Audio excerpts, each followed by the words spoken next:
And I am live. Sometimes I do a double take on the intro, and I am live. Why? Because sometimes the first few seconds you think you're live, but it's not live yet. So if the clicking go live looks like you're live, it can take a few seconds to actually live. So my name is Mike Sa, and I'm a Christian taught individual, a persecuted Christian. I'm a Christian living in Sweden, Oxelösund, Sweden, and I am the target of a secret persecution program called Gangstalking of taught individuals. And Gangstalk is real, most online tears are not. And I work to get the word about this to the public. And a big part of what I do as well is to pass on useful tips, tricks, survival culture to other Todd videos. Meaning share things that other Todd videos, if they're able to find my channel, can be helped by. So let's go to Chuck Lambert's website here and his talk show call. Today in the neighborhood, there was some gang stalking going on, targeting. So I reckon that's what kind of is. Where I go on the balcony because I see a police van outside. I remember the police are in on this. Swedish police. I go out on my balcony to film a police van that I saw parked outside through the window. And I went back on TikTok to film it. And there's a woman, one of these people that sometimes comes out on her balcony after I got on my balcony. She comes out, starts screaming at me, "Stop filming, you idiot," and stuff like this. And after she was doing that for a while, I screamed back at her. It's like, "You're the idiot." Okay, okay. So anyway, um, I'm gonna screen share here. I'm gonna get the word out again. This is one of the ways I get the word. Sometimes I go live on YouTube or TikTok and talk about Gangstalk and get the word about the secret persecution post. I'm a Christian man, and I'm the total of a secret persecution post called Gangstalking.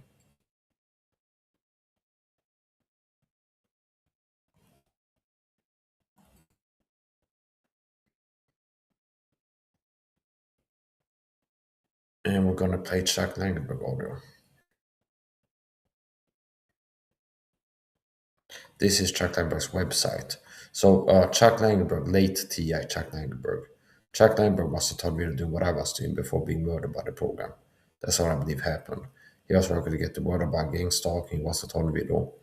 And he had a website and a radio show, calling radio show, where he was getting word about gang stalker told videos. He had a calling radio show focused on gang stalker told videos. And he had guests on. Uh, He also had a website, again, word about gang stalking. So this is a mirror of Chuck Langberg's website about gang stalking. This link doesn't work anymore. This is a mirror, like a backup of his website where it was still up. And it's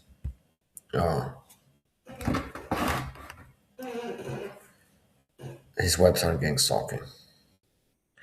Here's a bullet point fact list. Blacklisted tornadoes TIs are gang stalk for speaking out. List of revenge. The FBI knows. Corrupt list. Secret tribe. Secret society. Secret vigilantes. All lot of vigilante injustice. TIs are harassed. Call mob. So I'm gonna share this here in the chat.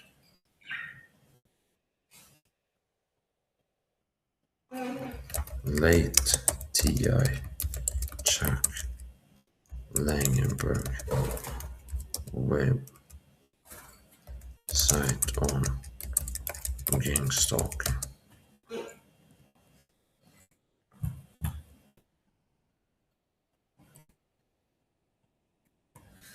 I gotta get the plain Chuck Langenberg audio.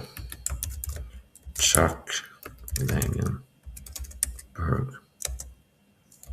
radio show recordings. There you go. And we will be listening to Chuck Langenberg audios.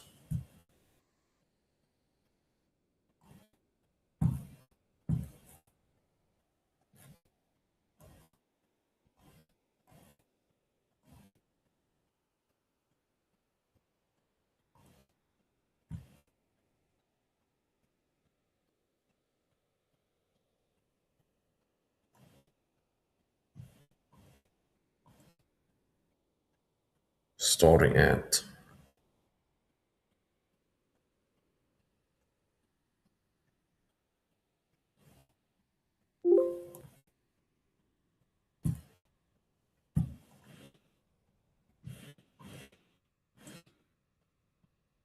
Starting at.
We start with audio number 7.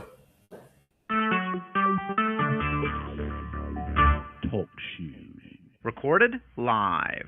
Hello, my name is Chuck. Now, this is part 2 of 2 from Tap Q's call. So once again, this is the audio we listen to. This is Chuck Langenberg, late tornado Chuck Langenberg. Chuck Langenberg was a tornado as I am, and he perished. He died, left the land of the living in, was it 2012 or 2013, I think. So Chuck Langenberg was a tornado as I am, before being murdered by the program, which is what I believe happened to him. His obituary states that he died in 2012, either 2012 or 2013. And before dying, he was doing what I was doing, working to get the word about Gangstalking. He had a radio show, call-in radio show, and he was on camera. He had like a call-in audio on the radio show, and he also had a website. And his radio website has gone down. His talk show call got disappeared. Thankfully, somebody saved some of his audios to the Wayback Machine into the archive before they disappeared. So his website, a mirror of his website is in the chat, a link to that. It loads slowly, so you have to have patience. And a link to the Wayback Machine into the archive of his radio show. And I'm starting at 7. The other day I did a stream like this, starting to play his audio, starting number 1. And we're starting at 7 today. So here we go. This is Chuck Langberg. He was a total video, total with Gangstalking. Worked to get the word out to expose this. And before perishing. And I do believe that he was murdered by the program. I'm live, as they say. It got Starting to play his audios at number 7, starting with number 7. I've been told with Gangstalking. My name is Mike. I live in Oxford, Sweden. I've been told with Gangstalking for more than a decade, more than 10 years. What is Gangstalking? It's a secret persecution program that works to destroy your life. People get recruited to target you with psychological warfare and physical warfare, mostly covert. In real life and online, people get recruited to be members of the secret stalking cult. It's like a cult, like a secret group of people, a network, global network of people who are part of a deep state persecution program to destroy people's lives and spy and harass and poison and target people. And unfortunately, I can report to you that a lot of Christian churches are involved. I've seen pastors and ministries participate in targeting. And how do I get targeted? A big part of targeting falls under the umbrella term of narcissistic dog abuse tactics. So that's how I subscribe to a YouTube like Robert Baker, the Puppet Shill, Gangstalker. He's one of these pastors that we recruited to talk me for the program. I subscribe to his channel. He starts talking his videos and he would talk about, yeah, he's one of those people that target me for the program. How does the program target me?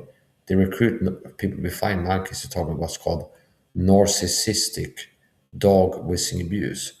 So that's how they can target it. It's like they wanted me to sound like, oh, Mike said he was talking about Rob Baker in his recent video, and then Rob Baker targets him for the program.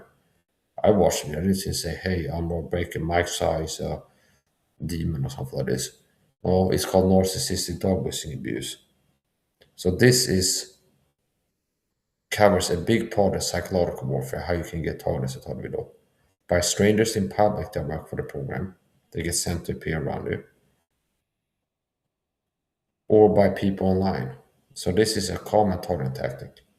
And a big part of the psychological targeting falls into the category of narcissist dog abuse tactics. So this is how I can get targeted by stalkers, gang stalkers, I'm called, in the supermarket, or people that be recruited to target me for the program online without other people being able to tell that somebody's being targeted.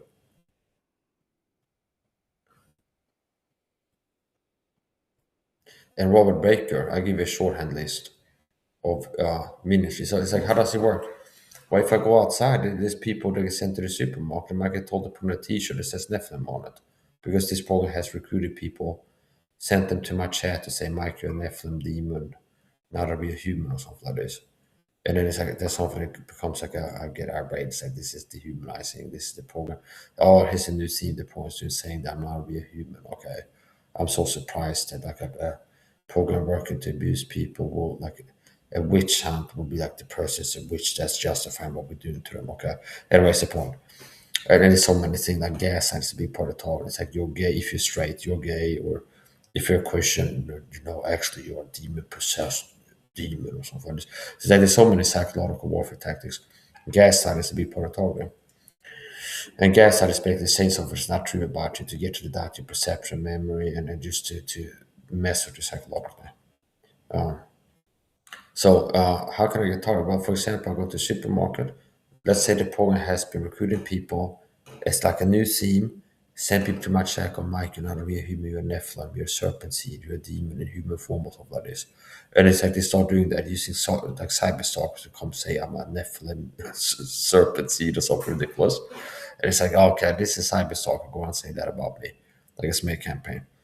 And it's just like I crash out of my bed. It makes me really mad like the first time it happens. Okay, it's like I'm really mad. What are the chances that somebody, as I'm coming home, walking up the stairs, my neighbor opens the door to receive a pizza is where a t-shirt saying "Return of the Nephilim." See, but that's been like a trigger that I've been raging and crashing out about online. And it's a part of the is people in the neighborhood we recruited to participate in the target. I'm not joking. That actually happened. Where time of events, there's people show up when I'm a commenting viewer on some Christian YouTube channels. They're kind of in the same kind of tier as I am, like faithful and Christian, like camp. And I'm a commenting viewer on some channel that makes videos about the Bible, King James Bible stuff. And then somebody shows up, this guy Mike Size, a Nephilim serpent seed, not a real human or something like this. And then I get enraged, reactive, and I go like, screw you, or something like this. They understand. And now they go to other channels and be like, this guy Mike Size, a Nephilim shape-shifting serpent seed type of silly stuff. And okay, and I get mad about it because I get triggered. It's like I used to have more like be more affected at times by trolling, but it was a point in time where this would be like I'm really mad about. I just say I'm not a real human. They're dehumanizing me. This they understand, and I've been really crashing out about it. And then part of the TI lore is like they have people in the neighborhood are agents. They get told to do same time entry exit is a target tactic. It's inside baseball, TI terms, lingo. It was like a target tactic, same time entry exit. It was like people notice that there's a neighbor in the neighborhood that you notice is like when you leave, they're leaving at the same time. Or as you're coming home, they're leaving at the same time that you're coming home. So you know it's like what are the chances there's like this specific person neighborhood. When I go out, they leave at the same. So I end up encountering them over and over again. It's called same time exit. And it can be a combination of tactics. Or if the program has to use a certain theme on you, I don't know that you're a clown. They'd be harassing by sending people say you're a clown, you're a clown, you're a clown, or stuff like this. Now the person you already notice is like doing same time exit on you. When they do that, it's like a time where they, oh, here they come, I'm coming home, and the person leaves at the same time. And they wear a t-shirt with a clown face on it. See? And it can be little things that is narcissist always abuse tactics. This is how you can get targeted without other people being able to tell that you're being targeted by a secret program called Gangstalking. Uh, and this is how they can target me online too. So part of the targeting that I get is it's not every person, but it happens several times. I subscribe to a YouTube channel, Dulu Bible Church, Rafik Arnold, Christian Ministries YouTubers. It could be like, I don't have to explain why I subscribe to the channel. I subscribe to the channel, start watching uploads. And it's happened several times, even Christian Ministries, like, oh, they've been started talking for the program. How? With narcissistic always abuse tactics. And it can be something like, like this. I'm not going to explain it. I mean, I just I can spend more time talking about this another time, yeah, one, and I had before. But this is how they can start telling me. I subscribe to the Bible Church. Oh, they start telling me with this narcissist abuse tactics for the program. Subscribe to Robert Baker. That's another Christian YouTuber that started talking after subscribe to him. Brandon Holthouse, Rafik Arnold. So it's the shorthand list of Christian YouTubers, ministries, pastors, Bible teachers, so called, that have told me for the program in this with this way. So this is how you get taught about them. It's called narcissist always abuse tactics. Robert Baker, Rafik Arnold. It's a shorthand list of Christian YouTubers, like YouTubers that subscribe to start talking like this in the videos. Rafik Arnold, Duluth Bible Church as a church, several of the ministries pastors, Tom Segal, Dennis Roxer, Phil Bowman, and other people. Pucci Jones, it's like, is there anybody that I've seen show up that doesn't do that? No, because it's like they know that I watch the uploads and they keep doing narcissist always be set for the program. Do the Bible Church is a shorthand list of Christian ministries that have told me, a Christian man, being persecuted with this persecution program for the program. Rafik Arnold, Robert Baker, Brandon Holthouse, and Duluth Bible Church. This program recruits people to stalk, harass, and target me. And a big part of targeting falls into like the umbrella of narcissistic abuse. Narcissist always abuse tactics. Coming from a framework or having worked with degree understanding of narcissism, like psychology, subcategory, narcissism. It's like, yeah, you can use that to kind of explain a big part, a big chunk of the targeting. The smear campaigns used to recruit people to be flying monkeys and target the target video with narcissistic abuse. Narcissistic dog was abuse mostly. Covert. So, take it away, Chuck Langenberg. You're watching Mike Saha live, broadcasting from Truth Headquarters.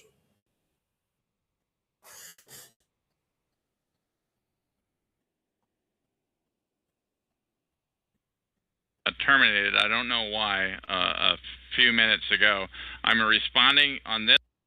So, if I die within 10 years, you can count on it was a program that took me out. They've tried to take me out before, trying to make me have accidents, been poisoned, things like this. Especially if I end up in an institution and dying there, you can count on them taking me out. There's so many ways to take somebody out. Give you a heart attack, stroke, this, that, health problem, make you have an accident, this and that. Anyway, I'm not afraid of that, but it's like I'm working against the enemies. If they want to be able to take me out without people raising eyebrows, and I know that there's something that I'm risking, yeah, I'm gonna run interference on that angle. Like, if they understand, if they tell you I unalive myself in the cycle, that means that they took me out and made it look like I'm by myself. If I have an accident, most likely they caused it. Okay, I would never unalive myself. If I die of a heart attack or stroke, it could have been a CA dart kind of hit me. But it's like if I get unalived, They understand. So anyway, that's the point. Unfortunately, it's rare to have Christians have the courage I have to even like put themselves out there and get on camera and talk about Jesus and be just make videos of themselves. Yeah, okay. And unfortunately, most of the videos are don't have the courage to speak out. And here's an important thing. Most online thought videos are fakes. There's an effort to cover this up and keep it discredited, this conspiracy called gangstalking. Because it's true that there's a program in this world called gangstalking. And this program needs to be discredited and covered up like 9/11. I'm a 9/11 truther. So it's just like there's going to be an effort to keep people from waking up to it. And a big part of how they work to cover this up is to have an army of fake talk or crazy talkers, so called. Meaning there's 99 fake TIs to one real one. And what is the intention? If people find my videos, and I don't appear to be a paranoid schizophrenic having a psychotic episode, and nothing I'm saying is impossible. See? And everything I'm claiming has happened before. There was a Sursetsen program government had less than 50 years in Germany. That's like, oh, exactly what Max happened to him now, pretty much. Nothing I'm saying is impossibly true. I don't claim to have a cheap implant. I don't claim to talk with RNA V2K machines. I don't claim to hear voices. I don't claim to read in my mind with satellites. I don't claim that airplanes are attacked with laser beams. I don't claim that the Earth is flat or talk about UFOs being real or anything like this. And I just, here's the program. The program, this gang stalking program is a secret persecution program that targets individuals, most with narcissistic double abuse tactics, psychological warfare. There's physical targeting, such as covert entry, meaning the poison sneaks inside the home, poisons your food, contaminates your environment with toxic chemicals. These are real ways targeting the target. That is like the program gets the landlord spray key or something like this, sneak inside the home away, called covert entry, spray some chemical irritant in your bed, or put some poison in your food in your fridge and leave. And then when you come home, you start having symptoms. They understand. So that's part like death by thousand paper cuts. Poison your food with arsenic now and then, exposed to chemical toxins now and then, subjected to high stress on the daily, and you're really wreaking havoc of a person's health. Okay, which is part of why God can be glorified because I'm in real shape. Just baseline, see, it's like according to statistics, only 1 in 25,000 men above 35 have visible abs. I have a six-pack abs at 37. Okay. And I can show before and after picture. I look younger now than in 2016. I call it age in reverse. And it's like, yeah, I'm a Christian. Despite being taught about this program work to break me down mentally and physically, I remain in greater shape than the average person. Thank God for that, see? And then you have Christian music going, no, it's not happening. Mike, it's not happening to him. I understand. So they're working to rob God of his glory. Because the truth is, I speak true testimony. I'm a Christian being taught about persecution program that's been working to post me, break me down.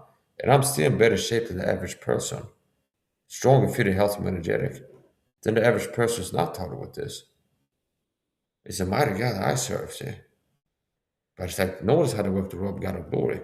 The Christian ministry of all this program is like that nobody's taught that has not happened to him. It's just paranoid what it's saying it's been taught with persecution program. It's just paranoid and crazy. It's not happening. Nobody's taught him, understand? So what is the point? Now, I'm not looking to get too much into my Christian beliefs, okay? So, um, nothing that I'm claiming requires the spirit world to be real or the suspension of natural law, like the laws of physics, okay? Do you understand? Whereas a lot of the fake TS, if you look at their claims, that there's satellites reading the mind, that would either require the suspension of like the laws of physics, like gravity and things people know are real, or technology existing for their claims to be real that have never been proven to exist, like satellites that can read your mind from 30 plus kilometers away through the ceiling and concrete walls and at a great distance, being able to somehow read your mind. Do you understand? So, stalking, it's nothing that I'm claiming is impossible to be true. It's not impossible for narcissistic psychopaths to use smear campaigns to spread rumors and recruit people to target somebody with narcissistic double abuse tactics. It's not impossible to spy on people and to send people to harass and stalk them. It's not impossible, you see. It's not impossible to have a copy of somebody's home key, sneak inside a home way, and put some chemical toxin in the food or heavy metal dust in the bed or something like this. See? That's not impossible. But now the claims that I'm making requires the existence of previously unknown, undisclosed, unproven technology. Do you understand? My claims are dependent on, okay, that's a big leap to be what you say. It's like it will require that gravity isn't real or something like this. Or that electromagnetic radiation can do things that science doesn't say that it can. Okay. Do you understand? Like EMF radiation can be concentrated like a laser beam and hit you from 10 miles away through the walls and something like this and target one specific part of the body. It's like the science doesn't teach that EMF radiation can do that. So it's like a person, I'm not talking video, I'm talking EMF weapons right now on my right shoulder. It's like, how does it, well, it's cell phone towers. Okay, it's 1 kilometer away. So it's like it would have to be that EMF radiation can do things from a cell phone tower never proved to be able to do, like concentrate direct like EMF radiation in a laser beam and penetrate through concrete walls and hit a certain part of your body. Do you understand? So I unfortunately stand out in how credible I am as a total video. And the basic thing is this: nothing I'm saying is impossible to be true.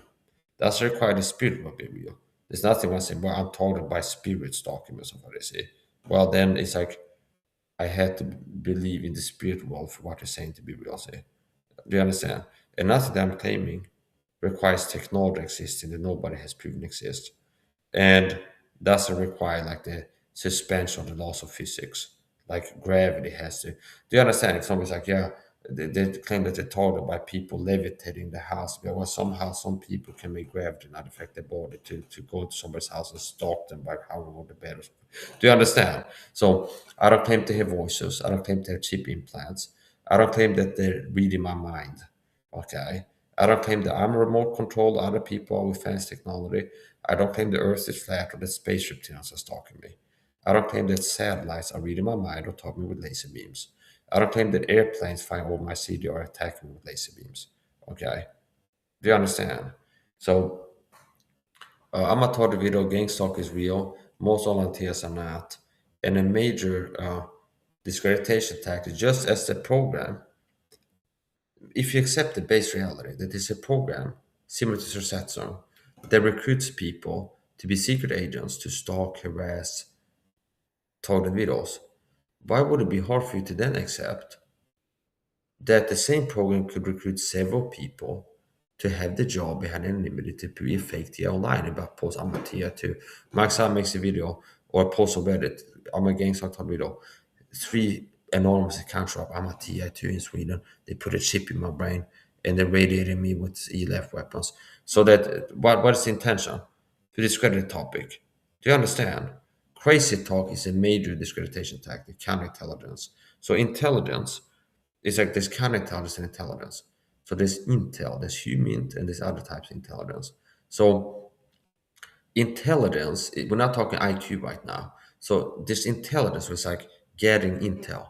Okay, it's like the government is spying on somebody, gathering data, facts about the person. That's intel gathering. And then there's intelligence being shared, where it's like, here's the facts on this. Then there's counterintelligence. So there's counterintelligence agents that are working to, like, somebody's getting word about this conspiracy, work to sabotage and run interference and they get word about this. So this program recruits people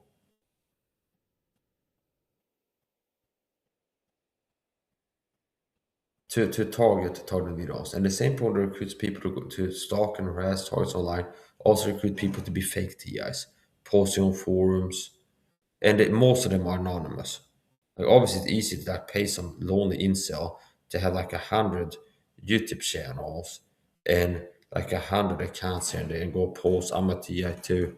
They put a chip in my brain to help discredit the topic. Okay, and there's fewer people they can put up to be like a public TI. Like, do you understand? Like make a channel, record videos of yourself talking, saying these things. Okay, so that your claims are associated with real life identity. So most online TIs are fakes. And that's the major target attack. So I see that after I joined the flashback forum group and start commenting, now they're having people come there to steal my thunder, copy me. Have some other TI show up on flashback and copy what Mike has been saying all these years. Mike's been talk about supplements, have a TI come and talk about supplements, only be less valuable by giving bad supplement advice, okay? Not as valuable. Um, and I copy parts of my story where I've been saying what happened before I became a target and things like this. And then also that kind of control the narrative to have people know, oh, it's the feminists are behind this. And then somebody else like, oh no, it's the right wing behind this, or it's radical Muslims, or it's uh, the socialists are behind this. So do you understand? It's like to control the narrative, create confusion. There's so many different tactics. So to my knowledge, I'm the only Swedish TI who's a avid, frequent live streamer who's public as a TI. Okay. Now, obviously, it's like face value. I have more credibility than people claim to be TIs online in forum groups. Because to get somebody to be, okay, make your whole life identity stake it on claims that you are a target individual. Okay. That's going to be hard. Less people you can get to get a job to be like claim to be a TI online if you're going to associate the real world identity with those claims. Okay. Obviously, it's going to be easier for the government to recruit people to be a fake TI online if it's just make an account on this forum, real TI 245 or something like this, and go like, I'm a real TI in Sweden, okay? See? That's not that hard to have a person's got a job in the government office to have 100 accounts and go around leaving comments like supporting some shields over here and attacking some uncontrolled opposition agents over here. That is like this is logical deduction. If it was true that there was a secret program called Gangstalking that needs to stay unbelieved by the masses, largely unbelieved, then it logically follows that this program will also work to keep it covered up. And what's the way to cover it up? I've said it before. One way to cover something up is to work to shut up people talk about it, make it hard for people to find people that speak out about the thing they want them to hear about. Another way to cover something up is to have people talk about something in a way that covers it up. See? It's like, let's say you have somebody like Richard Gage making videos about 9/11 was an inside job, I don't buy the official story. And it's like, that's not crazy. Okay, you can work to maybe have this guy shadow ban and few people find his videos. But you can also pay people. You're like, yeah, Nala was an inside job. They brought down with directors, weapon satellites, and the spaceship transfer or something like this. See? So it's like if you tell your grandma, Nala was an inside job, she was not an inside job. She sees somebody saying that, oh yeah, Nala was an inside job. The space reptilians, they control the world from behind the scenes, David Icke stuff. They brought down the towers. And then be like, oh, this is something that kooky paranoid schizos believe that Nala was inside job. Do you understand? So this is how they cover up gang stalking. They have an army of fake TS acting like crazy talk about gang stalking.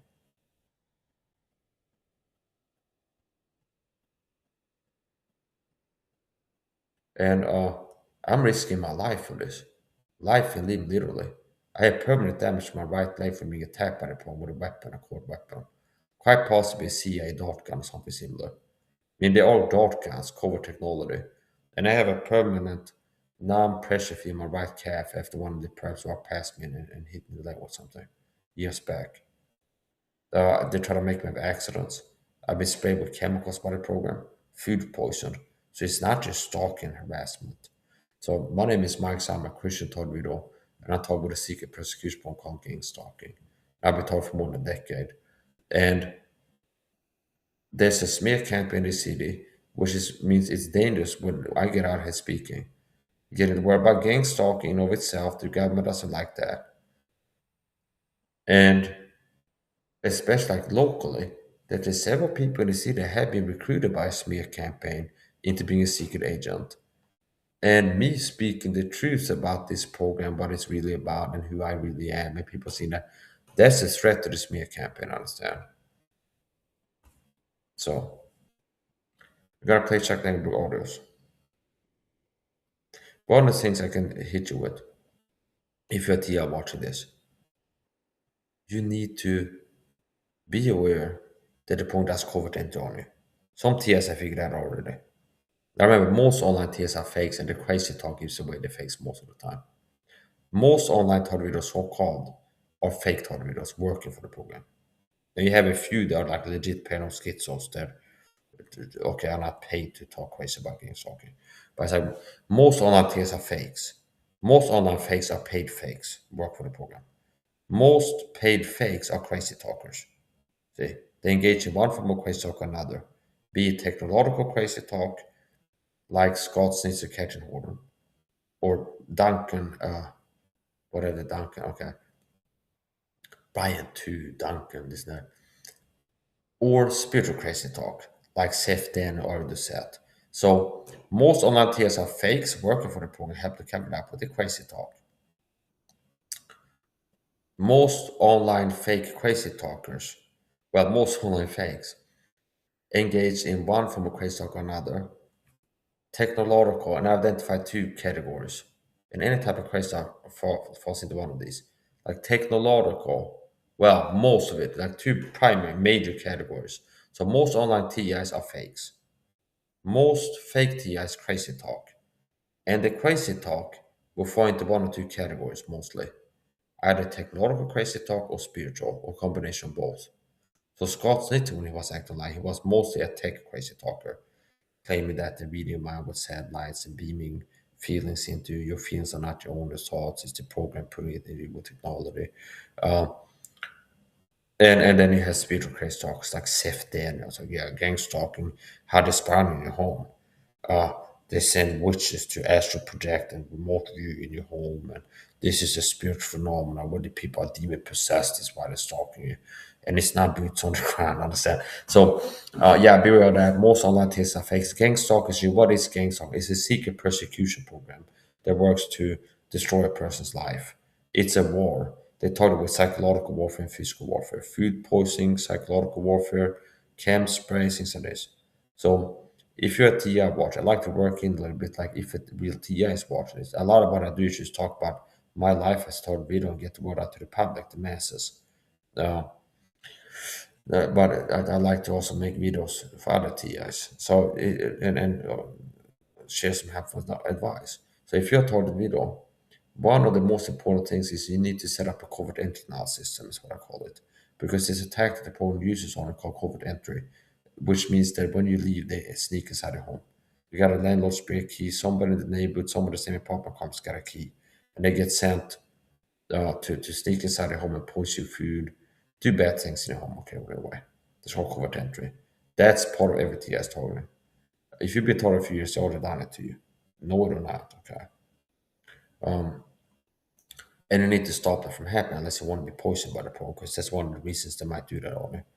And if you think back, you might have been sprayed by chemicals on the public sometime, or come home and start having like symptoms like itchiness or some kind of symptom. Yeah, because they could have been inside your home and poisoned your food or sprayed chemicals in your home, or at you when you're outside. The program has cars that can spray chemicals or powders on you. I'm not joking. That sounds nutty, but it's real. Okay, Ted Gammas confirmed that.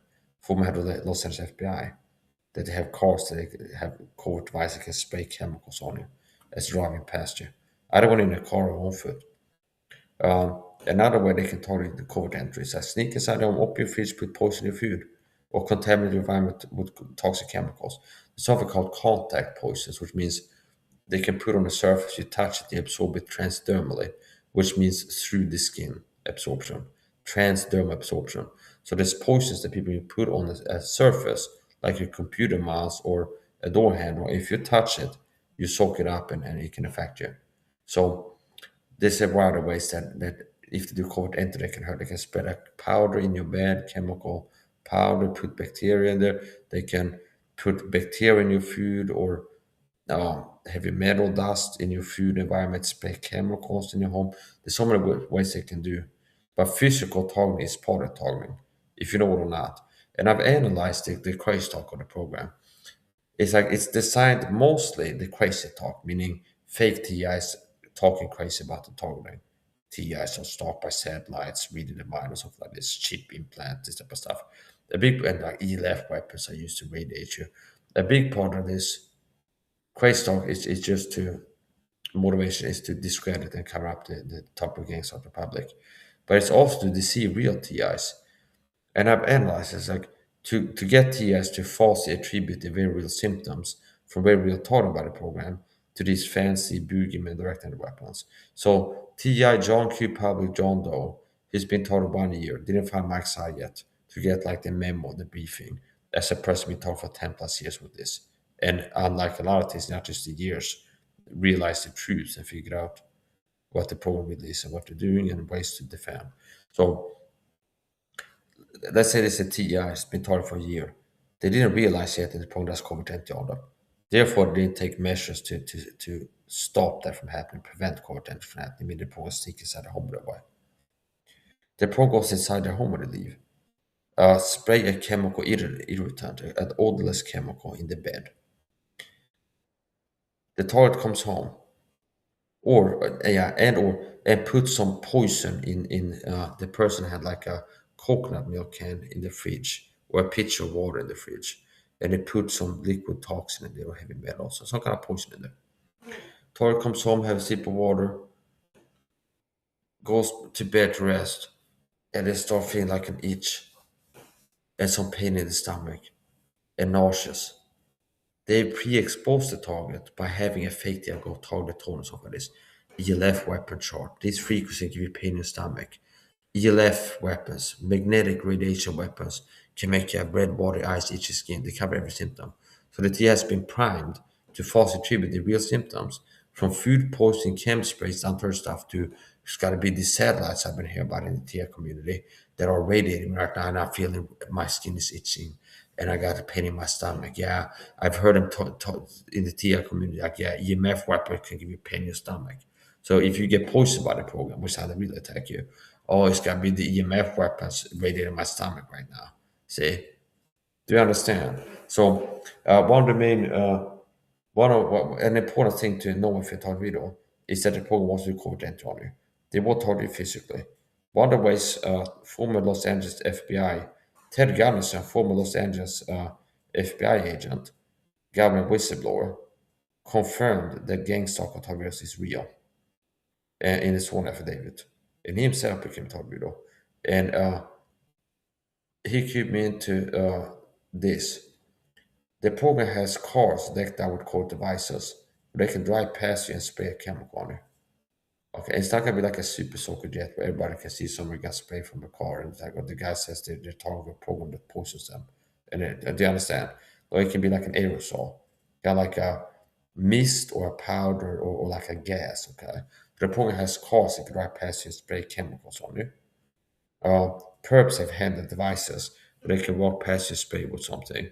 And it's also like spy gadgets that people can supply some of them with, where it's like something looks inconspicuous that they can walk past you and like hit you with like spray a chemical on you. And they can even have like even low tech where you have a spray bottle, they hand again some poison, walk behind and spray some chemical on your shirt, you don't notice it. When they come home, you might start itching and it's outgassing. So toys can get attacked with chem sprays and stuff when outside. The prone can sneak inside the toilet's home to contaminate the environment with chemicals, poison stuff, poison foods. Toilet comes home starts having symptoms, and they've been primed to falsely attribute the very real symptoms from very real physical attacks by the program to these direct end weapons, boogeymen in outer space. Okay. So yeah, here's the point. If you're targeted, you need to be aware that covert entity is a part of targeting. And what I do to stop that is I have a video recording. I get a phone, plug it into the wall, start a video recording, timestamp camera app, film the inside of my front door as I leave. And I start a live stream inside my home. And when I come home, I can turn off the live stream, turn off the recording, and then play back the footage. Okay, I see myself leaving at the beginning of the video, door opens, browse to the end, okay, seek to the end. Oh, door open, I come back, see myself come back, scan back and forth, door doesn't open in between. Okay.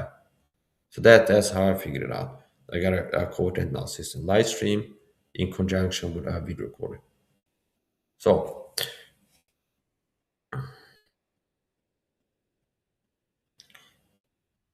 yeah, so basically you need to be aware that covert entity is part of targeting and that the program can and will attack you physically. And most likely if you're watching this, even if you don't know that they have, most likely they have targeted already. Food poisoning. It's not, I didn't die yet, so I haven't been poisoned. They can poison, like titrate to a negative effect. It's like here and there a little bit of chemical poison.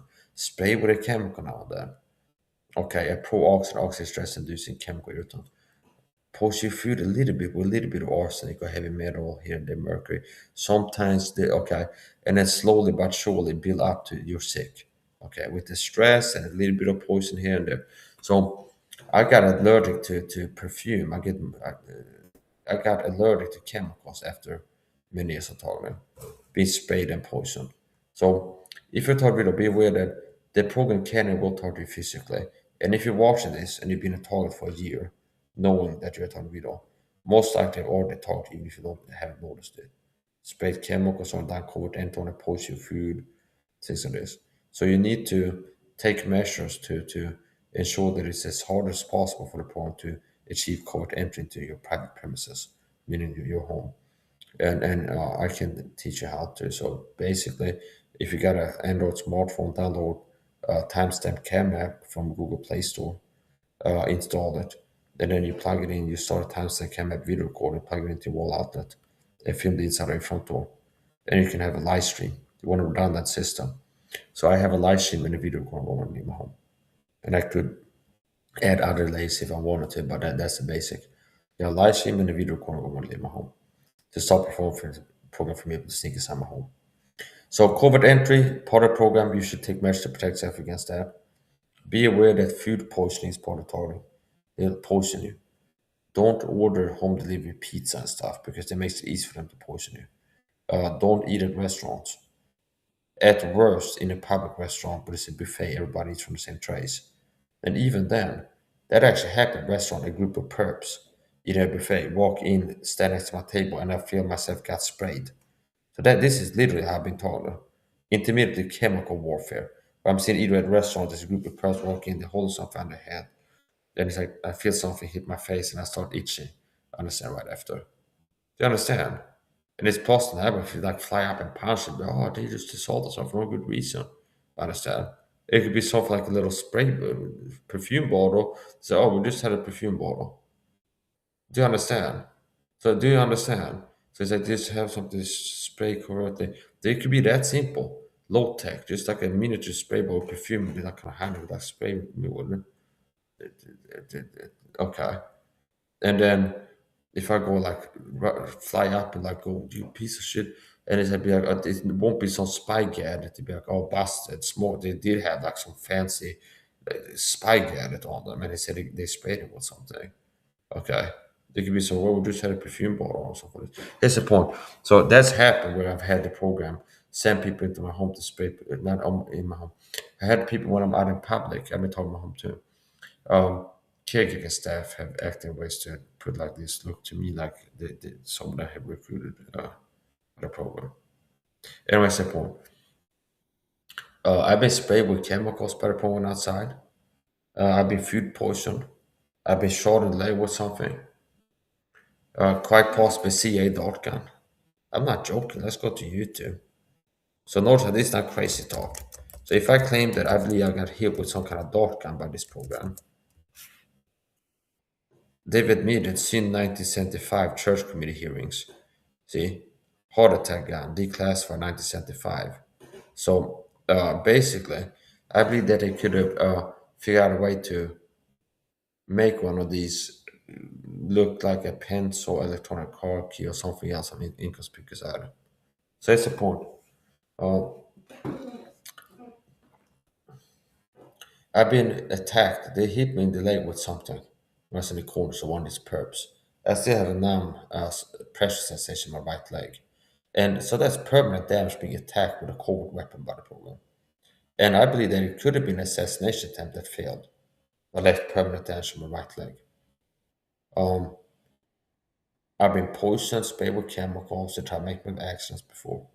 And there's many ways I've probably been told I don't even know about. Meaning it's like having bought something was poisoned and ate it and I just didn't know. Okay. Um, yeah, so this program is evil and wicked. You need to be aware of the fact that the program will talk to you physically if you didn't figure that out yet. And be aware that they wanted to believe in the direct energy weapons and talk crazy to help the program stay covered up and to discredit yourself, hurt your credibility, so people won't believe you when you speak the truth. If you can get brainwashed as a TA into believe that maybe they read them out with satellites, and you are here talk about that as part of you sharing your testimony, I'm targeted, and you speak the truth about that you get harassed and stalked and this and that, and then it's like you believe one thing, like they read your mind with satellites, you believe the fake TS in the community. Now you're discrediting yourself, and you're helping the program to be covered up, and you're making it easier for people to dismiss what you're saying as just a crazy person. Okay, you understand? So be aware. Here's some quick bullet point facts. Most online TS are fakes. There's a effort to discredit and cover up the gang talk so you can keep going by having fake TS crazy talking and work to see real TS into believing crazy talk and share it. Okay. The program will totally physically counter that. Take measures to protect yourself, your mental and physical health. You can learn more about that from my channel about supplementation and diet and all this other stuff. Um, and be aware the program wants to do COVID on you. So there's some quick five things. Be aware that the program wants to poison you. They can recruit people. So it's like, don't eat at restaurants. Remember, they want to poison you, your food. Don't make it easy for them to do that. So if you start going to pizza shop where somebody makes the pizza behind a counter, that incentivizes the program. Yeah, okay, this guy is freaking a pizza shop. Let's go and be a hey pizza baker, get this a dropper bottle. If that guy comes to order pizza, you pour some drops of this liquid that will give you on it. Do you understand? Or the delivery driver.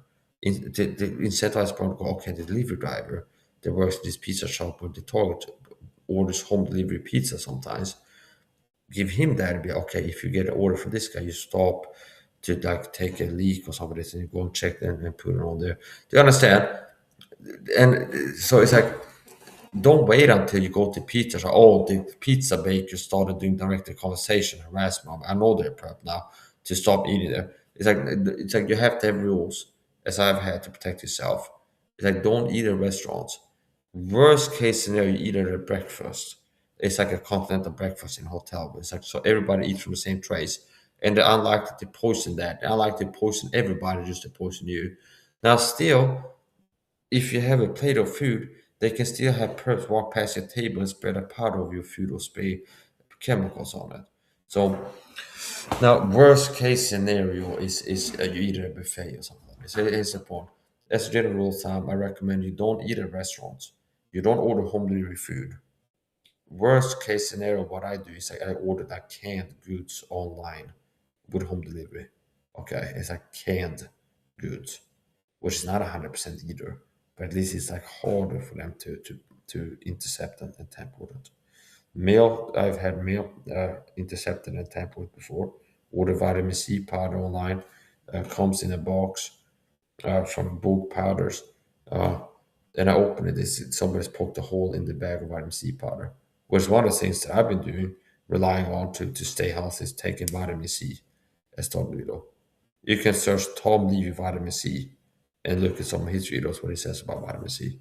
I'm big on vitamins, vitamin C personally. I'm not doctoring you medical advice in this video, this YouTube video. But I'm just saying that I said one of the things that I've been majoring into to protect my health is vitamins and diet and things like this. So yeah, beware the pro wants to poison you. They want to be able to go inside your home.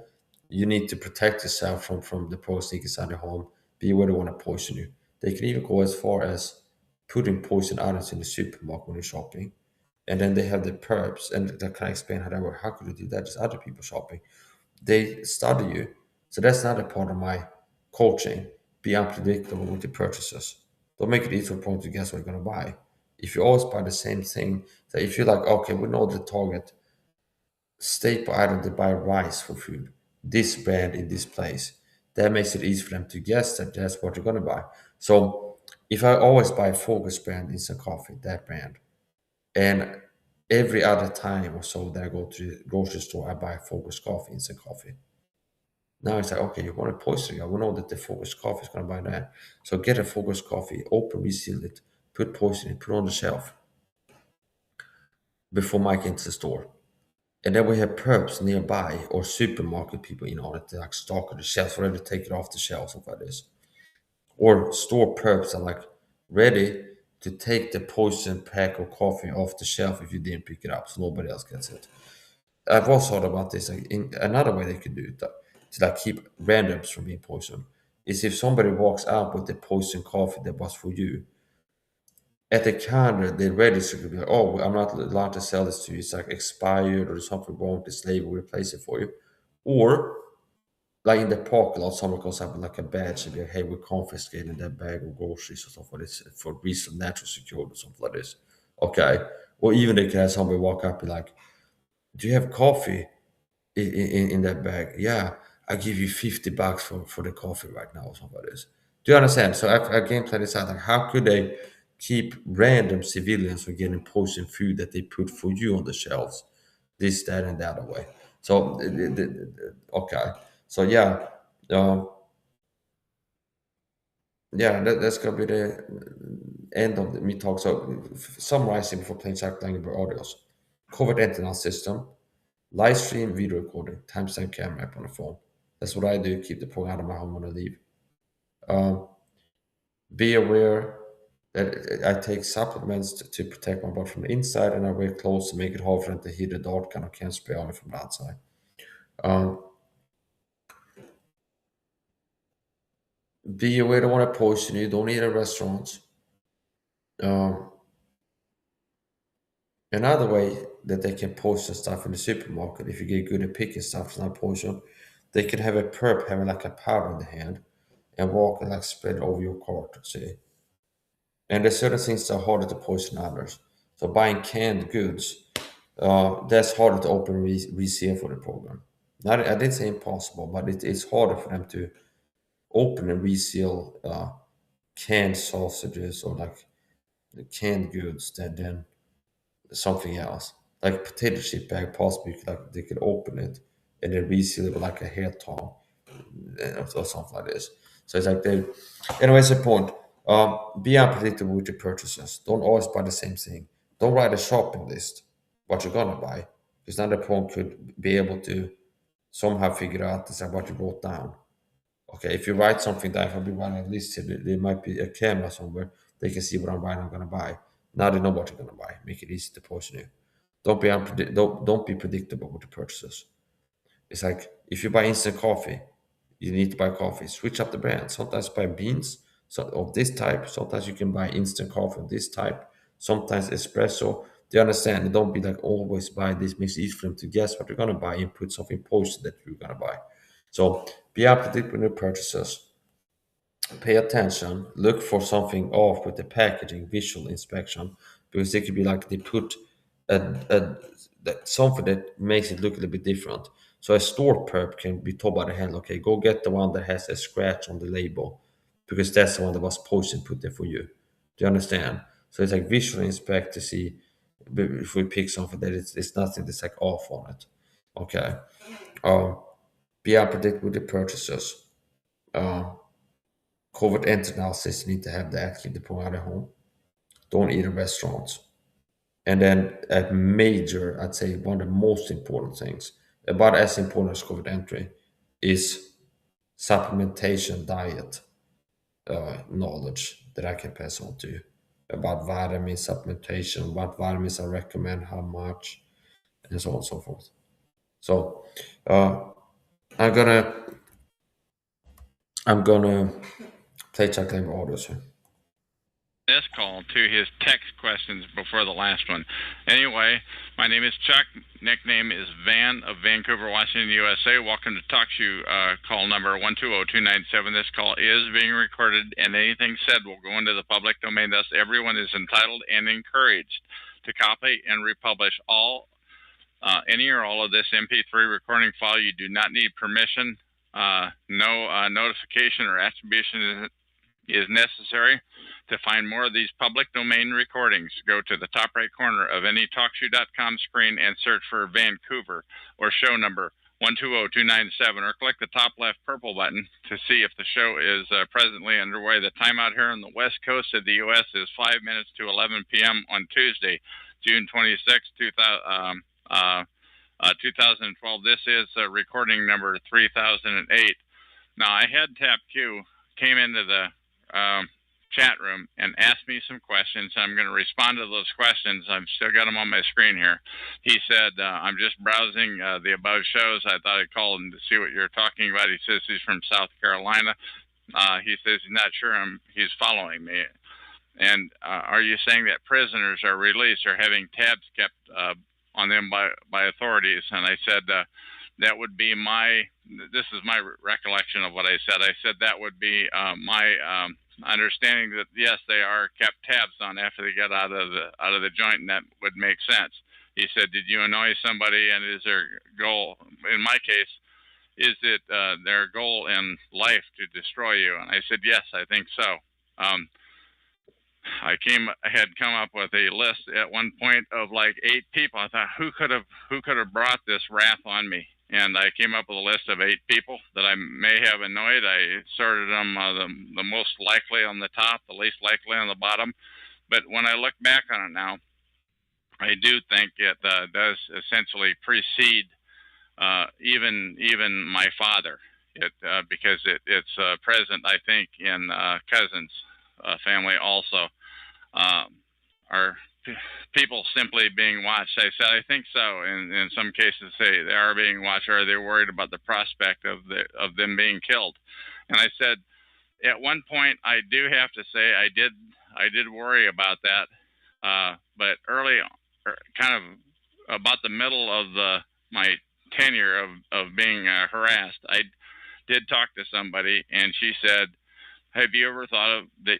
Have you ever worried about being killed? And I said, I got to thinking about it. I said, no, I guess not. I never thought about it. You always just assume that is because people are making angry faces because they're acting in a threatening manner, that's going to worry. But I never had experienced any outward risks of that. Although lately, since I've gone live on these talk show calls, I probably get about 1 threat a week. By the way, I don't think I said that to him. He said, so are targeted individuals in fear of their lives? I said, I think it would depend on if they're outspoken, if they're trying to get the word out about it, or if they're just taking the abuse that they're given. Because he has seen people that have had their reputations destroyed. It ruins their business. They lose everything just because they annoyed the wrong person.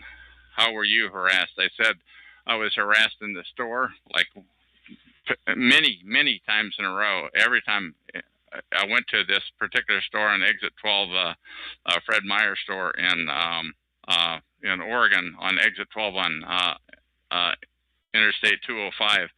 And it was like every time I went, like perhaps a dozen. I don't know how many times. I really don't. I didn't count. It was just,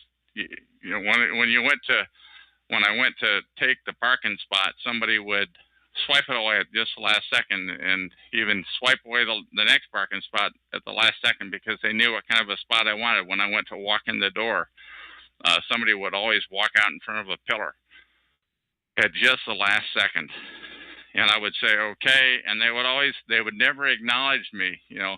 I would say excuse me because I'm a fairly polite guy, and they would always ignore you. They would never respond in kind. And I thought, God, that's weird. Maybe it's a full moon out tonight or something. When I was walking down the aisle, and I was ready to grab a product off of the shelf, just as I was ready to grab it, some little old lady would push her cart right in front of me to break my train of thought. I would say, excuse me. I would take the product, And once again, this wasn't just one time at the store. This is like every friggin' time I went to the store, and you think, how can this be? How can this? Pretty soon you begin to realize you're being harassed. Either that, or you could think it's going on in your head. But I never thought that it would happen. When I got to the end of the aisle, somebody would walk out in front of me.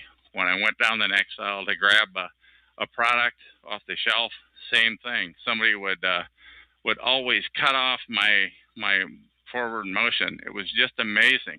It was clearly orchestrated. It became very clear after a while. When I went to check out on the self-checkout lane, it was the same thing. If I wanted cash out of the machine, I could never get the cash out of the machine, and I could never find the the cashier to get that from. He said, well, maybe some people are just being rude. You know, he typed into the chat room because once again I am responding to his chat room comments on this call, and I said, you know, I mean, I never had that happen before. You know, I'm the same guy I always was. He says he sees a lot of things that I'm talking about, and he just chalks it up to a crazy world. And I said, well, I would too, but it's like every time. So there was clearly something going on that I had never heard of anything like this happening to anybody. It was a complete new experience for me. He said, other than inconveniences, how has it affected your life?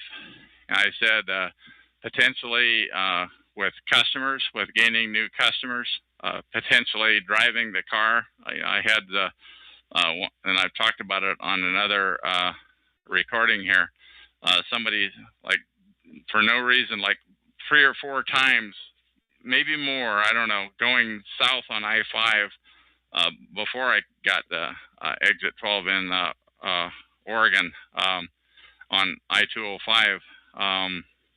Somebody just slammed on the brakes in front of me, and the guy behind me tapped me into her, and she got like she nailed that for. There was hardly any damage to her vehicle, but she got like, I don't know, $1,500 out of it, and another $1,500 for whiplash for visiting a doctor, you know. And I thought, God, that's weird. I said to the insurance adjuster, eventually I did have to get rid of that truck. I had to get rid of the RV that I was living in. He says, you know, a lot of people are having trouble finding employment in the economy, in this economy. Life sometimes is a son of a gun.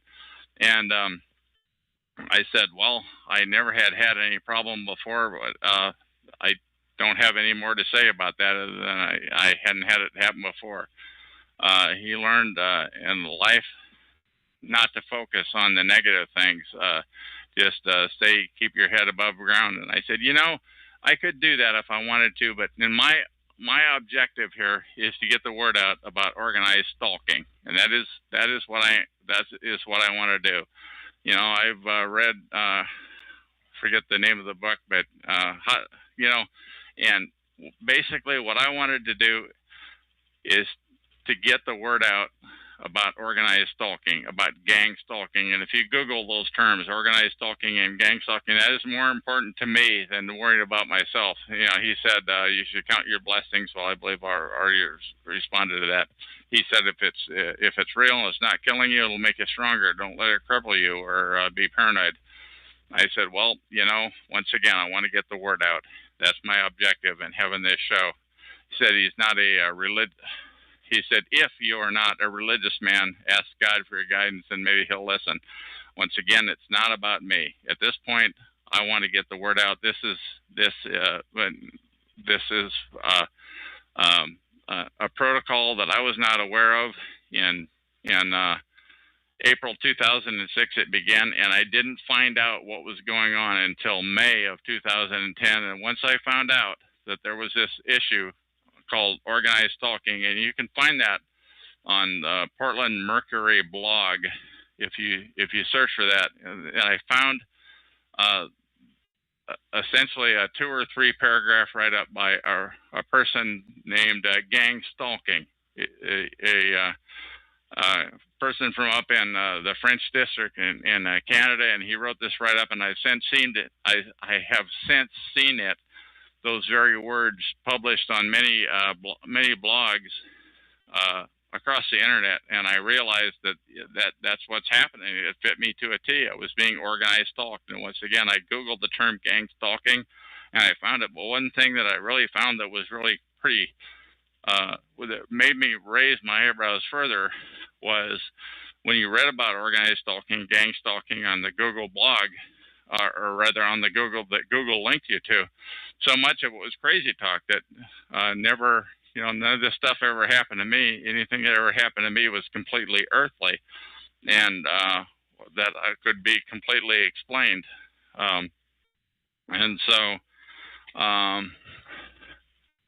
it became pretty obvious to me after a while that the plot was even thicker than I originally thought it had been, that there was an infrastructure in place that was to stop the word about organized stalking from getting out, because there was all this other stuff flooding the channels about this, all this crazy talking. Wow, this is really weird. And then I found talkshoe.com, where I am right now recording this, and I found that in May of 2010, about 4 years, almost to the day of when this took off with me, and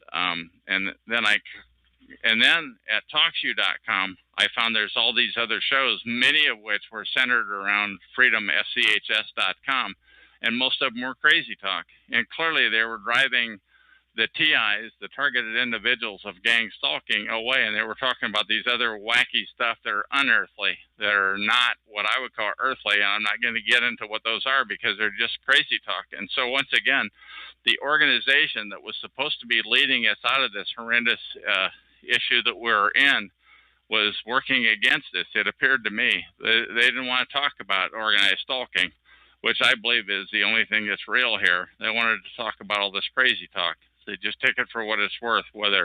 Don't give them your name though. He said, some people may think you're crazy. I said I couldn't really blame anybody who thinks this sounds crazy. But there is this issue: when people get out of when people get out of the joint, when people get out of jail, they're going to have an eye kept on them. I never really thought about that before. I never had any reason to think about it because I've never been in jail and I'm never going to go. But what I'm saying is what's happening with gang stalking is those resources that are they're harassing and stalking and mobbing people out on the street are also being diverted to people who merely crossed the wrong person, who annoyed the fire department, police department, who sued a municipality or what have you. They often find that they get stalked and harassed, and they can't prove it either, you know. Anyway, I'm not saying he's crazy. I was just listening. He says he's not a Freemason. I guess I had taken a pot shot at them. But he's seen some videos. They're a scrumpy group, devil worshippers. I said my understanding is yes. Once they get up to the 33rd degree Freemason, that's when they begin to worship the devil. Believe it or not, that's pretty weird, and really doesn't fall into the realm of this talk show. But I'm going to continue reading on. Said he watched a video the other day where Alex Jones, a talk show host, went to the Bohemian Grove and they did a ceremony called the cremation of care. So I wrote that down, and I will have a look at that. Cremation of care, Bohemian Grove, Alex Jones hosts the keywords where it was a mock human sacrifice. And I said my understanding is that there's some pretty bad characters, that they don't just they don't just sacrifice cats and dogs, that they do it to humans too. It's pretty disturbing stuff. From my perspective, everything he says, everything you're saying seems plausible, but extraordinary claims require extraordinary proof. And my comment to him is, you're not going to come up with proof about this. But I have not stopped. That has not stopped me from trying to find a way to get this word out. Let's see, but all evidence is anecdotal, and if you believe it, you need proof. I think basically people are afraid to talk about it. I want to say that people who it is happening to, if they speak out about it, their assets, their children, anything dear to them, their job can be compromised. The bad guys can go after it, and it's just something to think about. And I don't have a number of those issues, and so I am feeling that it's an obligation to try to get the word out about this issue. He said, "Here is what I would do." He would ignore it. He would focus on his daily life, and I said, I could ignore it and focus on my daily life, but my objective is not for me so much as to get the word out about organized stalking, because I was completely unaware of this issue until 2006, April, when the dogs were unleashed on me. And I walked around for 4 years being harassed, and I had no idea that this was a protocol that was real. And so now I'm mad. Now all I really want to do is get the word out about this issue. And so once again, it's not about me.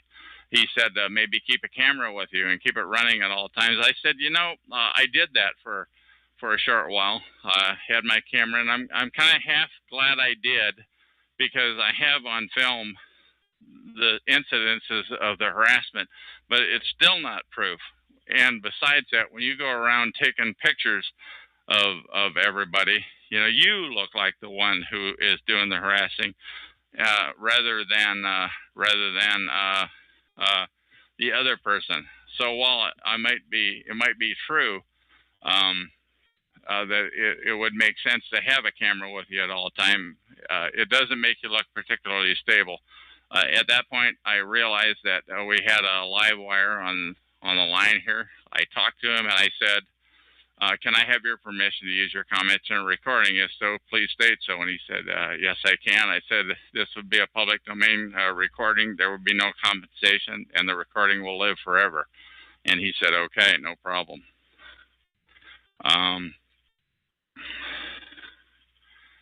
And okay, dude, okay. Just a guy in my comments.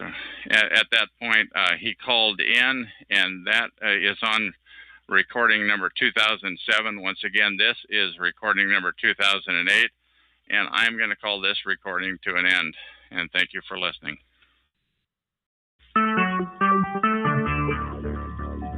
Talk show. Recorded live. Hello, my name is Chuck, nickname Van, or Vancouver, of Washington, USA. Welcome to TalkShoe Show number 120297. This call is being recorded, and anything said will go into the public domain. Thus, everyone is entitled and encouraged to copy and republish any or all of this MP3 recording file. You do not need any permission. No notification or attribution is necessary. To find more of these public domain audios, go to the top right corner of any TalkShoe.com screen and search for Vancouver or show number 120297, or click on the purple top left button in the top left of your screen to see if the show is live now and underway. The time out here on the West Coast is 3:05 p.m. on Monday, July 2, 2012, and this is recording number 3009. Okay, this is what I call a chat summary from a visit I had to my chat room yesterday afternoon, Sunday, July 1, 2012, and I have highly edited this, I might say, but I believe I've retained the substance and the integrity. And I'll start off by addressing why I would do a chat summary about a white separatist. And the answer is because Martin Lindstedt of Missouri, the self-proclaimed white separatist, is a TI, a targeted individual, and TIs are what this show is all about. As you listen to my reading of this, please ask yourself if you think TIs exist, and if so, does the government have an obligation to surveil them everywhere they go? And if there is an infrastructure in place to follow him 24/7/365 worldwide, a surveillance infrastructure that exists right where you live, in your workplace, in the streets, in the church that you go to, everywhere, and where the psychiatrist used to isolate him for 3 years. But also, please ask yourself if these very same surveillance and harassment resources are abused to get even with innocent people, to gain control of their assets, to compromise their children, to wipe out their bloodline, to use them for medical experimentation. So anyway, let me begin. Siegfried, this character, entered my room, number 120297 on TalkShoe.com yesterday afternoon. I've seen him in my room before, and I asked him, are you an imbuster? And he said, no, I'm not an imbuster. I'm a DSCI Christian. That stands for Dual Seed Line Christian Identity. He had to explain that to me, by the way. He says that Pastor Lindstedt is his pope, and he is free speech. You can say whatever you want on his show. He doesn't mind, except that there's no flooding. And I replied, by the way, I do the same thing on my show. I appreciate dissent, but not flooding of more than 2 or 3 lines in a row. Siegfried says, Martin's call is on in a few hours, Sunday, July 1, 2012 at 9:15 p.m. Eastern Standard Time. It's called The Dick Show. His TalkShoe show is number 111132. By the way, you have to remember that number because it's an unlisted show, so you won't find it any other way. One way to go to that show is to use an existing URL and replace the show number in the URL line with 111132. Siegfried said Martin's previous show was kicked out of TalkShoe because of his feuds with DSCI folks. Once again, DSC file equals dual seedline Christian identity. TalkShoe has no problem with racism itself, Siegfried claims. DSCI doesn't preach. Above all, Wiggers, by the way.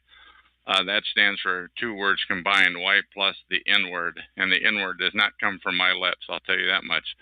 TalkShoe deleted his previous show after legal issues, but his show number 111132 is new. They deleted his old show while he was still doing an episode.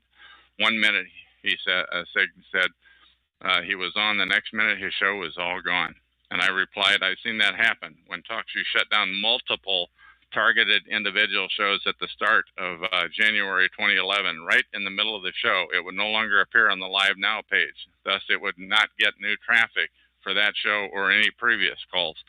By the way, this did not happen to the 4 or 5 stinking freedomschs.com shill shows. In other words, freedomschs.com, the crazy talkers, the shill shows remained and the purge and survived the purge of the TI shows of anything that they disapproved of.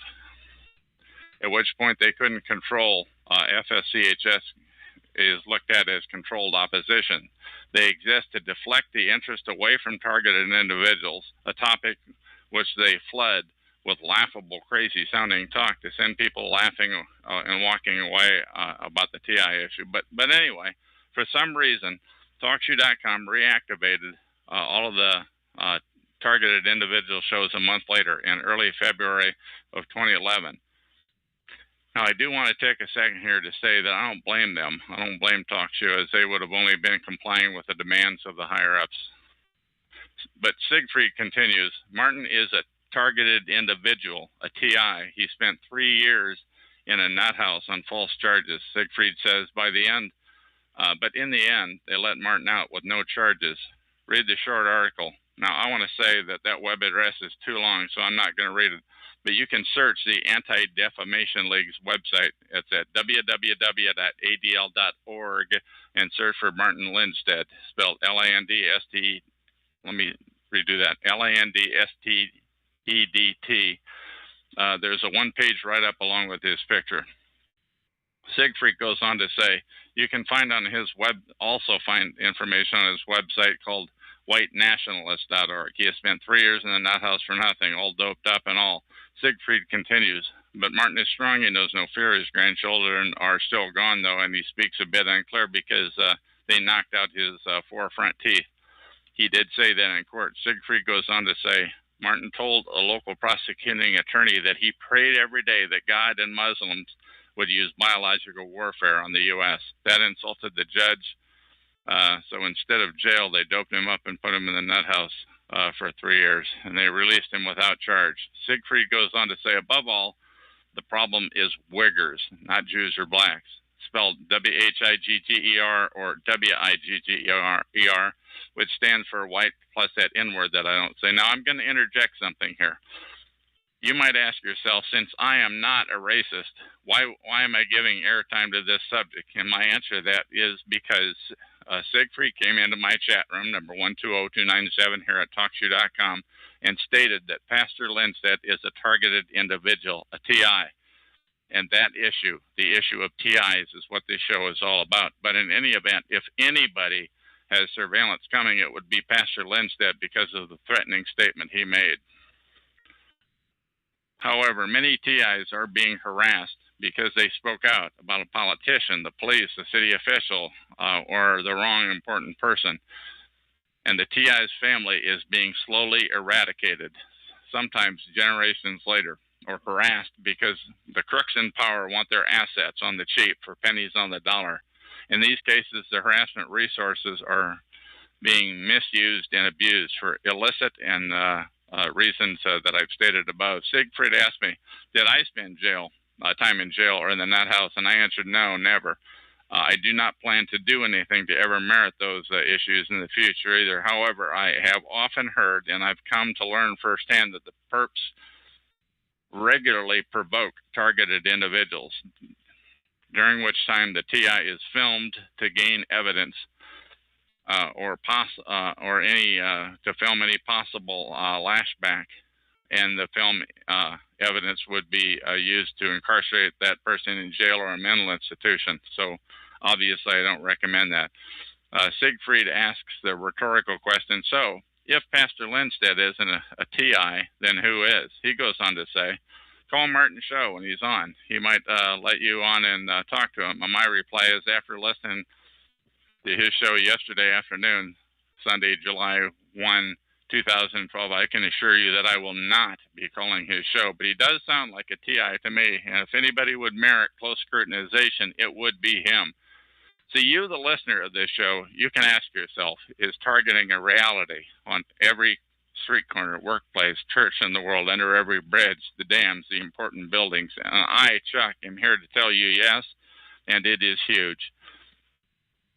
In fact, since my overt go live date began in April of 2006, I've had numerous specifically different groups harass me, and this is just in the limited area that I travel. And these groups differed depending on the location I was at. So I can only imagine that harassers would differ for different targeted individuals, such as different races, religion, professions, economic situation, etc. But these were just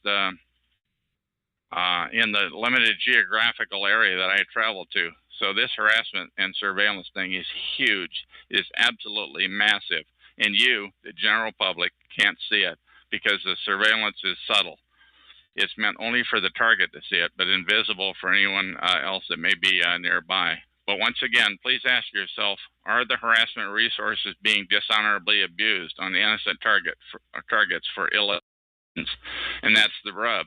The system is corrupt. It may have started out pure, but it's corrupt now, based on conversations I've had for nearly 2 years in these chat rooms.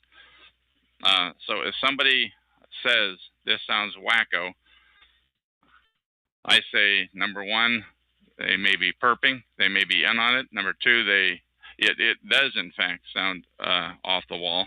Or number three, they may have been turned from a TI into a perp. And sadly, that happens all the time.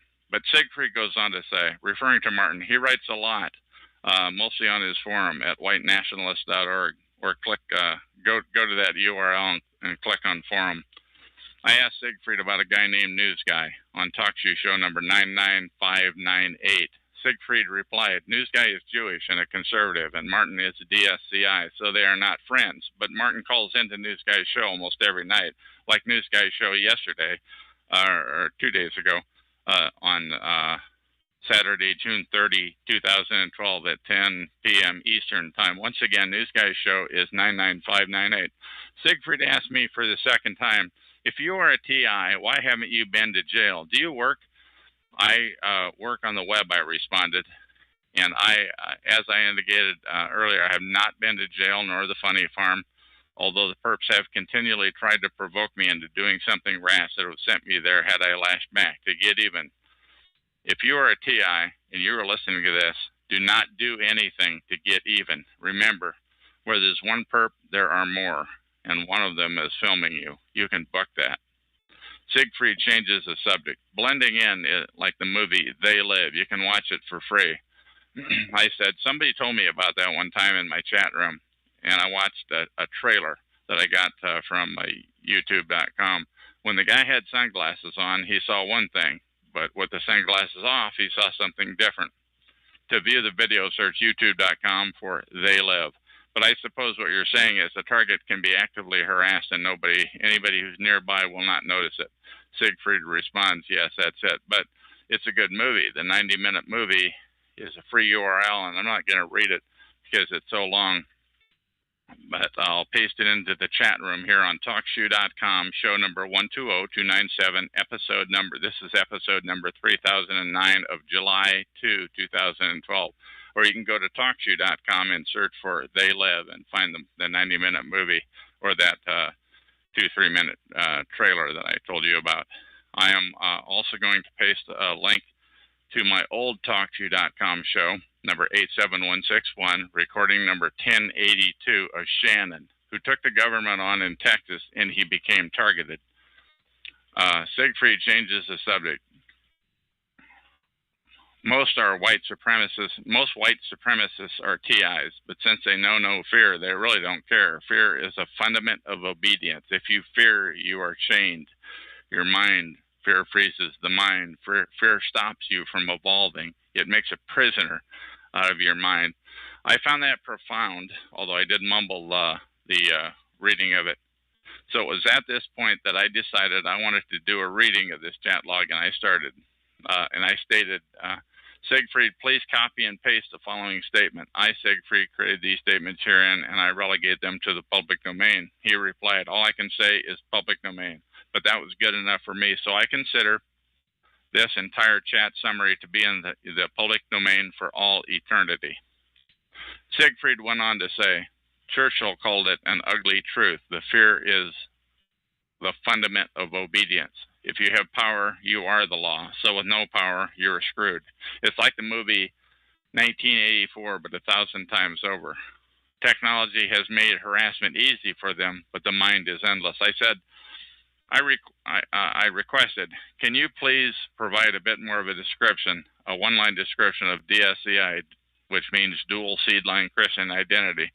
How would you prefer that be said to people that are recording? And Siegfried replied, I don't care what they might or might not think of DSCI. It doesn't matter what they think. That is very liberating in itself. People always worry about what other people think. I don't. I am sincerely asking you, I said, to please define it in one line so people who listen to this show can be informed. You can't define certain things with words. One has to feel it or not. You want to educate people. I don't. So it is your thing, not mine. Then I replied, one more thing. It just seems to me that the white separatists in these TalkShoe.com rooms not only don't care about TIs, but actually pile on. What do you say about that? Siegfried replied, since they are TI, they tend to be somewhat sociopathic, dysfunctional, into confrontational. It's no big deal. Now, I must say, I'm taking a time out here. I find that statement by Siegfried to be amazing. They've actually got him believing that targeted individuals are nuts and have it coming. But in any event, as far as Siegfried is concerned, he could care less about TIs. But part of the reason why I say they have it coming is because most of the people that hang out in these so-called rooms are actors.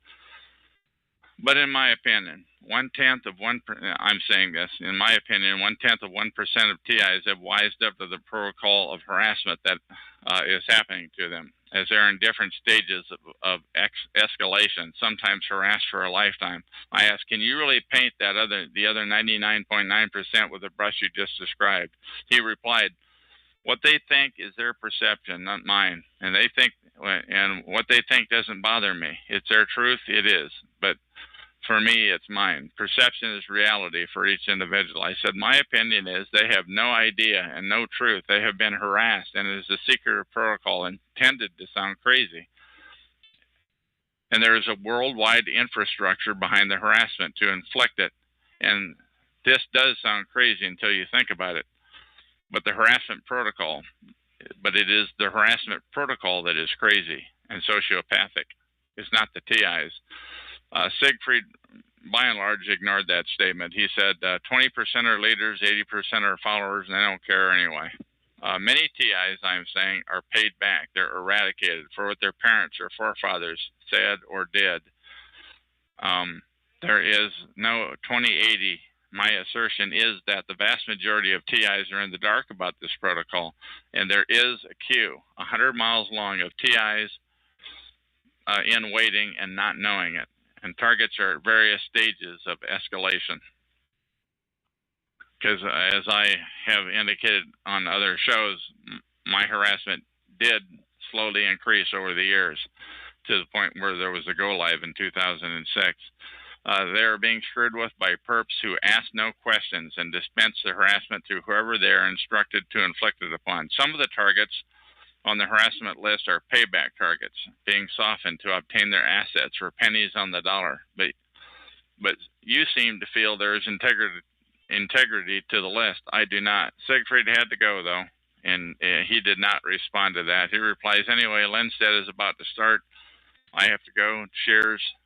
Thanks for your visit, I said to Siegfried, and off he went. And that is the end of this recording.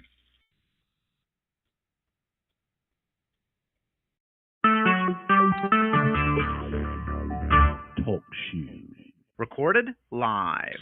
Hello, my name is Chuck, nickname Van, or Vancouver, Washington, USA. Welcome to Talk Shoe Show number 120297. This call is being recorded, and anything said will go permanently into the public domain. Thus, everyone is entitled and encouraged to copy and republish any part of this MP3 recording file. You do not need permission. No notification or attribution is necessary. To find more of these public domain audios, go to the top right corner of any TalkShoe.com screen and search for Vancouver or 120297, or click the top left purple button to see if it's live now. The time out here on the west coast of the U.S. is 9:15 p.m. on Tuesday, July 3, 2010. This is Tuesday, July 3, 2012. This is episode number 3010, and I have a person on the call right now that I'm going to we're going to just have a discussion. She goes by the name of Caller X. And how are you this evening? I'm okay. How are you? I'm hanging in there. Thank you. Now, I've never heard your voice before you called me. I am new to the call. Yes. Okay, and can I just ask you? You have indicated you don't like to be referred to as a targeted individual, and yet you encounter mobbing. Do you mind just for a second describing a couple of situations that you've encountered? I unfortunately have gone through a situation with an ex-person and my ex's friends, so to speak. Uh-huh. And unfortunately, I'm dealing with a situation where I'll get, I've been in grocery stores where I get shoved into shelves saying I should watch who I'm talking to, or I'm walking down the street. Next thing I know, I've got like some girl with her camera in my face or something crazy like that. Okay, other examples. These are great examples. What other sorts of things happen to you, please? I'm just trying to think. It's so hard to. It's a lot of that kind of thing, basically. I've got lots and lots of harassing telephone calls. One time I took a trip across country, and every single state that I was in, I would get a harassing call with that area code in it. Like on your cell phone, you mean, or? Mm-hmm, yes, it would just be like. What else? Random call. That's stuff like that. So just kind of, a lot of hang-ups, a lot of, just calls, just out of the ordinary on holidays or birthday or, something crazy. I had my car vandalized. I've had the windows in my house broken out. I've had all kinds of things happen.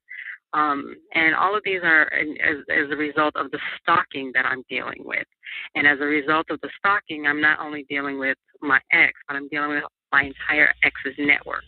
So in a sense, that makes me a TI, I guess, which is why I don't really like to go by that term TI, because TI meaning targeted individual. You prefer to avoid that. Well, I avoid that because of all of the other stuff that I read or that's surrounding that. I know who my stalkers are. I know it's, not, some network that's way out there, part of the government out to get me.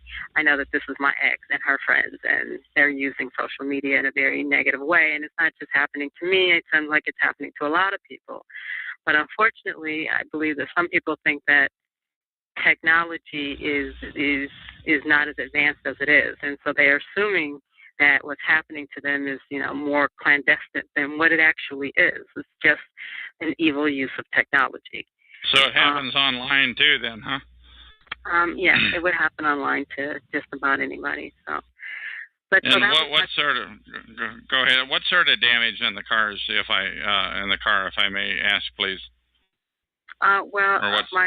The radio was stolen out of my car, but the car was vandalized in such a way that it was just obvious that it wasn't just a mild radio being, like radio. they just want the radio. They wanted to F with you. Like they wanted to ruin. They ruined. Yeah, they destroyed the car. They pretty much vandalized the car. I had to have the entire center console replaced. Okay. And what else? Anything else that you want to say before we get on this topic that we were going to talk about? No, those are enough details. I mean, those details are already in the public domain, so to speak. So anything else I keep to myself for now. So now, how did you come to find this quote unquote community here at that hangs around Freedom SCHS or around TalkShoe.com? How did you come to find us? I didn't really find you per se. I've kind of known of the existence of TIs, and I've kind of been monitoring the whole situation because it parallels what I'm going through, and it's just kind of, in my opinion, something that's interesting. But what I don't find interesting, or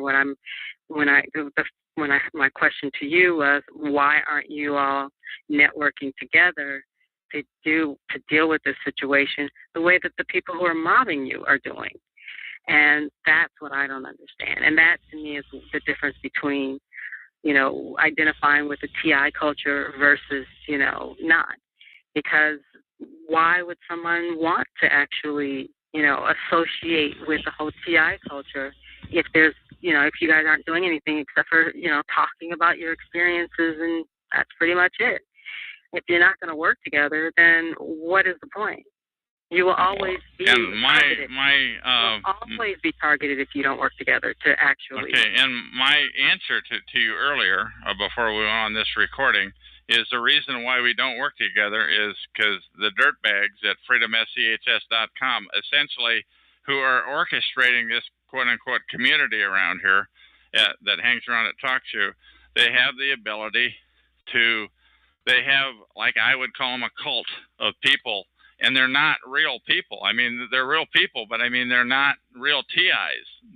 In my opinion, they're dirty. It's a dirty cult. In my opinion, they make stuff up. They make up crazy stuff. Now, how can you make peace with somebody like that when the only organization that supposedly the premier organization kills off other organizations, gets their calls killed, floods their calls with crazy talk, and does crazy talk on their own calls, and essentially they're the only game in town, and they make sure it stays that way, and that's my answer to you. But they're not the only game in town.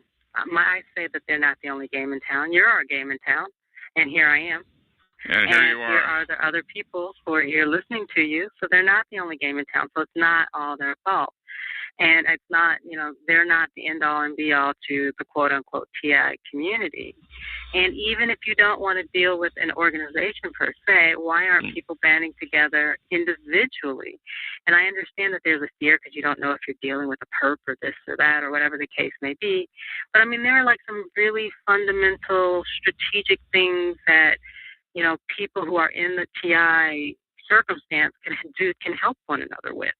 Like, for instance, if you say you're being followed around in the streets by your neighbors or whoever the case may be, so why don't you band together with another TI and let them follow you around with a camera so that you can get the proof?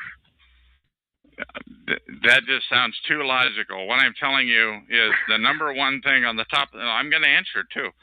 The number one thing at the top of the list from my research now that I'm going to answer this. That I've been a knowing TI and a knowing targeted individual now for 2 years, is they want to isolate you.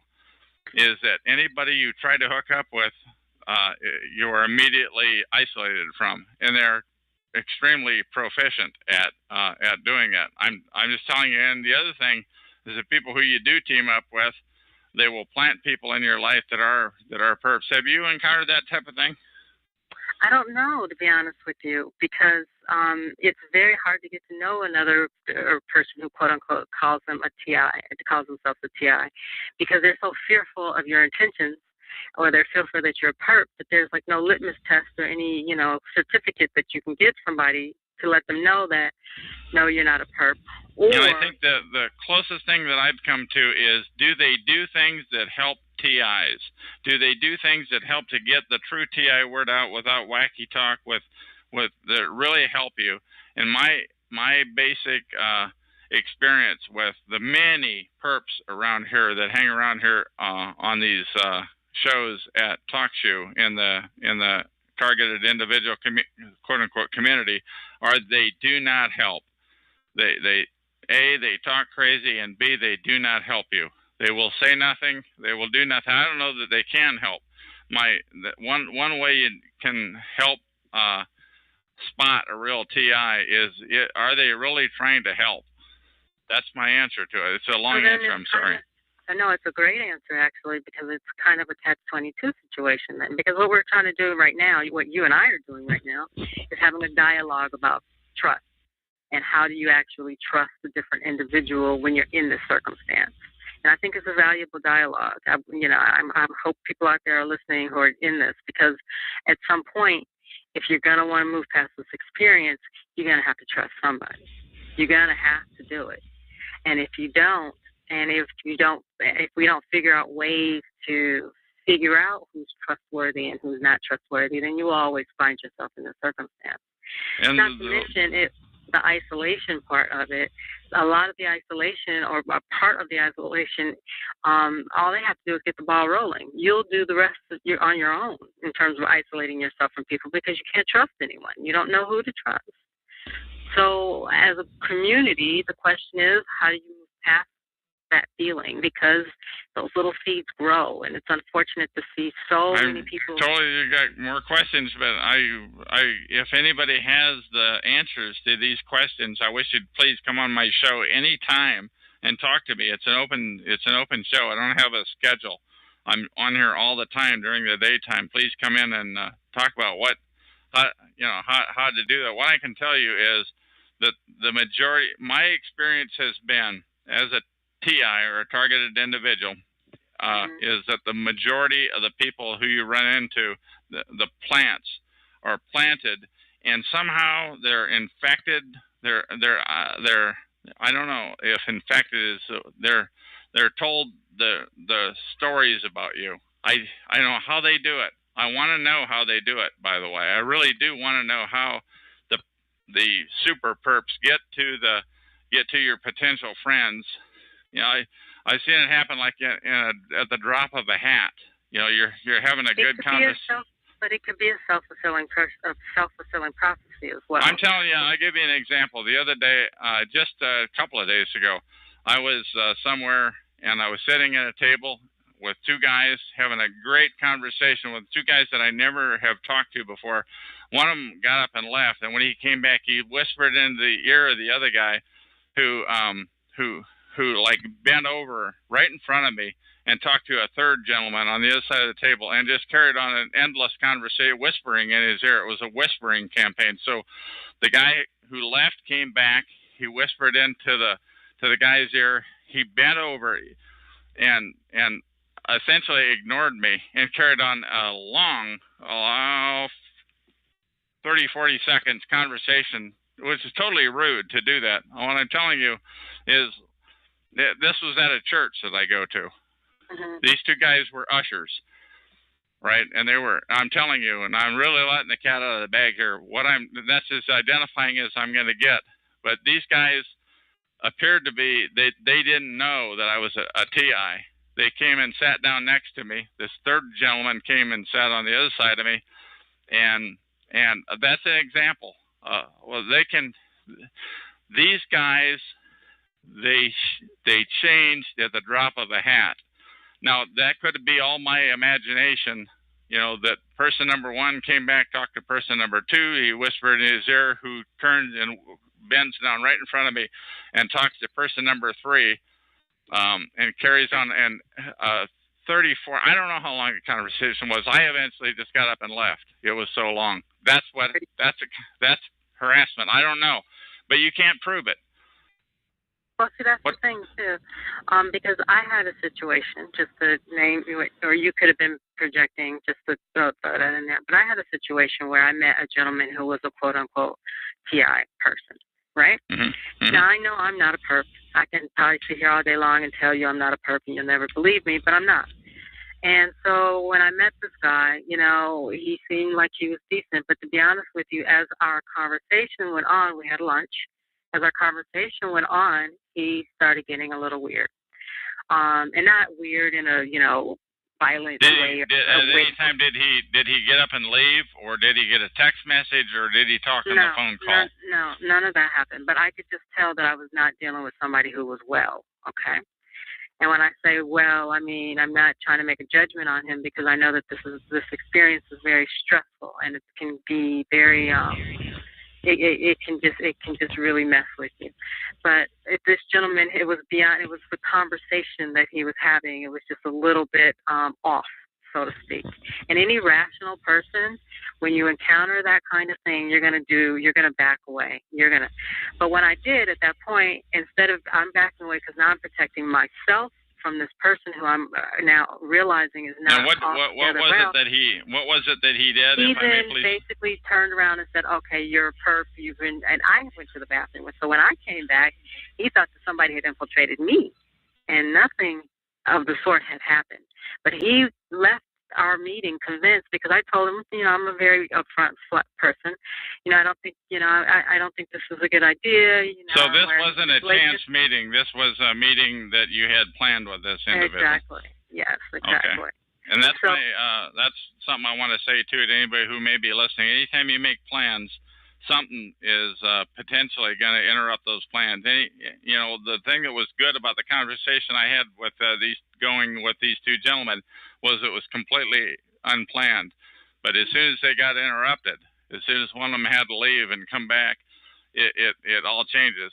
But what's even worse than that is if you make a phone call or have a conversation, if you have an appointment, it's and you're a targeted individual, the potential of something happening to mess it up is increased greatly. That's where you and I differ, because nothing messed up my conversation or my lunch with this gentleman other than But you just said you went to the restroom, and when you came back, I went to the restroom. When I came back, he accused me of being a perpetrator. When I basically, that's my point, is that in his mind, exactly what you experienced from those three gentlemen is what he experienced towards me. And I know for a fact that I didn't go into the bathroom and talk to any FBI agents. No. While you were gone, I was suggesting that someone might have approached him while you were gone. But you've also said that you. No, the whole conversation before this was. We had the conversation. I said, you know, hey, I don't think this is a good idea. You know, they were too different, yada, yada, yada. I went to the bathroom and coming back so I could say the goodbyes. At that point, that's when he was like, are you, you know, perpetrator or whatever the case may be.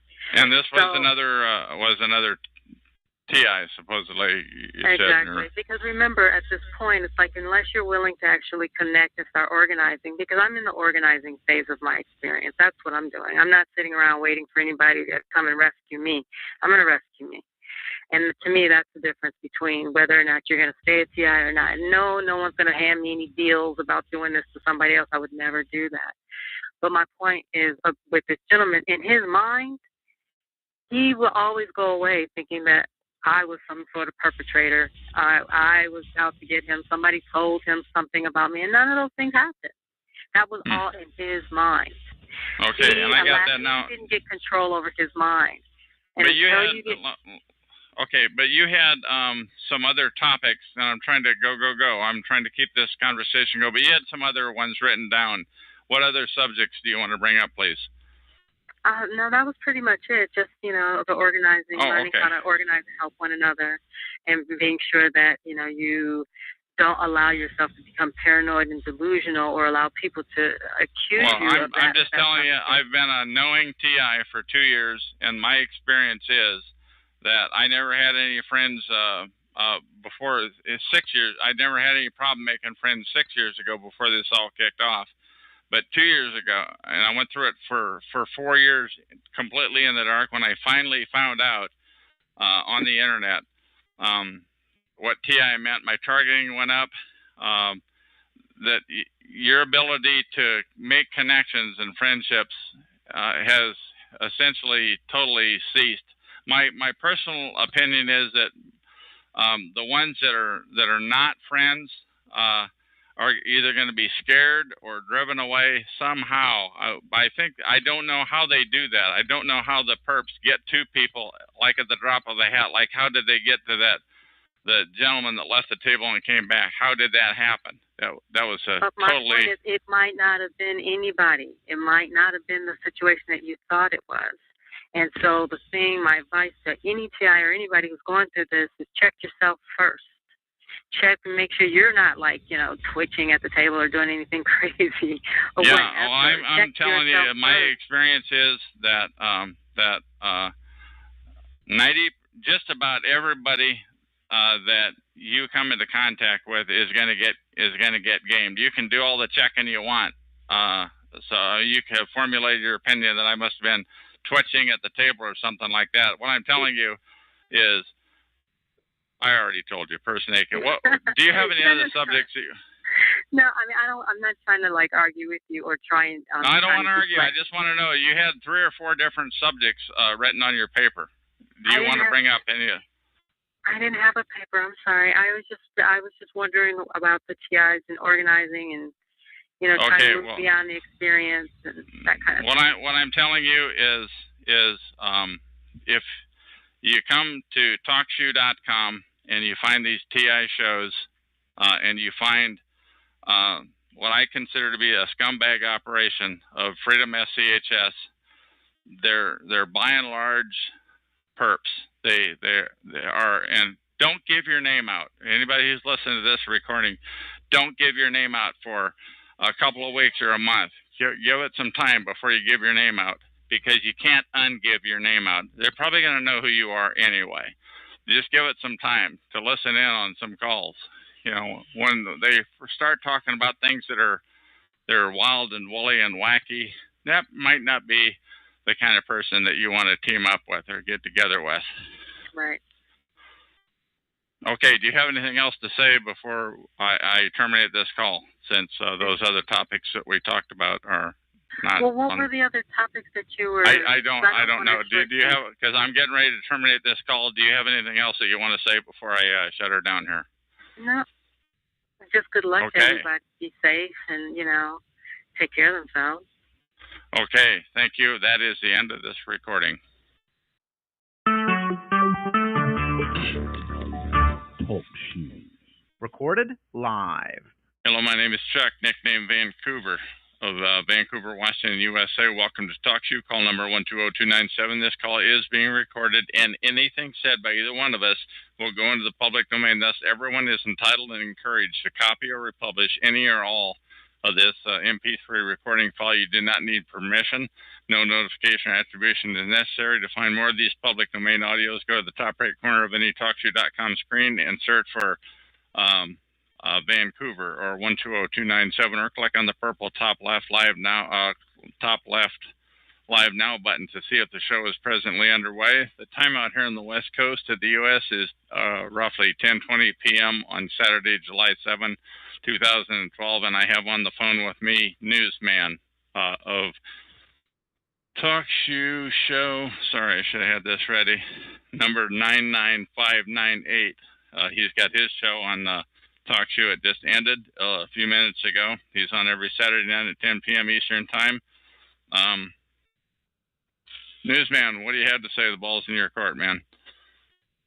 Well, thanks for having me on there, Van, or Chuck. I'm really glad to be talking to you finally after all this time. And, it really is very interesting, because this whole concept of the targeted individual is one that I never really had a name for, but was one that I have experienced before over the years in viewing different people as they've been targeted.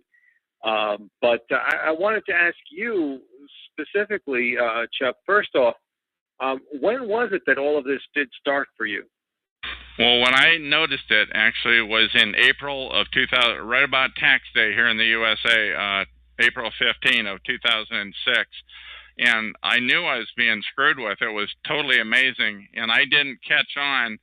And I'm a good internet searcher, but I didn't catch on until May of 2010. So I went 4 years. And it's like the search results were gamed, but I hope I've answered your question. So I caught it started in April of 2006. I finally caught on in May of 2010. That's how secretive it is, and that's how difficult it was for me to find out about it. Now, before you were being targeted in 2006, were you politically active in any way? No, I would say I've never been politically active, but I have been outspoken. Generally, if I didn't like what a corporation was doing, I would say it. If I didn't like what, I thought it was like the American thing to do, to speak your mind, But it turns out that that can work against you. On the other hand, I do think it does go back to my much earlier years, like my 20s. In other words, 40 years ago, possibly. And you can't prove it. You can't prove that things were like that were happening. But I'm talking about like 3 accidents in the span of a month and a half.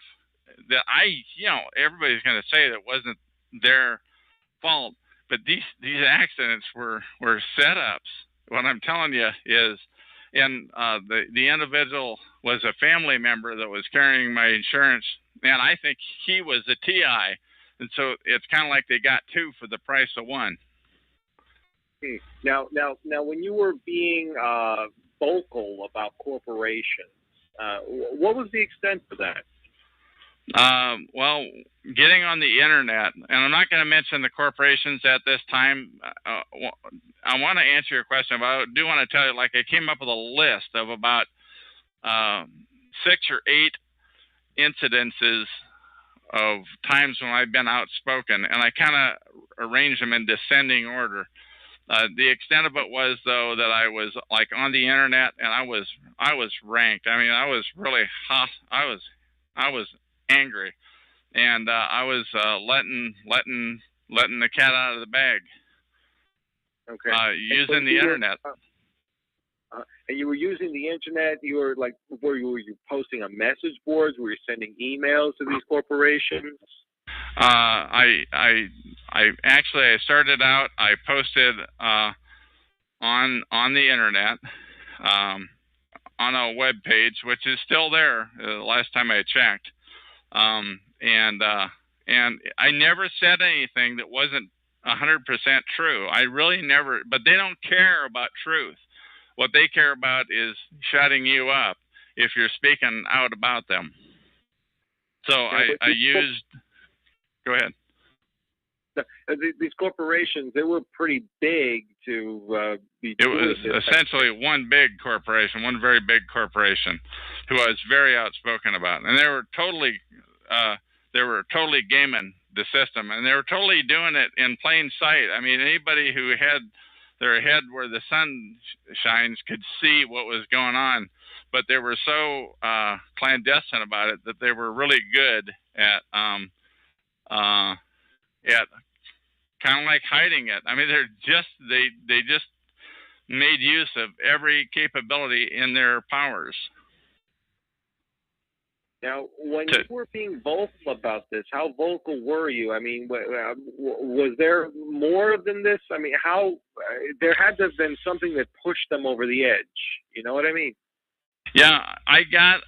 There was kind of that talked to me about it via email, and he just said, "Well, you don't want to talk about this. You can't prove it. This and that." And every time that person talked to me, it angered me. Because he was essentially just shut up. Just shut up is essentially what he was saying. And every time he did that, I improved the document. I probably improved the document, I don't know, 6, 8, 10, 20, I don't know how many times. I really put a lot of effort into outing them. Did these documents, did they make a lot of exposure on the internet? Did they get a lot of play or a lot of press? No, but the fact that they're out there, the fact that it was out there, it was essentially one document that continued to improve. And, look, I'm not a professional writer. I've definitely improved that over time. But the fact that it's out there that people can search on, today with a Google or what have you, they can Google it and it'll come right up. And when people look, yeah, go ahead. No, you go ahead. Okay. When you were looking at these, when you were discovering that these strange things were happening to you, what were the strange things that you were finding out? Let me give you an example. Like on the night of tax day, 2006, I got home. I was living in my RV at the time, and I got home to my RV, and my lock on the RV had been jimmied with. It was kind of like somebody had put sand or salt or something in there. It was really hard to get open. I was lucky to get it open, and when I got in there finally, I heard this high-pitched, whiny squeal. I'd never heard anything like it, and it was hard to, and who'd have known whether that was associated with it or not? You don't know. You don't get a registered letter saying your lock got jimmied with, but that was the kickoff. And another kickoff is like when I would go to the video store or to the grocery store, where I was actually harassed. I mean, the way I looked at it, that was the term I was looking for on the internet. To me, it was harassment. It wasn't stalking.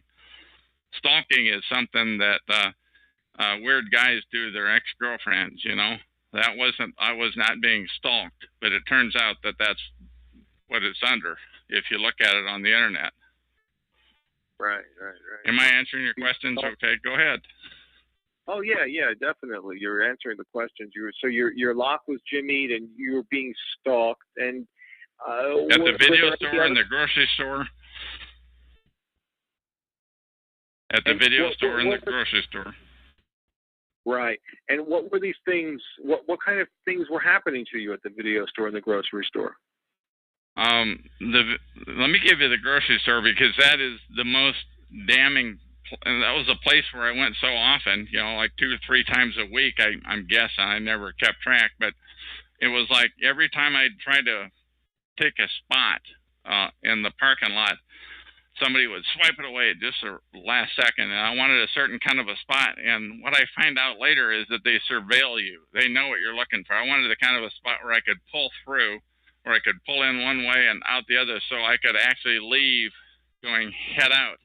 That would be the first thing. The second thing, and I spent too long on that, the second thing was as I was walking into the store, somebody would walk out behind a pillar at the last second, and I would go, excuse me, because I'm kind of a polite guy, and they would never make eye contact with you.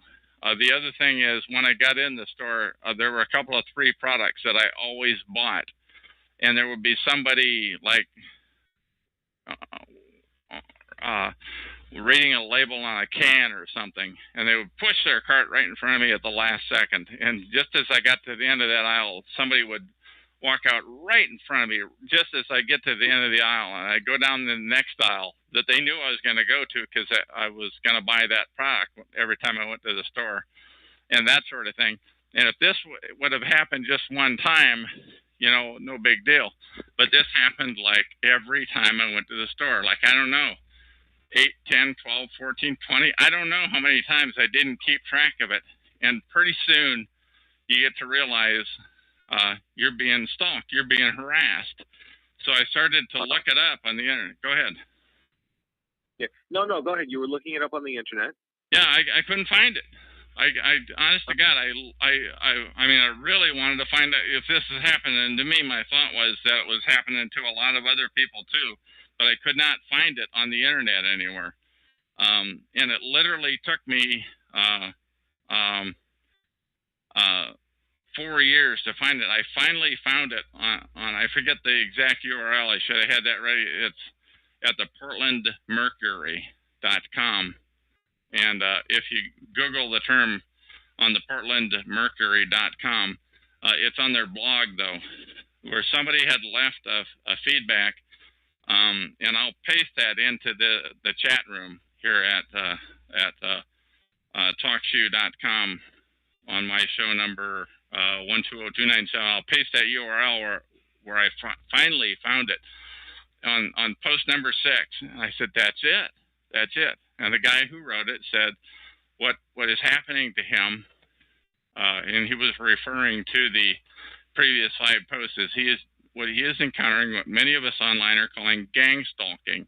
It was really well written, like 5 or 6 paragraphs that described essentially what was happening to me, and I've never looked back. Wow. But that's how I found it. So going back to the corporations, now the corporations that you were being very vocal about, I know you don't want to name the names. That is correct. I don't know why, but I just don't. Well, what is the industry that they were in? Yeah, I just don't want to. I'm sorry, I don't want to get more identifying than that. I'm sorry, but I mean, they just didn't want to be talked down. They looked at it as they're being talked down, but they were clearly being illicit. I mean, that's what they were doing. Were they retail involved with the government? Okay. No, I don't think any more than any other retail establishment would be involved with the government. Okay. But it just seems a little strange that maybe a retail establishment, even if it was say Walmart or Target or something big like that, on that kind it is somebody really big, yeah.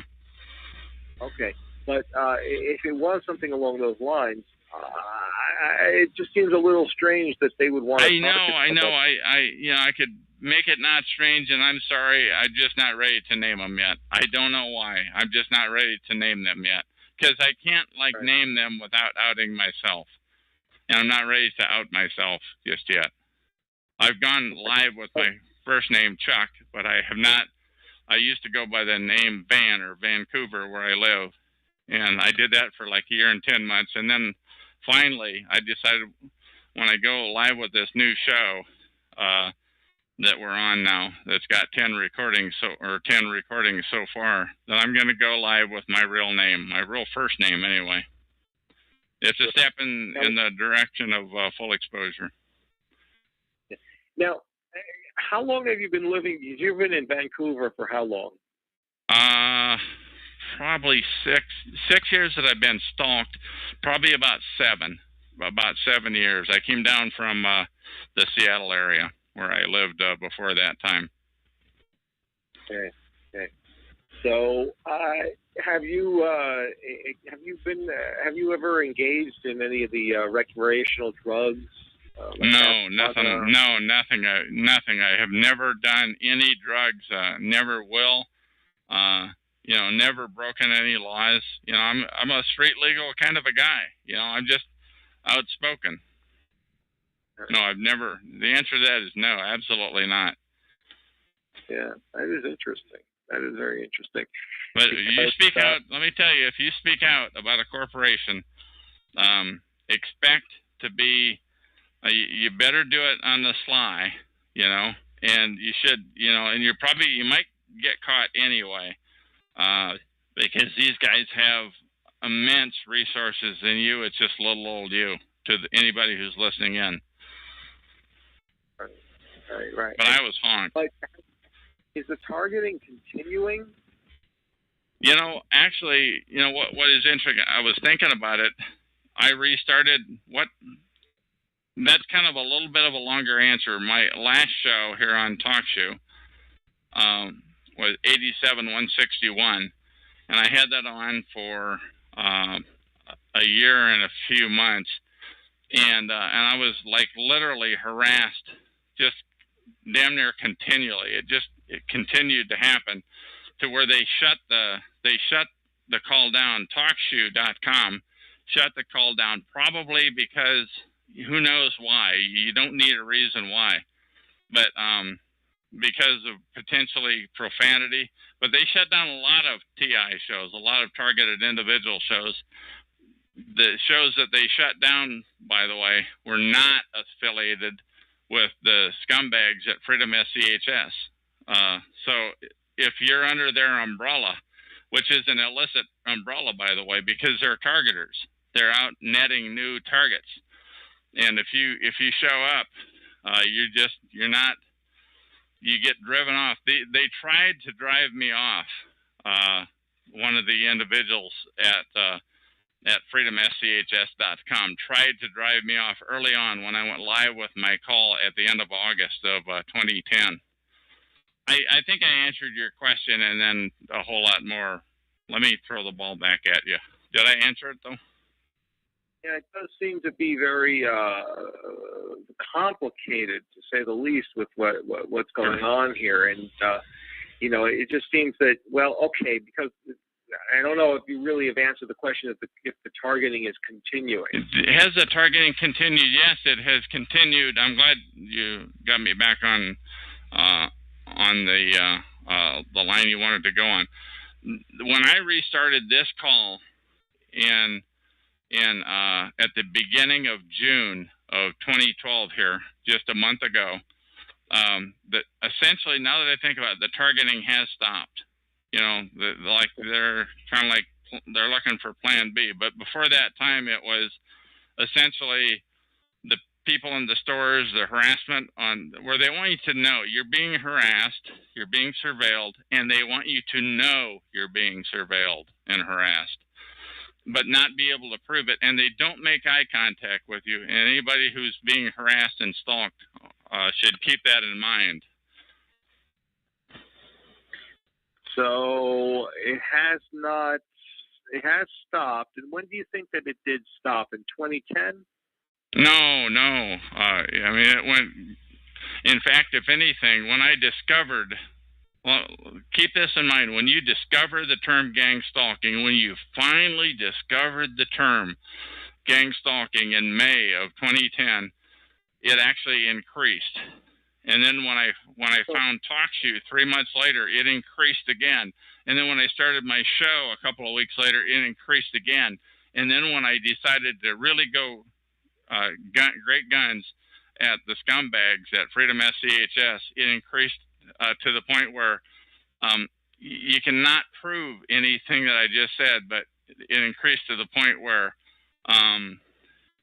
I think I was like food poisoned when I consumed food out of my apartment here in Vancouver, like on 3 occasions in early December of 2010. And in fact, if you listen to my recordings on TalkShoe show number 87161, if you listen to them before that time, pre-December 2010, I sound like a normal guy. My voice is probably shaking a little bit, but it was really bad after that. I mean,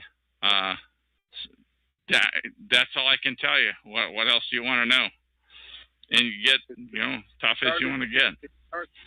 Yeah, because it started in 2006 because you were complaining about these different corporations. That could be. It could have been going on probably before that time because I started the complaining about a corporation.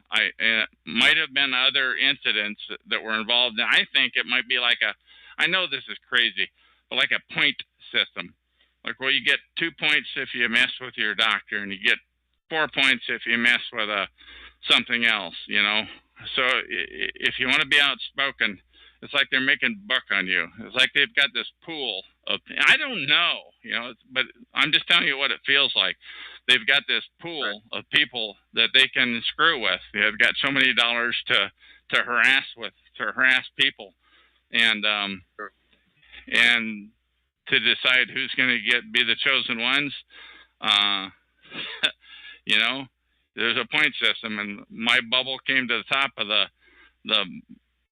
bottle on April 15, 2006.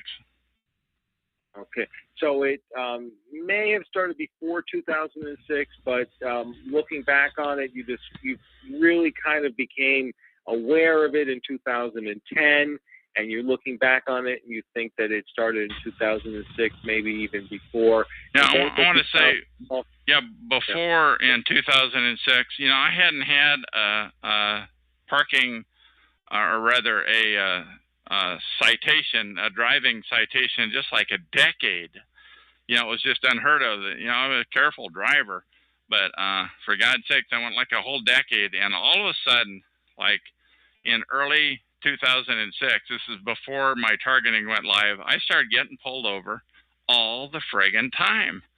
You know, it was like 3, 4, 5. I don't know how many times it was. I don't even remember what they were about. It was just constantly getting pulled over. Never got a ticket, except for one time I did get a ticket after the targeting went live. I did get a ticket. That's like the only one I had.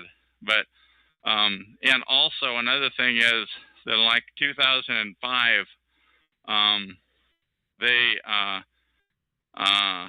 you know, the weird things started to happen. Like I essentially split up with my girlfriend, and they will now. Things that I found out since are that they will work over any relationship that you have.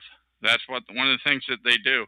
Way before that, I had in the mid 90s, I think, I had a cop that lived right across the hall from me. And just keep that in mind, anybody who's targeted, if you've got a cop that's living across the hall from you, and if they're outside, it's called same time entry and exit. And he was just like always outside. I never thought about it. It's just he was a good old guy. You know, he didn't make any qualms about what he did for a living and what I care. It felt kind of good having a real life cop living across the hall. And also at the last place I lived 7, 8 months ago by now, I had a cop living right next door to me, you know, and that's, you know, and I tried to tell him that and it was like, oh God, that I was being harassed, you know, and I knew he was in on it because he was always out there. You know, I was slowly coming to the realization of what was going on, you know. So now things that you brought up, I wanted to backtrack a little bit about them because you said this statement, the targeting went live. What did you mean by that? What do you mean by that? It went live. It went what somebody here calls go live in April of 2006, and that is when they want you to know, man, and granted, before that time, you were pulled over a lot and what have you, but now they want you to know. On tax day 2006, that's when they went live. And they went live, I mean, every time I go to the video store, there'd be somebody blocking the path that I wanted to go. It is every time I went to the video store because that's what they do. They surveil you. And if it happened once, twice, 3 times, I mean, it happened every friggin' time I went to the video store. And every time I went to the grocery store, when those kinds of things continue to happen, that ought to be your. But I believe I've answered. Your question. Right, because when you're looking back at it, that's when you realize that's when it went live. Yeah, that's go live. As Alda is her name. Alda calls it go live, and that's a good thing to call it because that's when they turned up the heat. Now, who is this Alda? She is a targeted individual that lives in California that I met, quote unquote, here on TalkShoe at TalkShoe.com. And essentially, I recorded her 3 times, I think, on my last call, 87-161. And, you know, I mean, I believe she is a real TI, but, you know, a real targeted individual. You know what's funny is, and I'm going all over the place here, and I don't mind if you just interrupt and get me back on where you want to go. But one thing, they have a way of taking what I would call a pure TI and compromising them, and I don't know why she's never started her own call. She's got her website is sites.google.com/site/targeted stalked terrorized, all one word. Let me repeat that. sites.google.com/site/targeted stalked terrorized. And she has a lot of information. In fact, I thought enough of it that I did a reading of that site on one of my recordings here. Okay. Now, when the cops were pulling you over all the time, what were they pulling you over for? God, I don't know. I don't remember. It's like, and they didn't give me a ticket. Well, did you know you're not supposed to? Yeah, sorry, And I guess I talked my way out of it, but it just continued to happen. And it wasn't like I didn't start. Yeah, I don't know. It just. Right. I don't remember. I'm sorry. I can't be specific on that one. Okay. Now, when you were how old when all of this happened? When this started to happen, roughly, I'm in my 60s now, so I would have been like 55 or thereabouts. Probably about 54 when they started to pull me over. 53 when I was up in Seattle, and came down here, and it had started then, but way back even before that. Even back when I worked for a corporation, I was what you call workplace mobbed. And that is where a couple of different, and you can't put your finger on that. You literally can't prove it. But there were like a couple of the people that worked with me and a couple of other different people that were always in there, just ask them to leave, and they'd leave, but sure as heck they'd come back the next day. It was like they were effing with me. It was just amazing. And now that's a reach. What I'm saying is what I have just described is a reach, but I think that possibly those are involved too. So you don't know. You can't. You don't get a registered letter that says, "Dear Chuck, here's the way it's going to be." Right. But it just seems to be very interesting that you wrote some things on the internet about a corporation or corporations, and then you've been stalked for maybe 6 years. Yeah, for 6 years go live. 6 years go live. And you've been harassed for 6 years. It seems to be.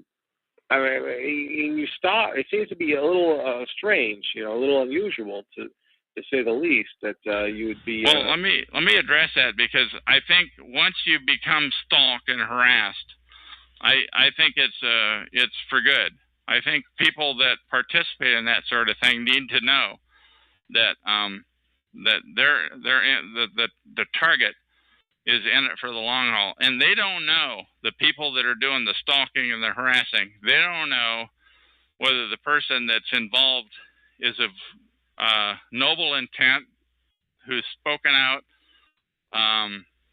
who doesn't have this harassment coming, or if it's a bad guy. They don't know. I don't know. I don't know. I never interviewed them. I'm hoping they'll call in, though, and I can interview them, but I think they'll put themselves at risk by doing that. So I think it's the same forces that are involved in this.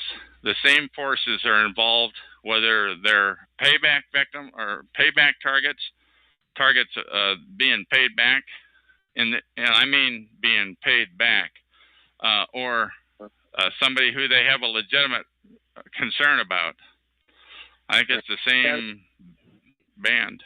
So it has stopped, and how long has it stopped? How long has this harassment stopped? I would say for the last month, since I've gone live now with my new show. I really never thought that it would. It never entered my mind that it might stop. I don't have any. I have no illusions that it's not going to start up again, because it had stopped a couple of 3 times while it was going on. Like, it would stop for a couple of 3 days, and you think, God, it's over. Thank God. Where you could actually go to the store like a normal person and not be screwed with, or you could literally walk down the street and not have people stepping out in front of you. There's 1,000 stories I could tell like that, like people stepping out on the street, people clogging the street, always in the same place, and many times with different people. Yeah. Because it seems strange, because maybe if somebody was to Well, all right. Well, okay. If somebody were to target you in a different way, I mean, usually sometimes it's like people hanging up on something, calling and then hanging up.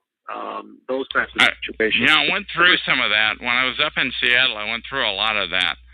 A lot of hang-ups, a lot of people with wrong numbers that were rude, and you just think that's life in the big city, and it may have been. You don't know. By the way, I get a lot of calls on my cell phones here. A lot of course, I publish my numbers, so I don't make a. In fact, while I said that, why don't I say what the number is here? Right. But you and you've never done any drugs. Never, not a thing. What do you think of the psychiatric industry or the psychiatric community?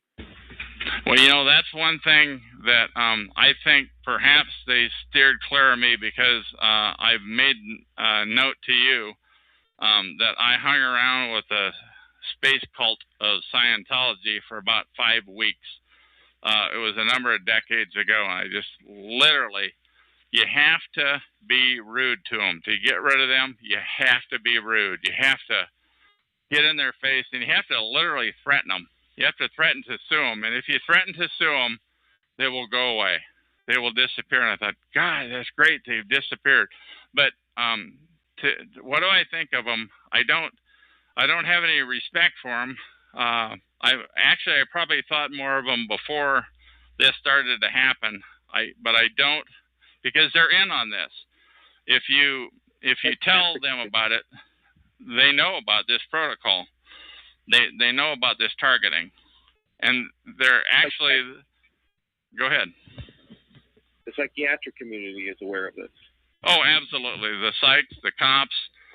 I saw an attorney about it when it first started to happen in 2006. I saw a handful, a couple, 3, 4, 5 attorneys, and they don't know it. And I found out, well, there's different kinds of attorneys. So I stopped in to see this one attorney, and he took and I put my business card down on the desk, and he spun it around and he looked at it, and he as soon as he saw my name come up on the screen, I guessed because it was facing at him. He literally got sweat beads on his forehead, and that's the one thing to keep in mind. This protocol of harassment and stalking drives people to their knees. Another one, I mean, he literally started yelling at the top of his lungs as soon as he saw my name on that screen. As soon as I showed him my card and with my name on it, he came unglued and he started walking around. He literally had sweat beads on his forehead. Smoothest attorney, and the reason I finally picked him was I realized, oh, you need a criminal defense attorney. Not that I have a lot of cash to throw at somebody like that, but he said, I suggest you see a psych. You need to see a psychiatrist. And he started walking, pacing like as I've said before, like a schoolboy, back and forth.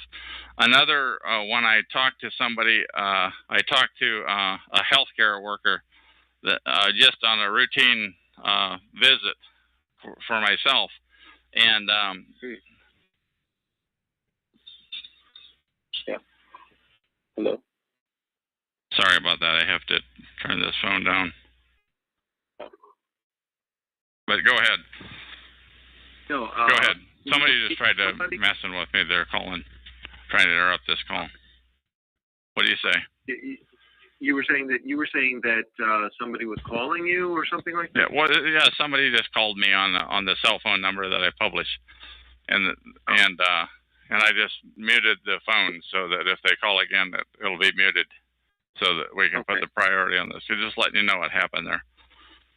Okay, but you were saying about the psychiatric community. Now, the psychiatric community is aware of this TI protocol? Oh, absolutely. The cops are aware. The psychs are aware. The healthcare worker that I saw, they're aware. She was the healthcare worker that I talked to, and I said I'm being harassed. And by then, by the time I saw her, I had actually wised up to the term gang stalking. And what I didn't realize at the time was you don't want to mention this to healthcare workers, or they'll have you committed. They will have you committed if you claim to have this type of thing happen to you. They will do whatever they need to do to have you put away. And I didn't know that at the time, so it would have been, that meeting would have been right around May of, a little shortly after May of 2010 when I discovered that, now that I think about it. Where I discovered this term on the internet. Right. Have you ever, have you ever come close to being committed? No, nothing like that. Never, ever. No, I've been gainfully employed all my life, and self-employed now, and for the last number of years. So no, it's never been an issue. But I understand that a lot of people have had that type of thing happen. But I think what they do, I think they're just gonna harass the living crap out of you. For if you're targeted, they're coming at you. So go ahead, ask those questions, those tough questions. All right, because that's the whole thing. I mean, it just seems to be, it's just a little, it seems to be, okay, you found out in 2006, so you started in 2006, and you look back at 2010, you realize that this has been going on, and now it's stopped for about a month or so. Right, since I started the show up again. Right, but why do you think that is, that they're not targeting you anymore? I think it's because I have no idea what goes through their minds, but I think it's because I'm raising so much Cain about it, and I'm a lot more proficient at raising the Cain than I am. I mean, if you listen to my recordings on 87161 and listen to my recordings now, more matter of fact, I'm more I don't put up with a lot of nonsense, which happens to you, by the way. There's a literal army of people that don't want the word about organized stalking to get out. There's a literal army of people. And by the way, on TalkShoe, they center around Freedom SCHS. They center, and what they do, they crazy talk. They talk about wild, crazy, unachievable, wild and woolly stuff. But I don't encounter any of that. I just have encountered people, boots on ground people that have been involved in the harassment. Yeah, and now that you have not had this targeting for harassment for a month, but there's no real way that you can see that it's going to end. But yeah, I would have to say I have had some same time entry and exit. I have had some from my abode here, where I'm living. I have had some as each time when I come, or not each time, but many times when I come or go. There's always thinking, whatever you wrote about this corporation, whatever corporation or corporations it was, I mean, this must have been some sort of a scandalous thing that you were publishing about them. Yeah, it was absolutely true.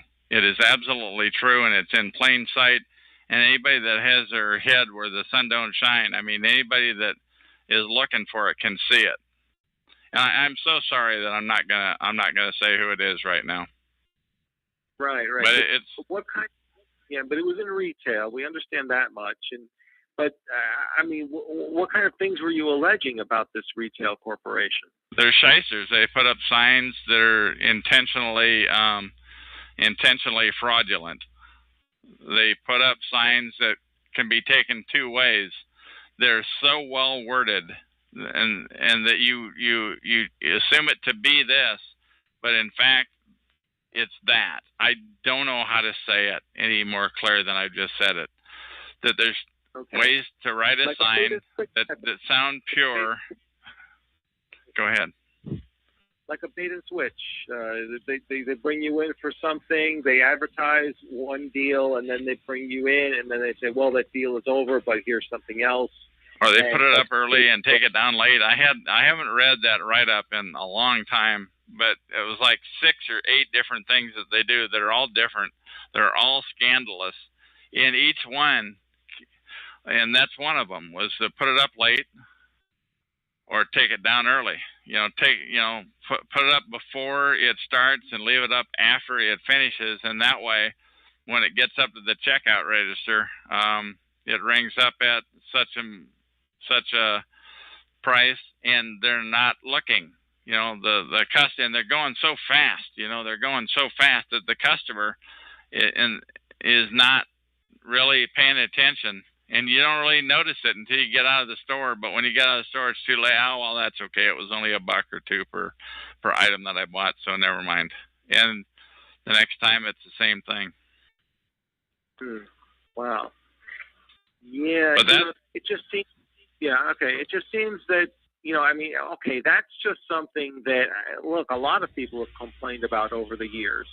It doesn't seem to be anything so scandalous that would require you to be targeted and harassed for like 6 years. Years. I don't know whether a lot of people are going to write a web page up on it, though, and improve it every time they hear about it. I don't know of a lot of people who are going to put so much effort into outing what they're doing. Right. And did you name any names? I mean, besides the corporation itself, did you? No, I did not. Maybe because that's not pertinent, is because the people that are there are doing their job. They're just working their 9 to 5 or whatever it is that they're working, and it's not their fault. In fact, they kind of are half apologetic. This isn't the first time they've heard it. It's like, yeah.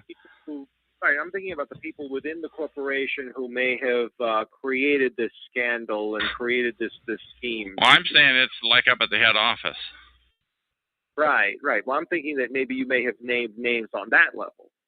No, I never named names because I never wanted to get sued. It's just, they're going to deal with this, and I do really do. You got harassed for 6 years. I mean, it probably would have been better if you got sued. But at least if you got sued, you would have been. Well, they wouldn't have anything to sue me on because I was telling the truth. What I'm saying is this couldn't have been the first time they heard it. And the guy who, again, was I should have saved the emails, but who was talking about, really, you don't want to do this. He was almost trying to talk me out of doing it. F you, man. You guys are dirt. It's like, well, yeah, but, it depends on how you look at it. I don't know. What I'm saying is, to me, it was non-negotiable. There's one other thing I want to say about that corporation. Let me say this because this is really pertinent. When I got back to Vancouver and finally sold off my RV, which they killed, by the way. You don't really know, but like 6 things went wrong with it. When I got back to Vancouver, I thought, God, where could this be coming? And it followed me. It followed me from one RV place to the next RV place. My RV died. When I finally got back to Vancouver, I thought, God, where could this be coming? I wonder if it's these guys. So I took the document down, and you know what? The targeting went away. It went away for like 3 months, and I don't remember the exact months. That probably a couple of 3 months off duration, and then I got to thinking, God, if that's true. If that is what they were doing, if they were effing with me, if they effed with, now I'm mad. Now I'm really mad. So I put the document back, and I put twice as much work into polishing it and making it so that it could only be understood one way. And again, I'm not a professional writer, but I worked on it hard. Right. But and by the way, when I put the document back, when I reengaged my harassment of them, the harassment of me continued in kind. So I'm pretty sure that it is that corporation, but you don't know, and the corporation probably doesn't know. They weren't into the day-to-day detail of it. They just said, okay, we have so many brownie points to use, and we'll use them on Chuck. He's our guy. Yeah. So that guy was you and trying to persuade you to take it down. Is that what you said? Yeah, it was some guy via email. I don't know why and why I even allowed myself to get into a discussion with him. To an email discussion. I don't even know why I did that. I don't know if I have the emails or not anymore. And who knows whether he was with them or somebody. It was probably with somebody else. It was kind of like he was trying to just talk some sense into me, trying to talk me into stop this. Stop. It was he played like a guy who just found this document that I had written, and I was big tough Chuck. I wasn't trying to hide who I am, because at the time I didn't realize that you better watch it. I didn't realize that. I didn't know about this thing called targeting. Right. I had no concept about it. So this guy from the corporation actually contacted you. You don't know if he was from the corporation, or I assume he was not. I assume he was with somebody else who was just trying to get me to shut up. Trying to get me to shut up, and that really infuriated me. So it was somebody who was, so you don't know who it was, but it was somebody who was just trying to say to you, hey, take that thing down that you were writing about this corporation. Yeah, and again, when I got back to Vancouver, I did take it down. The harassment went away, and this was pre May of 2010, so the harassment did go away, and that really infuriated me. That you can't prove it. You can't prove that this guy was working for this corporation in a way, or for the who knows who he's working for. You don't know that. You don't know that the corporation knew anything about it. They just said, "Hey, shut this guy up." Is the way I took it. Yeah. Right. Now, before we were talking a little bit about mental health and about the psychiatric. You have gone to mental health professionals before, right? Never, ever.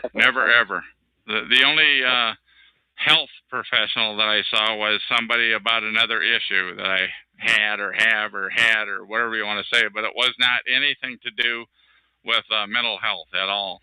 No, I've never, ever been to a mental health professional, ever. Okay. Well, all right, because... Go ahead and get as tough as you want. Go ahead. Come at me. Yeah, because, I'm thinking that maybe, what do you think of the whole thing, the concept of the mental health profession?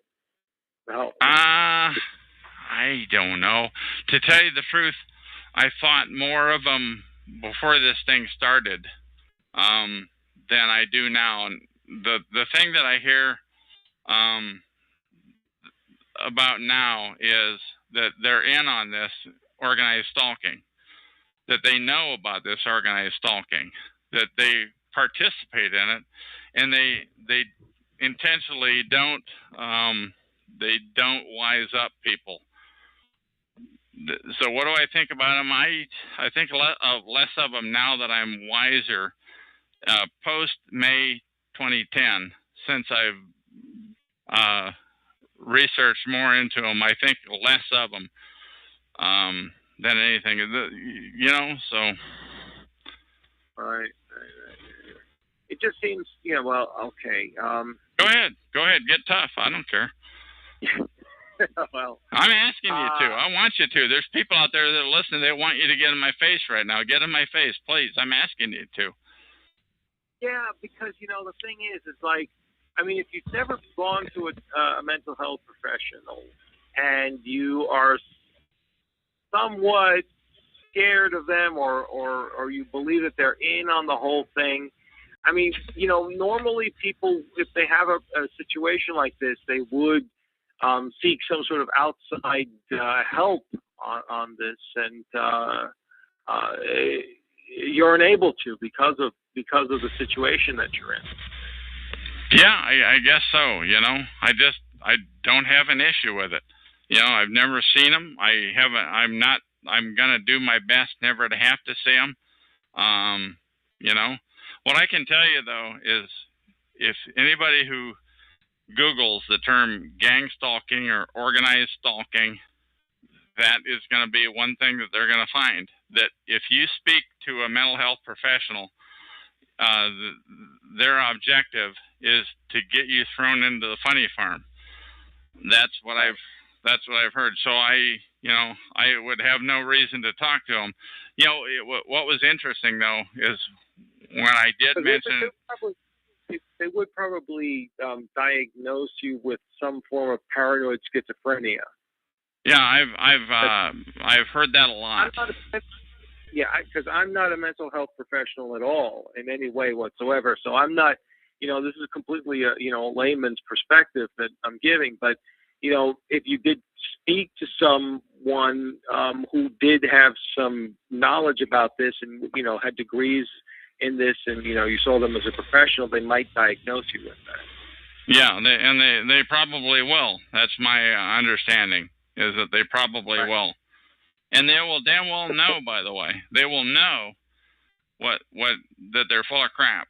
That I really believe that. They will know. In fact, their job may depend on diagnosing this guy with some disorder or whatever.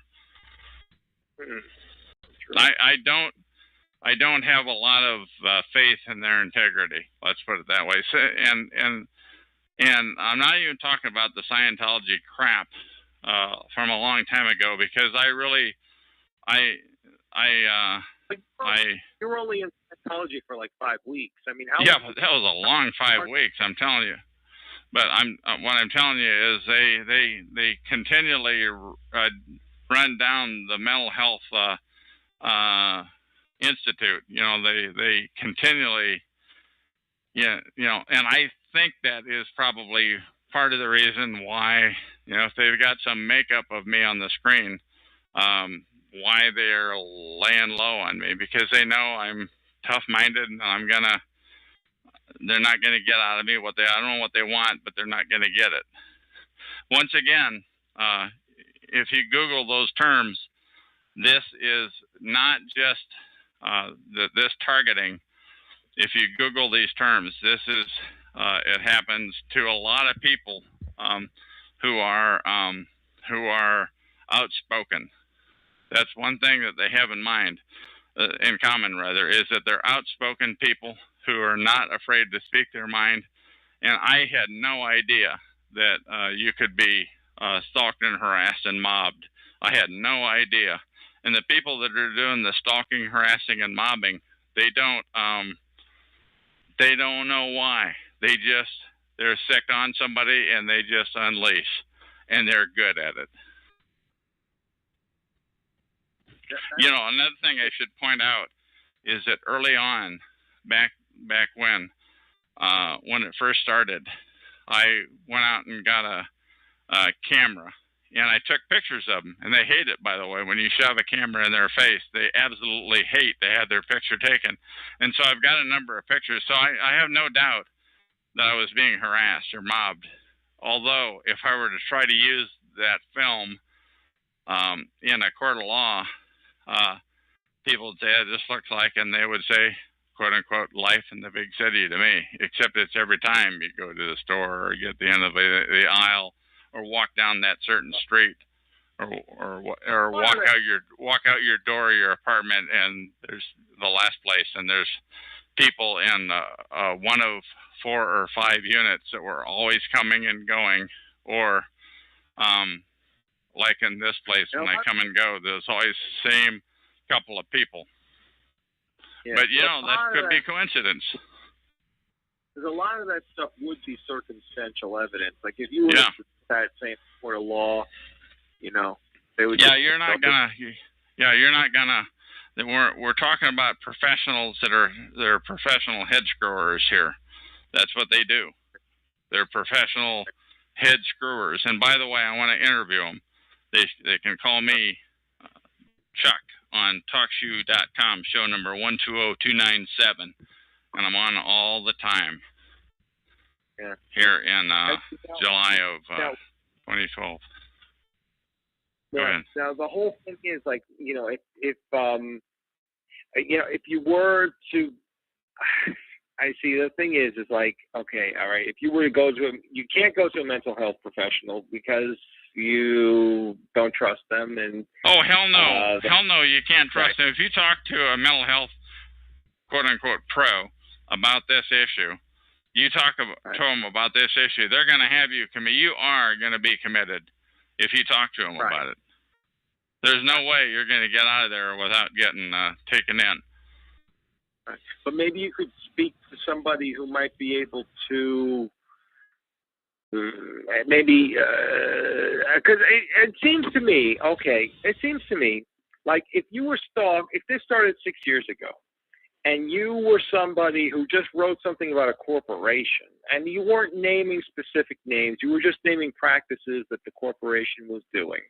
Yeah, it wasn't just naming practices. I mean, it was down and dirty. It was some really dirty stuff. There was some verbiage in there that's really incendiary, and I was pretty good at it. I'm a lot better at it now, but I was pretty good then. But like, what else is that we're talking about instead of just practices like the bait and switch type of thing, which is very. What I'm telling you is they make a hell of a lot of money on that. That's how they make. That could be the difference in bottom line profit. I don't know. I have no idea. I'm telling you, it was huge. I'm telling you, anytime they ran a sale item, it was a scam. Right. I'm telling you, it wasn't just some bait and switch. I mean, it was big money, big dinero. Okay. And so for that reason, that's why they had to silence you. It was payback time. I guess, I guess it was payback time. I don't know. You can't prove that either. You really can't prove anything. What I'm telling you, though, is gangstalking is real, and it is huge. And, God darn it. Keep going, though. Because I could understand, like, some gangstalking going on for a specific time for somebody who is outspoken about a specific issue. And maybe what I'm saying is there's no specific time about it. What I'm saying is it happens. It happens when it starts to happen. It happens. As I believe it now that I've studied up into this for almost 2 years that I've been aware now. It happens for life. They're literally going to F you to death. That's what they do. One thing I do want to say something on police and on publicintelligence.net. On publicintelligence.net. I wish I knew I'm going to read this real quick.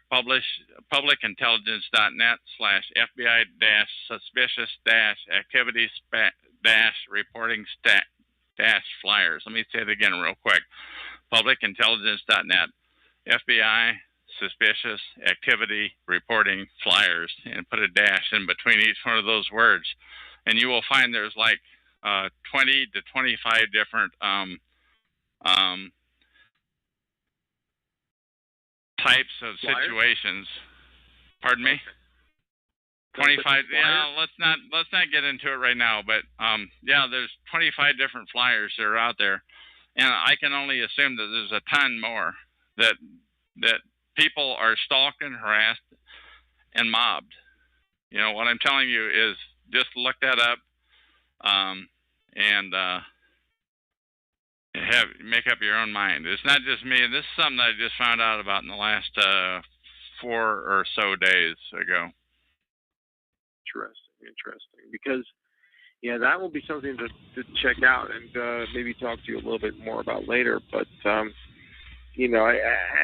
don't know. It just seems to be, I mean, if you can't get the help, but then you're just. Let me say that about the help. All avenues, when this happens to you, when you are a TI, a targeted individual, all avenues to help are cut off. You cannot get help, and not only that, they cut off your relationships with in my case, with my girlfriend, with friends, with you're essentially, you cannot make friendships. When you're standing there on a street corner and you're striking up a conversation with a stranger, it's like you're literally. Now, I don't blame you for raising your eyebrows on this, because this does sound a little bit wacky. So it's up to you, and it's up to the people that are listening to this MP3 file, which, by the way, once again, is in the public domain, what you're saying and I'm saying, for all eternity. So they're going to be listening to this 100 years from now and deciding on whether this type of thing happens. Right. When you're being harassed, it's It is. Go ahead. It is a tough situation, because normally the type of operation that you're talking about would only be normally associated with governments targeting specific political activists and that type of thing. But in this situation, we're talking about a corporation that's targeting somebody who was just talking about corporation with deep pockets, yeah. Deep pockets, yeah. So this is something that, and you're talking about their business practices. What I'm saying is there is an infrastructure in this country, in this world, actually, because you literally can't. I moved from one city to another in Oregon in my RV. When I moved across the state line, across the Columbia River, back up here to Vancouver, it followed me. When I went from one apartment building to the next and to the one I'm at now, it follows you. All you're going to do by moving is deplete your financial reserves. Maybe what you're talking about is a concept more than more than anything else. Well, what do you mean by that concept? Well, all right. In your specific case, it's a corporation that's going after you because you spoke out about their practices. But they're the ones that put the. I think they're the ones that put the hex on you. They're just using an existing infrastructure. This infrastructure, it wasn't. Those people aren't. It doesn't have that corporation's name on their ID badges. It's just the people. When I go from one area of town to another. When I've gone, rather, from one area of town to another, the harassment has followed me. When I've gone down to Portland. Right, but this could be something that can be applied not only to your case, but to other people's cases as well. Political activists, police activists, what have you. People who are generally outspoken about issues. Yeah, I think when you're in a certain area of town, the chances of me being in a certain area of town and a political activist and a police activist, what have you, the chances of it being the people in this quote unquote gang or whatever you want to call it, being the same people are pretty significant. But the other thing that I want to say is that I have seen, I have sensed 6 different types of people that were involved depending on where you're at. That if you're on Main Street in Vancouver, or if you're down in Portland on the Max, or if you're on, literally another time I talked about, I'm on I-205 going across the bridge and you're mobbed by cars. I mean, there's different types of people that are involved in it depending on where you are. So what are the 6 types of people? The 6 types of people. One would be the kind that was down on Main Street in Vancouver. A lot of unemployed people, probably. Another type would be people in my last apartment building in the hallway that are fairly well-to-do because it was a nice joint.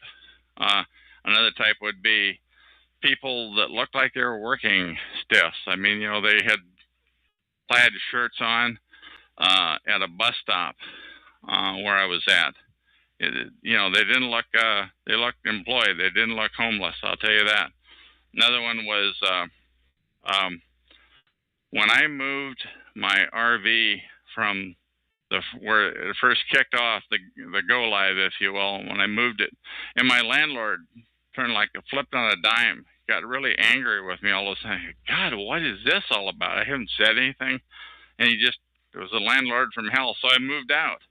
I moved to the next place, and RVs are fairly easy to move somebody in. So they moved 2 in next to me within a month.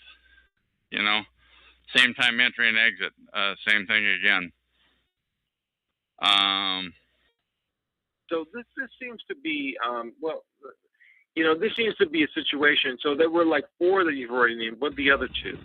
Another one would be like out at the Vancouver Mall. That would be the 5th one. Another one would and those were, I'd say middle-aged. I was gonna say yuppies, but like middle-aged. It's like they got a message on their phone that says "Show up to this eyeglasses store," And as soon as I walked in there, the place floods with people. Is that weird or what? Another one was the kind of people that were blocking the exit at a video store. When I was walking out, they were like 25-ish with short sleeve shirts, looked like they stepped out of a church training or some insurance company or God knows what. You ever hear the whole concept? Like there was this thing that came out a couple of years ago with the what was it? They were using SMS to coordinate flash mobs. That's it. Thank you. Yes, flash mobs. I mean, so anybody that's listening, I want you to Google that term, flash mobs, because in my estimation, that's what happened. Another one was at a church that I went to, and I go there like at midday, and like one day though in particular, like a whole bunch of people flooded in. Like, God, what was that about? So that was like 3 situations. One was at the video store. One was at the eyeglasses store at Vancouver Mall, and the third one was sorry, I lost it. But I forget. Oh, at the church. It was where people would just show up, poof, out of nowhere. And I mean, a gaggle of them. I mean, it's like, God, it was like the people that were standing in front of the door. I literally couldn't open the door at the video store on Highway 99 in Portland South, Highway 99 South in Portland. And I literally had to push the door slowly and then put my hand on the shoulder of a couple of guys to push them.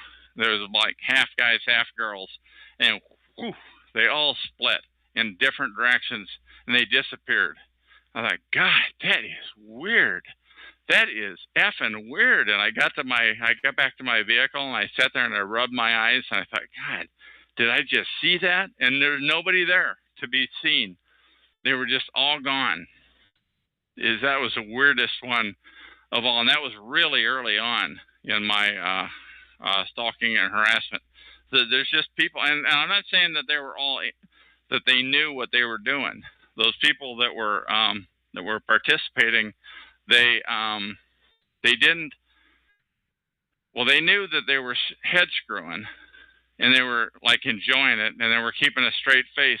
And the other thing too that I wanted to say about that leaving the video store that one time was when I went in, I rented my video or 2, and as I'm walking out of the door, there's like 20 people blocking the door, standing outside, all talking to each other at the top of their voice, nose to nose. The craziest thing you ever saw, and they're carrying on conversations with God knows what they were talking about, and then poof, they all disappeared. Craziest thing you ever saw, and that's a flash mob. And actually, where I got that term, I explained that to one guy at a convenience store that I used to go to, and he said that's a flash mob, and I'd never heard that term before. And so I wrote it down on my hand right away so I didn't forget it. And I got back home and I Googled it, and sure as heck, that's what was happening. It was a flash mob. And then I realized that guy eventually, he got turned into Testing 1 2. News guy. Hello. News guy. Hi. News guy. Yeah, for some reason I got hung up on, and then I had to call back in. Okay. Well, I was talking about a flash mob. Yeah, I heard everything that you said because I was just in the chat, but I was listening to what you were saying. So it is. Okay, I'm glad I looked back at the tube then because I unmuted you. Please continue. Thanks. But that's the whole thing with the flash mob. That did come from something. It is very interesting to see that these concepts get applied to what you've experienced on some level. It is very interesting to see this, but it is very. I mean, it is very. At the same time, it is still head scratching to understand. I know. I don't blame you, man. I don't blame. That's why I want you to be as tough as you want to be, because people are expecting that. Yeah, because people listening to this recording 100 years from now are expecting you, newsman, to really pour on the coal. So I'm not asking you to take it easy on me. Okay, because that's the whole thing. I mean, listen. I mean, if somebody is saying, all right, listen, I can understand this if this is a political activist, left-wing activist, right-wing activist, but this guy was just talking about different, practices of some company somewhere, some chain store somewhere. Why are they going to target him for 6 years to silence him? I mean, they're going to target you to death, man. Well, that's what I think.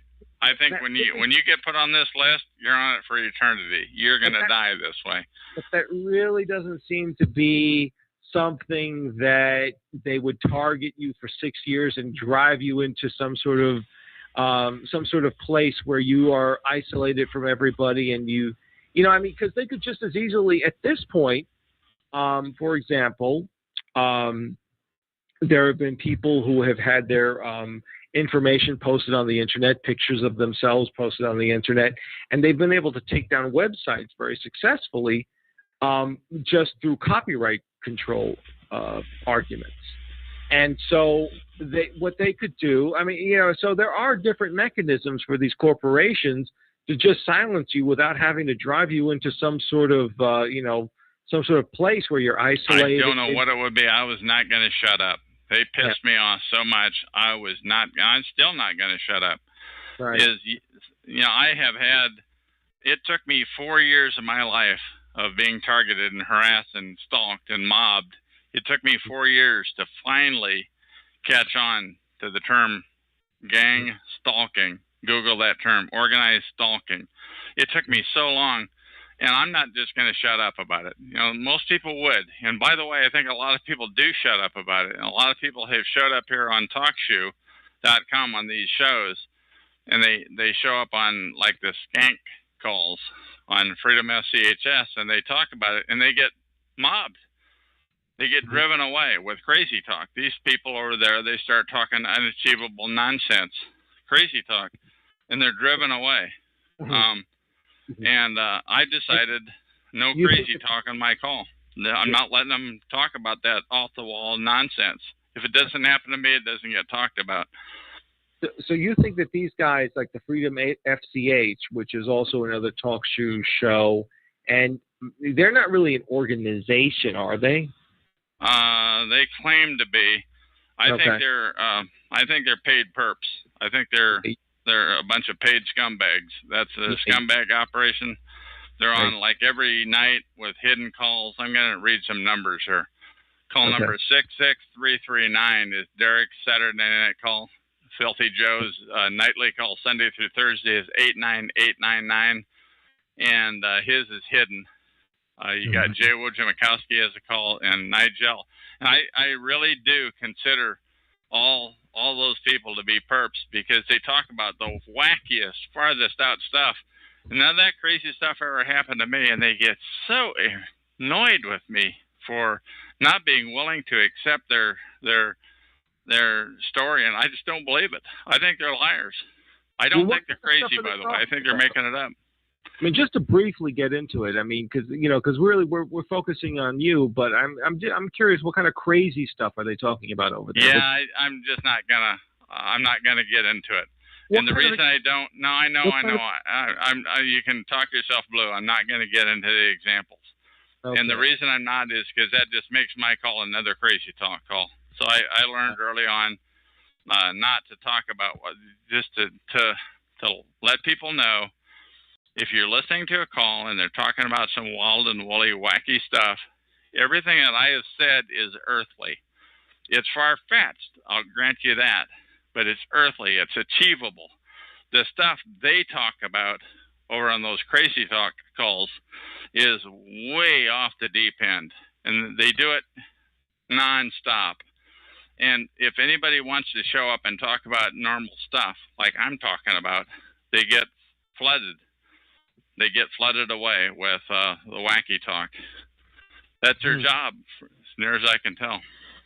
That's their job. That's their purpose in life, is that there is not only this thing called organized stalking, but it is a secretive protocol, I think, by and large, by secret societies that inflicted on people. And they don't talk about it.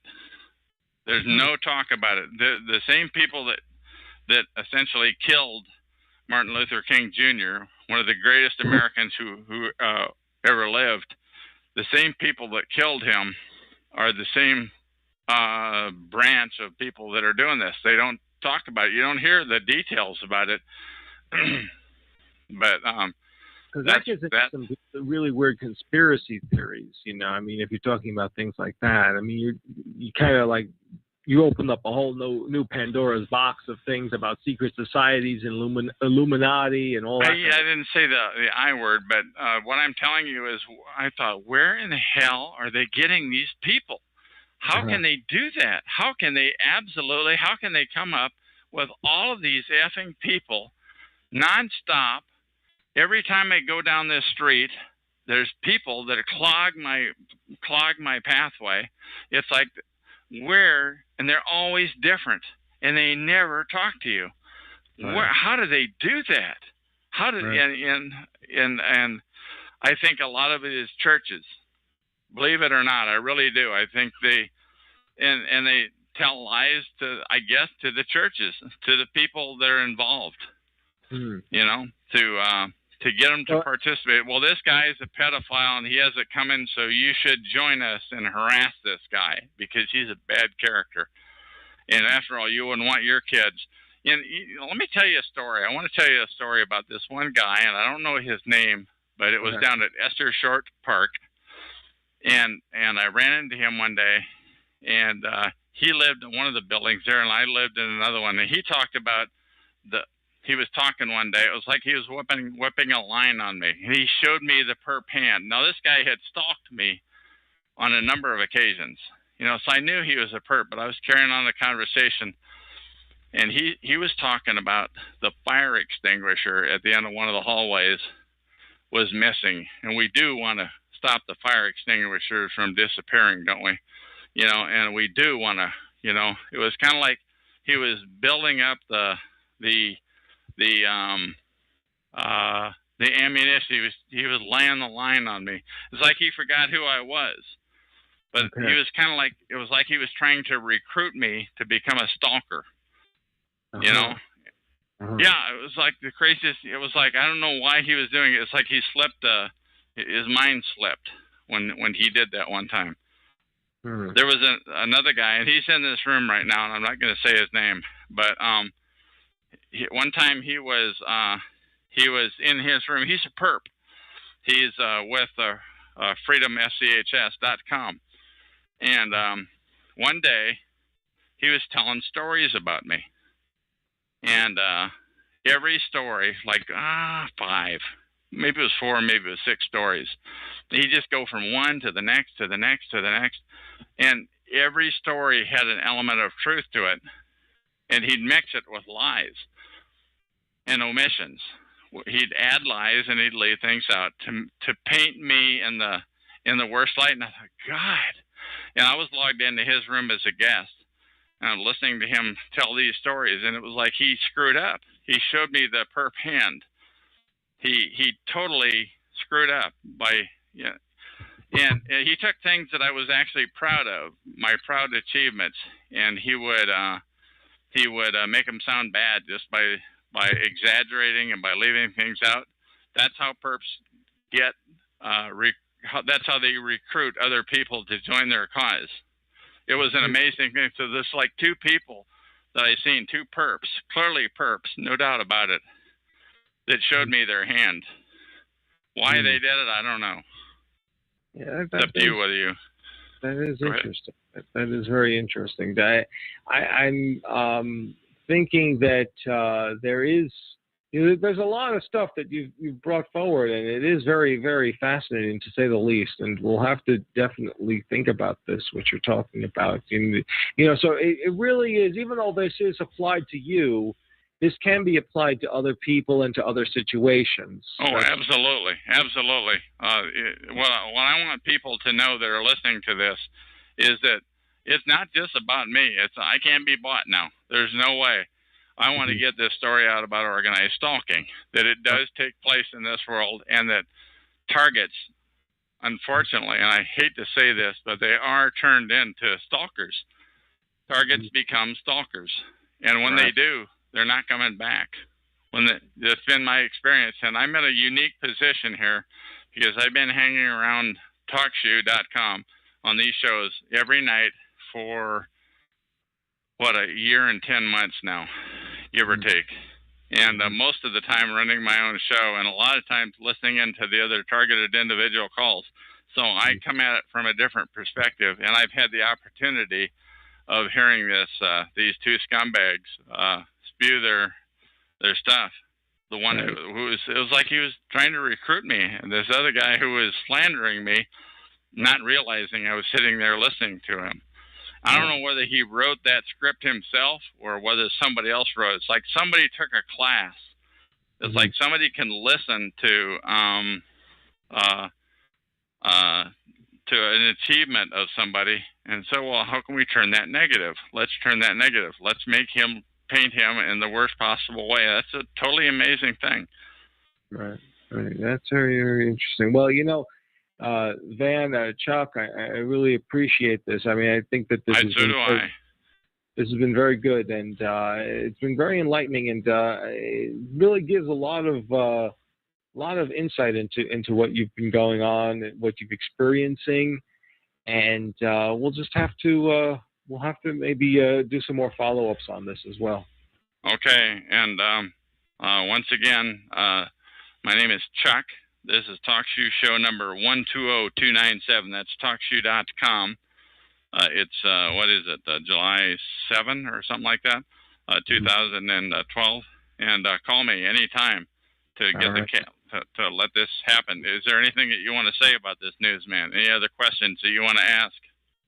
Not any more questions right now, but I'm pretty sure they'll have some follow-ups on this. Okay. Thank you. I'm going to go ahead and hit the end button on this recording. That's the end. Bye-bye. Bye-bye.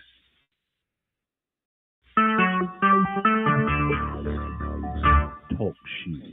Recorded live.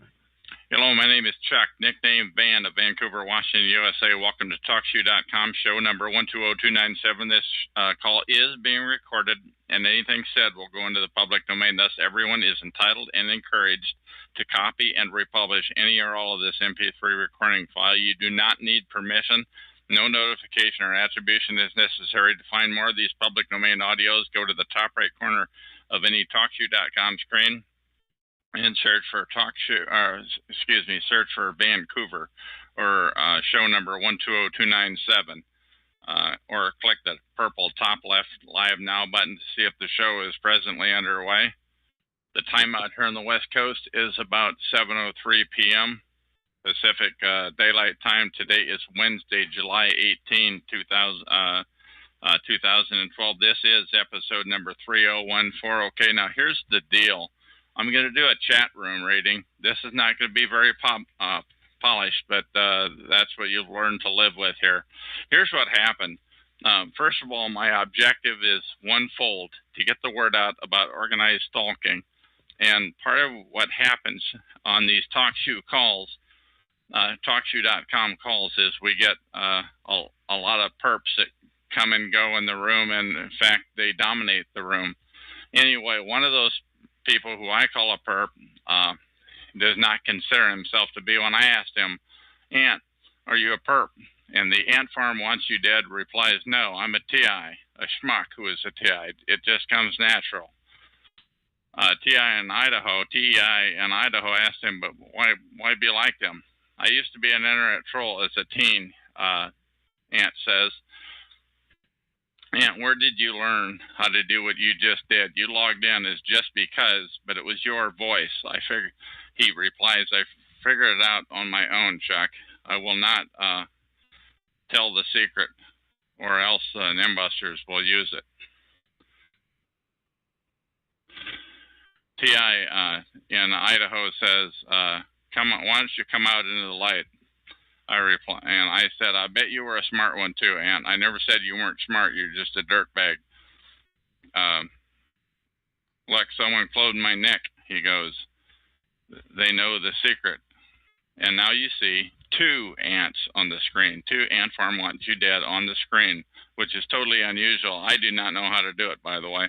The top one is 3,054,116. The bottom one, you, Ant, is 2,931,198, and that shows that you have 2 shows.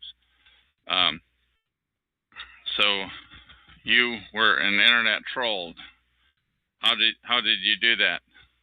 Ant replies, it is the cool thing to do on the internet when you're a teen. Everyone that does try to do it, although he is, as I recall now, in his late 20s now. Are you being sure that everything you are typing is going into the public domain? Are you? And he says, well, I don't know. I don't want to be displayed on a website that shows up in Google. I said, Ant, I repeated myself, will you put everything you're typing now into the public domain so that I can publish this for all eternity? Go ahead, he says. I say, thank you. This is very, very powerful spoof that you've caught on to. How many people have you pretended to be? I don't know. I don't normally do it, he said. I stopped doing it a long time ago. But when I figured it out, I would impersonate just because. That's a user here. Just because, as a joke. And I replied, so you just did it a minute ago to show TEI in Idaho, TEA Idaho, number 3.30,057,642, that 2 logins were possible on the TalkShoe.com system, yes. And how many times have you impersonated me, Vancouver? And he said never. And who else have you impersonated? And Ant replied, I don't remember. This is, I think, one time I impersonated Chrissy or Derek. Note that they are from freedomschs.com, who I guess are not friends of Ant's, but I would doubt that. Just to prove to TEI Idaho, will you impersonate him for a minute, please? It would take too much work, he said. But I can impersonate anyone, like I saw, just because, but setting it up takes a while. And I'm saying, okay, so let the record show that right now there are 2, the Ant Farm Wants You Dead, in the chat room right now. The first one, number 3,054,116. The existing one is number 2,931,198. And thanks for the demonstration, I said. And boy, sure, I have to interject here. I sure hope that I'm not breaking any of TalkShoe's terms and conditions, but I'm skating thin ice here. I do realize that. Anyway, and I go on to say, and would you please type something under the new login? And he does that. He says, click my details. I have just unmuted the top ant, I say, and he types, see my name. The other ant is not me. He said, yes, I see that there are 2 ant farm. The ant farm wants you dead. The top one is blue. The bottom one is gold, by the way. Evidently, they can't control the colors of them. There's a glitch. I changed the name TEA Idaho. Wish that guy had changed his name. So what kind of a kick do you get out of doing this sort of spoof? Ant, are you there? I said. He doesn't reply. Why are you doing it right now and admitting it to me? Yes, I saw the top ant left. Ant says, it was never a secret that I can clone next. I did not know it could be done until 3 or 4 months ago when you first began demonstrating it. Ant says, has anyone ever, I asked, has anyone ever lost their life because of this sort of thing? Ant, what is the worst thing that has ever happened? Ant, are you there? I said. Hello, Ant, Earth to Ant. Ant said, how many, I reiterated myself, how many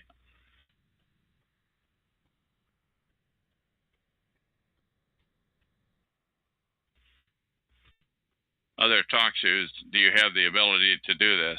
In fact, no one is doing my trolling. Ant, once again, I'm going to take a time out here and tell you that this chat log is tied to this recording, and I'm botching the recording magnificently, but this chat log is tied to this recording, and on TalkShoe.com, on chatgrabber.com, show number 120297 on this day. Ant, where did you just go? Did the phone ring? Did you get an email? Did somebody knock on the door, etc.? He said, I was giving my dog medicine. Let the record show that I was speaking to Ant Farm once you did. What does this mean? That you were paid by your handlers, I asked. Ant, who is him? I am not following your conversation. Let the record show that my ability, he says, let the record show that my ability to clone next does not involve anything illegal or hacking and is merely a flaw in the design of TalkShoe. Ant makes that statement.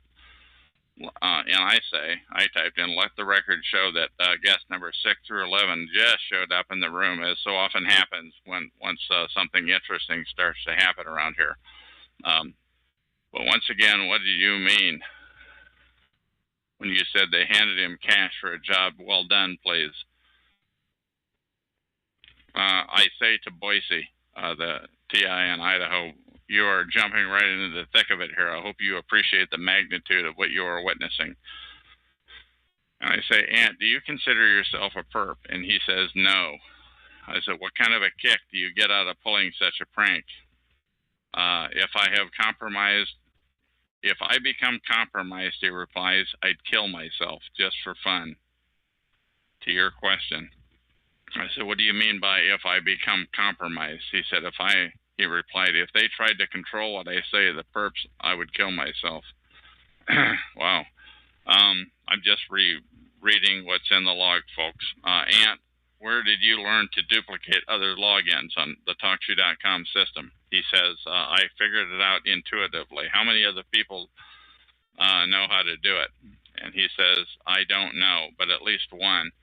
Today, I first witnessed someone else doing it. It took me more than a year to catch on to it. I said, how long have you had this ability? I don't remember. He said, I'm thinking to myself, in what room did you witness somebody else doing it, please? And he said, in here, the ant clone. Really? Somebody was cloning you earlier today. Is that what you're saying? Are you saying somebody is screwing with you? He said, yes. And do you have any idea who that person might be? And he said, no, it's probably a nimbuster. So once again, how many other people do you think have this ability on the TalkShoe.com system? He said, there's no telling. I said, referring to the fact that I type fast, I said to guests 6 to 13, eat your heart out. I took typing 2 times way back when. That's why I do have the ability to type pretty fast. And have you ever done this spoofing on behalf of another person or another organization? And he replied, no. I said, Ant, do you consider yourself a perp? And he said, no. I'm going to open up a chat now, I said, for guests 6 through 13. Any funny stuff, and I'll quickly mute.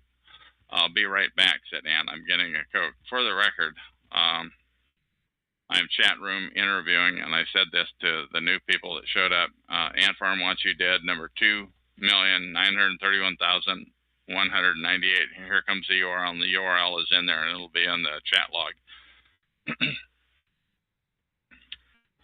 Could you recap what's going on here, Chuck? Said guest 10 who showed up. I said, I'll recap the chat log in the public domain. It's number, but people who are listening to this recording right now already know what's going on. Pray tell guests 6 through 13, where are you from? How did you hear about this interesting discussion that is going on? Where is the URL at? But nobody answered. He just came from talk to you randomly, said guest 10, but the rest of them didn't answer. For the record, the entire discussion is in the public domain. I said Art Ant consented to it earlier in this chat log, and anything you type will go into the public domain. Please know that. My name is Chuck. Pseudonym of on TalkShoe of Chuck of Vancouver, WAUS. I'm a TI, a targeted individual. I have been aggressively harassed for 6 years. Surely somebody must have some hard-hitting question about these to ask Ant about his abilities when I refer to perping, but he doesn't see it that way. Ant said he is getting some dinner. Loco in LA showed up, and I said to her, I'm in the chat room right now. Anything you type will go into the public domain. Once again, anything you type or anyone types will go into the public domain for all eternity. Let the record show that Loco just left the chat room, by the way. I don't believe you, guest 3 said. I have seen Ant do his spoofing before. I don't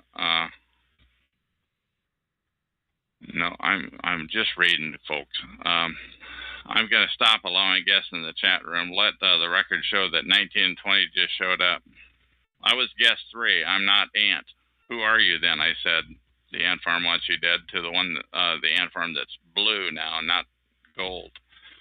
And that's one thing that they do that does happen on this TalkShoe systems. They often, when they're duplicates, they are showed up as 2 colors. It's not hard to do. Anyone with an IQ over 80 should be able to figure it out. Would any other chatters please comment something that is short and meaningful? So why am I being muted? Guest 3 said. Guest 3, I'm so sorry, folks that are listening to this, but just hang in here with me. I'm going to go to my profile page and look for my name. Would the Nimbusters among us please say what chat room URL you were just at where you heard this from? Nobody answered. Let the record show that we have now 3 Ant Farm Wants You Dead. The third one, number 2,349,262, looks suspiciously like Nick, who I refer to as Filthy Nicky, but goes by the name Nick Spinner. Yes. You can have fun impersonating everyone. For the record, I'm going to mute the top 2 ants. Please say what you will first for the next 60 seconds. Now that I am no longer muted, said guest 8, I will ask a couple of questions. Chuck and Ant are the only big lie. You two have some reality TV or sci-fi show. My reply to number 8 is, let the record show. That is a fair question, I said. I pledge that I am a loner. I am not affiliated or compensated by anyone, was my reply. Let the record show. I also said that Ant number 2.34,262 just showed up, and I quickly muted him or her.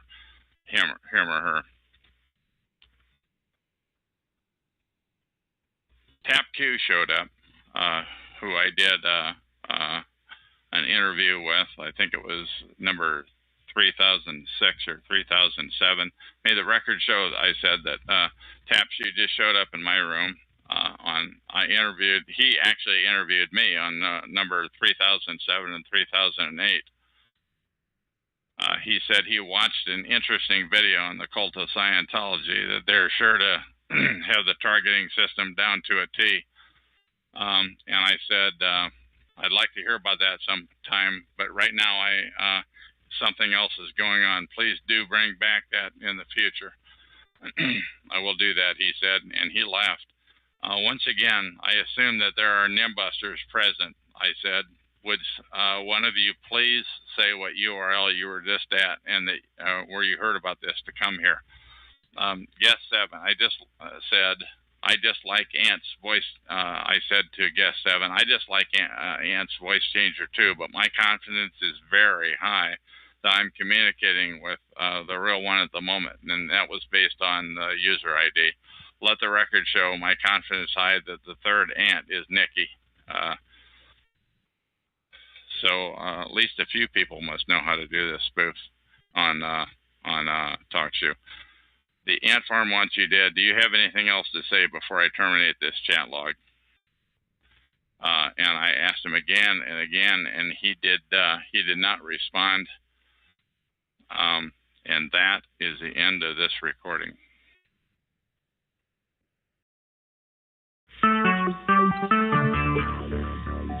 TalkShoe. Recorded live. Hello, my name is Chuck, nickname Van of Vancouver, Washington, USA. Welcome to TalkShoe call number 120297. This call is being recorded, and anything said will go into the public domain. Thus, everyone is entitled and encouraged to copy or republish any or all of this MP3 recording file. You do not need permission. No notification or attribution is necessary. To find more of these public domain audios, go to the top right corner of any TalkShoe.call screen and search for Vancouver or show number 120297, or click on the top left Live Now button to see if the show is presently underway. The timeout here on the West Coast is about 7:30 p.m. Pacific Standard Time, Pacific Daylight Time rather, on Monday, July 30, 2012. This is episode number 3015. I have on the call right now. I'm sorry, why don't you identify what pseudonym you want to go with, and how are you tonight, please? Oh, I'm fine, Chuck. You can call me Snuffers. Okay, this is Snuffers then. Now, how long have you been a target, and can you tell us how it all started out, please? Well, I think I've been a target my whole life, but I know that I've been a target since approximately 1998. That's when I really figured out stuff weird was going on, but I had no idea about gangstalking until last summer, probably August, September. I finally kind of got the word and then started looking things up on the internet and stuff and found out that this was something serious going on everywhere. It's been going on since 1998, and yeah, here it is, at least, and here it is, 2012, 14 years later, yeah. and you found it out a year ago. Yeah. How did you find it out, please? Well, I just finally started typing stuff into the computer about being followed by strangers and stuff like that. And then I caught onto the phrase targeted individual. And then that's what got me off into the whole gangstalking, targeted individual, learning about it. I had no idea this was going on with people all over the place. You know, I just thought, okay, I got families that are into some crap, and, you know, I'm probably on somebody's S list because of that. Now, when you say you have family into crap, can you tell us what that means in a nutshell? Nothing too incriminating or anything, but... Well, the biggie is my father was a master mason in the Scottish Rite, and we just never got along on that topic. I used to call him a Grand Poobah, and, you know, I had no idea what power they had, or I wouldn't have done so much to stick the hornet's nest, but I didn't like the fact that he was involved with it. I saw how it took him away from my mom and the family, and I was very critical of it, and that obviously made him upset.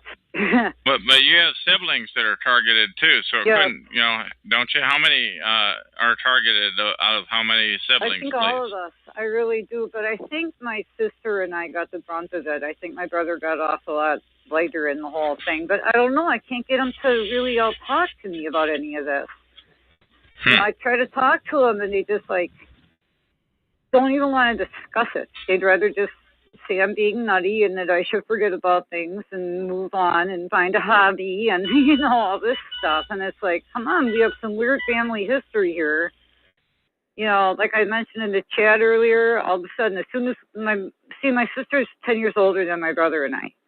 And I think something went on during the 10 years in between my sister and I that just totally blew my family apart. I don't really know what. And then, like I said, my dad, when we were kids, got involved with this Freemason stuff and started going away from the family and such. And I think it got to the point where, you know, I think my dad just kind of, girls are kind of worthless. And so we were put on the block. Now, can you give your approximate age? I'm 50. I just turned 50. Okay, and your sister is roughly your age, too? She's 60. Okay. And then my brother's really close to my age. He's like 49, going to be 50 in a month. So. And then you said you had another one that was 10 years older or younger or something like that? I have a sister that's 10 years older and a brother that's like a year and a half younger. And are they targeted? What do you say about that? My sister for sure, definitely. My sister definitely from putting together things. She's been mobbed out of a couple of jobs. She got mobbed out of the state job just before she was up for her pension. She was working a little food store job, and they set her up to get her kicked out of that. And she was working a little what, please? A little job in a food store. I'm very sorry if I sound slurry. I had jaw surgery. No, it's not. No problem. You had what kind of a jaw. I had cancer in my jaw.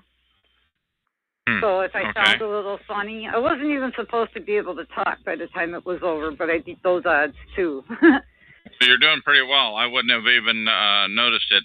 Thank you. Now, what sorts of things happen to you when you're targeted? When? In the beginning or now? Now it's just like, now I just get basically mobbed in comments when I go out.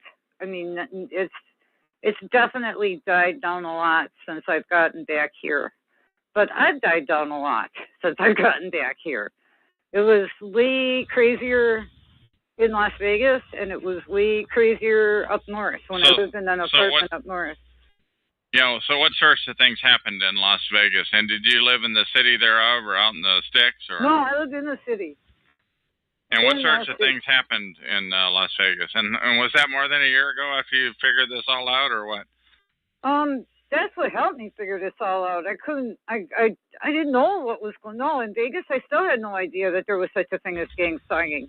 I didn't know there was such a thing as gang stalking until after I got back down here. So even when I you was say down north, here, you mean back in the Midwest? Right, and back down toward the city. I lived in a little town village up north for 3 years, and that was really a nutty place. Very, very strange, old school Catholic cult kind of concept mixed in with a lot of Freemasonry. And then Catholic, I was there. Cult? Did you call that CULTS? CULTS, yes. Yeah, how do you, could you just elaborate on that a little bit? I have not heard that term before, please. You never heard the term cult? On Catholic cults, I had not heard. You should. All you got to do is Google Nesida Shrine, and you'll. What kind of a shrine was that again, please? Can you spell that? Necedah. Nesida is a small town in Wisconsin. They had a big apparition thing going on in the 50s. And a lot of the remnants of them people are still up there and breeding and doing their thing. And people should really get up there and see it. They have dioramas set up with like Jesus standing with George Washington and Abraham Lincoln. I mean, there's just some very weird things going on up in But getting into the gang stalking of it, okay, so what sorts of things were happening to you in Las Vegas, or in Vegas, please? Vegas was the trickiest. Vegas was where I was first nailed with a helicopter light. Okay. Now, when you say, go ahead, explain that, please. Well, it was going, it's very hot in Las Vegas, so it was night when I went out. You have to go get water there. The water in Las Vegas is very bleachy. Uh-huh. Yeah, So, let's stay away from the water. Let's get into this organized that's the stalking, thing. I please. was going to go buy some water. You had to go get good drinking water from a machine, and you would take your gallon jug and you go to this machine that was across the road by a store from me, and then you put in your quarter and you get your gallon of water. Well, it was like 2 in the morning, and I was off to go get my gallon of water, and all of a sudden this helicopter came in and put its light on me when I was at 2 o'clock in the morning. Yeah. And did that just happen one time, or was it many times, or? It happened 2 times that I got hit with a Okay, now helicopter. what other sorts of, that's a good example. Now what other sorts of things happen gang stalking wise in Vegas, please? I got out of one of my jobs there. I worked in a phone room, and I was just like, work that I had done, I was not being given credit for. I had some guy tell me that I was fired when I wasn't fired, but they told everybody I was fired. So then when I showed up for work, everybody was like, what are you doing here? You've been fired? And it's like, I wasn't fired. And then I wasn't fired. Okay, so that's then the phone room. And what else? So let's get some more examples, more and more and more, please. Let's have lots of examples, please. People, like I have long hair, people messing with my hair, like they'll come up behind me and they would flip my hair. And okay, that's it. That's an example. What else, please? In Las Vegas? Yeah, in Las Vegas. What sorts of things did they do to harass you or to gang stalk? A lot of times they were trying to get me to like end up taking their money. That was a weird thing. I was like, you know, you hit casinos after work or whatever, you know, and I'm not a big gambler. It was always like penny slots or something like that, you know. Yeah. But like I go walking by, going to leave, and I'd have people like at a blackjack table or something. This place where I used to go to a lot, you had to go by the blackjack tables to get to the door, and I like blackjack. And there'd always be somebody, well, not always, but a lot of times, there'd be some guy sitting there, and I'd be walking by to get to the bus and be like, hey, you want to play?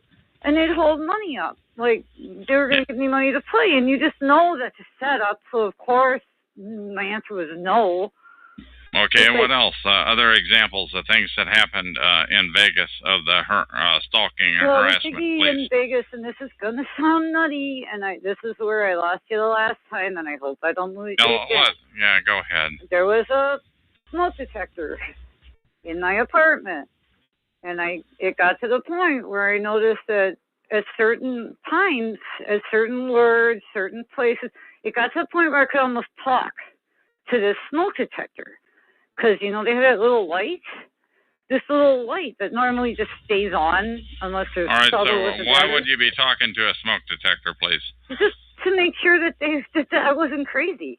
You know, just like, okay, I know there's something wrong with the smoke detector. This is starting to sound crazy. I just don't know why are you talking to a smoke detector. There must be, I'm trying to get you to clarify why you would be doing that. The smoke detector would like blink at certain words, and especially when I was married at the time, and I'd be talking to my husband, and like when the conversation got to politics, because I'm kind of outspoken in that, it would start like blinking.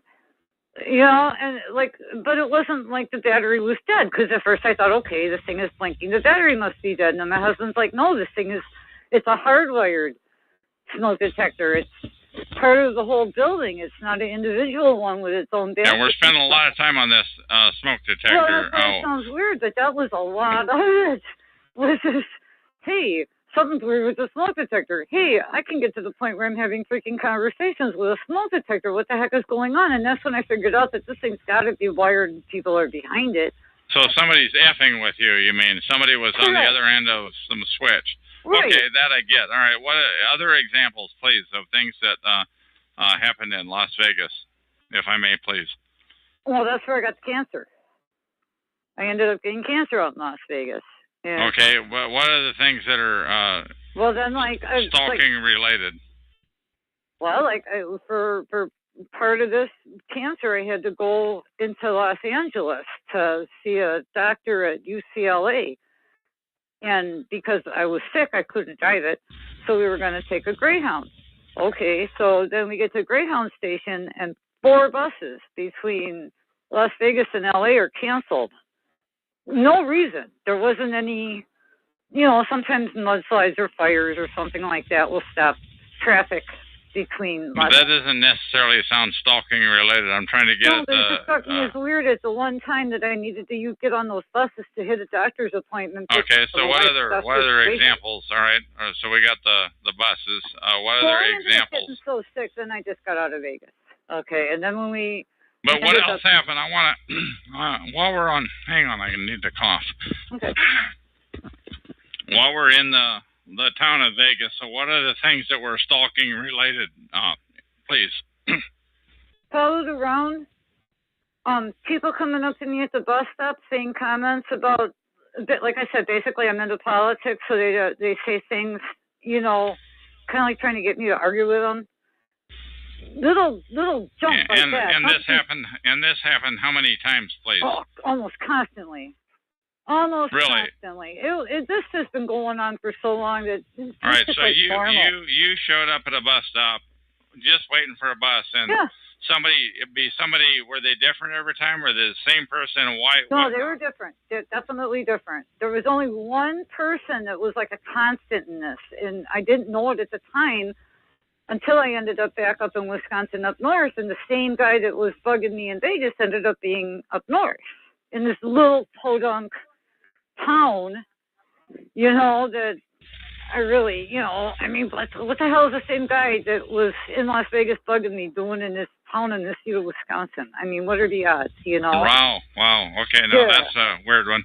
All right, so that couldn't have been a cheap one for him. But how many people do you guess? Finally, I asked him. I confronted this guy up north, and I said, I recognize you from Vegas, and I could tell I freaked him out by coming up and saying that. I said, I recognize you from Vegas. Why are you following me? And he goes, because I'm your defender. And I'm like, what? I never knew this person, never met him. And I'm your defender. And then it ended up he was behind the stalking. Now, was this the guy that was your constant harasser in Vegas, or no? He was an occasional harasser in Vegas, but I noticed it because I thought he was kind of cute. Now, although I was married and wouldn't have gone anywhere with it. Okay, all right. So now, how many people in Vegas, how many people do you guess would have wanted to argue about politics at the bus stop? Oh, right. It was going on a lot. I'd be 20. I mean, it was like, they got to the point where it was like all the time. And it, I mean, I like paying attention to politics and I have my views, but it's not the only thing I'm going to be rapping about with strangers. And these were different people every time, and this is over a period of how many months, please? Except for the one guy that ended up being up north. I probably ran into him. Yeah, but this is over a period of, I got that part, but this is over a period of how many months? Oh, over 4 years. Over 4 years, 20 people over 4 years, or was it all stacked mostly within it? No, it got progressively worse. When I first got there, it wasn't that bad. It was just a couple of weird things, like they took my cat, and I had to fight to get my cat back. Little weird things like that in Vegas. Now, when you say they took your cat, where did they take your cat? To the Humane Society, or? No, I got it back. Luckily. Where did they take it? Where did they take your cat? Yeah, I don't know. I got her back, but she was a very old cat. I mean, she ended up dying not too long after. She was a very old cat, and I took her to Vegas because. So you don't really know that it was stalkers per se. That, I'm sorry to be so antagonistic, but you don't really know that it was stalkers per se that kidnapped your cat. Maybe the cat just decided. They took it. She was a very weird little cat, and she was very old, and it took me a long time to get her to even like to lay by the door in the sun. But I knew the sun would feel good on her hips, so I got her to the point where she trusted laying in the door. She wasn't a cat that was going to run away or anything. And the door was open, the cat was laying in the doorway. Next thing I know, the cat's gone. And I know, but I still don't get how you associate that with the stalking. I don't get it. Because I saw the guy that worked for the apartment place by those stairs. And then the next thing I know, my cat's gone. So I'm like, put two and two together, the house guy took the cat. And how long of a period of time was the It took me 4 hours to get the cat back. Okay. And all right. Well, what other examples, cat aside, let's move on from the cat. Then what other Right. examples That's what I'm of saying. stalking? Little things like that ended up being. Let's have some examples of those little things, please. Well, we got the cat. We got the bus stuff. We got the smoke detector. We got the guys at the gambling tables where they kept trying to get me to take their money. We got the cancer. We got the bus thing. That's another thing about the cancer, too. I kept going to doctors, and, you know, you're on this insurance plan, so there's only certain doctors that I was allowed to go to. And I go to this doctor, and I'm like, listen, dude, this isn't lupus. Something is wrong. Could you take a biopsy? I want to make sure it's not cancer. No, he wouldn't do it. No, he wouldn't do it. No, he wouldn't do it. You know, I go to the plan. I'm like, listen, this doctor's bogus. I got to see another doctor. Took me all right. What are the sorts of things in Vegas, though, if I may, please? Well, that's pretty much it. Because then I got sick, and it was just getting the heck back. First fighting to live, and then all right, so, getting out of there. All right, like so now you're back in the Midwest, and what sorts of things are happening there? Other than that's pretty weird, that one guy who showed up from Vegas, and he said he was your protector? My defender. Your defender. My defender. And I'm like, what do I need a defender for? You know, because. And what did he say to that? What was his answer? He just laughed. He just said one of these, like, huh, kind of deals. Like a, huh. I'm like, what do I need a defender for? Especially since by then I was up in the CETA. I'm like, what do I? All right. So what are the sorts of things? What are the sorts of things are going on back in the Midwest, please? Well, okay, in the Midwest, an amazing apartment opened up magically just in time for me to move into. Okay. And at the time I was still married. And so we moved into this apartment. It was for senior and disabled, and he was a senior and I'm a disabled, so it worked out. And it was just a cluster. That's when I really, I mean, all the weird stuff in Vegas, okay, hey, Vegas is weird. I put it all out of my head, whatever, that was in Vegas, you know. Now I'm in small town Wisconsin. I got a couple of friends that lived up around there. That's why we were in the area to begin with, was because I had a couple of friends that lived up around there. So we ended up living up around there. And we okay, yeah, but I'm trying to keep the focus on the stalking and the harassment. What sorts of things are? That started like from the get-go in the CETA. Yeah, let's have some examples, if I may, please. Let's have some examples of the sorts of stalking and harassment that are occurring back in the Midwest. Okay, well, a lot of the stuff like you were talking about your apartment building, we were going through the same thing. You couldn't go out. Let's have the examples, please, from you. Okay, the banging on the walls from the neighbors. Mine wasn't tapping, mine was banging. It was like bang, bang, you know, banging on the wall from the neighbor. Okay, and what else, please? Weird comments from people who never knew me. I've never seen them before in my life, but they would know my middle name. They would know where I went to school. They knew that I lettered in volleyball when I was in high school. You know, and I get these comments, you know, oh, lettered in volleyball. Like, I would call that directed conversation, use a $20 term, but those are some good. Now, how did they go about letting you know that you lettered in volleyball or so forth and so on like that? Like I went, there was only in this little place, there was only, like you had to drive to other cities to go to do any major shopping. There was only like a little gas station convenience store set up in the town. So that's where you had to go, like to get your day-to-day little stuff. And then you had to go to a big city to do your big shopping. So I went into this gas station one time to get a couple of packs of smokes. You know, and I'm new to this little burg. I didn't really know anybody except my couple of friends and my husband there. And that's what I got. I went to get this pack of cigarettes. Oh, lettered in volleyball, eh? So just out of the blue, some guy says that. Yeah, this wasn't even a hello, how are you? When you're new to town. So they were outwardly effing with you. Yeah. Well, how about another example or two? I'm sorry to be so pushy, but by the way, we may lose our connection. If we do, I'm sorry. But please, and that'll be the end of the show if we lose our connection. Like a loon here, but... No, you're not. You're not. I'm glad I'm being so persistent, though. I'm pressing for a clarification. Well, they got to the point where they wanted to jail me. You know, they ultimately want you to send a... I wrote about this in your chat room here. And the CETA was also the place that from the minute we got there every night at the same time... Now, they only had one cop at the time in this town. They ended up now having... they might have a cop now, but by the time I left, they didn't have any police. but they only had one policeman there. Every night at the same time, that guy would be sitting by my car, in his car. You know, he was in a police car, sitting in the parking lot in front of my car. So, like, if I would have wanted to leave, I would have had to ask the policeman to move his car so I could go. Huh. Looking Okay. up at my apartment every night. It got to the point where I told my husband, I said, I So don't he know was what not they think just we're doing here. just parking his car out in front of your place, but he was also doing that and looking at your apartment. Yeah, he would park his car, like, okay, like, it would be, like, blocking my car in. Like, there was a parking space, and then he would pull up to where he would be behind my car that was in the parking space. Then he would get out of his car and stand by his car and be looking up at the window. Every night.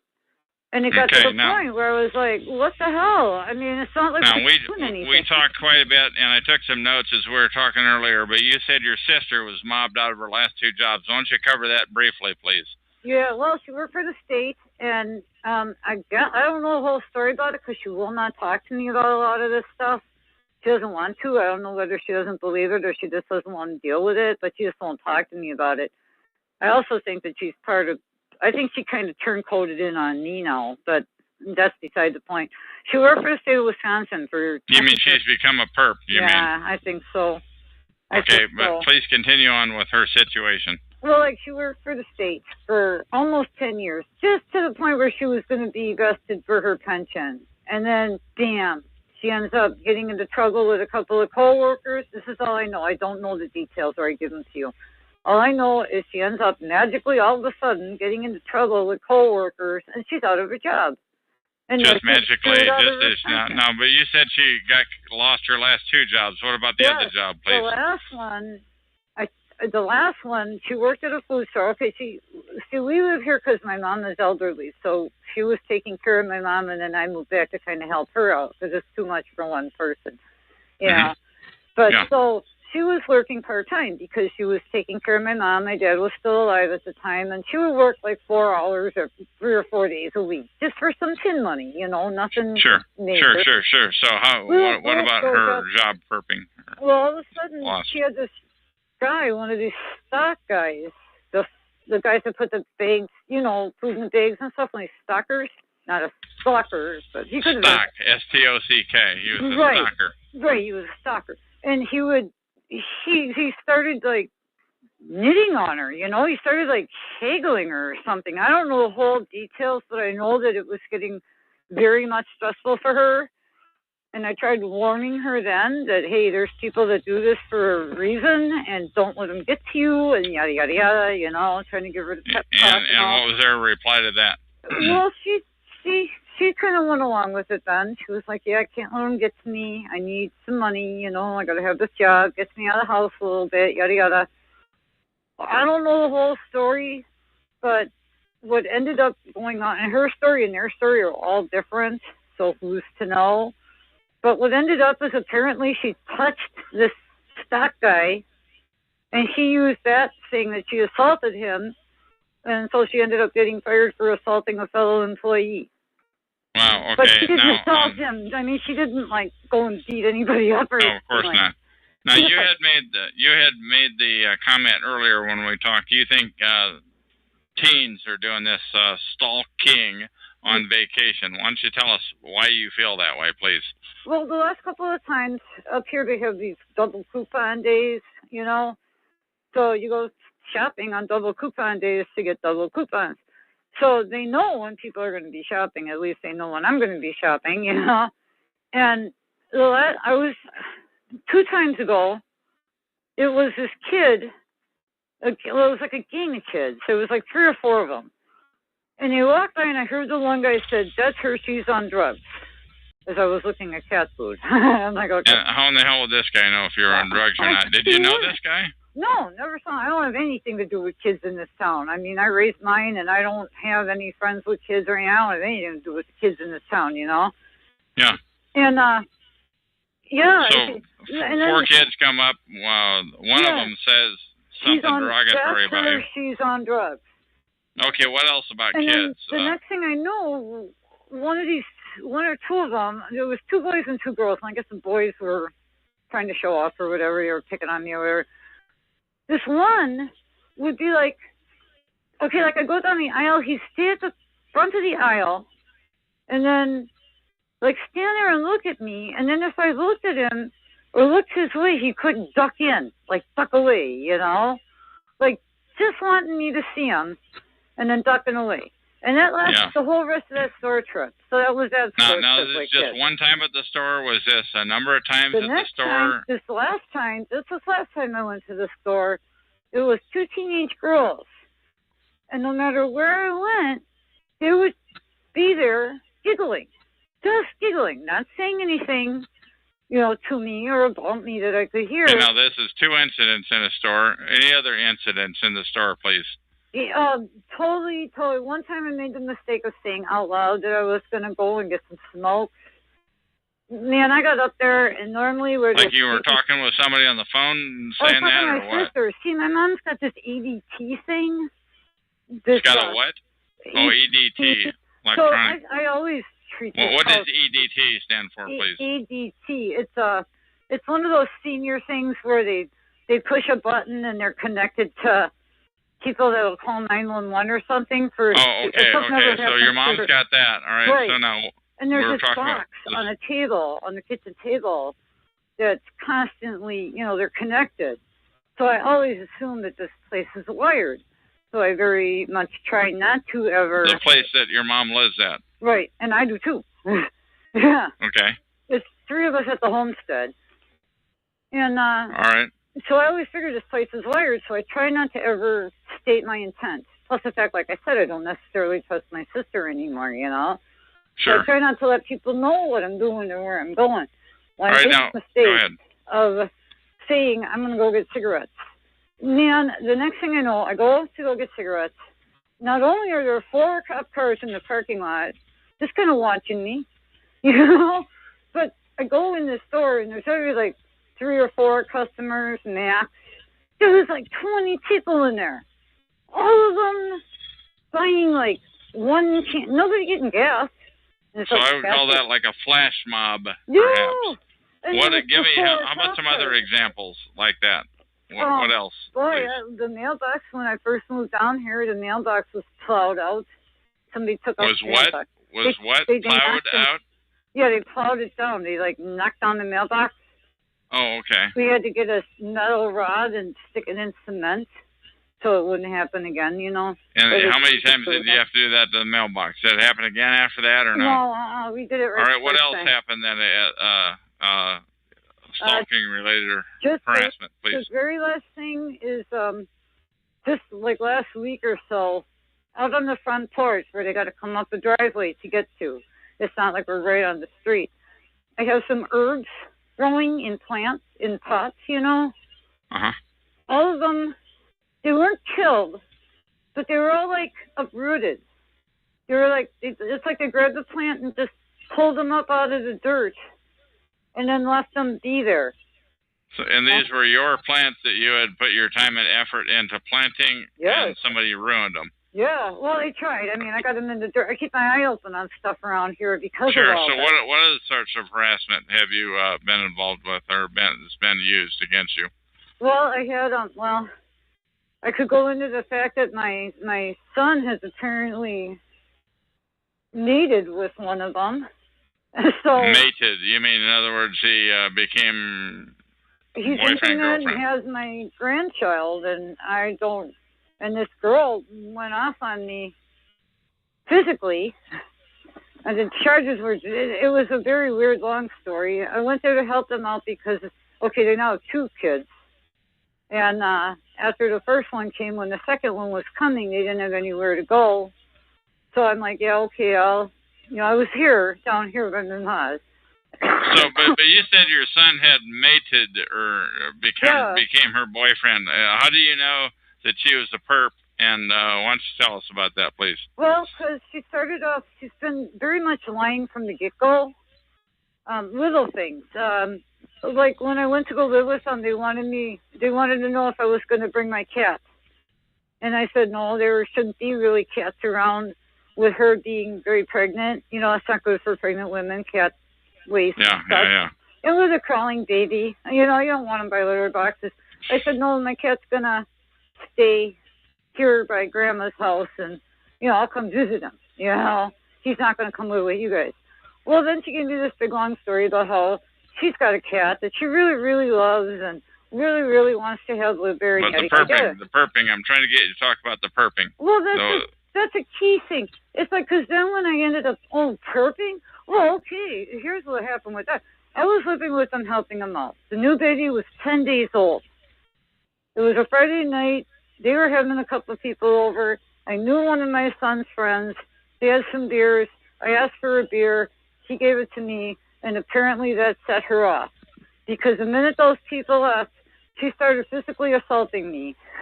And I couldn't do anything because she was holding my granddaughter. Your daughter-in-law starts assaulting you. Right.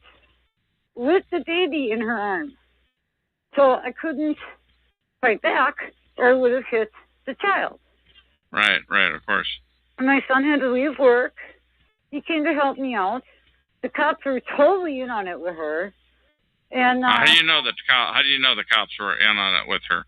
Because I'm the one that ended up getting charged for disorderly conduct. Although they dropped all charges when I wouldn't take any kind of deal because I wasn't guilty. But they wouldn't listen to my son and I saying, she's the one that started this. I had pictures of police, even took pictures of my arm. The one cop said, this all defense wounds. But apparently this one police... But this led you to believe that she was perping you. Charge. She assaulted both my son and I and put my grandchildren in danger. She never got... maybe she was just a little bit eccentric and a little bit on the loony side, No, this goes on. It's still going on. I'm just hoping he gets to his senses. But now I don't have much to do with any of them. I mean, she's made it... She won't apologize. She's made it very hard for him to bring the children around because it's such a scene, I mean... She's got her... All right, I'm trying to get some other... How about some other examples of the perping that you've encountered, please? Well, I one time I was at this little up north, that one and this one I'm going to tell you about it too, that they were really trying to get me into a cell. They use these... Now, I know you don't like wacky talk, and I don't think that this was anything more than tricks, okay? Just simple electronics and stuff. But they were messing with my stereo, and they were flashing stuff on the wall of my apartment. Weird. I don't even know if I should say this out loud, man. Weird scenes of homosexual oral sex being performed in silhouette. And they're flashing, like they have some kind of a gizmo that they're flashing that on your wall. Yeah, like a movie. And I was like, they're trying to drive me nuts. Well, I don't think that's wacky talk. It's certainly doable. I mean, it's wacky in that the perps do that sort of thing, but that's doable. What other sorts of examples have they done to you, please? Well, the last biggie when they tried to put me in a cell was I would go to this pub once in a while with my hubby there, and sometimes without, it was a little place. You could come and go. It wasn't any big deal, but to go shoot a game of pool. Well, last time up there, the whole place was packed, which instantly I thought was very weird. And I could go into the whole cast of characters of people in that bar, too. There was some weirdos there, too.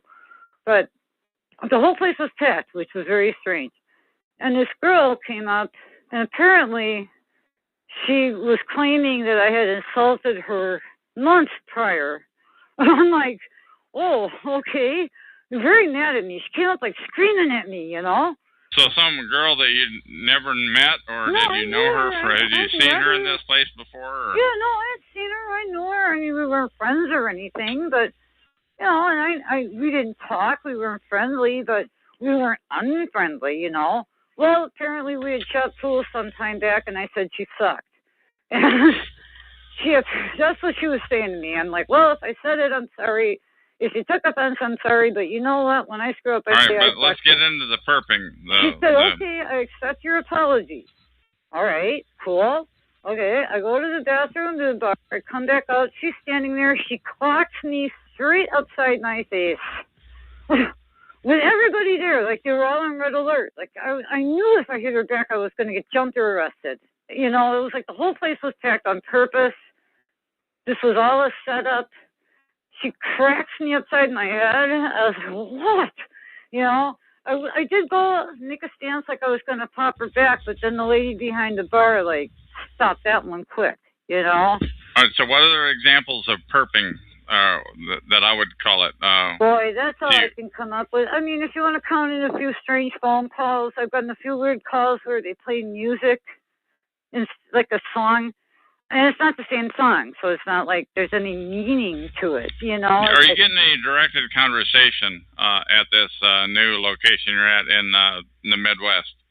Only at the store when that kid was like, that's her, she's on drugs. You know, like that. But other than that, not really. But like I said, they've got me to the point where I pretty much don't do much. You know, got you to a point where what again, please? Where I don't do much. I don't go out much. I don't do much. You know? Now, why do you not go out much and do much, please? Well, I don't like this crap. I don't like the fact of thinking that everywhere I'm going, every time I'm out someplace, somebody's keeping their eye on me. Yeah. So what makes you think that? If I may please ask that. It's a little bit antagonistic, but I apologize. But well, what makes me think that is because it's what happens. Yeah. Why don't you give me a couple more examples? So please, I'm really liking these examples. I would appreciate if you give a few more. I don't really have that much more. I really don't. I mean, I don't know what to tell you. All right, so other than Las Vegas and Wisconsin, other than Las Vegas and the Midwest, where else have you been that this type of thing has happened? This is all I've lived at. I've only lived in Wisconsin and Nevada. Okay. Yeah, I grew up in Milwaukee. I mean, I grew up in New Berlin, then I lived in Milwaukee, then I went to Las Vegas, and I came back to Now, when you were in Milwaukee, did anything strange happen there? Well, no. You know, I don't know. I'm just finally getting to the point where I'm starting to think about things that were going on as I was raising children. Uh-huh. You know, I mean, I was so busy. I was basically a single mom. I always worked 2 or 3 jobs. You know, I mean, I can say things like, okay, when I took the father of my kids to court and they ordered him to pay child support and they said there would be a warrant out for him until he paid it. And yeah, but I'm trying to get into the stalking. That's what I'm trying to get into, the stalking issues. No, you know, I really don't know. I've just started to try to figure out if stuff was going on back when I was raising the kids and I just didn't notice it. And you can't, are you saying that you can think of such events or no? I can think of weird situations, but not outright stalking. Not where I had people, maybe it's because I just don't notice, you know? I mean, I'm just like, I don't notice a lot of this stuff, especially back then before I knew all this was going on. And I was busy with the 2 little kids. You know, if we went out, I was busy watching them. I wasn't worried about people watching me. Now, you had said earlier, and I wrote the comment down is when we were chatting in the chat room before we went live on this call, you had said earlier, nothing left to lose. What did you mean by that? I think my oldest son is in on it now. Now, what makes you think that? Now, keeping in mind that this call is going in the public domain, so I don't think you want to be too identifying. But I know. I've talked to him about this too. It's just all of a sudden the basic disrespect, the broken promises. I understand that some people do some of this stuff just to keep the frustration level going, and I kind of think that's what's going on. There's absolutely no reason for him to be being like he is, and it just started recently. I mean, he's 31 years old. We've had an awesome relationship, and then all of a sudden it's twisted to where it's getting kind of weird. I'm not liking it. But that happens with a lot of parents and their children. What would make you think that it's stalking related? You know, I can't tell you. So maybe I shouldn't even go there. I just have this feeling that something is asking weird. The kind of question people are expecting me to ask. I'm doing my best. Oh, okay. And earlier we talked about, you brought the issue of blackmail, and all I wrote down was blackmail. Do you recall what that was in relation to? Oh, they were talking about perps. I said, you know, you got to be insane to be a perp. which I agree with. I think you got to be nuts to be a perp and do this to people. But I said, well, I think a lot of perps, from what I've heard, I don't know if this is true. I don't know any perps. I'm not a perp, but that they get blackmailed into doing it. That a lot. Now, where did you hear that, if I may please ask? Yeah, I don't know. Just off the internet somewhere. Just somewhere along the travels, yeah. Okay. Just somewhere in one of them sites. So perps may be blackmailed, do you think? And how many? So with that whole Freemason angle in my family, I mean, that could be a huge possibility because I know for a fact that that's how they work. Okay. All right. We're getting ready to terminate this interview. Do you have anything else that you want to say before we call this thing to a close? Well, just number one, I want to thank you for doing what you're doing. I think it's very brave.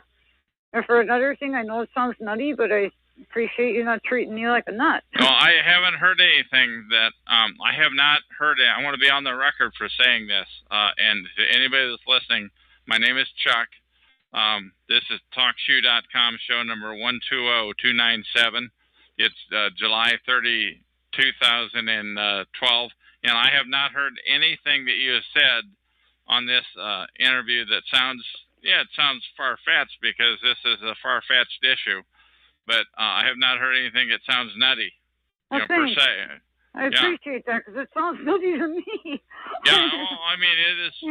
It's a far-fetched issue, but on whether people are stalking. So, what advice do you have to give to potential stalking victims, such as yourself, please? I'll tell you, the biggest thing that's gotten me through all of it is to try to.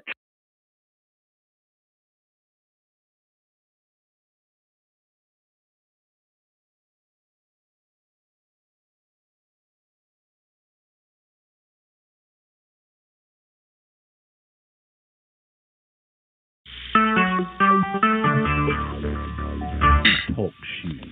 Recorded live. Hello, my name is Chuck, nickname Van, or Vancouver, of Vancouver, Washington, USA. Welcome to TalkShoe.com, show number 120297. This call is being recorded, and anything said will go into the public domain. In other words, you own it.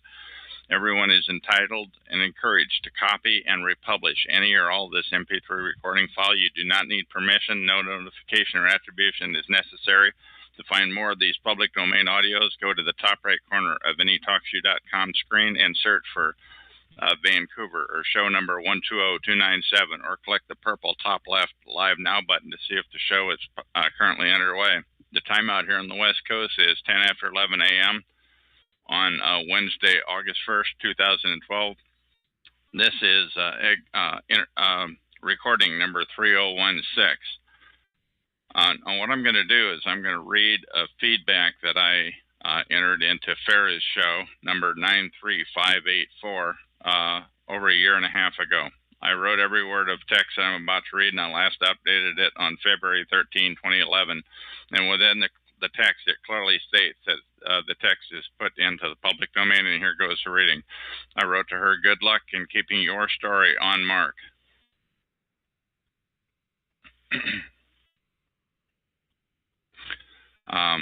I would listen to your first two messages, and I would classify what is happening to you as gang stalking. Good luck keeping the gangs in this community at TalkShoe who flood every call with crazy-sounding talk. When I say at TalkShoe, I'm talking about the TalkShoe TI calls, by the way. A small army will gang up on anybody who challenges any piece of their nonstop crazy talk, although they may fabricate other reasons for the attack. Early on, knowledgeable and rational-sounding people will attempt to con you out of personal information, such as forcing their name onto you, even though you didn't want or ask for it, and then acting as though that entitles them to pressure your info for them, or else this complete stranger calls you paranoid and acts surprised if you don't provide it. Whatever you do, don't give your name out until you know what you're doing here, by the way. This is a con job by a perp, and there will be many more to come. Some perps are easy to spot right off. Others are extremely skilled and patient. They won't slip up or become obvious for months. I was shocked by the amount of time, skill, and gang size, the team size, and seamless organization that they expended into building my confidence, and con is capitalized, by the way. You will continually hear advice that you should spend your time on less effective activities, which don't get the word about gangstalking out as well. But I believe in the open talk resources that are displayed in the recordings that last forever and not just heard by the few people who were listening in when it was said. You get more bang for the buck and infinitely more coverage in the same amount of time when you record, like I'm doing now. The resources that the dark side expends here is in order to derail and distort the gangstalking message seems immense. On top of continual head screwing, part of the PSYOP, spelled P-S-Y-O-P, part of what they do is intended to divert your attention away from getting the word out about gang stalking.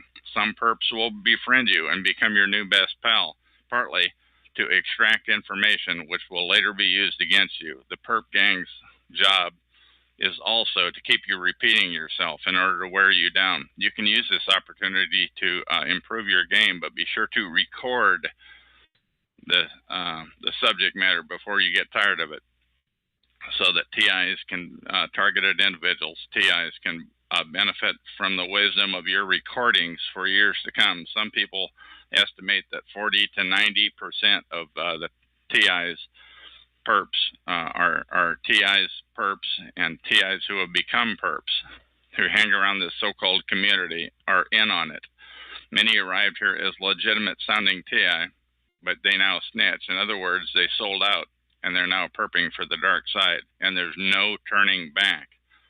I wrote that a year and a half ago, and I feel even more strongly about it now. They did it in order to lessen the targeting on their family, who they mention in many conversations. I feel for the children of these TIs turned perp, but I care more about wising up everyone about gang stalking. Occasionally, a TI who has sounded rational all along suddenly joins the dark side and begins participating in their new obligation, low-level perp. In Talkshuville, that in the TI shows at Talkshuville, that means crazy talker. Conversely, high-level perps specialize in character assassination, name collection, subtle threats, recruitment of TIs, and people into perping TIs, disinformation, constant distortion, and manipulation by bystanders. Manipulating bystanders to engage them in harassment of TIs. This is a tough landscape, and there's never an official announcement when a TI falls to the dark side. One day, they just begin spewing out crazy talk in every conversation. I think getting the word out about gang stalking is our best chance, and the only way to do that is to record the whole true story, and say onto the recording, each recording that is in the public domain, if you have the right to do so, such as I do now. So the content can be used freely and not buried because of unknowns and some copyright legalese, or by some self-anointed experts who think gang stalking can somehow be presented positively when it's sanitized. Remember, their job is to stop the word from getting out about gang stalking. But if word does get out, they want to make it sound as crazy as possible. Non-stop crazy talk is their continual objective of this PSYOP. Once again, spelled P-S-Y-O-P. Google that term, PSYOP. Lastly, there are hordes of TI perps, targeted individual perpetrators and handlers who continually assassinate the character of TIs and conspire to ruin any rational-sounding gang-stalking message. Just like on the street, the gang-stalking occurs in cyberspace too. If your message has integrity, and if you're to successfully disseminating it to a wide audience, then you are a threat to them, and they will never stop discrediting you, just like they've been doing all along on the street, though. It's nothing personal, but they'll make it look that way or sound that way. It's just their pathetic job to attack you or subtly threaten others to manipulate you. Don't fall for it. You're up against the full resources of the U.S. government, FBI, mafia, CIA, intelligence quality. Whatever you want the perps want the opposite. Every loss for you is a victory for them, and vice versa. Good luck getting your story, keeping it on mark, and disseminating it wisely. I am placing this text in the public domain, Vancouver. Okay, now read. Search for, once again, Talk to You show number 87161, which is a disabled call, or this call right now, which is number 127290, and either one of those numbers in the top right corner of the screen. And that is the end of this recording.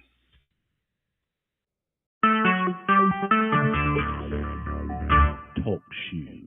Recorded live. Hello, my name is Chuck, nickname Van, or Vancouver, Washington, USA. Call number 120297 at TalkShoe.com. This call is being recorded, and anything said will go into the public domain. Thus, everyone is entitled and encouraged to copy and republish any or all of this MP3 recording file. You do not need permission. No notification or attribution is necessary. To find more of these public domain audios, go to the top right corner of any TalkShoe.com screen and search for Vancouver or show number 120297, or click the purple button in the top left which says Live Now to see if the show is presently underway.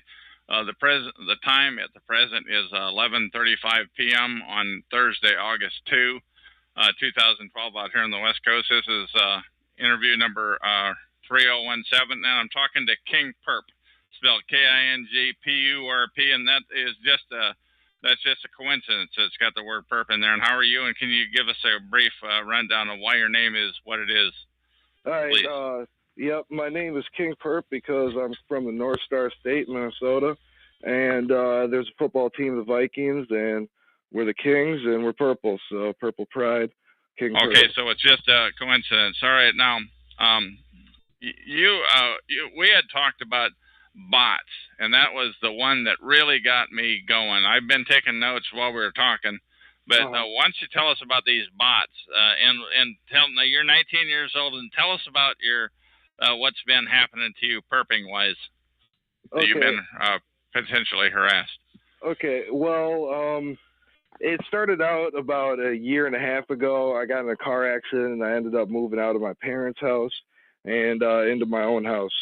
Down in the Minneapolis, in downtown Minneapolis.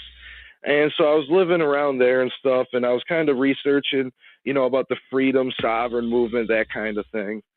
And, making some, heavy-duty shit on the internet, just talking kind of hard, about how I feel about the government and how I, what position I would be in. And hey, can I just ask you to lighten up the profanity just a tad, because I'm trying to keep my middle of the road rating at Talk to You, but please continue. Oh yeah, I'm sorry about that. Sure, no problem. Please continue. I didn't mean to interrupt. Yeah, and so I'm living down there and just doing my research, and I'm a big guns rights guy or whatever. I believe people should be allowed to have guns and whatnot to be able to protect themselves. So you're a guns rights guy. You're outspoken. You're not a government fan. No. And you've been outspoken about it on the internet. In what way have you been outspoken, please? Well, it's just more posting, with different, with a persona or two on the internet, just talking about, guns, Patrick Henry style revolution, stuff like that might have been a possibility, back in, maybe 4 or 5 years ago. Stuff like that is when I, first started talking about it. Really? So you started this when you were like 13, 14 years old? Yeah, I was pretty young when I got into politics and stuff. Okay. And what else? Go ahead. I was just living my life and stuff. And what really interested me one day is when I came home and there was marks on my door, looking like someone, broke in or whatnot. But, the door was still locked and stuff, so I went in and I looked around and nothing was missing, and I didn't really think anything of it. Okay. And then about maybe a month later, I come home after being gone for like 20 minutes, 30 minutes, and my door's kicked in, and I'm like, oh my, what's missing? Is all my stuff stolen? So I go look around and nothing's taken, you know, and that really takes me aback. Because I'm like thinking if somebody, you know, broke into my house to steal stuff, they would have stole something, you know, because there was some valuables in there and whatnot. Didn't you say you had a lot of money laying around there or something? Yeah, I had money laying in there that would easily be found. So, but they didn't take that money. They just were giving you a wake-up call, or what? What do you think? Yeah, that's what I really think it was saying, hey, we know, you know, who you are. We can do this when we want to. And just kind of more letting me know and trying to tell me to shut the fuck up. You know, excuse my language again. No problem. Shut up, you know, is what they're trying to get me to do. And so, you know, I kind of backed off then on the internet and was kind of more, you know, playing the back burner. But that's really when, you know, the COINTELPRO that I posted a link to on the chat, you know, it really struck a chord with me with seeing how the forums were being manipulated. Because I really liked using forums to just talk about different stuff, learn new techniques for, you know, like I was big into jet skiing and paintballing and stuff like that. Yeah, but you mentioned that they were manipulated and that annoyed you. Can you tell me in what way the forums were manipulated? Well, it was definitely to control certain, you know, political persuasions per se, you know. It'd be like, let's say you make a 2-3 paragraph, you know, thing outlining your position on a certain subject. It would just be flaming with just nonsense, you know, just absolute nonsense. Gibberish, a gibberish reply to what you said. Yeah, barely coherent. Like, doesn't even make sense what they're trying to say. And it's almost like they're trying to bait you into reacting and into, you know, getting them. They're trying to get you into their type of thing. And it's always trying to distract from the message you're trying to get out. So do you think that these were people that were doing it? Or you mentioned the concept bot or robot. What say you, please? Well, this is why I think it's really software and not, you know, humans behind it for the most part, is because the amount of manpower it would take to do something of this operation on the computer would just be massive. And that's why I think, you know, I've played video games and there's something called a macro. Okay, and a macro is just doing repeated motions on a computer. You know, it just keeps going through a cycle, you know. So all I think they developed this program that can take what you say, you know, will pick up keywords and then respond and then, you know, try and control the conversation. Or, you know, like a lot of forums, you can only see 10 posts at a time. So they would try and, you know, if you make a post and let's say a thread is 190 pages and you make this big long post showing how their position is bullshit, they'll just spam a bunch quick, boom, onto the next thing. So your whole entire thing is not even seen. So you're pushed to the second page. You're not on the main page that most people would see. So they exactly. Yeah, they'll even try and get you on the 4th or the 5th page, you know, is really the goal, is to get you just completely out of sight. And that's why they'll just spam pointless topics, pointless threads. And another thing that they really do try and focus on is the moderator positions and the administrator positions. What do you mean by that? What do you mean by that? Oh! You mean they're trying to spam or bot the moderator? Is that what you're saying? Well, no. What I'm saying is you have the moderators or admins that are in charge of you know, a specific website or forum. What they'll try and do is they'll try and get large post counts. So they'll get certain accounts that will get large post numbers, so then they can get moderator or administrator status, and then they can actually boot people off and ban them from the website. Oh, so you get people that are well-spoken or that are outspoken or that have a particular viewpoint, and you get them booted. Yeah, they just go out and ban them. And now, have you seen that? Has that happened to you or have you seen that happen to others who?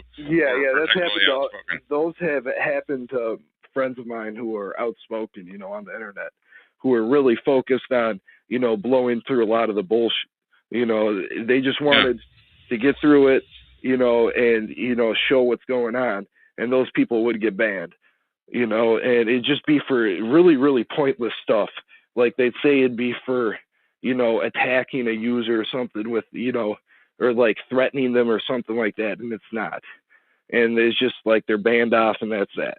Okay, so, and you had used the concept of they discredit people. Now, how do they do that on these forums, please? I mean, it'll be more just like saying, oh, you have, where's your proof? It's more like just they pick certain words. Like, let's say you write 5 paragraphs, right? They'll take 2 sentences out of that and then just go off on that, say, oh, this is, you're just complete bullshit, and have maybe 5, 6, 7, 8 accounts all agree, boom, boom, boom, boom, boom. So it looks like the majority is against this person. And so they're trying to go with the almost group mentality. That's how they discredit. They discredit you because they get 5, 6, 7 people who are essentially all bots, right? Yep. Just fake accounts, not a real person. What else did they do like that? And also, while you're on that mission, talk about COINTELPRO aspect of all this. Whatever you take, whatever spin you put on that. I mean, that's really kind of what I'm going over right now is the COINTELPRO. I mean, they have a lot of different techniques out there that they do. But I mean, okay, but that's all right. No, but anyway, so you're 19 years old. You've been doing this since you were 13 or 14, and so back when you were a kid living at home, and then you got into the freedom movement. Why don't you tell us about that, please? Well, I actually got involved with the court system when I was like 16, and I got brought through it for some small little misdemeanor, I think, of disorderly conduct. And so I got to see the system and how it worked and how I knew I should have got off of how it was presented to me in school and on TV and whatnot. I should have been gone out the door, but that's not how it was. And so I knew there was something else going on with this court system, And what do you think that was going on with the court system, please? In my mind, what the court system is there for, I honestly don't know. It would be my answer right now. I'm still involved with litigation with them and trying to get past all, their control over me. I think they have 9 misdemeanors against the name that I use right now. So that's currently outstanding. And they keep pushing it back and pushing it back and pushing it back. What do you mean by pushing it back? What does that mean, please? Well, every time I go into court, they're trying to get me another court date off in the future. Like, I just went to court here, and what is it? It's now August, and they're giving me court dates at the end of October and stuff. And that's it's not even the full trial and stuff. And they won't even, it's crazy what they're doing. It's just absolutely crazy. And it's all over. Yeah, and it's over, silly stuff like minor consumptions and stuff. And, I look at these people, and some of them, are old enough where, the drinking laws used to be where when they were my age, they could go to the bar and have a beer. Yet they're telling me I can't have one because it says, Let me zoom in on something else you said earlier. Okay. You talked about stuff being moved around in your place. How many times does that happen, and what sorts of things did they do, please? I mean, I would have keys go missing. What else? I mean, especially when I was in school, it'd be, it'd be a USB drive, where I'm supposed to be bringing this in, and they know, that this is what it's supposed to be. I'm trying to think. I mean, a lot of it wasn't really face-to-face encounters. I haven't had a face-to-face encounter, I don't believe. It's all been over the internet or them hitting me when I'm not home is really what it is. And it's just, it's little minor stuff. Keys being moved around, papers being moved, food being moved. I don't even know what else to... And this is one situation. So you think they have the keys to your place, or what do you say, please? Yeah, it maybe they had the keys to my place, or they have some type of universal, like, janitor's key or something. I don't know. Yeah, master key or something. Yeah, I have no idea. So how many times do you think they've been in your place? Would you guess? I'd say at least 6. Okay. And that's, all right. And that's with them. I'd say it was 2 times that they made it obvious, and the other times are just me guessing without proof. And I think they're good at, doing it without proof. So now, how did you find these shows here on TalkShoe.com, these targeted individual shows? How did you find those? Well, I just saw, I was looking through live chats because I just got off with another one dealing with, claims and stuff like that with court. And I was just kind of bored, and I saw the targeted individual, and I thought this really intrigued me and interested me because of what goes on with the forums, and then plus my door being kicked in too and that kind of stuff. So. Okay. Now, do you have anything? We're going to get ready to terminate the interview here, but one thing I always try to do is, do you have anything else that you want to say that might be pertinent to targeting of targeted individuals? I believe that it's really about your mind, and I'd say, really about your what? Really about your what? Your mind. It's about the control of your mind, and they're trying to get you off your foundation or your base of of like rootedness or assuredness. They want to get you out of your element and into theirs, where you're more. This is not making any sense. So why don't you clarify that for me, please? Okay. It's almost like the true power really rests in the individual that they're targeting. Okay. And that's why they use these certain techniques, I believe, is because they really don't want to step up to assassination. Once they, you look at Breitbart, right? Everybody knows Breitbart was assassinated. Everybody does. If you know who Breitbart is and what he was doing. They don't want to be assassinating how much. Why don't you just tell us real brief, so we don't get off on that tangent. Why don't you just tell us real brief what it was he is and what he was doing?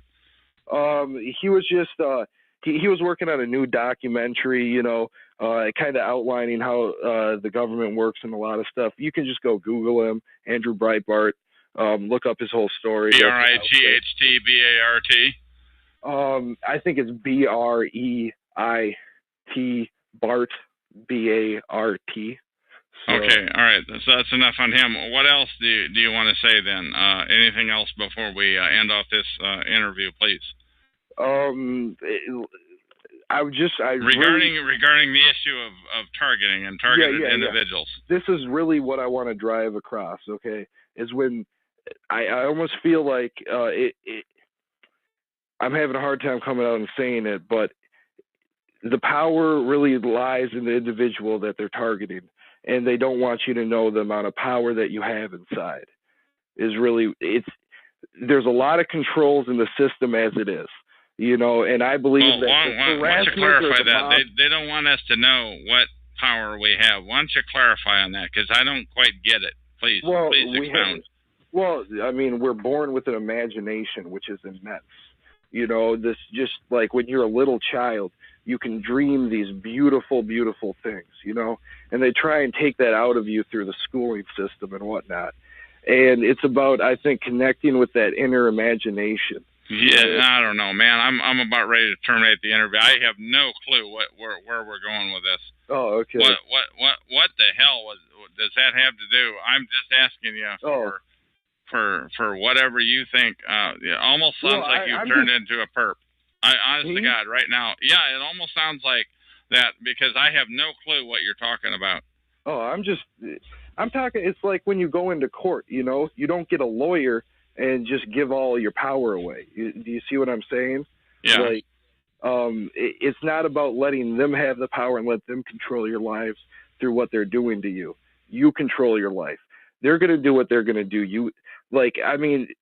like you were explaining to me before, what are you going to do? Just punch everybody? You know, I don't know. Yeah, you can't punch everybody. I made the statement that you can't punch everybody who is in on the organized stalking, but you have indicated that you've had that happen on the street, maybe.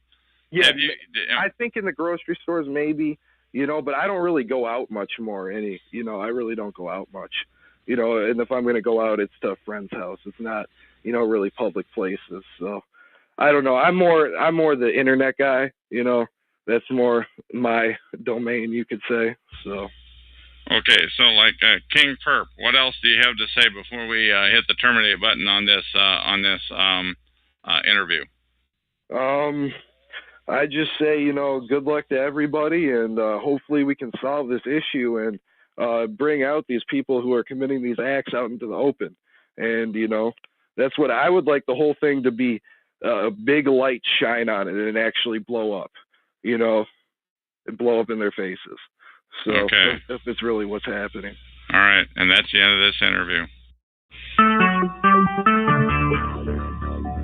Talk show. Recorded live.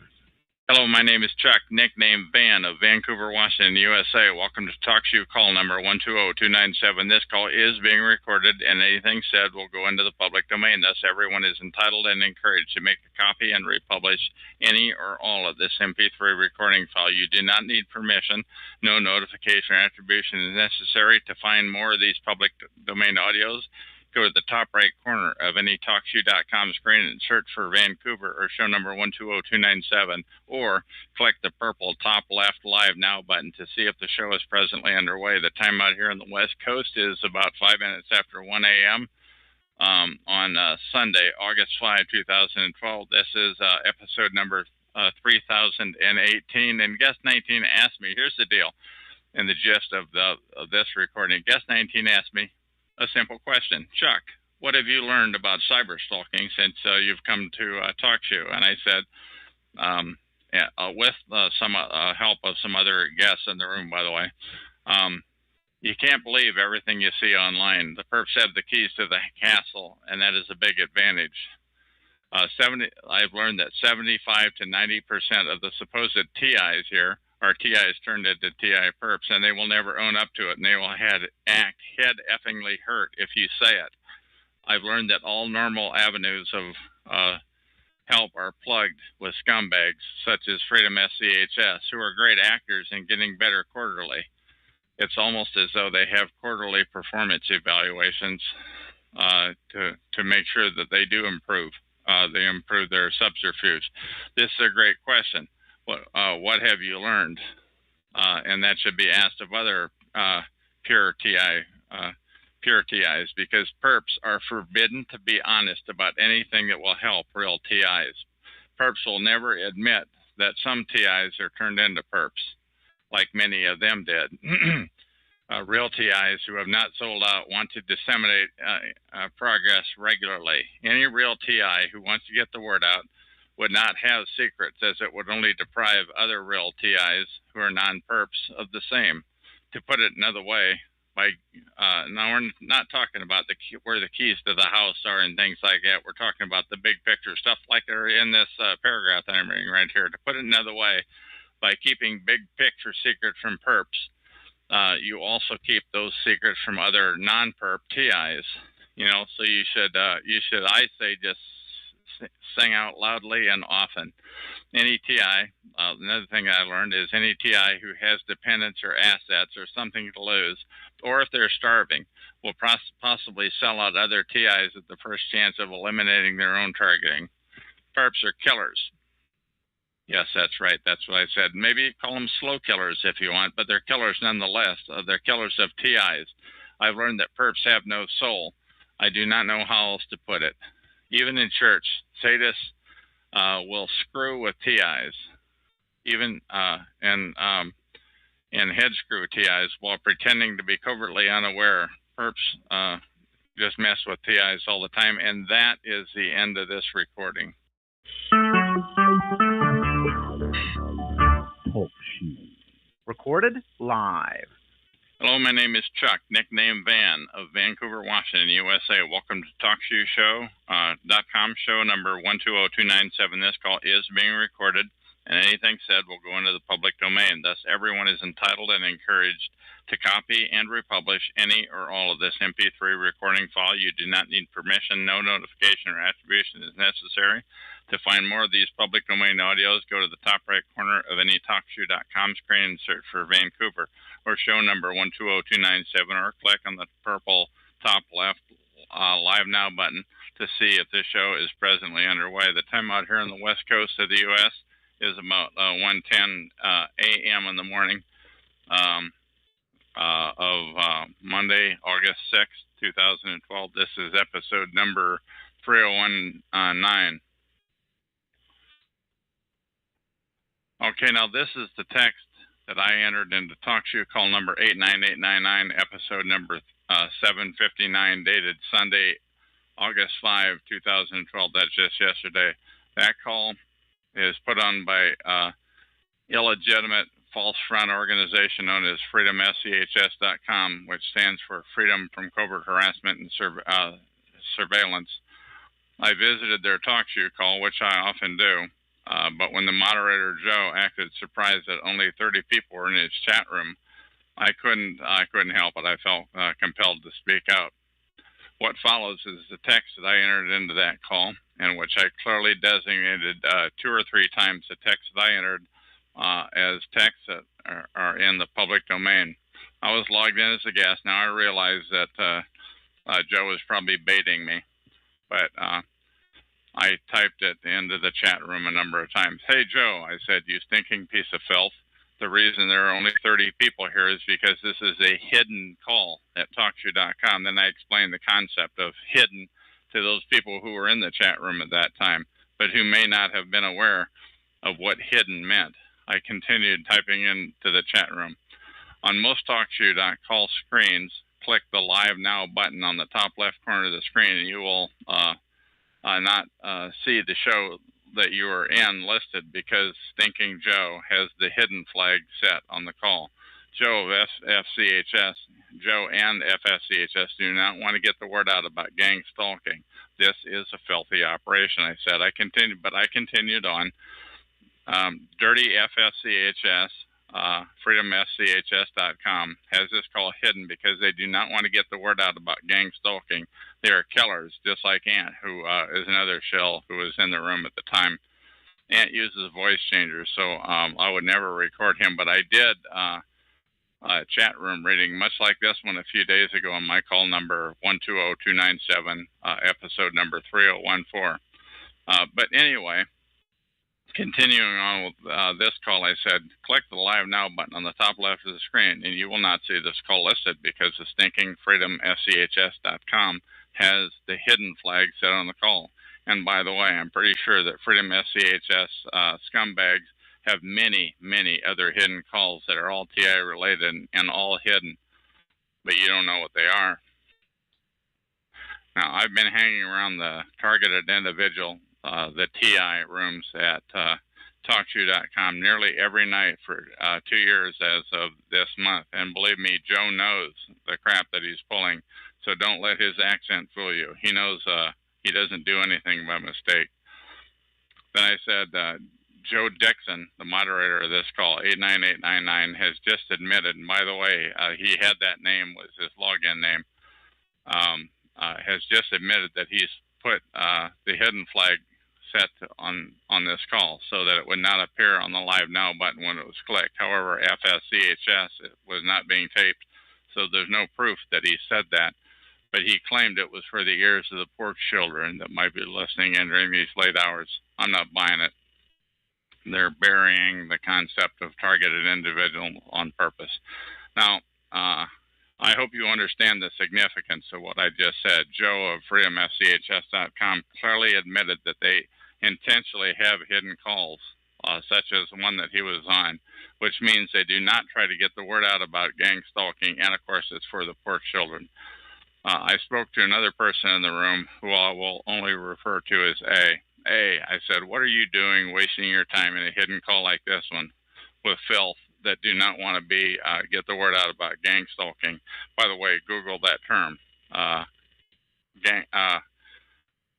organized stalking and gang stalking, but A ignored me. I asked again, hey, why do you ignore me? You have such, I ask such a logical question. Why do you hang out in a hidden room where they hide the word to get out about gang stalking or organized stalking? I say Freedom SCHS is a killer operation. They could be getting the word out about the slow killing and gang stalking of targeted individuals, because that is, in fact, what happens to them. But no, the killers at freedomschs.com have a large organization that does not want to get the word out about this atrocity. I continued on, typing into the chat room. When Judgment Day comes, you will have to answer to God on why you spent so much time not getting the word out about the slow killing of targeted individuals. DirtyFreedomSCHS.com has this call, number 89899, live 5 nights a week, Sunday through Thursday night, plus many other shows where they corral people into not getting the word out about gang stalking. But these people hang out with each other and just repeat the same thing over and over. Now, why might that be? But if they aren't an illicit perp operation, it was at this point that I decided it didn't look like Joe was going to mute me, as he has done so many times before. So I typed in the following statement. I typed this into the chat room. Everything I have typed into the chat room, I am placing into the public domain for the eternity of mankind. It is free for all to republish.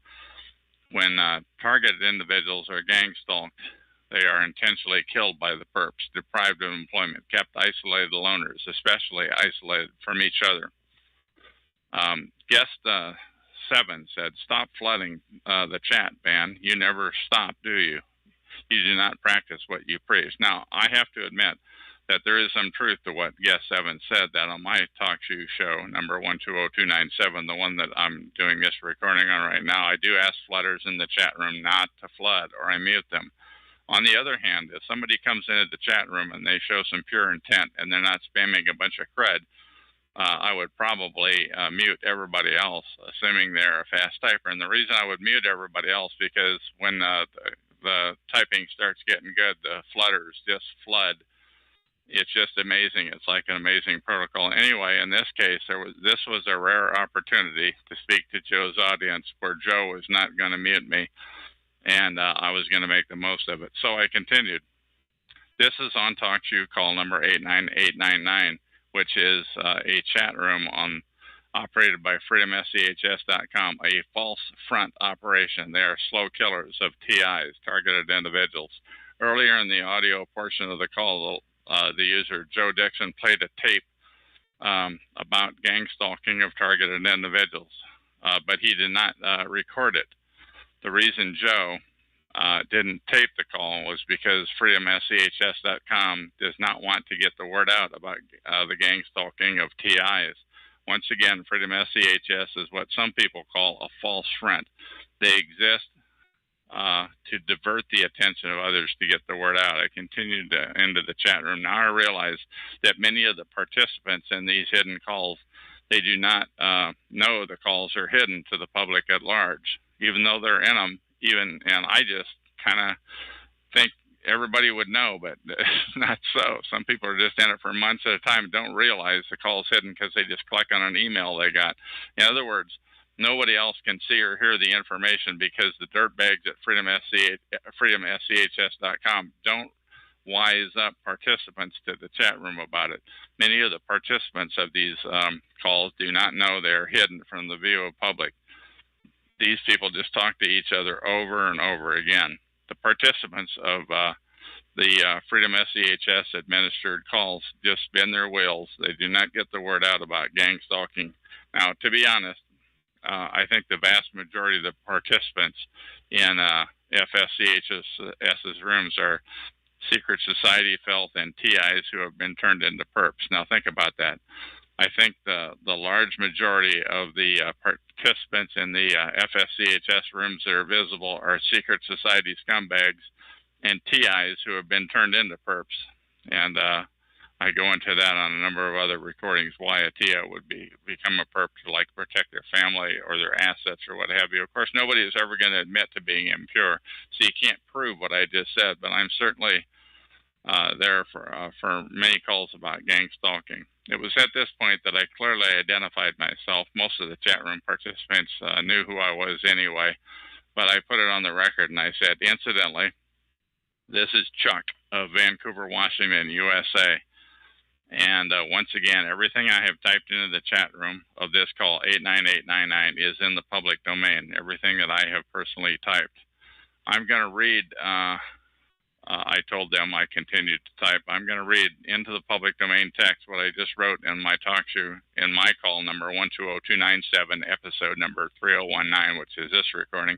For the record, I am typing into freedomfchs.com's talk show call number 89899, episode number 759. The time here on the west coast of the U.S. At that time was about 10 p.m. Sunday, August 5, 2012. But once again, I specifically stated that my text was in the public domain, which means everyone owns it for all time. I continued to type into the chat room. To the moderator of this freedomschs.com call, number 89899, he is logged in as Joe Dixon, and I want to thank him for allowing me to type this text in unrestricted. However, I waited until after a quarter after midnight to start my recording that I'm doing right now on Sunday, October 6th, 2012. My call, number 120297, is only about gang stalking. None of the wacky sounding false front crazy talk about the Freedom FCHS.com puts on their calls. I don't accept any of that. For the record, one way to tell if somebody is making this crap up is when they spew unearthly, unachievable talk that is laughable. If those are some of the elements, you know it's false front, it's crazy talk, it's intended to discredit. It is my assertion that the purpose of Freedom FCHS is to make up far-fetched, laughable crap, and that FCHS is what's known as a false front. I then said to Joe, thank you for allowing me to say my piece. I have no idea why you usually mute me, but you've allowed me access to the chat room this evening. Again, I want to say that I am no way compensated, expected, threatened, et cetera, to do this. I'm only doing it on my name. Goodbye, I said, and thank you for allowing me to say this. And that is the end of this recording.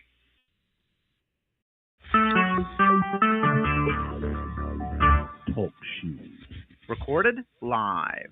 Hello, my name is Chuck, nickname Van of Vancouver, Washington, USA. Welcome to TalkShoe.com, call number 120297. This call is being recorded, and anything said will go into the public domain. Thus, everyone is entitled and encouraged to copy and republish any or all of this MP3 recording file.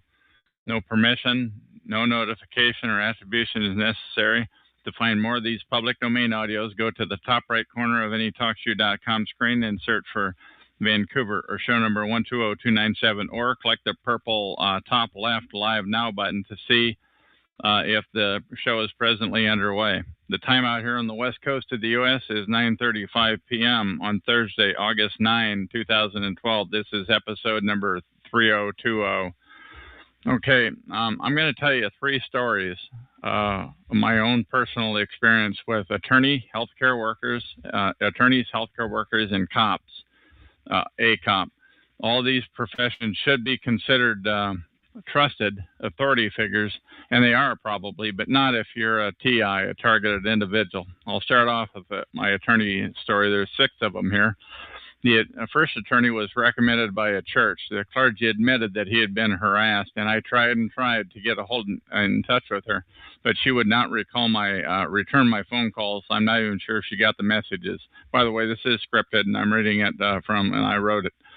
The next one, I visited an attorney with no appointment on 4th Plain or Mill Plain, I'm not sure which one of those avenues it was in Vancouver. They advised me that they're a family practice. The next attorney I visited was on Main Street in Vancouver, Washington. I walked in, sat down with him, started telling my story, but his phone rang. He left the room, came back, and abruptly asked, "Have you been charged with anything?" I said, "No." He said, "Come back and see me when you have."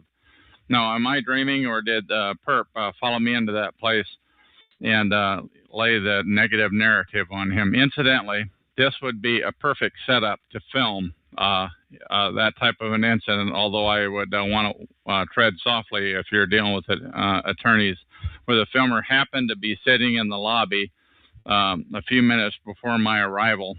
But the TI would have to be very tight with the truther, and you wouldn't want to let it on to anybody to catch the perping in action.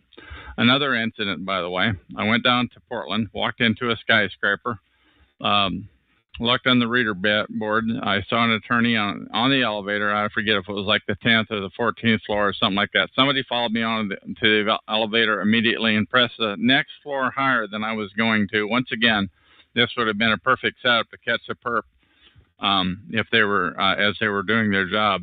Another person I talked to was an ex-attorney. I didn't know that she was an attorney, but she said she worked in San Francisco and was well aware of government harassment, but she had never heard of the term gangstalking, as I referred to it as. Another story about a visiting attorney in a Portland skyscraper, and this was the straw that broke the camel's back. I personally knew a guy. He was very, very outspoken, and this attorney got him off for speaking out. The charges were somehow removed. I don't know how he did it, but I was fairly impressed when I read about it in the paper. I personally, so I visited the attorney's website, by the way. He was a former prosecutor in another state, a very populated eastern state, but I'm not going to say any more. Anyway, I walked into his office with no appointment. Nobody followed me onto the elevator. Thank you very much. The attorney wasn't there, but the receptionist got him on the phone. He said to call the next day before I came in. Now, by then I learned not to signal my intent as a targeted individual, but I had no choice in this case because he wasn't there. So I called him the next morning and showed my hand, and I showed up. And I put my business card on his desk. He keyed my name into his Macintosh notebook PC, which was faced toward him and not me. And I swear the sweat beads on his forehead started to appear as we talked. He acted animated. He suggested that I go seek psychiatric help. I mean, I hadn't even talked to him for 2 minutes. And I asked, do I owe you any money? No, you don't owe me any money. Just go. It was then that I realized I was in some deep crap. This is something this is going to be very, very bad. I found the term gang stalking on the internet shortly thereafter. Group stalking, organized stalking. If you Google those terms, you'll see what I'm talking about. But shortly after this incident, I found that term, and this was the tell-off of why the sweat beads were on his forehead.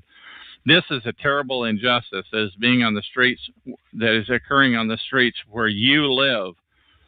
Some of the attorneys could have helped me, but they were silenced, in my opinion. They were handcuffed, and they were threatened. TIs, targeted individuals, are not to be wised up, or the attorney will be gang stalked too. And if you don't believe me, ask an attorney if they're silenced about stalking, and watch for the sweat beads on their foreheads as you do it. And don't tell them what you're doing. Also, I want to tell you my healthcare worker story. Shortly after I found out that I was gang stalked, organized stalked, group stalked on the internet, Google it, I had a doctor's appointment with a routine visit, but the appointment was way before I discovered that TIs had targeted individuals had better be careful about who you talk to about this. So I was cocky, and I asked, so are you going to have me committed? Ha, ha, ha. And she replied in a very threatening voice, do you want to have me commit you? Have you committed? Once again, I was just beginning to realize how deep this thing is. This is a very deep rabbit hole. Lastly, I will mention cops. Never tell a cop you are being stalked. The only cop I ever spoke to about it with was my next door neighbor cop in the last place I lived. I realized that it was no accident he lived there because he moved in after me and just happened to be out on the hallway as I came and went. I surmised very soon that there was surveillance in my apartment. Now, I don't think this is too far-fetched. I actually don't think he realized how involved it was until I told him. One time I told him about gang stalking, and he played dumb, and he wanted some examples.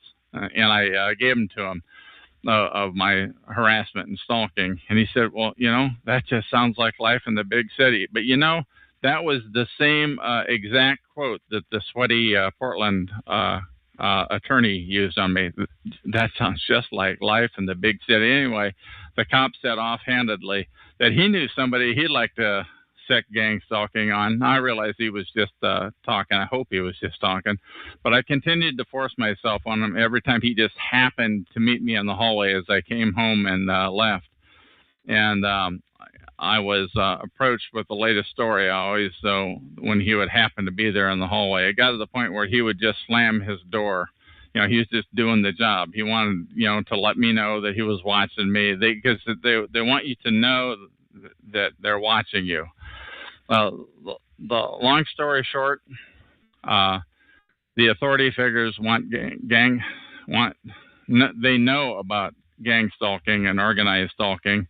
You'd be telling them, if you do, what they already know. And the stinking false front operations such as www.freedomschs.com, FSCHS, and their wacko talk shows on TalkShoe.com.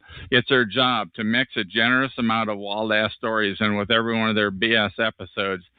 And you can tell the storyteller is a liar if they dwell on crazy, unachievable talk. These people are not crazy. They're crazy talkers. It's a false front. The president of FSCHS, his name is Derek Robinson, who admits, by the way, that he used to work with the NSA, the National Security Agency. So now, what do you think?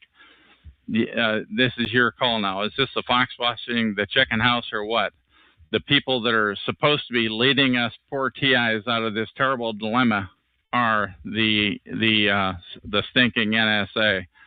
And FSCHS silences anybody who speaks out about on TalkShoe about their continual shenanigans. Once again, this is TalkShoe episode number 3020. Listen to my episode number 3019 for a few choice words I have to say about the stinking filth at freedomschs.com. Lastly, if you're a TI, a targeted individual, you probably have no friends. They've all been compromised or threatened. So ask yourself, why is such a big, happy family over at freedomschs.com? Because they're a stinking false front. That's why. And I say, they want to suck you into being a perp just like they are. If you're a TI, do not join them, because my experience is there's no turning back once you join them. And that is the end of this recording. Talk Shoe. Recorded live. Hello, my name is Chuck, nickname Van of Vancouver, Washington, USA. This is TalkShoe.com, call number 120297. This call is being recorded, and anything said will go into the public domain. Thus, everyone is entitled and encouraged to copy and republish any or all of this MP3 recording file. You do not need permission. No notification or attribution is necessary to find more of these public domain audios. Go to the top right corner of any TalkShoe.com screen and search for Vancouver or show number 120297, or click on the. Go ahead. Hang on.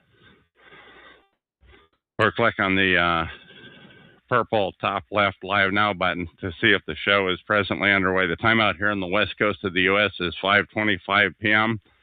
on Tuesday, August 21, 2012. This is episode number 3012. Now, once again, this call is being recorded, and right now I've got 8 or 9 callers on my show. So why don't you tell us again how you happened to come in here, please? Okay, well, as indicated to you before. But we're being recorded now. So as you said before, I just wanted to get that in. What you said before, I'm asking you to repeat it because now it's on the recording and it's public domain. It'll live forever. Go ahead. Okay. All right. I was invited here via text message from a coworker of mine, and then it was implied that you were bashing truck drivers, and I came in here to hear it, and that's the reason why I am here. Okay, so somebody called you up, told you that I am a truck driver basher, and you called up, and then you started saying that I was. Why don't you go ahead and say some of the verbiage that you used when you called up, please? about paranoia and what have you. Well, no, the implication was that I have been told by several others also that you are paranoid and think the government is after you. No, wait a minute. Several others. So are you saying several other people have told you that I'm paranoid? Now, that sounds like a bit of a stretch. Then how do you imply a stretch? You're saying that several, could you come up with a number on what several means? Oh, at least 5 or 6 that I would be aware of. Okay, so 5 or 6 people told you that this is a paranoid show and somehow convinced you to call this phone number and to use your voice live for the eternity of mankind and to go live with this. Is that correct? Yeah. Okay, so why don't you tell me more?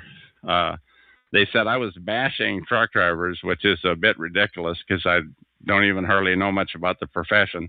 But they lied to you to get you to call into this call. Well, is that right?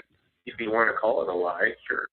Yeah, it's definitely a lie. Whoever sent you that text message. Now, how often do you get these types of text messages from a place like you got?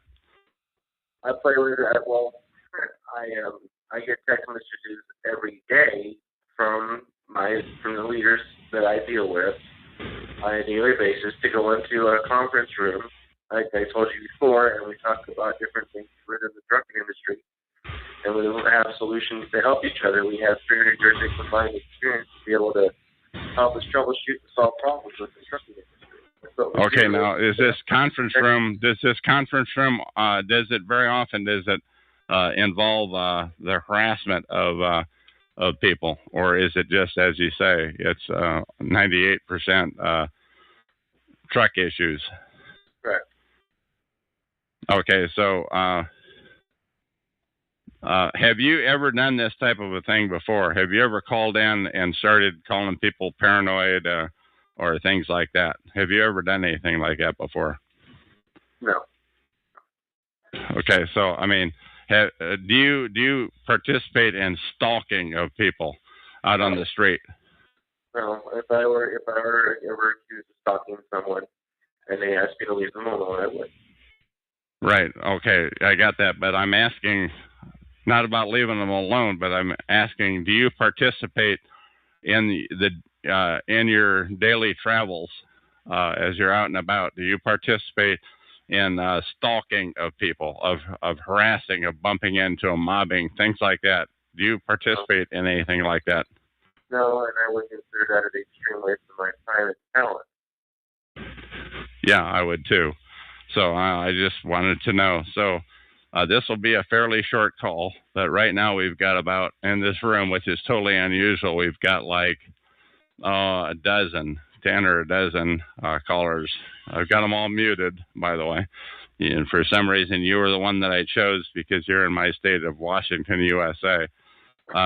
Is there anything else that you want to say to the people who are going to be listening to this recording a decade or a millennium from now?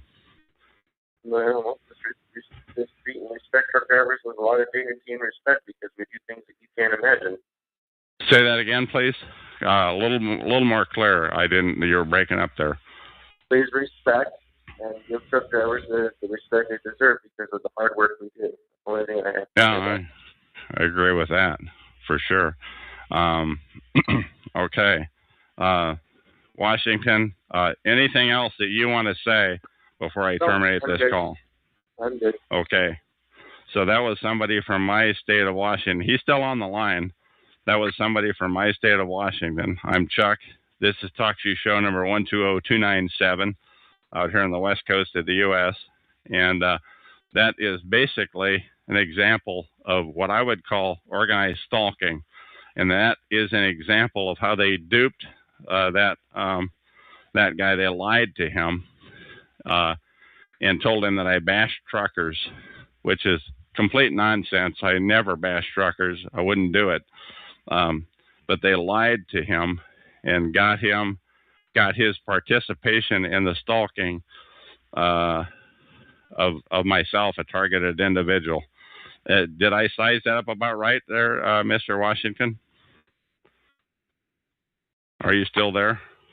Yes, Sam. I'm sorry. I was flushing the toilet, which I'm sure you probably didn't want to hear on your recording. Okay. Yeah. Did I fairly well capture that about right? That they. No, I mean it could have been misinformation. You know, I can tell you that a lot of times that the text messages that I get are come down from 6 deep, and and by the time it can have your play operator when you were younger, how the Yeah. I remember that. I remember those days. Have those text messages that you've gotten as you're out driving on the road? I mean, you drive what, coast to coast here in the U.S. or? Yes, sir, I do. Okay, so have you gotten text messages like that before, where you've participated in activities or calls or what have you? Every day. Yeah. Okay. So, and what can I have an example, please, of some of those other activities that you may have participated in, please? Helping my fellow truck driver. It's all I do. I don't do anything else. Okay, but in this case, you called a phone number, which is area code 724-444-7444, and then you entered call ID number 120297 #. That brought you up on my reader board, and I was talking to you. Have you ever done that sort of thing before? Just called in, kind of like a cold call. Have you ever participated in anything like that before? Oh, certainly. I've done that before lots of times. When I first started calling the truckers' conference and chat rooms, I used to sit and silence the mute in the background and listen. So you're just listening. I wasn't there to stop them or berate them. I was just actually there to see what it was all about. Sure. Okay. But this is a bit of a different type of a call that you're on right now. I mean, go ahead. I understand that, and but the only thing I was concerned with is that I thought you were blatantly attacking truck drivers. Okay, so I got that, and I think the people that are listening to this got it. That what I'm telling you is you were used. You were used to participate in what is called organized stalking. That they actually used, and I'm watching 10 or a dozen different callers right now that were, I assume, also used to call and participate in organized stalking. And I'm asking you, when you get back to the truck stop tonight, I assume most of you have internet when you're out and about on the road, or when you get home, Google the terms organized stalking. Google the term gang stalking, because that's what you're doing, right?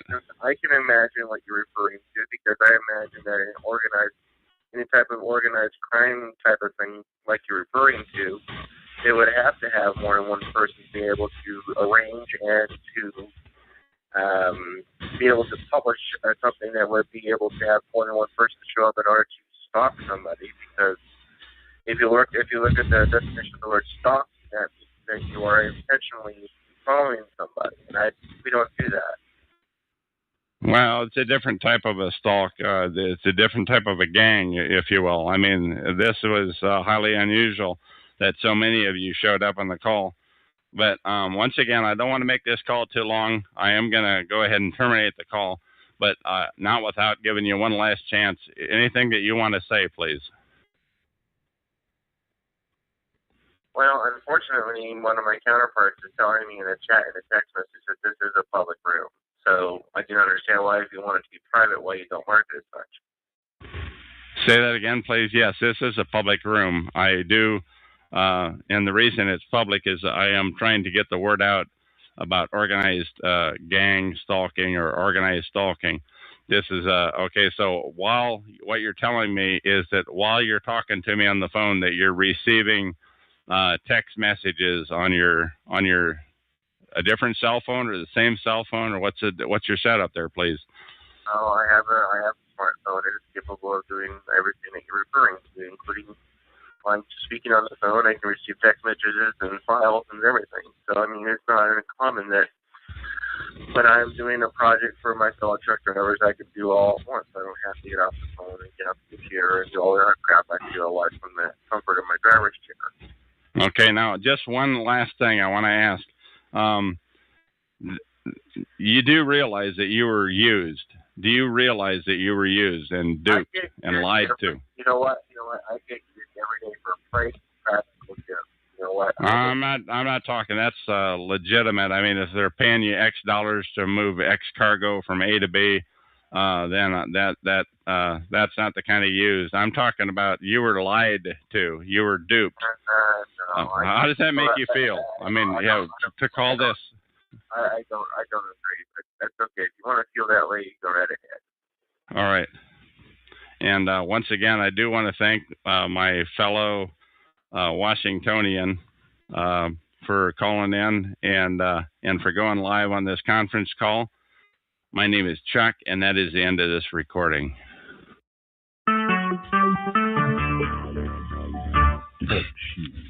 Recorded live. Hello, my name is Chuck, nickname Van of Vancouver, Washington, USA. Welcome to TalkShoe.com, call number 120297. This call is being recorded, and anything said will go into the public domain. Thus, everyone is entitled and encouraged to copy and republish any or all of this MP3 recording file. You do not need permission. No notification or attribution is necessary. To find more of these public domain audios, go to the top right corner of any TalkShoe.com screen and search for Vancouver or show number 120297, or click on the top left purple Live Now button to see if the show is presently underway. The time out here on the west coast of the U.S. is 5:06 p.m. Pacific Standard Time on Wednesday, August 29, 2012. This is episode number 3022. As I said, it's by me, Chuck. The title of it is Masonic Silent Dagger, Organized Stalking, Scientology Fair Game. This monologue is about the lie. Now, the Freemasons, or the Masons as they call themselves, have a protocol known as Silent Dagger. Sometimes it's called the Secret Dagger or Slow Dagger, where they get targeted individuals to commit suicide by using their illicit Masonic lie protocol, where they tell lies to the community about the target over a period of years if necessary. You see, the Masons think it's really cool when they can get a targeted individual to suicide themselves. And if it doesn't work, ask yourself, will they kill them anyway? It's your call. Just listen to the rest of this first, though. But don't take my word for it. Do a Google search on these terms: Masonic, Mason Silent Dagger, Mason Secret Dagger, or Mason Slow Dagger. And remember, the truth is secondary to these guys, and the protocol is all based on lies. Google it, and don't be surprised if the flooders have gamed the real results and buried it in the search results. So keep looking, and you'll find it. I have some examples, though. On this TalkShoe.com, show number 120297, about a week ago, on August 21, 2012, on my call number 3021, a mob of about 8 to 12 people suddenly showed up on the call. These people were not in the chat room. They were on the call only.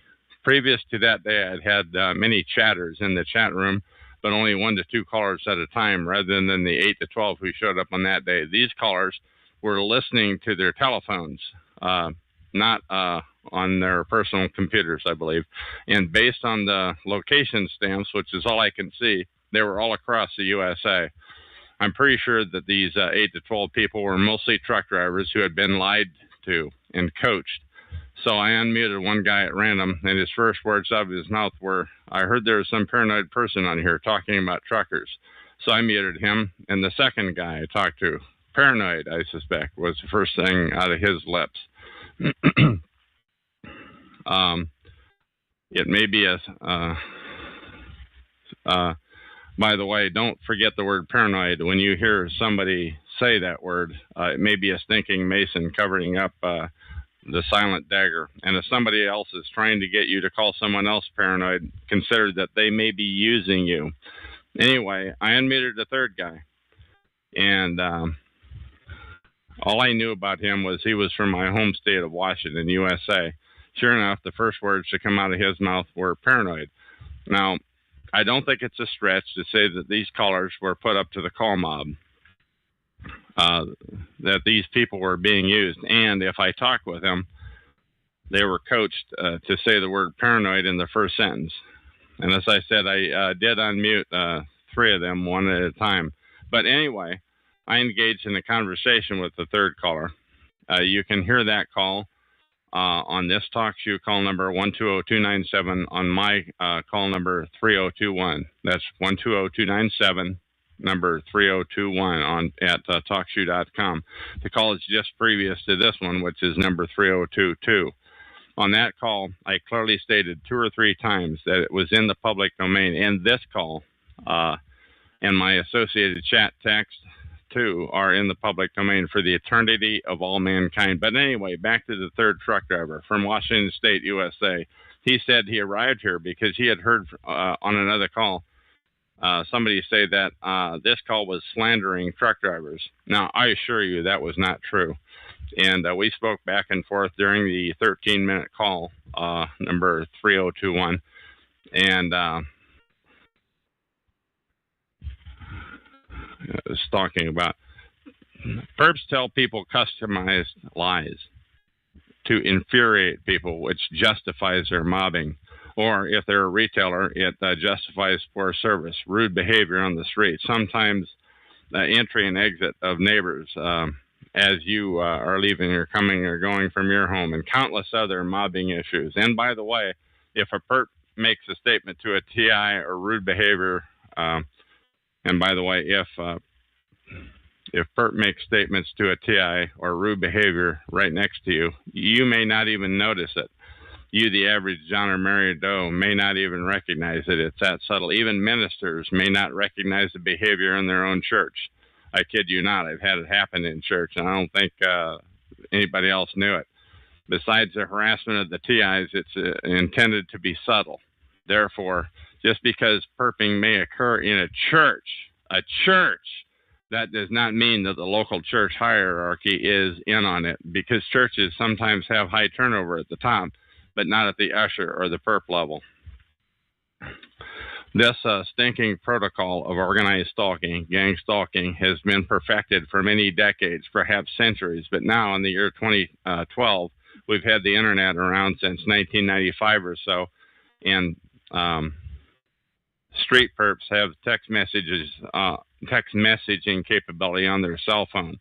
It's gang stalking or organized stalking on steroids. That is just one example of organized stalking, of gang stalking being duped of targeted individuals, people being duped into participating in harassing and stalking targets.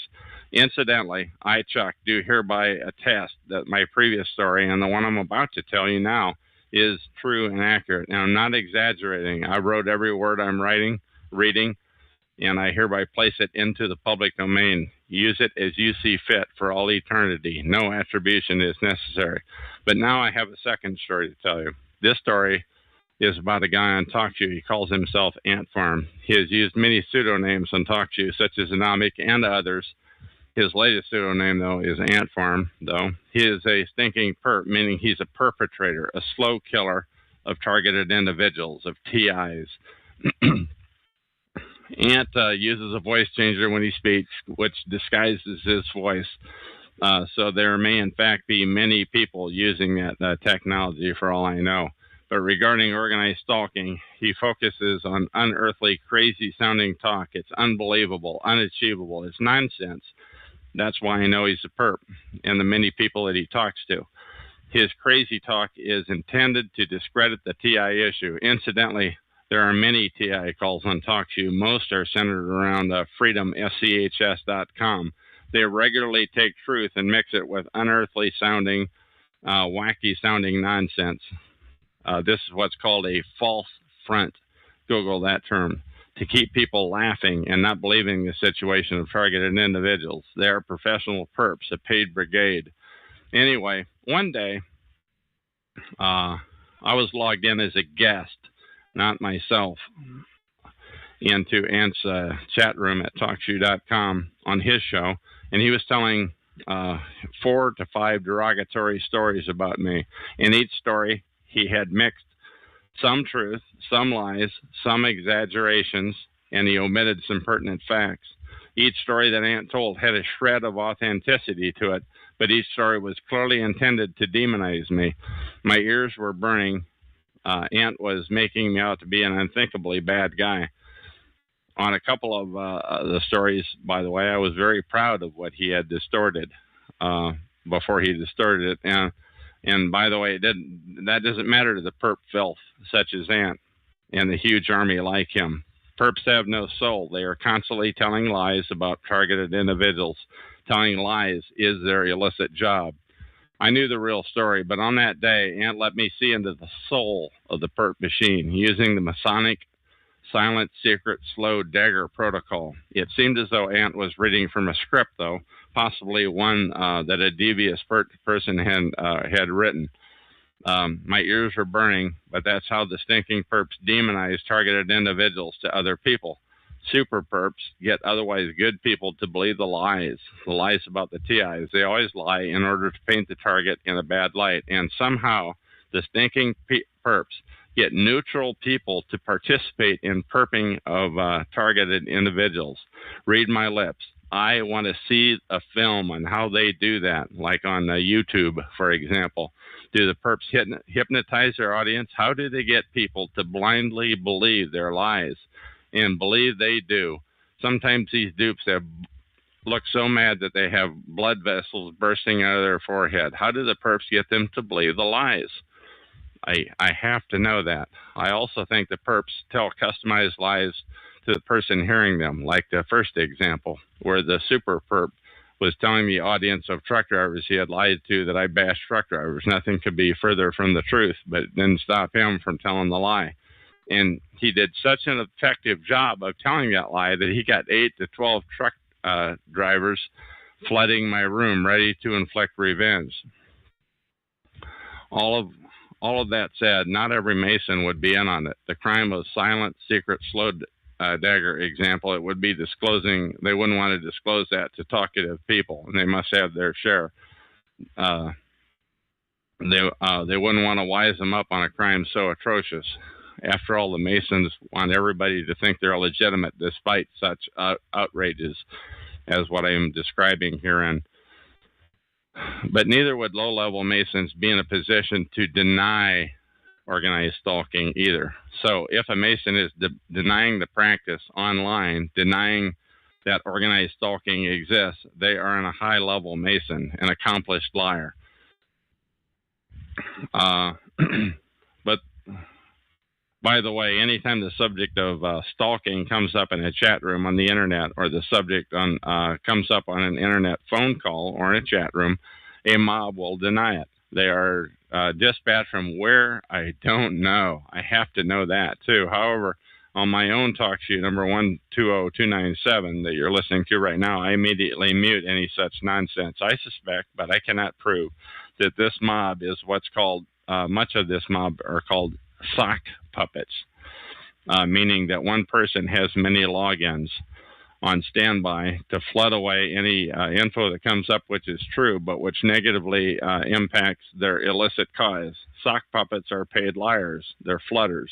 So when somebody conveniently shows up to derail the conversation, to flood away the topic to another topic, anything else, as long as it's not what is being talked about. Lastly, don't forget, when you hear the word paranoid that they have brought up in a negative narrative, they may have brought up in a negative, they're fighting the perp's battle. Or they may be a stinking perp trying to get you so infuriated that you'll fight the battle for them. Lastly, 3 things. Number 1, organized gang stalking. Number 2, Masonic secret, silent, or slow dagger. Scientology, fair game. These are all the same thing. I'm going to repeat that. Number 1, organized or gang stalking. Same thing. Masonic secret, silent, or slow dagger. And Scientology, fair game. These are all the same thing. Attacking the credibility of a targeted individual, a TI. Once again, you can get all the text of all this on TalkShoe call number 120297. 120297, episode number 3022. That's the number that I'm going to put on it. Or at chatgrabber.com, search for 120297, episode number 3022. Also, the text of this keep in mind that the text of this audio and the verbiage of it are in the public domain for the eternity of mankind. And that is the end of this recording.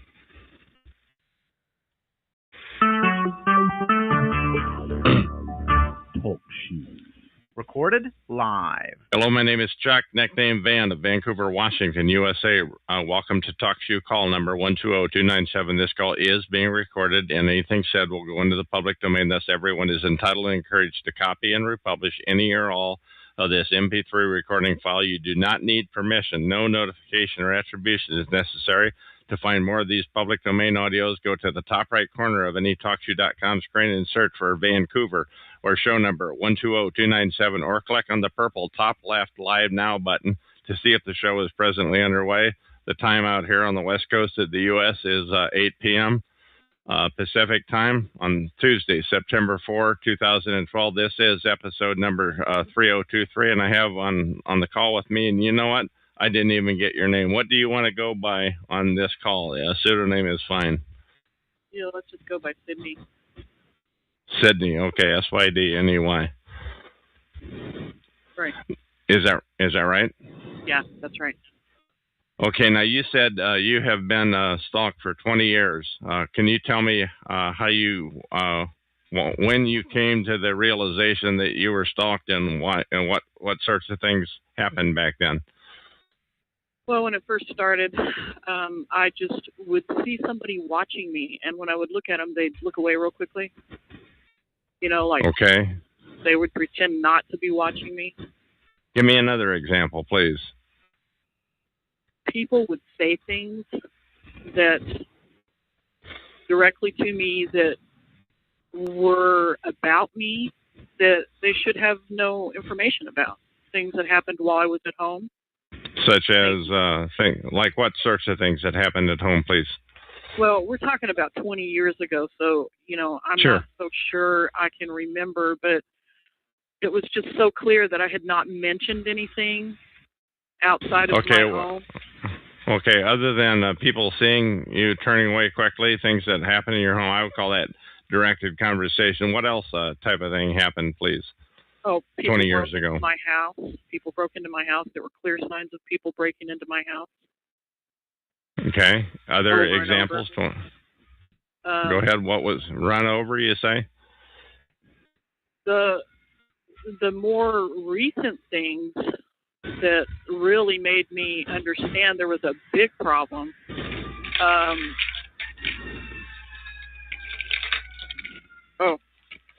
Go ahead. Go ahead. Yeah, I can hear you fine. I closed the window, though. Go ahead, please. Let's keep the recording going here. The most recent things that happened were I noticed somebody was breaking into my house repeatedly. There was damage to the door. Slowly, every person I had contact with, whether it was by phone, whether they had been a long-time acquaintance, just acquaintances on the internet, one by one, every person from my life disappeared. The last people to disappear were my three brothers. They just all of a sudden quit speaking to me. Everybody in my life did that to me, except now you say this was fairly recently. What does that mean? In the last year? In the last month? A year and a half ago, almost 2 years ago, is when the last part of that happened, where I lost contact with my family. Okay, now when you say you lost contact with them, is that because you're living in another state, or what's the deal, please? I had a brother who I know was logged onto my computer because he kept saying things that showed me that he was tracking me by my phone, GPS, which he paid for, and by my computer, which he gave me. And I started mentioning it on the phone. I was going to take my computers in to have them looked at. I talked to my son and said, somebody's on this computer with me. My sister had said the same thing before she died. And she I didn't believe her. People were on her phone, were on her computer with her? Yeah, she said, somebody's logged on here with me. Somebody's messing with my computer. I didn't But believe you didn't. Yeah, okay. And so when it started happening, how long ago was that, if I may? 2007. 5 years ago. Yeah, and so when I realized somebody was really on there, I talked to my son on the phone. I said, I'm going to bring these computers into you. I put them in my car, and I went everywhere with them in my car. And then when I got home, I would take them inside the house because I couldn't get to the computer guy yet, and I didn't want anybody to have access to them and remove whatever tracking stuff was on there. And so I finally, I took my daughter to get a blood test one day, and this woman was standing in the clinic, and she stood at the doorway and watched me the whole time and kept looking out into the parking lot. I didn't really think much about it. Were the computers in your car out in the parking lot, you mean? Is that what you're saying? That's what I'm saying. And then as we started walking out into the parking lot, I saw this woman run away from my car. This woman was somebody who I had seen on 3 other occasions and in a stalking way. And I recognized her, and so I went, oh my God. What kind of way was she stalking you, please? Okay, this woman that was running from your car. I kept trying to change my phone because I knew I was being listened to. So one time I went into Target. I mean, I had these people following me all over the countryside. And I never told them where I was going. I would just haul ass and try to beat them somewhere. And everywhere I'd go, they'd be there. Now, So when you say over the countryside, are you talking within a 20, 40-mile radius, or are you talking about 2-3 states away? About that 20 to 40-mile radius. Okay. And they were there before you? Yeah, they were either there before me or they were right behind me the whole time. And at first it was the same cars over and over, and so I recognized them. I knew that it was happening, but I didn't really let on that it was happening. And then when I started letting on, they started changing more cars, and it got to be 15 or 20 cars at a time were with me. I called them my posse. So there were 15 to 20 cars that were tailing you at the same time? Yeah, absolutely. Wow. Some were in front, some were behind me. I had a couple of incidents where they tried to scare me by coming up on my bumper and, and they would glare at me, and it was just crazy stuff. So back to the lady that I recognized. When I saw her, I realized that this was the same person who had been stalking me. And so I took my computers. I tried to hide them in a box because I was moving stuff back and forth in and out of the house, and I thought maybe they wouldn't see what I was doing. I took them out. I unscrewed a bench in an RV. I put the computers in there. I screwed the top back on the bench. When I came back the next time I looked at them, the wood had been broken. Somebody had access to everything. When you came back out, was that like 5 minutes later? Was it an hour and a half later? No, or what? No, it was days later. Oh, days later. Okay, all right. I thought I had done a good job hiding them, but they, obviously they were watching me. So. Okay. Now, what other? You indicated earlier before we started this call, they were steps ahead of you. Can you give me an example of what you mean by that? Yeah. Every time I went anywhere, they would be there, and there would be somebody, like in the grocery store, this guy would be whispering, and I would look over at him, and he'd just grin at me, and everybody would be looking right at me. So he was messing with you. Oh, yeah. I would go to get gas, and my card would never work. If I was in this little town, my card would never work. Oh, your card, your gas card. Your car. I forget, was it your car or your card? Are you there? Shoot, we lost Southwest Ohio, the woman that we were talking to, Sydney, and hopefully she'll call back in. My name is Chuck. It's 8:09 p.m. Pacific time today on September 4, 2012. So we're waiting for Sydney to call back in. She was a sudden drop. After a short bit, I'm going to go ahead and terminate this call, but I hope I won't have to do that. Hopefully she'll call back in, Sydney, and I've just unmuted her on the PC here. I just realized I had her muted. So hopefully she'll see that she's been unmuted, or if she's listening to us on the speakers on her PC. We'll see. This is going to get to be kind of uninteresting hearing me do my best to ad lib in a situation like this, difficult as it may be. My name is Chuck. This is Talk Shoe Call number 120297. To call into this talk show, you can call area code 724-444-7444. On when it prompts you for the call number, enter 120297 # and then enter a £1 and it'll bring you right on my board, at which point I'll see you and unmute you. So once again, we lost Sydney, unfortunately. Maybe sometime tonight, I'll give it a couple more minutes here. We'll see what happens. Always hate this, but this is not an unusual type of thing anyway. I'm out here in Vancouver, Washington. I'm a targeted individual. I'm talking to you right now on the TalkShoe.com network, which is free. You should start your own call regarding this issue of organized stalking. It is my belief, my assertion, that 2/3 to 9/10 of the people that are in this room right now, and there's probably 15, and there have been as many as 20 during this recording of Sydney. Most of them are not TIs. Many of them are just casual listeners. You know, the word went out somehow that this is a place that there was something going on here, because I don't do recordings that often. Once again, if Sydney comes back to her PC, I hope that she calls back in. But anyway, a huge number of what we call perps or perpetrators here, and they get their perp training essentially by listening into these calls, and they start to emulate some of the things that are said, which is why I try to. My phone disconnects every time I call you, said Sydney. Just typed in. Well, you might just call. Oh, I see. So I guess maybe we'll have to call this call to an end then.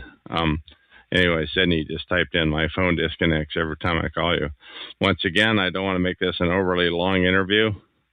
This is Chuck. I'm going to shut this call down now. And that is the end of this recording.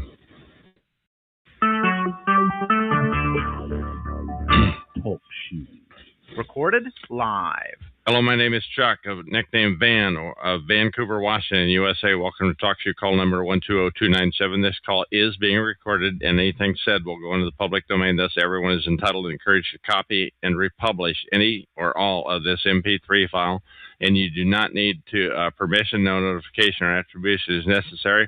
To find more of these public domain audios, go to the top right corner of any TalkShoe.com call screen and search for Vancouver or 120297, the show number, or click on the purple top left Live Now button to see if the show is presently underway. The time out here in the west coast of the U.S. is about 8 minutes until 10 p.m.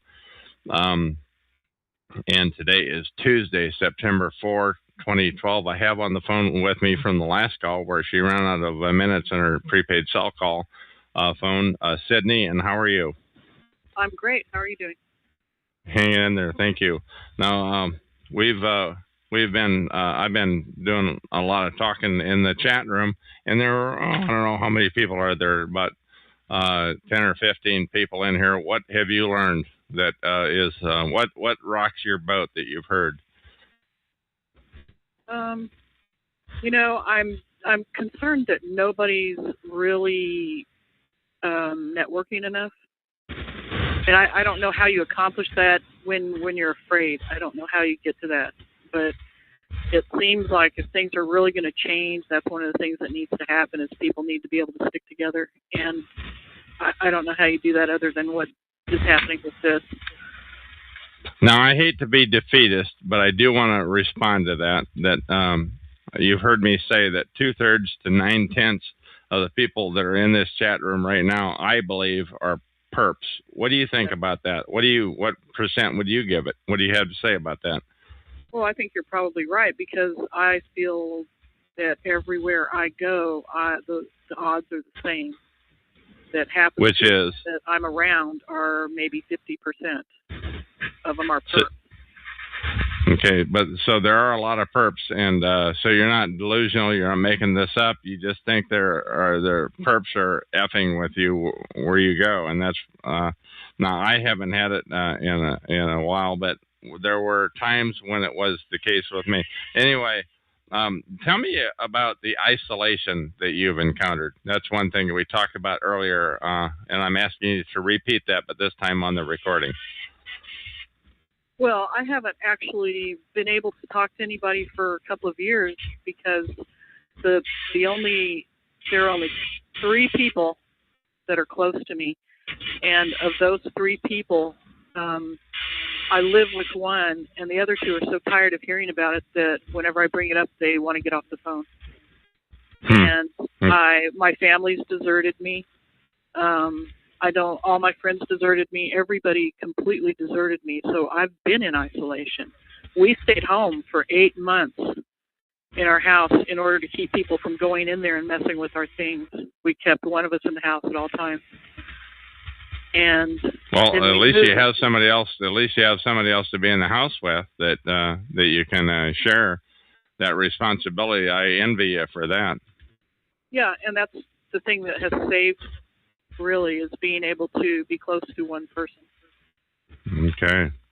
And over the 20 years that this has been happening, I slowly withdrew. I mean, I was kind of a shy person anyway, but I was just starting to find my way, and so I just withdrew into this shell and got to be the kind of person that didn't really associate with anybody because I knew that I couldn't trust any of those relationships.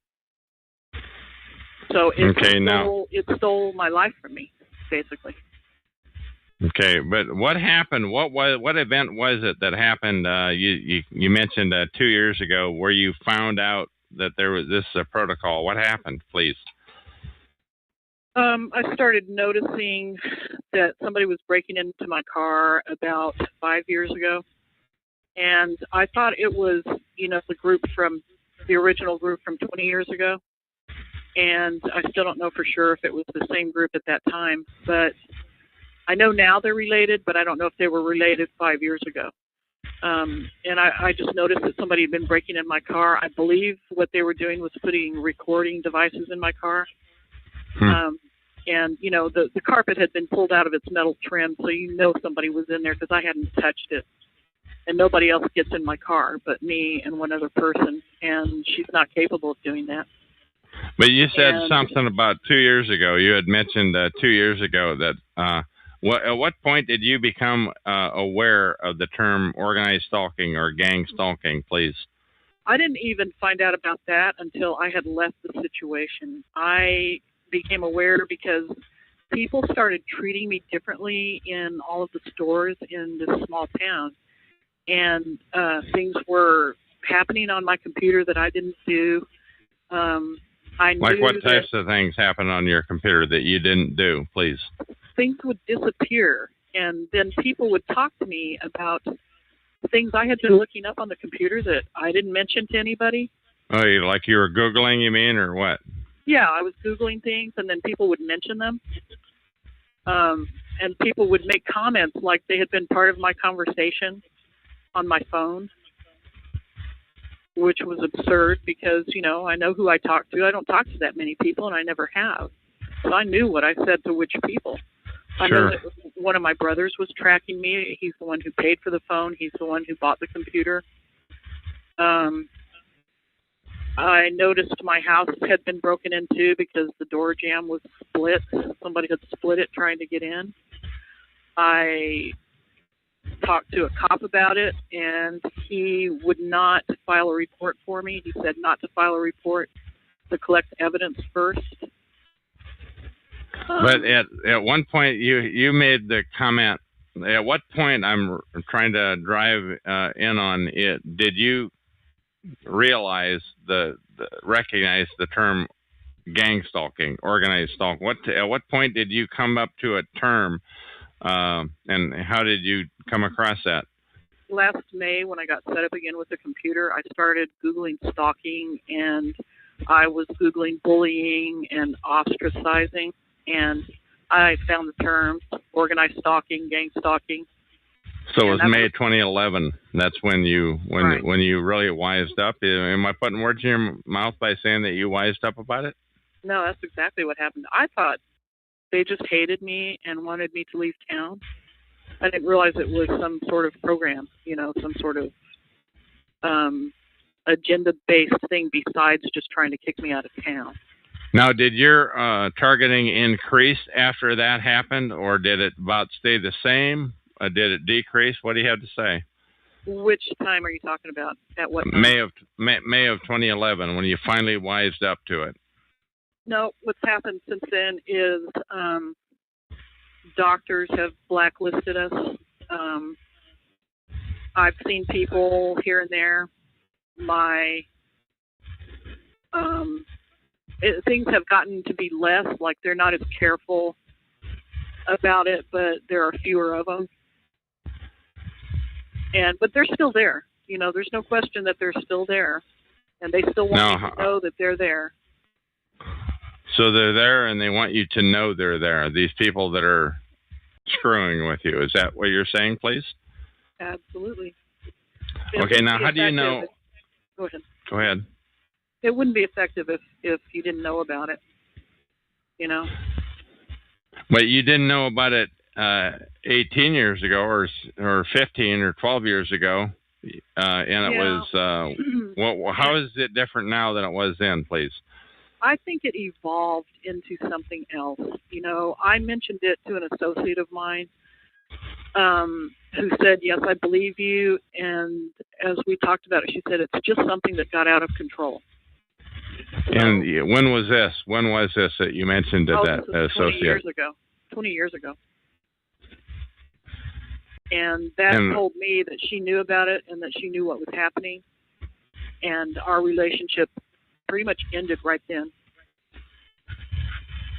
Now, you mentioned that at one point, and I'm sorry to bring this up, and let me know if you want me to change subjects or what have you, but you mentioned at one point in our conversation that you saw a therapist and that you felt that your stalking may have increased at that time.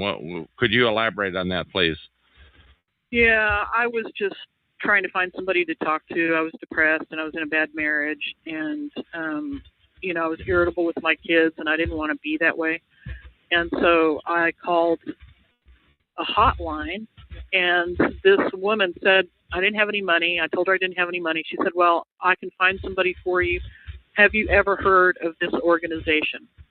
And I said, no, I've never heard of it. And from that time on, I started having somebody following me. But it was just, actually, the therapist was seen 3 times following me. And, odd things would happen. I would just see people watching me, and when I would look at them, they would turn away real quickly. And it really felt like it was pointed right at me. People knew things they shouldn't know about my life, things I hadn't discussed with them. And they made a conversational comment about it. Is that what you're saying? Yeah. I mean, it's almost like they forgot that they weren't supposed to know, and they would bring things up to me that they weren't supposed to know. So they kind of forgot that they were talking to me about it, and they weren't supposed to know. And it was just too bizarre, but how... Okay. Go ahead. So, but you think it was because it may have started because you contacted a hotline. Right. And there was an organization in place that had an agenda, and they thought that I fit into that agenda, and I believe it was either research-based through a university or research-based through something else. And I don't know what that something else would be. But your therapist actually that the hotline turned you on to was actually doing the following. Is that what you're saying? Yeah, that is what I'm saying. And she wasn't the only one, but I did see her. She came out to my house, not actually to my house, but a couple of miles from my house, 20 miles away from where she lived. She came into my place of work with a wig on. And at the end of all of this, she was in the car that she had bought about 15 years ago and was right in line with the stalkers following me around. Tell me about, now I'm just bringing some ideas off of my list because I made some notes before.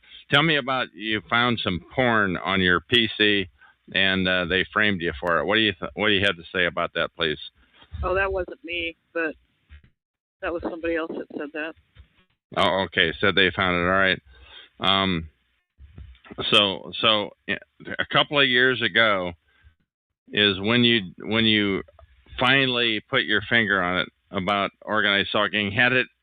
Is that right? And how have things changed? How's your life changed since then, please? Oh, my life is completely changed. I don't have the freedom to be who I want to be. I haven't had that freedom for 20 years, but it's gotten a lot worse.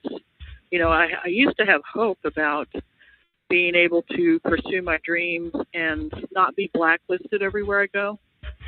Now I don't believe that's ever going to happen. I don't work out of the house anymore. I don't go out and enjoy myself much. I pretty much stay in the house most of the time. And I may or may not change that in my life. It depends on how things go. I was totally afraid a year and a half ago. I was really afraid. I'm not like that now. And I don't expect to ever feel like that again unless I'm physically threatened. Okay, but now I want the word out. You want the word about once you fill in the blank. I want the word out about gang stalking. I want it to. I want people to get together and try to do something about it. Okay, now how do you see people getting together, given that we kind of, I think, agree that in this room right now there are like 20 people, and we think, I don't want to put words in your mouth, but what percent of them do you think are perping or here to screw with us? Well, you know, I'm not looking at the phone numbers, but just based on the people that you had muted earlier, I'm thinking it's probably 50% might be perp. Okay. I don't know these people, though. I'm new to this, so, you know, you've probably dealt with some of these people before. So you've only been around, I don't recognize most of the names either, and I can't see the phone numbers. All I can see is guest number 3, 4, 16, 17, 8, and so forth. But you think your doctor had you blacklisted. Absolutely. Can you tell us more about that, please? Yeah, every time I've been to a doctor, whether it was for me or somebody else in my family in the last 2 years, and even a little bit before that, it's there's always something wrong. You know, you know that they are treating you in a way that is different by comparing how they treat other people. You know, sure. they treat you with disrespect. They give you looks that don't make sense. I went into a federal office for somebody to help somebody get something, and they glared at me. They started yelling at me. They accused me of something. So you're saying in a federal office they actually were outright nasty, perping? To the point where I went to get a lawyer. Really? To take care of the business. Yeah. Yeah.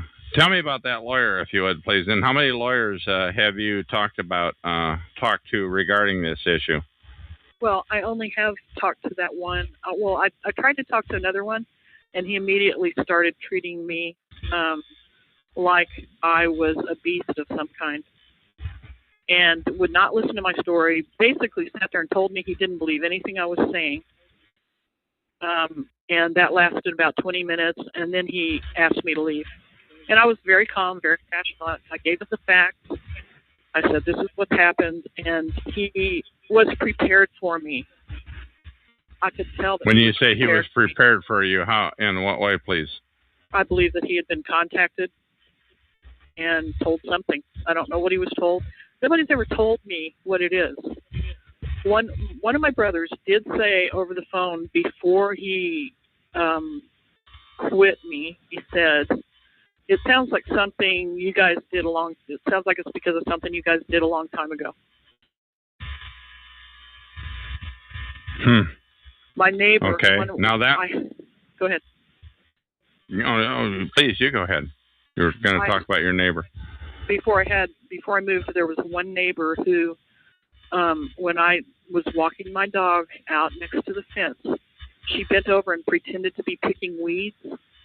And she said to me, "If you guys need any help for anything, let me know." But she pretended to be picking weeds, and that's not what she was doing. She was just trying to look like she wasn't talking to me. So she was trying to help you. She was helpful. She was, but I couldn't get her involved because I didn't want what was happening to me to happen to her. And so I didn't get her involved. There was no way we could win against the whole town. And there was no point in getting her involved. Okay. Now the lawyer that you talked about was sounds like the first lawyer. What about the second lawyer regarding this service that you got, harassment in a federal office? Tell me about that lawyer, could you please? That lawyer was through legal aid and was available for people who are disabled. And when I went in to help somebody get services, the clerk started telling my business to the whole room. I mean, he was yelling at me. He was yelling out all my business. He asked me a question, I tried to explain why I had done something. He started shaking his head and glaring at me, and obviously didn't believe me. And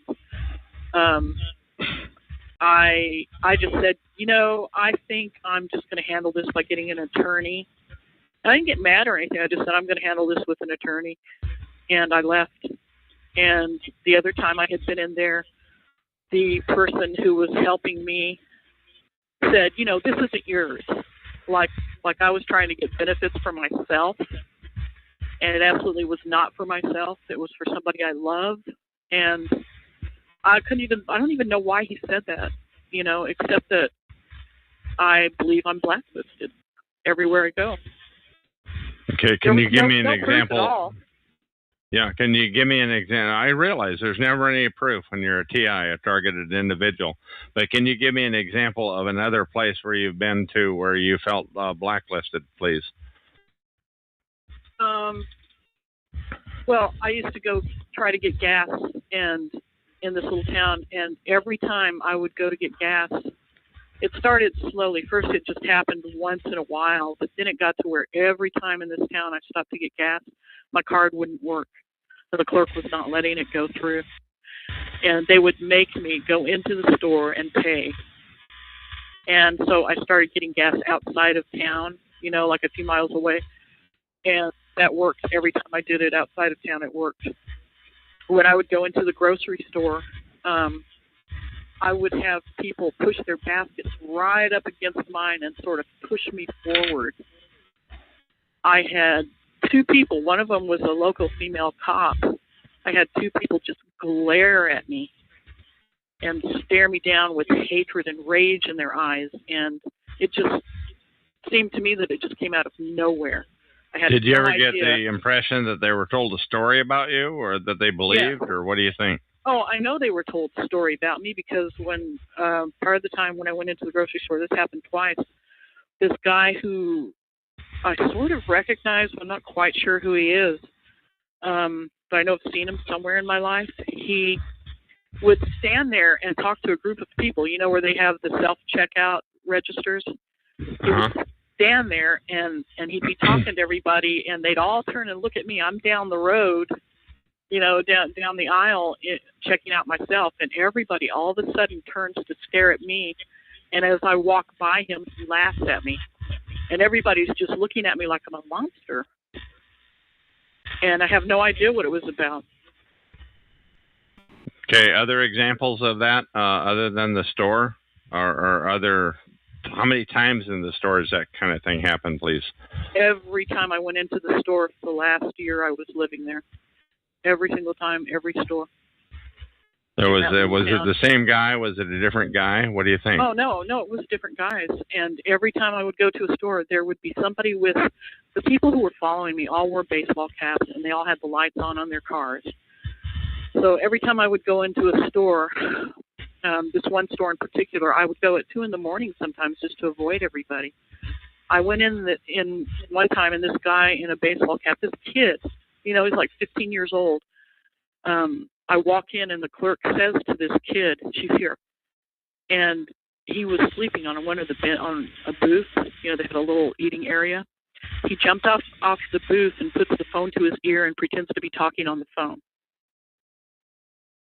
And I just walked out of the store. I wouldn't even deal with him. Another time in a different store, the same thing happened. I walked in, and the guy immediately got on the phone. He's another young kid standing there in his cap, gets on the phone. How young? How young? What's the age? I don't want to dwell on 15, it. probably 15, 14.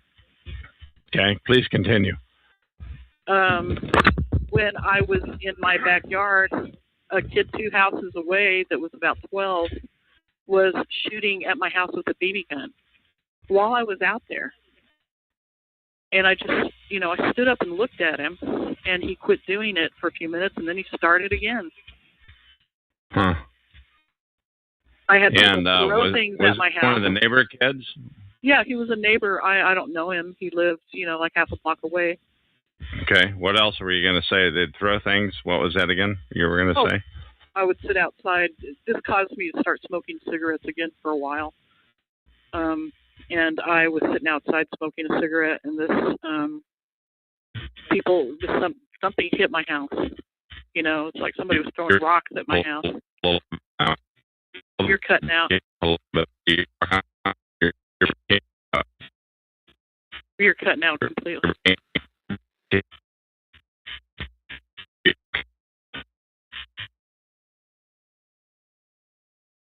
I guess I've lost you.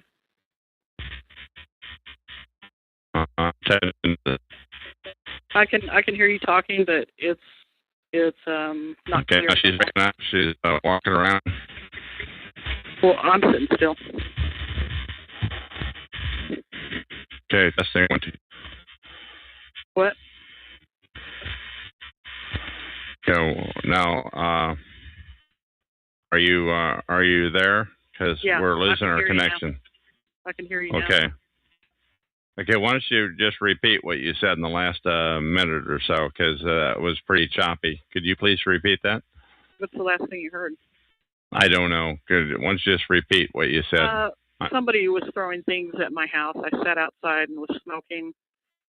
This whole stress thing caused me to start smoking. And people were hitting my house with rocks. And go ahead. No, you go ahead. You're doing great now. I can hear you fine. Please continue, though. So then at night, a lot of times I would hear things hit my front porch. I went outside, even in the dead of winter when it's freezing and there was snow and ice on the ground. Every time I went outside, somebody's light would come on across the lake at their house. They spotlighted me with this big, huge spotlight. They flashed it at me. And even if I was going somewhere at 2 a.m, which I did a lot of the time just to, you know, get out of the house once in a while, I'd go for a drive by myself. At 2 a.m, I had a posse with me everywhere I went. How big was the posse? It varied. In the beginning, it was just 2 cars that would follow me, the same 2 cars everywhere. And then when I started talking about it on the phone to my son and my ex, it increased to 15 to 20 cars at a time. And now, how many times a week? How many times a week did you go out? Did this happen? From 2 to 15, or when I was testing it out, it was every day, no matter how many times a day I went out.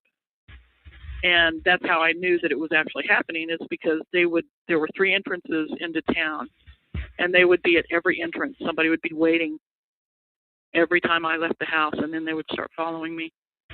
And most of them in the beginning had fire insignia, you know, the fire department insignia on their cars. So, like, do you have a volunteer fire department in your town, or what? Yeah, it was a volunteer fire department, and I also was right next to the Air Force Academy, and right next to, apparently, all the stuff I've been reading about lately, where they've done, you know, psychological testing and, you know, all kinds of things like that. It's just a hot area, I think. Now, a lot of really strict Christian people, a lot of Mormons, and a lot of Jehovah's Witnesses. The Mormons, I mean, the Jehovah's Witnesses were in my neighborhood, and they were definitely in on it. I recognized some of them in the group. I recognized the person from Denver where I worked. Somebody from Denver from my work was two different cars were part of the stalkers.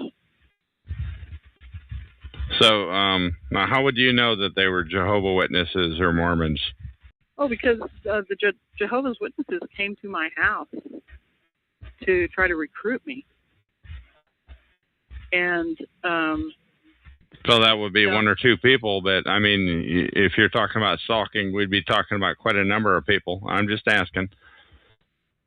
Well, how you might have ascertained the fact that they were Jehovah's? Because they told me to talk to them, and yeah, but you only talked to two of them. There must have been. How many do you think were in on the stalking? I don't know. I have no idea. I'm just asking. All I know is that it was my neighbors, and there are a lot of Mormons in that town and a lot of Jehovah's Witnesses. And I know that my neighbor the neighbor next to the guy with the BB gun, was one of the Jehovah's Witnesses that hung out with the one who used to come to my house and try to recruit me. And they kept saying, I suspect it's partly about my daughter. I think that I got put on a list. I made somebody mad and I got put on a list. And I think that somebody just went crazy with that to get revenge. Okay.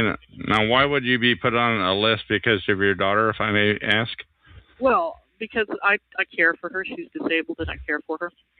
And, I've never even spanked my kids. Not once in my life did I ever spank my kids because I believe violence breeds violence. And we just don't have that kind of relationship, And but, I pissed somebody off.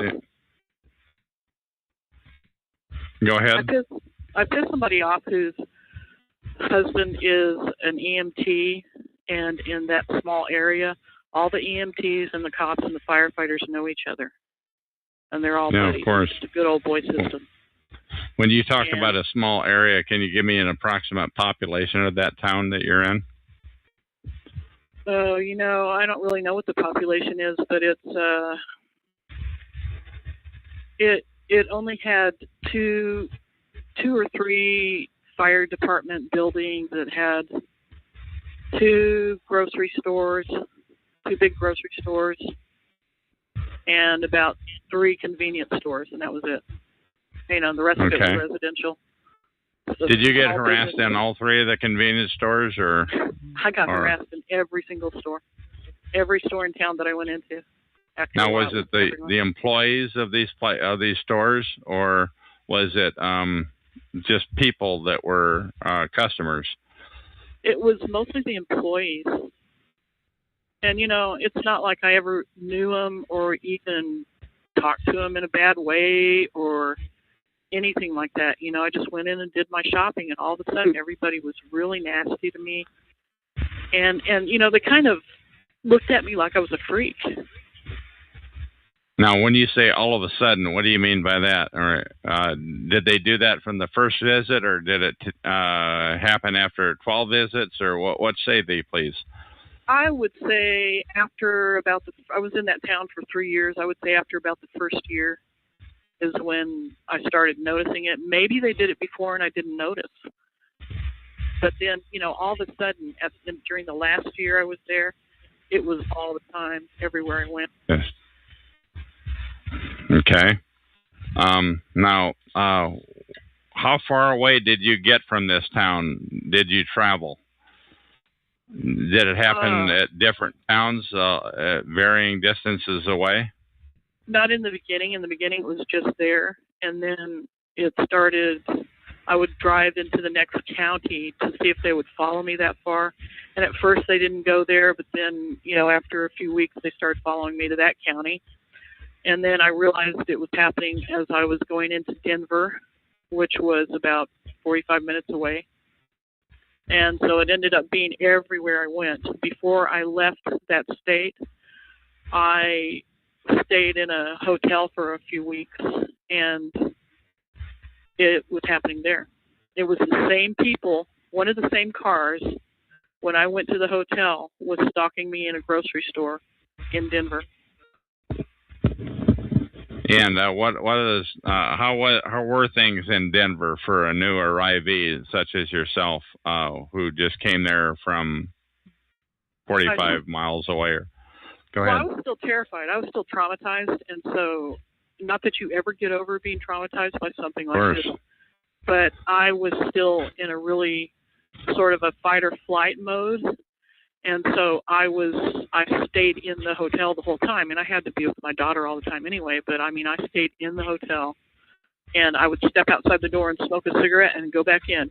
I would go to the grocery store and take care of business and go back in. I was waiting for my car to be repaired, and which, by the way, was a big nightmare from 2 years into that, from 2 years before I left until right now. My car's been sabotaged at the mechanic. What? By the mechanics or by somebody else? I think it was by the mechanics. And what sorts of things are they have been done to your car, if you could please? Well, they never fixed it. You know, it had problems. It was misdiagnosed 6 times for the same thing. I took it to three different places in that small town, and every time I took it in, they misdiagnosed it, and 2 of them refused to fix it. And it wasn't like it was a big deal. I was going to pay for it. You know, there was no problem. I mean, you take your car in, you pay somebody, they fix it. Can I ask you what the problem was, please? With the car? Oh, I had several problems. One was a U-joint, which got misdiagnosed and not fixed until the very end. I had a radiator problem, which was misdiagnosed and not fixed. I had a problem with my sway bar, which was misdiagnosed, paid to fix, and not fixed. And that's the problem that kept me in the hotel for 2 weeks. That never got fixed. It was halfway fixed, but, you know, it was just a constant thing. Can you just tell me what year the vehicle is and what year this happened, please? The vehicle is a 98, but, you know, it's not... These problems that could have been fixed. I know a lot about cars, and these are problems that actually could have been fixed. They just didn't do it. I had the same problem with the strut. You know, how many times do you replace a strut? 3 times in a period of 3 months? Seems unreasonable to me. So they were gaming you, these repair agencies. Now, how many different auto repair shops were involved in this, please? 4, 5, counting Pep Boys, 5. And this is in your small town or in Denver, please? There was one in a town about 10 miles away. There was 3 in the small town, and 1 in a town about 20 miles away. Now, I'm going to leave this totally up to you if you feel like, and remember, this recording is going into the public domain, and I can tell you right now, it's right up there in my top 25% of my quality recordings. But I'm telling you, I'm probably not going to pull this out of the public. I'm not going to throw this recording away like I do about half of what I do. That said, do you mind telling us what town you were in that 3 of the auto agencies or auto fix-it places misdiagnosed and what have you, and where you received bad service? And I'm sorry for such a long question. Well, I don't know. What do you think the repercussions of something like that are? I don't know. Let me tell you that nobody that I've ever interviewed has said their stalking and harassment has gone down because of it. You know, my own experience is I'm a different kind of a guy because I have a talk show and I speak out about this thing all the time. So I don't know. I don't know what the repercussions would be. Well, but the truth is, they know where I am. You know, there's no doubt in my mind that they already know where I am. The perps. Exactly. And so it was Palmer Lake, Colorado. But okay, it and included Palmer, people in Denver and Colorado Springs and Castle Rock. The whole line from Denver all the way down to Colorado Springs. Okay. All right. I thank you for disclosing that, and I think that's about as deep as we want to get into any disclosure. But it doesn't sound like anything that's purely isolated to that area, because I've heard these types of things. Although yours would be one of the more shocking stories, I've heard these types of things in other towns. What other sorts of things have happened to you? Let's have some other examples, please. My neighbor, the day that I think I told you in the last segment that the cops were buzzing me all day long. I called my neighbor over and I said, I am not saying that you know who's doing this or that you're involved in it, but just in case you are, I would like for you to let people know that my daughter does not deserve to be treated like this. Whatever you people may think I've done, it's nothing to do with her. She's defenseless. She's innocent. And it's just unbelievable to me that you would put her through this. And that night, after a certain period of time, absolutely nothing happened. I went out. Nobody followed me. I went out twice. Nobody followed me at all. When I came home, nobody bothered me. Nobody was bugging me at all. And I was just shocked, And the next day, she came over to talk to me again, and she goes, well, last night must have been a relief.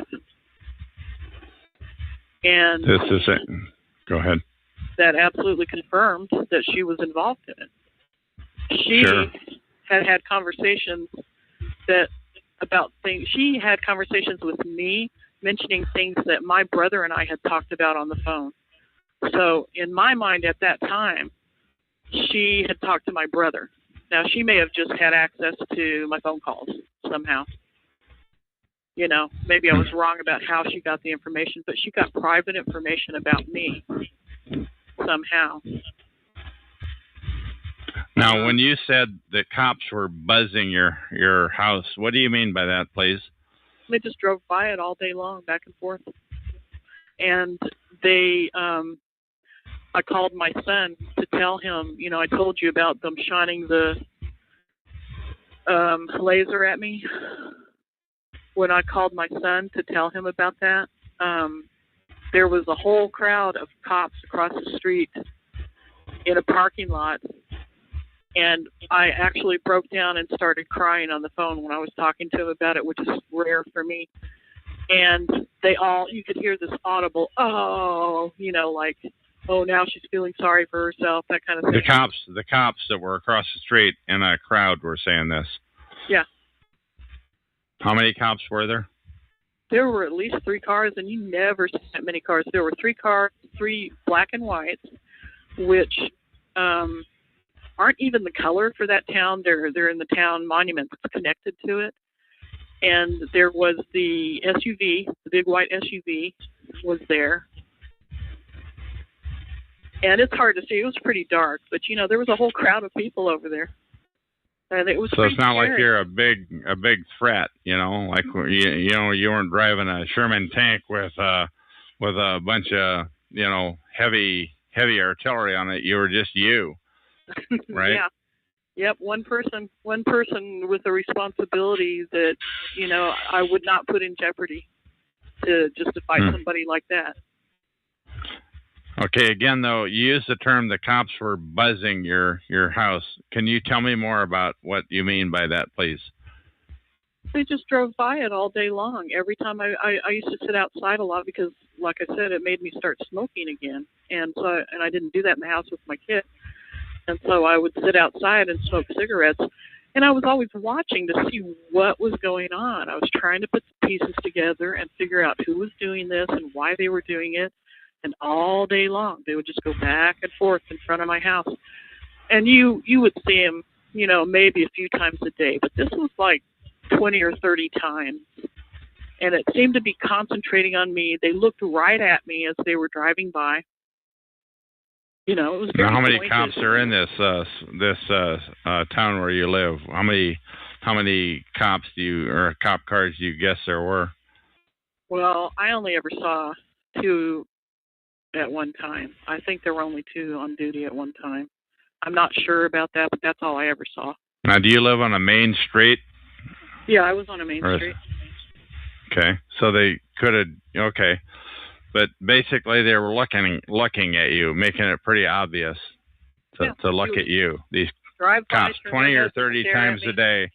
20 or 30 times a day, you're saying the cops in a town of 2 cop cars, the cops would drive by and they'd rubberneck and look at you? Is that? I'm just not pushing. I'm just asking. That only happened like that one day. The rest of the time, they just went about their business. Okay, so it was one day, 20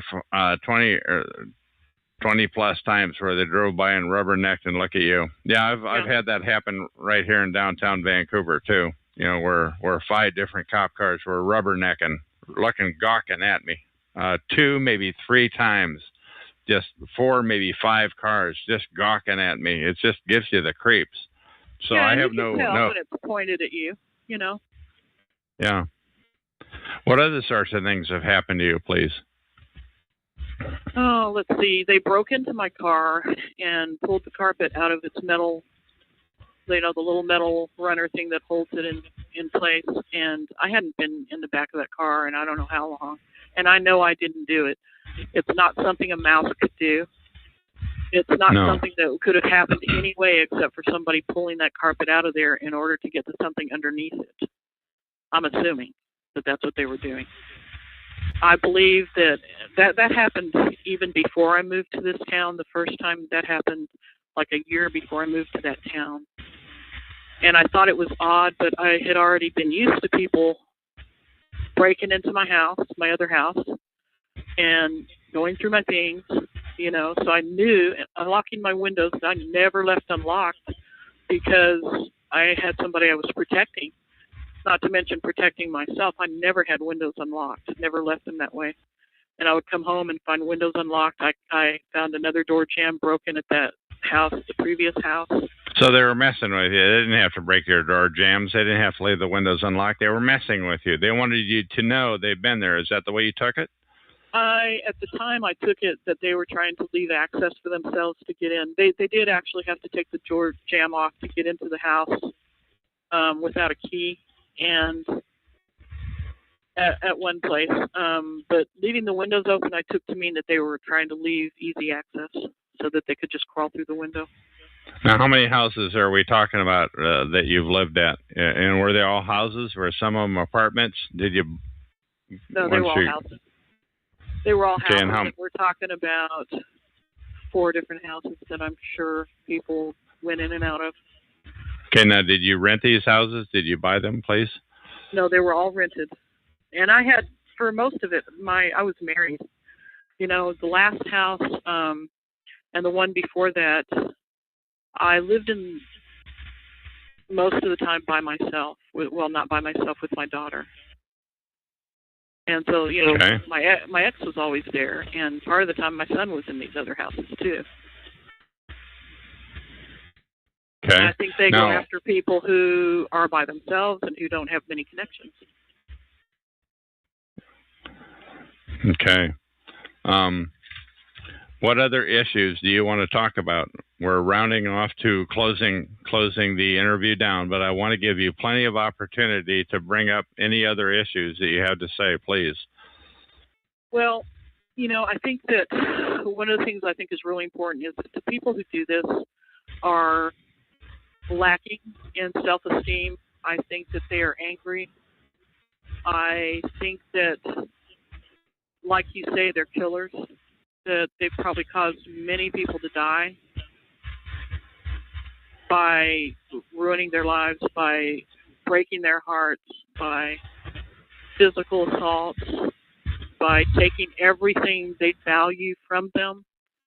I doubt that many of the perpetrators would be able to survive a lot of these things, as well as a lot of us have. And I think that they purposely are making things worse in this world. I don't think anything they're doing is cleaning up the riffraff. I don't think it's helping in any sense of that word at all.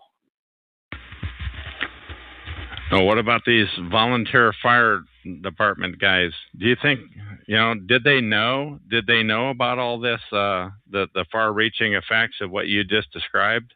Do you think they knew?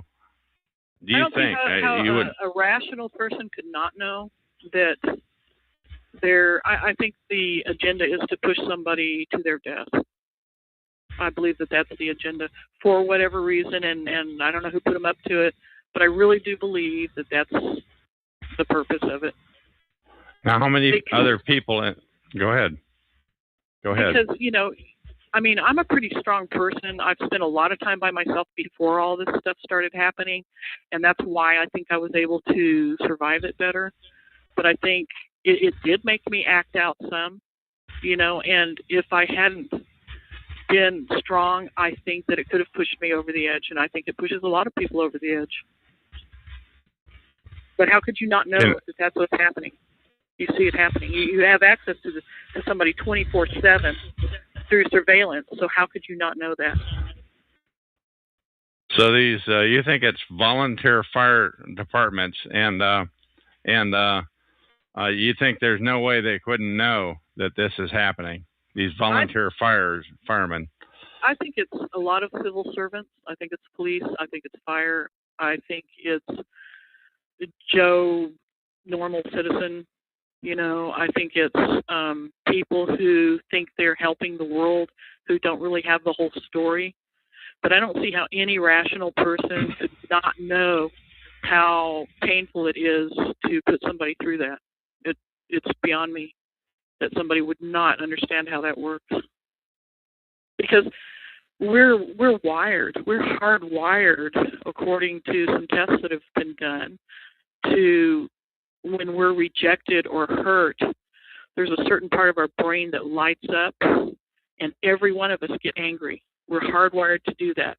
The people who are healthier are able to recover from it more quickly. But the ones that have lower self-esteem or maybe don't have as much support in their lives or have been abused don't recover the same way most of the time. I just went live here. I saw police. Okay. What do you want to say to those civil servants, to those fire, to those cops, those firefighters, those people who most people wouldn't know about this about them? Most people wouldn't know what you're talking about, that they're doing that. What do you have to say to everybody involved? What do you want to say? Now's your time, because this interview is going in the public domain for the eternity of mankind. What do you want to say to them? I want to say that it could be your kid that's suffering from this. It could be your best friend or your loved one that gets it the next time just because they piss somebody off and somebody puts them on a list. And there might not be anything you can do to stop it, and it might go further than it's gone with some of us. They might die because of it. Do you think those people know about that there is a list? Do you think they just blindly do what they're told to do? What's your guess? I think some of them do know there's a list. I know the healthcare professionals do because they have threat assessment teams. And I suspect the local police know because they have threat assessment teams also. And the fire and the police departments in almost every town I've been in are brothers. You know what I mean? They're close. And they work brothers as in Masons, you mean, or brothers as in brothers what? Brothers as in there's a brotherhood where they take care of each other, like a professional courtesy kind of thing. Okay. And I do think some of them know, if not all of them. Okay. What else? What else do you want to say? It's totally open-ended, and I just want you to get your thoughts out for the eternity of mankind. What do you want to tell people? What do you want people to know about this protocol of organized stalking? Well, like I said, it's not going to be just limited to the people it's limited to now. You know, this is going to go beyond just going after a few people who you don't want to see in your town. It's going to go to where we're all under control and none of us have any freedom at all. And we're giving people power to do exactly what they want to do to us. And there's a certain percentage of those people that are sadistic, nasty people who are going to take advantage of that power and do things that are unspeakable, just like Hitler did. And if you don't do something about it now, you're going to be sorry that you let it go on. Okay. God, I cannot thank you enough for coming on here and talking. This is one of the best interviews I've ever done, but I want to give you, as I always do at the end of every interview, I want to give you one more chance. Is there anything else you want to say before we come to a close here? Peace. Say what? That's it. Peace. Peace. All right. And that is the end of this recording. Thank you. Talk shoes. Recorded live. Hello, this is Chuck, nickname Van, or Vancouver, Washington, USA. Welcome to Talk to You, call number 120297. This call is being recorded, and anything said will go into the public domain. Thus, everyone is entitled and encouraged to copy and republish any or all of this MP3 recording file.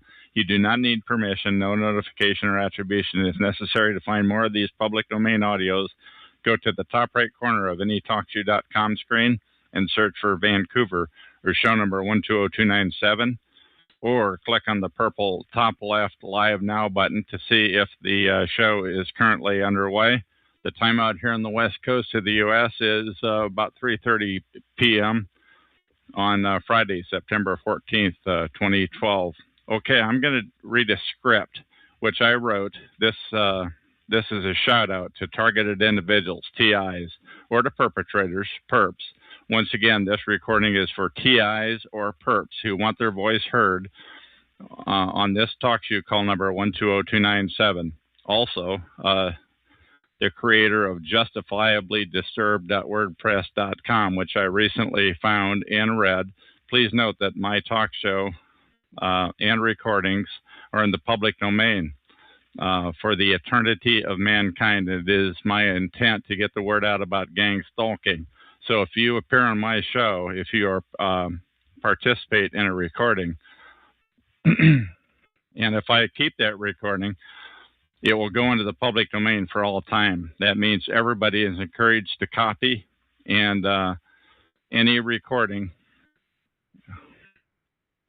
By the way, I think Justifiably Disturbed is a targeted individual, but just the same, I recommend that TIs don't give out their personal information until you're absolutely sure, because of the high percentage of masqueraders in this arena. My name is Chuck. I'm a targeted individual. My gang stalkers went overt on me in April of 2006. Going overt means they wanted me to know that I was being stalked and harassed, but perps don't want TIs to be able to prove anything. I finally discovered the term gang stalking on the internet, and it was at that point that everything added up. The continual harassment and head screwing, I was being gang stalked. Google that term, by the way, gang stalking. Though you will find the results are often flooded with disinformation. That's part of the PSYOP, the psychological operation. Anyway, 3 months later, in August of 2010, I discovered a hotbed of talk shows about gang stalking on TalkShoe.com. I saw much potential on TalkShoe to get the word out about gang stalking. However, most of the calls about gang stalking were then and still are today of crazy talkers. It's a disinformation campaign. The plot had thickened. By the way, Justifiably Disturbed.wordpress.com mentions the concept of disinformation in her blog. Incidentally, you can count on this. The perp filth will do anything to flood her blog with crazy talk. Mark my words. So don't be surprised if you go there at some future time and there's a bunch of crazy sounding disinfo there. I'm telling you so now. Anyway, at the end of August 2010, on TalkShoe, I started my own call, number 87161. I conducted many interviews and recordings. A lot of those I later recognized were flooded by crazy talkers. So I erased many of them. So most of them, but some of the nonsense still exists on the old call number 87161. Incidentally, TalkShoe shut that call down in January of this year, 2012. But thankfully, the 87161 recordings remain to this date. Of the remaining calls, I would estimate that 2/3 of them are authentic. The rest are of disinfo flooders. You decide. In retrospect, I now realize I was trying to be polite to the perp filth, but doing so is a mistake because the perps will take advantage of that. The perps will flood their disinfo crazy talk onto any call they can get away with it. Anyway, I cannot log into 87161 any longer. But 4 months later, in June of 2012, I started a new call, this call, number 120297. Please remember that this call number, 120297, as my talk show has imposters. So it is important to remember my voice and personal interaction. You can listen to my recordings and TalkShoe to determine my sincerity and the lack of disinfo and wacky, unachievable talk. As of this date, September 14th, 2012, this call number 120297 is live every day at 10 p.m. Pacific time, and often I'm not on. I am on much earlier in the day than that.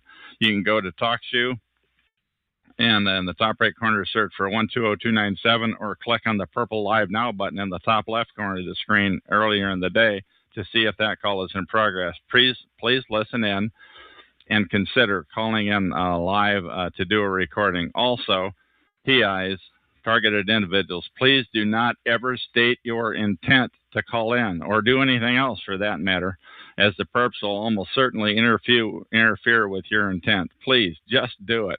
Phone in at any time with no notice or mention of it to anybody, and please be on the internet when you call in. Once again, as a TI, do not ever state your intent to do anything. Do you get it? To call this talk show, you can call TalkShoe's number 724-444-7444. Then on your phone, enter my call ID number 120297 #, then enter 1 #. Let me repeat that. You can call into this show by calling TalkShoe at TalkShoe.com at 724-444-7444. Then on your phone, enter my call ID number 120297 #, then enter 1 #, and you will appear on my screen, and I will talk to you exclusively. Perhaps to help me authenticate you, you might consider putting a temporary note on your blog or somewhere on the web, such as Chuck or what have you. Lastly, by now you must know how deceptive these scumbags are. Thus, please know they will use their every illicit power to have you believing I said something about you or did something to you. They want to keep legitimate callers from calling into my show. Never forget, the number one objective of the perps is to isolate TIs, especially from one another. The last thing the perps want is for TIs to team up with each other.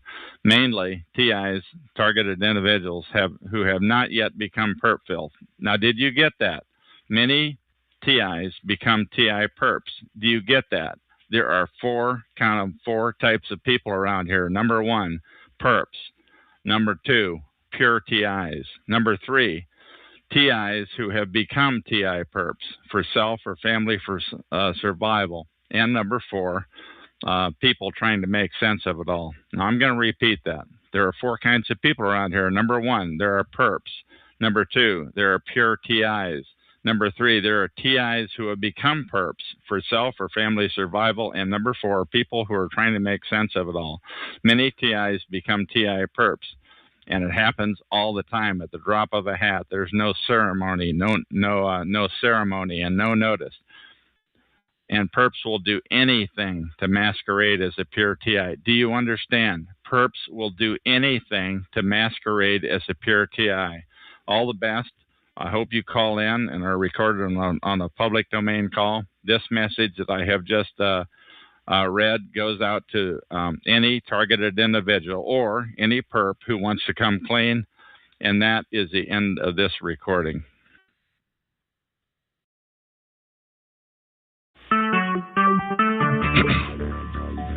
Talk show. Recorded live. Hello, my name is Chuck, nickname Van of Vancouver, Washington, USA. Welcome to TalkShoe.com. TalkShoe.com. Call number 120-297. This call is being recorded, and anything said will go into the public domain. Thus, everyone is entitled and encouraged to copy and republish any or all of this MP3 recording for the eternity of mankind. You do not need permission. No notification or attribution is necessary to find more of these public domain audios.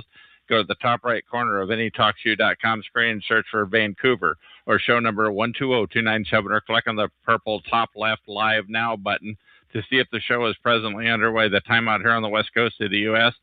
is Wednesday, September 19, 2012 at approximately 12:15.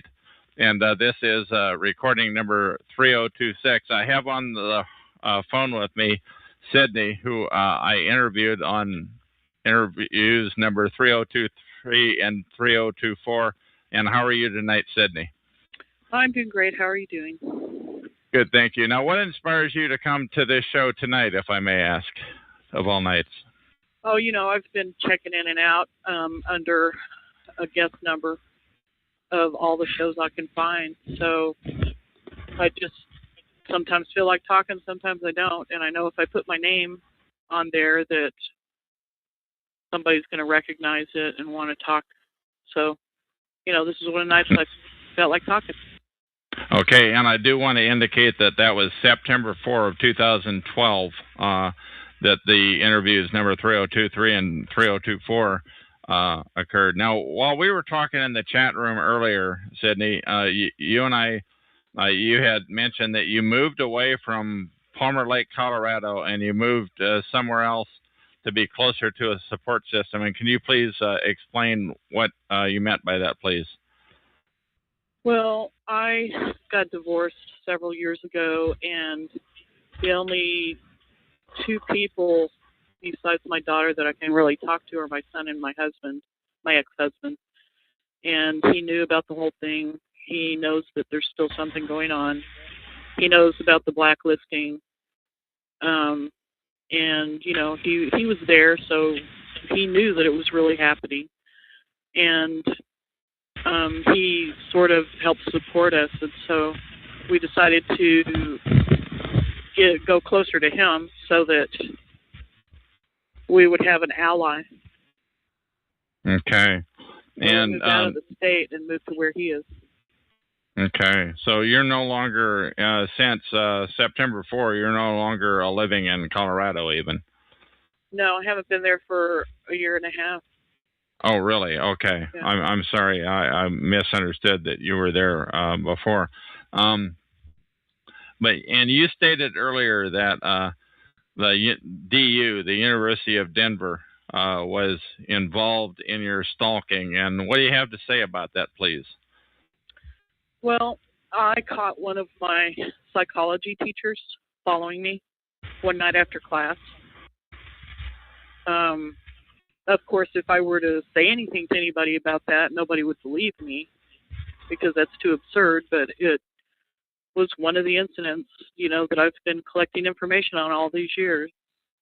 And almost everybody that I dealt with during the last 20 years has either been related to CU or University of Colorado Health Sciences or some health care organization. Now, when you say Department of Health Sciences, does that mean of the mind, of the body? What could you explain that term? It means everything. It's the medical school there. So, it's everything from physical therapy to psych to everything, body stuff. Okay. And tell me about this EVE, Ending Violence Effectively. Tell me how that fits into what we were talking about. Well, because when I originally called, I had never been to see a therapist because I didn't think it was really a safe environment. In my head, that was never a safe place to go. And I wish I had listened to my intuition. But I was a little depressed, and I was kind of snapping at my kids, and, you know, I was happy about that. I needed somebody to talk to, so I called the hotline. I had a crappy marriage. I called the hotline. This lady said to me, "Have you ever heard of this organization, Eve?" And I said, "No." And she said, "Well, I can help you with this." And she set me up with this therapist, and I went to see the therapist for, you know, a couple of years, and she was part of that organization. And now we actually, I think we talked about this on one of the earlier interviews, where your phone minutes or something ran out, and that's why we did the second interview. But we talked about this, but I don't think we mentioned the name of the organization. And now we're getting a little bit closer to the brass tacks of it. What else do you have to say? Well, she started stalking me, this therapist did. And I would see her at my work, actually in a wig one time. And I saw her out by my house, which was way out in the sticks, on a day when I had canceled an appointment with her, and I hadn't gone into town or anything, and I wasn't even going to go to work, but I decided to go, and there she was, and she hid her face from me as I drove by. I got the license plate of the car that she was in because it wasn't her car. The next time I went to my therapy appointment, that car was there, and it matched the license plate number that I had, and I hung around and found out who was driving it, and it was another therapist in her office. So the therapist, this Eve organization that you were referred to by the hotline, this a couple of the therapists there were actually stalking you. Is that what you're saying? That's exactly what I'm saying, and there's no question about it. Okay, now that, and also you had indicated on the earlier discussion that we had that those numbers of that organization disappeared from. Can you elaborate on that, please? Yeah, it was in the phone book. I kept looking up Eve because, you know, when I realized somebody was following me, I was going, "What the hell is this?" You know, and I tried to look up Eve because I thought that it was definitely connected to that, or might be, you know. And I looked it up in the phone book, and I didn't find Eve. What I found was ending violence effectively, and at some point there was some connection to it online, and, you know, it's been so long I don't really remember what it was, but when I started complaining to that therapist about it, she tried to talk me out of believing it, but she didn't really go after me. You know, like normally somebody would try to get you committed or, you know, something weird like that if you said something like that, but she didn't even try to do that. She just denied it, and she she was one of the two who were stalking you. Am I getting this right? She definitely stalked me, yeah, more than once. And okay. It was the craziest thing. You know, at first I really thought I was nuts, but then I wasn't about to tell anybody because I didn't want to be accused of being nuts, so I only told her, and I just sat and watched. You know, I just sat back and watched the different connections, watched which people said things to me that they couldn't possibly have known. You know, you gather a lot of evidence over 20 years. Now, I quit seeing her. At some point, something really tragic happened in our family, and I quit seeing her because I didn't want to play the game anymore. You know, I was tired of it, and I had to concentrate on a trauma thing. And so I tried to stay away from them, but and just forget about it. But I couldn't forget about it because they were still stalking me. Okay. Now, and I'm just curious, where do you think the harassment started?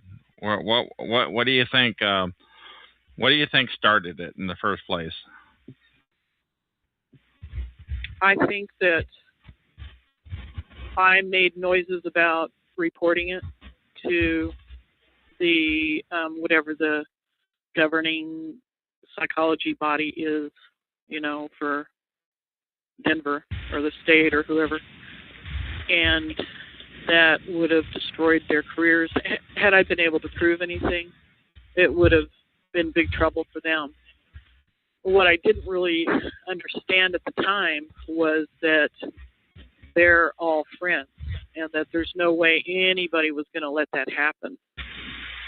And in fact, the thing that I went to after that, I told about this, and she said, I have a feeling if you do that, it's going to turn out badly for you.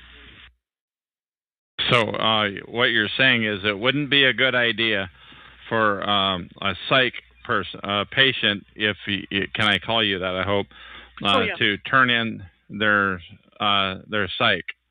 Right. That's what she was saying. I think she was warning me. That's what it sounded like to me, and that's how I took it. That she was warning me that I wouldn't be able to get anywhere if I tried that. And then she quit me. She said she had to quit me. She didn't tell me why. She just said she had to. Okay. Now, can I ask? We talked earlier about the woman with the wig at the Walmart. Could you explain that again? And also, how else were you harassed, please?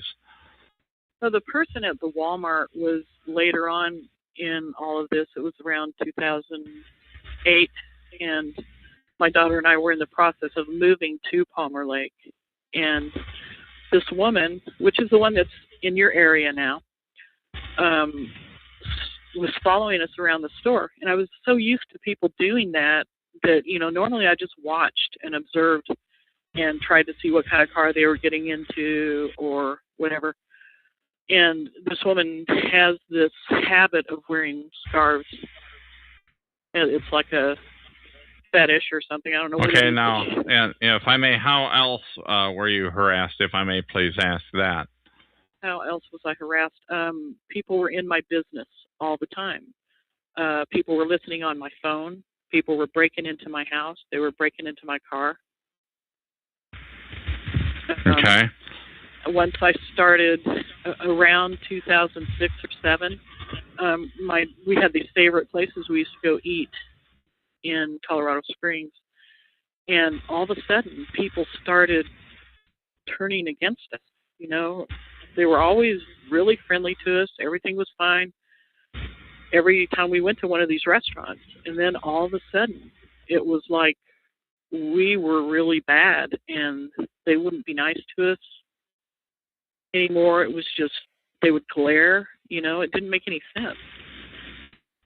Okay, now you indicated that this one person ended up in my area here of Portland, Oregon, and across the river where I am in Vancouver, Washington. How would you know that, please? Oh, because I looked her up online. I followed her Facebook page, and it said that she went back there.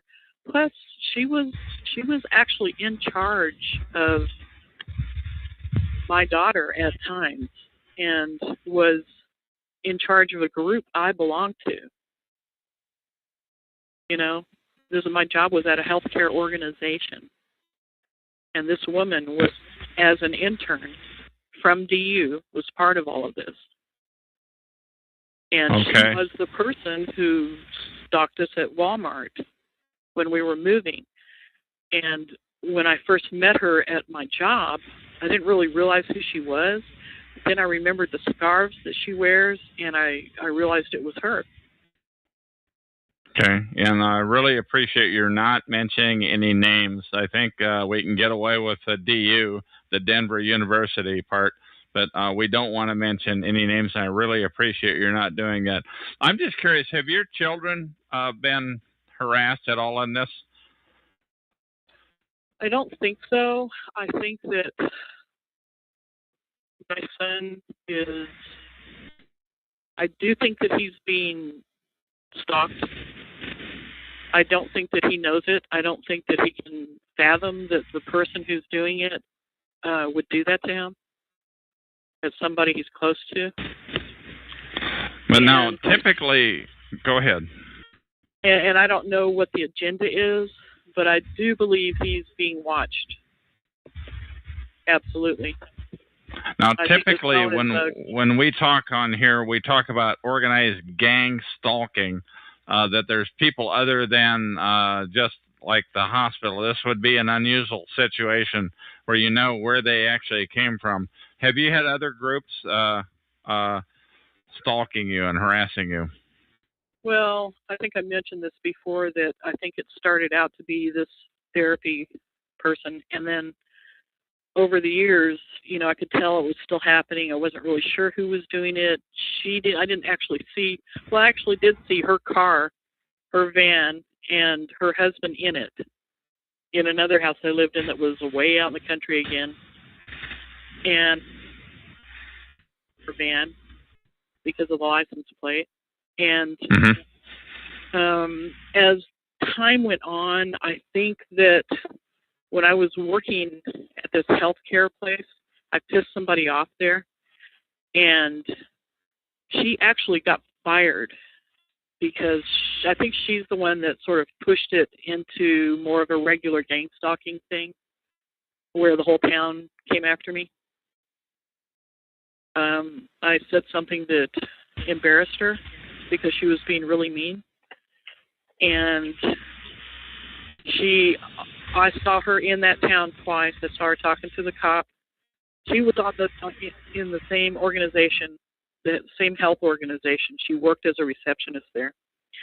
I definitely saw her talk to a cop half a block from my house, and she didn't live anywhere near there. She lived in Denver.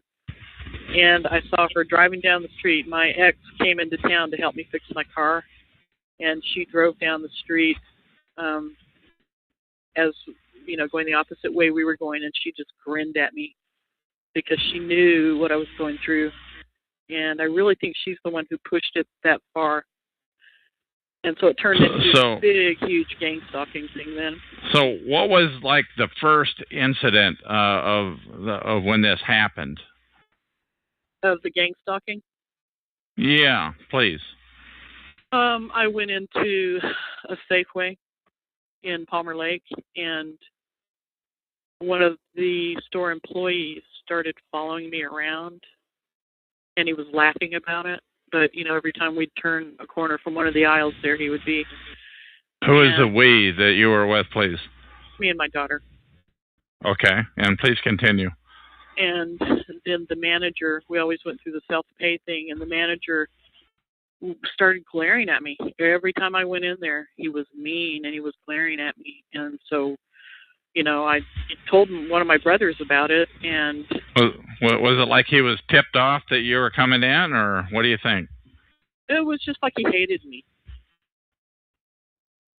You know, that's the only way I can describe it, is that he was sort of in a rage every time he saw me. And where else other than that safe? How many times did it happen in that Safeway? And where else might this stalking have occurred, please? I would say it only happened maybe 3 to 5 times before I just said I'm not giving my business to this guy anymore because he's a jerk. And then I started going to other stores, and one by one, over a period of about a year, they all started turning against me and giving me nasty looks and talking about me and, you know, making a big display. Cars were following me everywhere. And it was just full-blown gang stalking. Every store in town. Then it started following me into Denver, you know, to stop it at this little Mexican place on the way into Denver, because we went there 3 days a week. And all those little restaurants that we stopped at by the end of this whole thing in Colorado were turned against us. Okay, and this is 3 days a week over how long of a period of time, please? For about 2 years. And it happened Okay. last year that we were doing it. It was like that. Before that, it was still just people who knew too much about me that I hadn't told anything to. And, I would test this by saying things in the privacy of my car. And sometimes my daughter didn't even hear me say them. And then these things would be repeated to me. So they definitely wanted you to know. Now, how many times did that happen? And can you give me an example, something that you might have said to yourself? You mumbled it to yourself? Is that the deal? Yeah. Well, yeah, I made sure I said it loud enough so that it could be understood because I was doing it on purpose. But, I said something sort of violent. I said I was going to do something, and that brought him down on me completely. I mean, that was when it came down on me the worst. It was right after I said that. So you knew that they were listening in, that they were eavesdropping, surveilling. Yeah. And I had been doing stuff like that for 20 years because I knew that was going on. That's how I found out, is by saying things that I knew people would react to. So tell me more about when this started, please.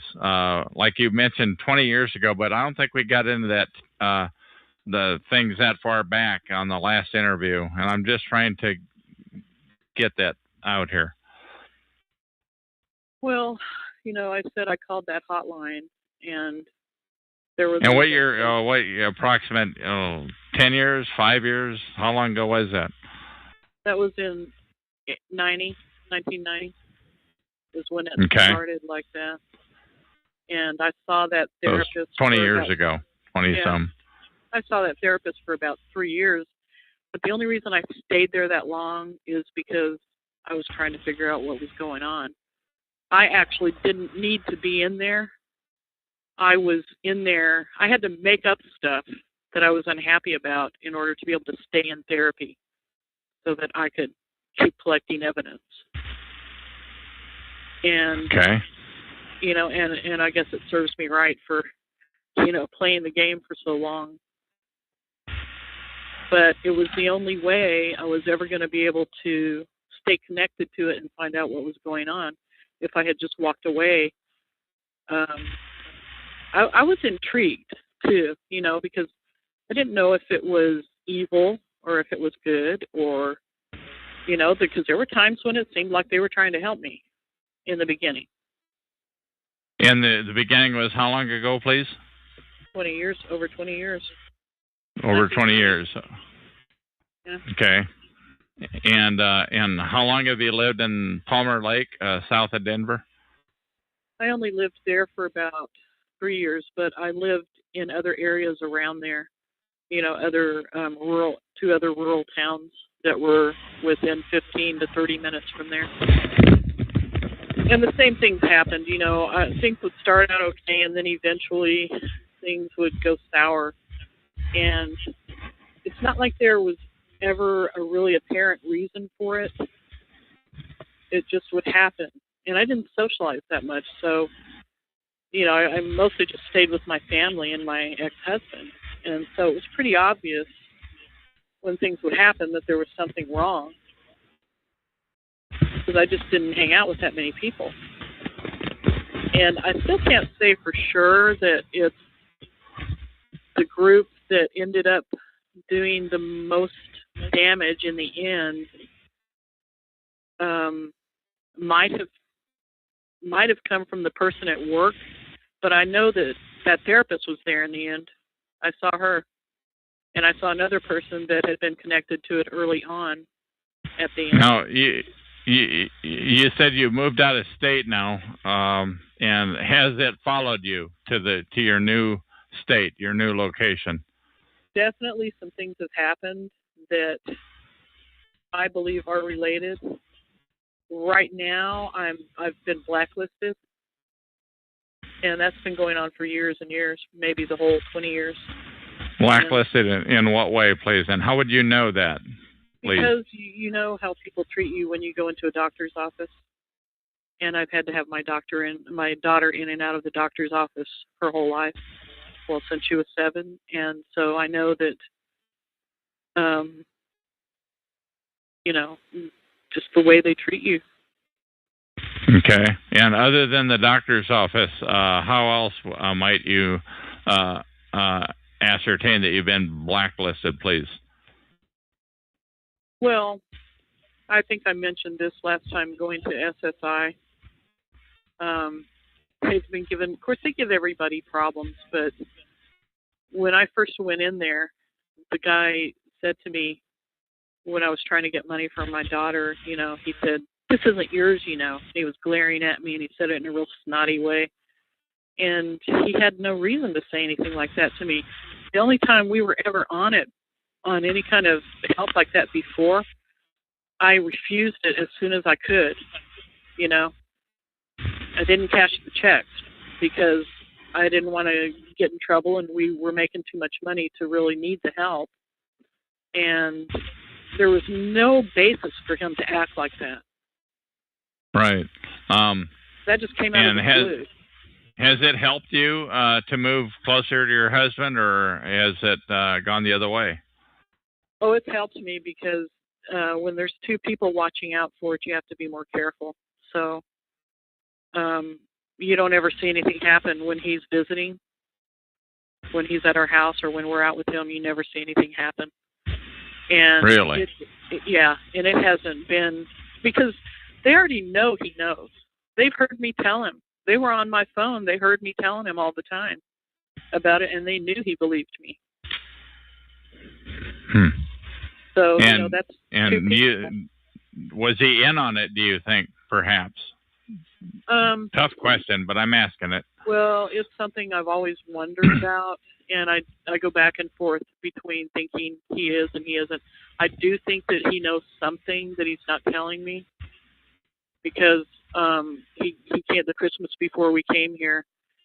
He was there helping me fix my car, and he all of a sudden said he got a phone call, and he goes, "I got to go." And he went off and was gone for an hour and a half. And I had said to him, "Please don't go off and leave me, because I won't trust you. If you leave me for any length of time, I'm going to believe that they got to you and they've turned you, and I won't trust you." But he did it anyway. And I don't know. There's just little things that make me think that he knows more than he's saying, but he still seems to be trying to help us. But, you know, I'm never going to trust him. These repairs on the car, do you think they were inflicted by perhaps perps, or do you think they were regular repairs? Some of them, by normal wear and tear. They did some destruction to the car. You know, on the inside, where my console is, they ripped the top off of it. I guess they couldn't open it, and they ripped that off. There were a couple of knobs that were missing. They messed with the wiring where there's a lighter in the back of the console for the people in the back seat, and that was hanging out one day, which I know I didn't do. You know, it used to be in there tightly, and then all of a sudden it's hanging out and it's real loose. So there were little things like that happened. But the other stuff was mainly, it's an old car, you know, and so I would take it into the shop and they wouldn't fix it. They'd charge me for it and not fix it. And it just kept happening over and over and over. And they started treating me with that same rage in a couple of the shops where I was. Yeah, we talked about that on the previous interviews, so I would encourage people to listen to those interviews, number 3023 and 3024. Are you, during this time, have you been able to work during this 20-year period? And if so, for how long stints of times and what have you, please? I have, but it's because I was going to school during part of that time. From 90 to 94, I was going to school and getting a degree. And so I had work-study jobs. I worked in restaurants.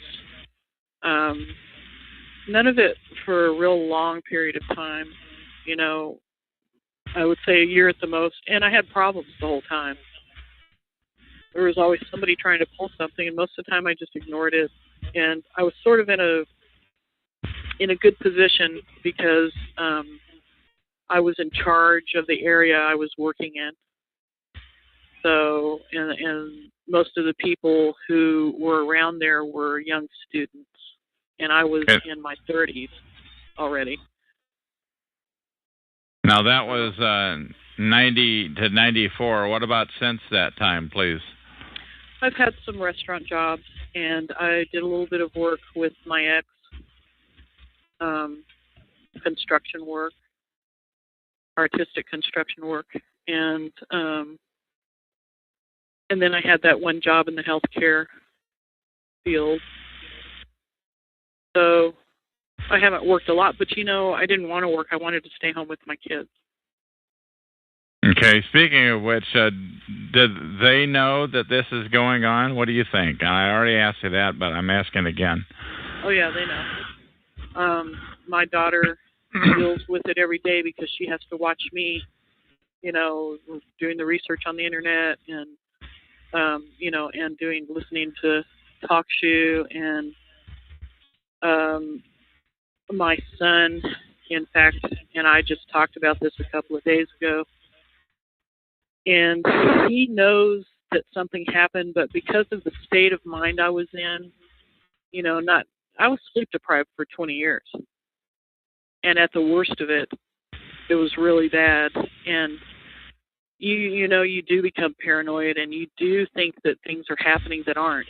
And after 20 years, I pretty much knew which things were just paranoia and which were really happening. Now, when you say you were sleep deprived, how do you think they did that? What do you think, please? Well, what's your guess? I think I was so, I had so much anxiety that I couldn't sleep. Okay. Now, whether or not somebody did something else to me, I have no idea, but I know that I lost my trust of everybody and everything except my kids. And now, I never felt safe. I never felt like I could sleep, deeply. Do you think it's getting better or worse? What say you, please?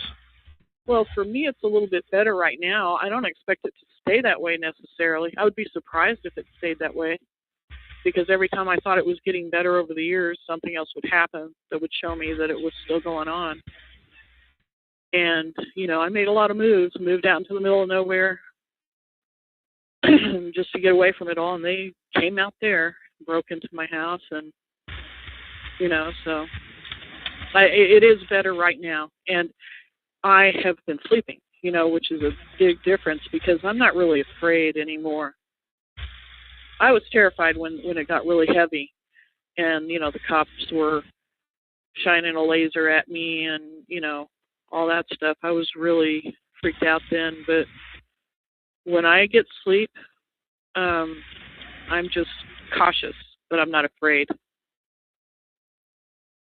So it's definitely better right now. Tell me, what do you think, if you had to put your finger on it, would be the worst thing of the whole experience that you've been through? So far? Yeah. Just the knowledge that somebody has watched you walk around your house naked, that they've taken my my privacy from me. They've taken my ability to feel comfortable in my own house. They have been voyeurs with my daughter, which is kind of like being raped. It kind of feels the same way. And I really think that's the worst of it right there. Well, I mean, I've lost my family because of it. I don't have my siblings anymore. But there were some problems there anyway because we're not compatible. Do you think it's are they perhaps being harassed and stalked? What do you think? I think it's possible that they either were or were threatened. And I know that at least one of my brothers participated. and tried to get me to say things over the phone that would incriminate me. And I didn't do it. In fact, I brought up things that would incriminate him instead because I realized what he was doing. And he made me stop talking. Now, other than these 3 interviews, this being the third, and I think probably last interview of the 3, what have you done to publicize this? This is it. I haven't had the guts to do it until now. I mean, I told my brother. I tried to tell another brother. He wouldn't listen to me. I didn't try to tell the other one. And that's it. Because, you know, if I had started talking about it too much during the time I was trying to watch what was going on, I think they would have been a lot more careful and I wouldn't have seen as much. And I was really trying to keep it quiet so I could try to figure out what was going on. And then there were times when we had some traumatic things happening in the family and it was too hard to deal with, so I just blew it all off. But I would still see that things were happening every now and then. So other than the family, who else have you gotten support from? Or who have you tried to get support from? Nobody. You're pretty much on your own. Pretty much, yeah. I mean, it's my ex-husband and my son and my daughter, and that's it. Nobody else is going to help. Nobody else cares. And they made sure of that. Now we're getting to the point where about 35 minutes, and I'm going to ask you: is there anything else that you want to say? This will probably be our third and last interview. I really appreciate that you showed up here today, unannounced, which is really important. Never make plans. But anything else that you want to say, which you will think may help round out this whole excursion that you've been through? Well, for people who are still doubting whether or not there is any kind of program, I absolutely believe there is some kind of program. I think that there aren't as many people stalking you as you think, but they make it look like there are that many people. I think most of the time they're not going to kill people, although they might drive somebody to suicide, and I think there are a few people who have probably been killed. But I think most of the time they're not going to do that because that gets a little careless. I do. Now, what do you base that on? Do you think that there may be people that have been killed? What do you base that on, please? Just on the things I've read. You know, I read a lot of different articles, and in my mind, I don't have any proof, but in my mind, I believe that they will go far enough to do that because there's something serious they're covering up here. You know, these are serious things that they're doing to people, and I think they have to cover them up. And I don't think this is anything new. I think things like this have been going on forever. You know, since history's been recorded, people have been pulling things like this on others. Okay, and what else do you think they may be covering up, please? Well, I don't know what it is, but there's obviously an agenda. There's obviously some kind of program. You know, possibly the attacks on people, whether they're psychological attacks or whatever. We know they're happening, and that's something that I do believe they're covering up. You know, maybe there's something we don't know about that they're covering, that they're distracting us for. You know, maybe they're distracting us and trying to get us to not look at something. I don't know. I can't figure that part out, but obviously there's something that they have to cover up. Okay. The illegal targeting, you know, is enough. Okay. Now, what else? Yeah, I'm just asking you one more time, because I always do try to leave it open-ended. If you've got anything else that, any more cats in the bag, so to speak, any more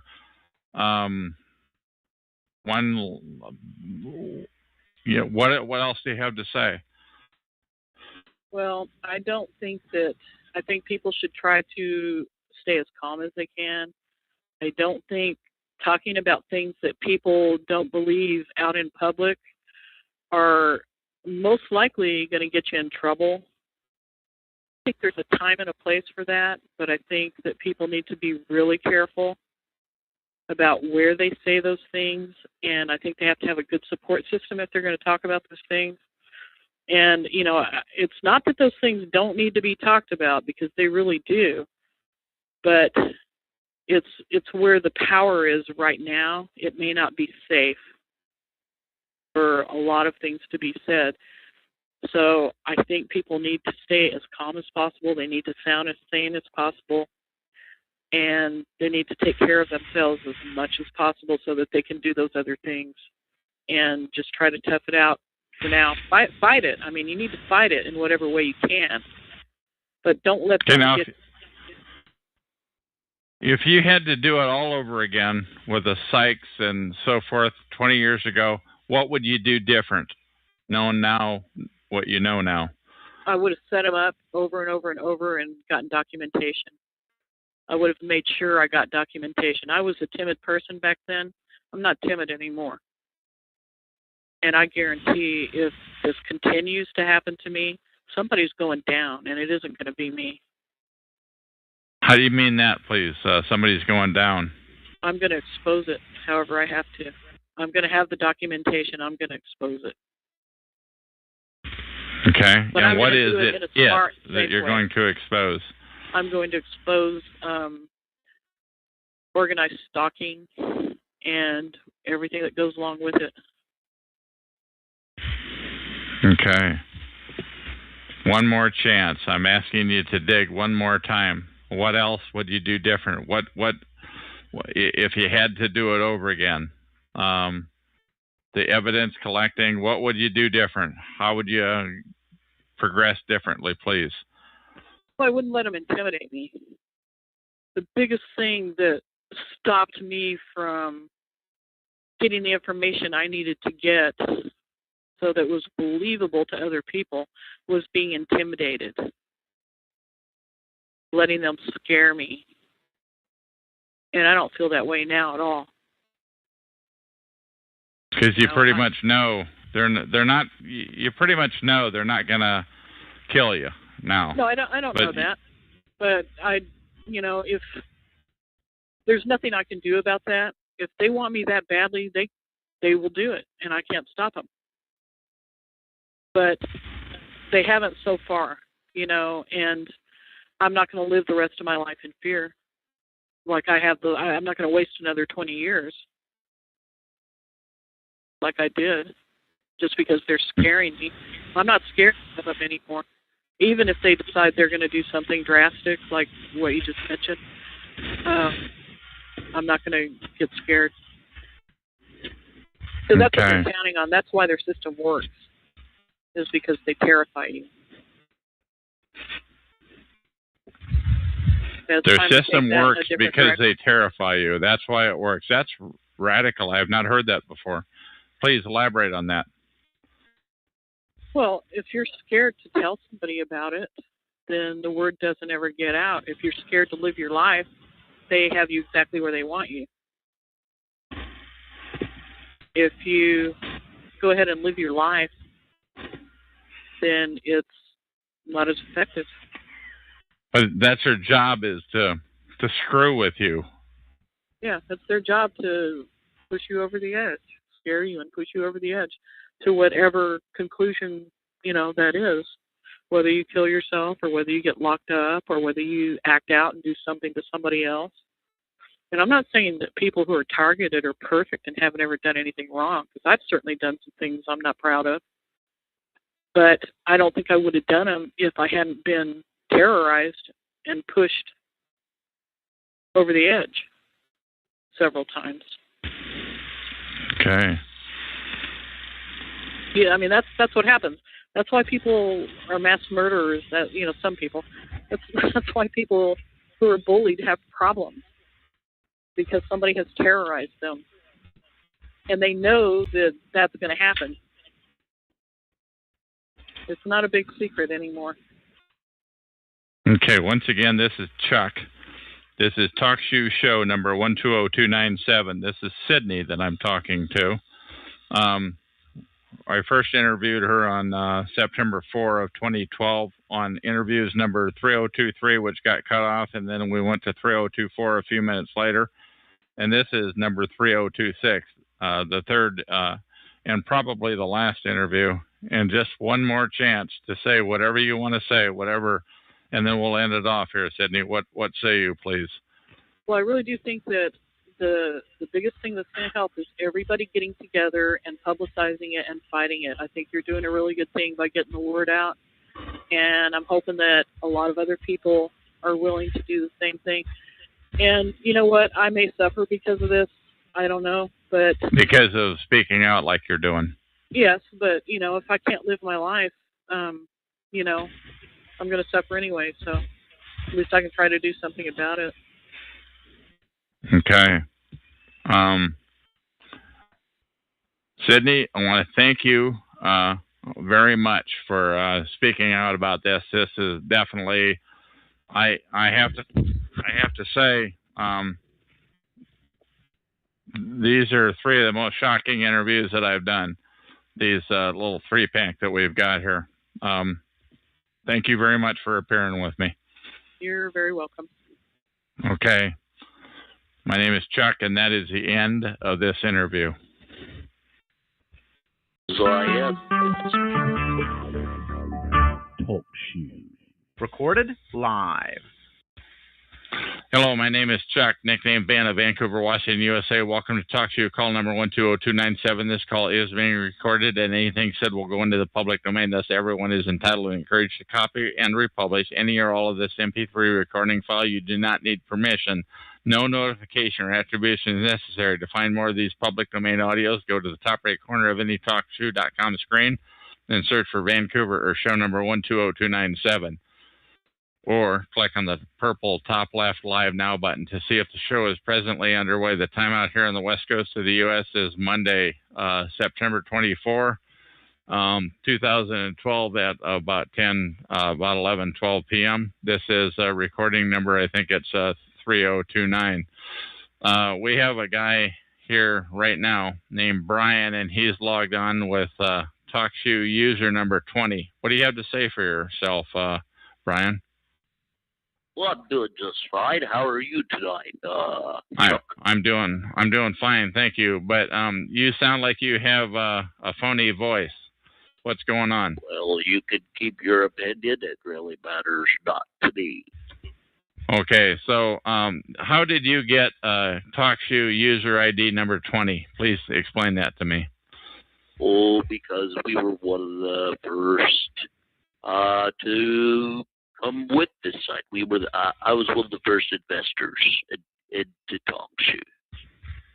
Okay, now when you say we, can you tell me who we is, please? No, I'm afraid I can't tell you that.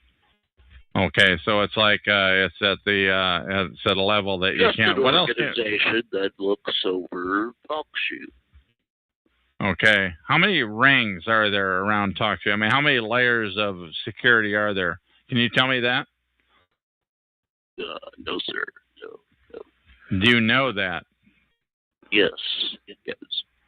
How many rings are above you? We have one boss who reports it to a higher position that's government involved with the government. Okay, so do you get a government paycheck per se? Oh yes, we are paid through the federal government. Okay, and so that's what TalkShoe is, the federal government, and you are employee number 20. No. TalkShoe is not the federal government. TalkShoe is subcontracted through the federal government. We, however, are not involved anyway with the federal government. Now, I had always heard that TalkShoe was initially NASA, in other words, National Aeronautics and Space Administration. What do you say about that? Had you heard that? I haven't heard anything of such. Okay, well, we don't want to get hung up on it then. Okay, so what else can you tell me? What can you tell me about the structure of the organization of TalkShoe as it applies to what goes on here? Basically, what it is, there's a group of assigned people who watch one room to make sure that there's not excessive, let's say, spamming and abusive, threatening language. If that happens, then we kick them off. Sure. Now I get the kind of, I don't make threats or anything like that, but I get them from time to time. Or what? Yes, if you just email us, we if one of our codes were to miss that, if you reported it to TalkShoe, then we would take matters into our own hands. Yeah. Okay. Now, I'm not asking for help. I'm just asking about because I never figured I was gonna get a whole lot of sympathy or help because I'm fairly outspoken. How many the guys that I talked to a little while ago on the previous recording had made the comment that I'm gonna ask you to mute your chat room if you'd like to go any further with this conversation. Sure, I will do that. And I've gone ahead and I've muted them. But shoot, now I forget what I was going to ask. That's their purpose, you see. That's what everyone misses. They want to throw you off so you can not remember your train of thought. That's the old big shebang. That's what it all boils down to. They want to not have you any train of thought, so you eventually think you're crazy and you turn yourself into the loony bin. Now, what's the deal? Are you in law enforcement? Do you look at yourself as a law enforcement kind of a person? What's the deal? Absolutely not. We're just paid to monitor. And how many can you tell me how many people are in the group that are in my sector? There is over 200 people. Just in my sector, they're over hell, I don't know, maybe 70,000 different sectors. Who knows? Yeah, but how many people in the group that oversee TalkShoe is what I meant to say. Oh, it's a group of 170 odd employees. Now that sounds like just a huge number to me. 170 employees just to watch over. Plus, in between 170 and 180. Yeah, that sounds really like about really high to me to just watch over what goes on at TalkShoe. What do you say to that? That's a skeptical response, but what do you have to say to that? I'd say it's a rather small number, figuring the amount of people that are monitoring other websites, especially government websites. What sorts of tools do you use to monitor the websites? I'm not going to get into that one. So. Okay. All right. What else? Tell me something I don't know. Please. About know an TalkShoe. awful lot. You can pat yourself on the back for that one, Chuck. Okay, I can pat myself on the back, but tell me something I don't know. Then tell me something I don't know. Tell me something that'll shock these 12 or 14 people that are in the... know is that TalkShoe is such a small venue that you'll never actually get the word out through TalkShoe. It's not a big enough broadcast. Okay, tell me something else. I've heard that before, and that I shouldn't spend any time here.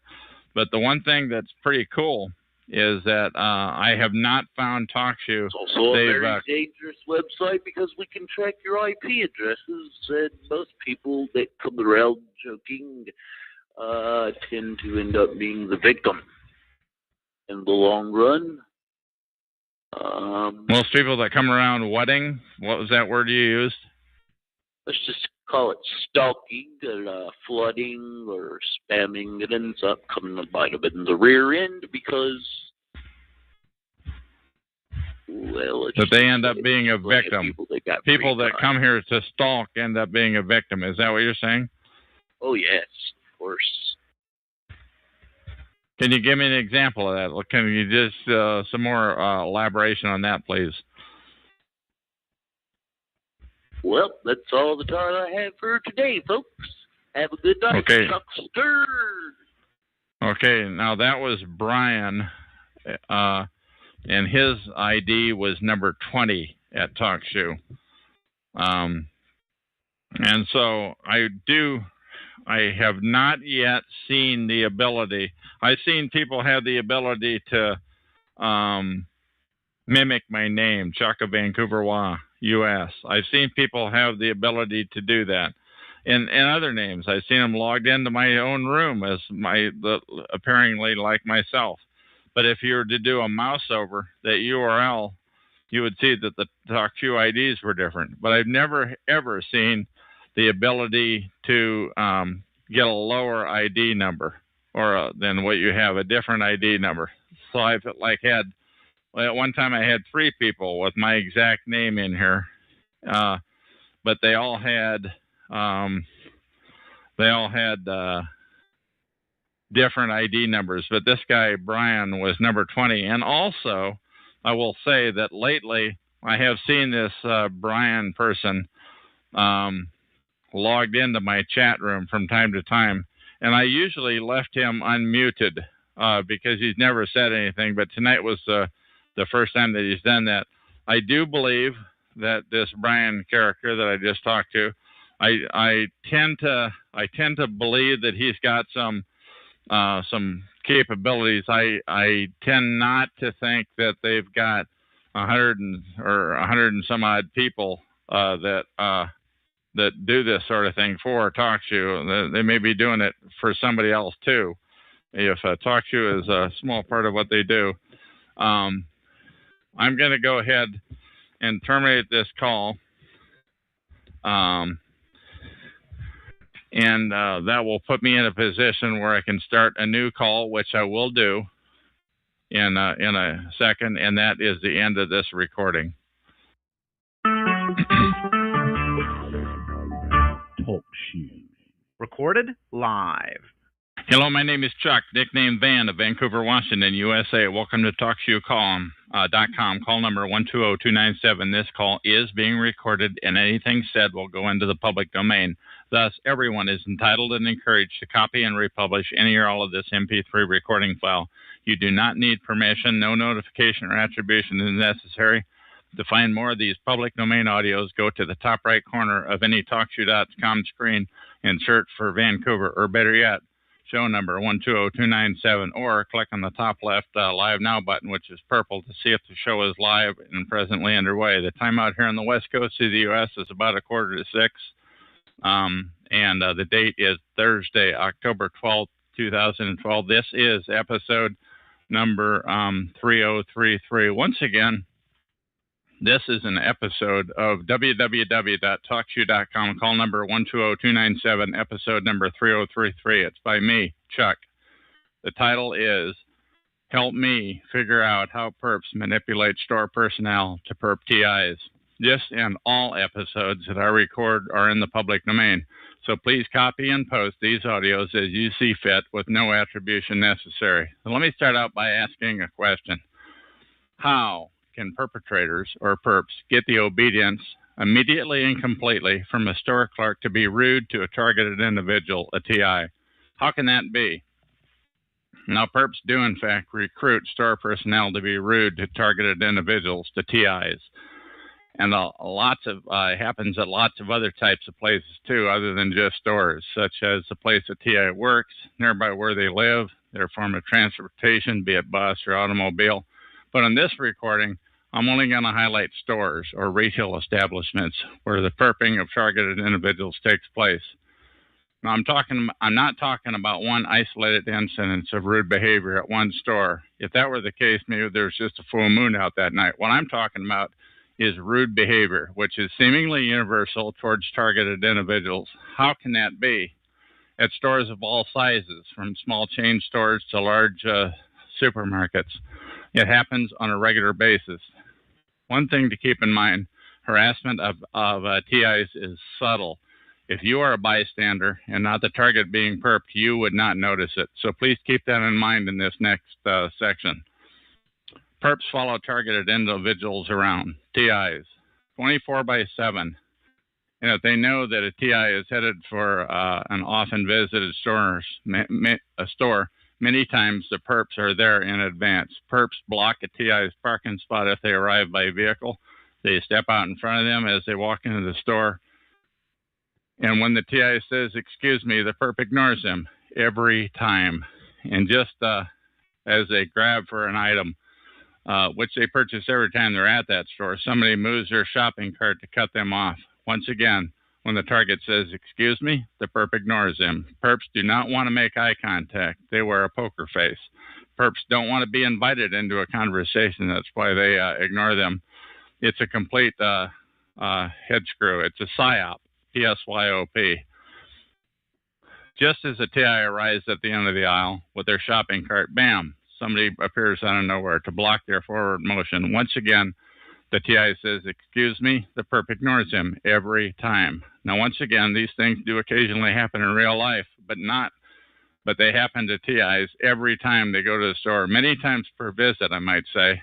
The target heads down the next aisle for a 6-pack of soda pop, which they buy every time that they're at that store. Bam, somebody blocks their path just as they're ready to grab for the soda. And it happens every time they go to that store. Again, these things don't just happen on one visit. It's every time a target goes to a store, the TI is being sensitized. This is a first-class head screw. It's a psychiatric operation for a PSYOP. It's spelled PSYOP, abbreviated for short. How can this be? Who is doing this? Where are all these people coming from? I suspect largely, many times, it's churches. But listen on. Not everybody in every congregation would be doing it. Maybe only a small percentage of them would be perps, perhaps Satanists, or getting off their jollies. In fact, and get this, I suspect the small cells are in on it. And they don't even know about each other. And if they don't know about each other, then how are you going to know who they are without a lot of studying? Because, like I said, it is very subtle. It's happening in churches, probably even the church you go to, but who knows where else in society. And even if you are not a target, you would not notice because you are not the one being harassed. Say it isn't so, but it is so. It is happening in your neighborhood, and guess what? I'm just getting started. Plus, I've got many recordings at www.talkshoe.com on my show number 120297 and my previous show number 87161, and find this episode number 3033. As of this time, October 2012, I'm on live every night at 10 p.m. Pacific time. That's 1 a.m. Eastern time, plus many times daily. It's just hit and miss, but always at 10 p.m. And I'm always ready to record you if you consent to it. As a side note, and I don't think this is all new either. I think it's been going on a very long time. It started decades before the internet. For example, 40 years ago,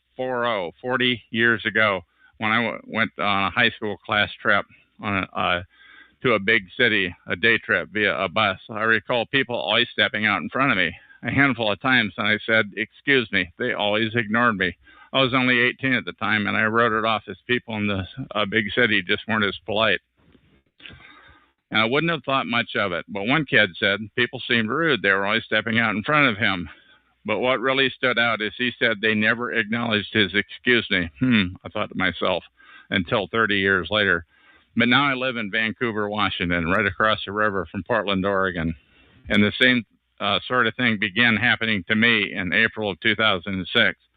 But as a bystander, you wouldn't notice this behavior unless you were targeted. It is intentional. They are very subtle. It is a PSYOP. And as I said, you should expect a certain amount of it in real life, but not every day that you go out. Sometimes a mob of people come into a store all at once. They get in front of the TI.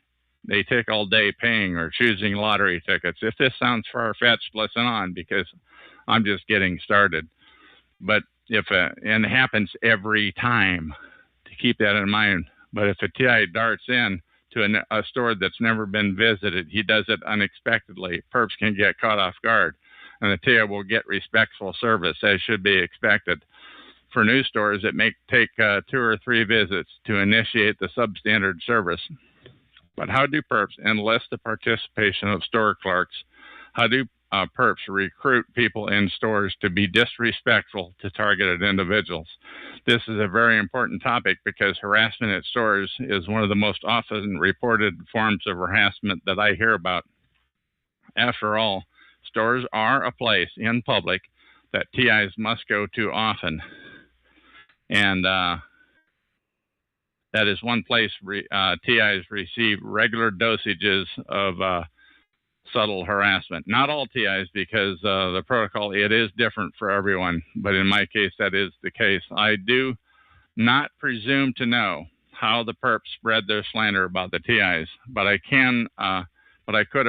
would appreciate a call if you want to tell me how they do it. As a targeted individual, a TI, I can assure you, a TI can read the contempt in a store employee's face. How can the perps initiate that kind of hatred? To begin with, do perps of a certain training level have a way to hypnotize store personnel, to dupe them into participating? Do perps drug the store personnel, such as spraying a mist at them? Do they use keywords? Do perps use a device like the one that actor Will Smith used in that movie Men in Black, where he shined a light in somebody's eyes? The person immediately turns zombie-like. Do perps have complete control over him after the hypnosis? Now, this may sound far-fetched, like a far-fetched scenario, but once again, stores are commonly reported as places where TIs receive extremely rude service for no apparent reason. So the question is, how do the perps instigate that? I want to restate that this MP3 file that you're listening to right now is in the public domain. Go to TalkShoe.com, search for call number 120297, and find episode number 3033.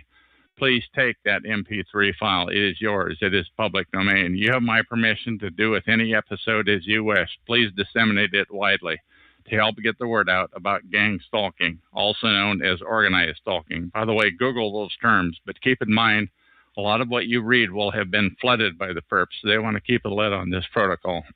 But anyway, do perps approach, then threaten personnel, store personnel? One targeted individual stated it was as though that the people had been scripted or coached. Is there some kind of directed sound device used on the merchant, which results in the store employee's desired contempt at the TI? By the way, search for, and here's a new topic, listen to a stranger. Search for that term on YouTube, and you'll see a so-called private investigator flashing a badge at a customer, at customers of a store. Is the PI's badge a hypnotic device? After all, the badge could have been bought at a dime store or over the internet, or there could have been some special gizmo inside of the badge. At any rate, the PI was a very good fast talker. On that video, based on the private investigator's advice, a duped woman actually stole a stroller, which she thought had a baby in it. Now, in reality, the woman was actually duped by an actor, but she thought she was stealing a baby.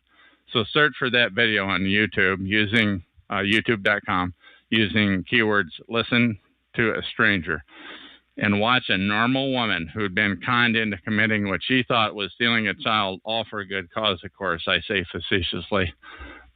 Call my show to let me know what you know.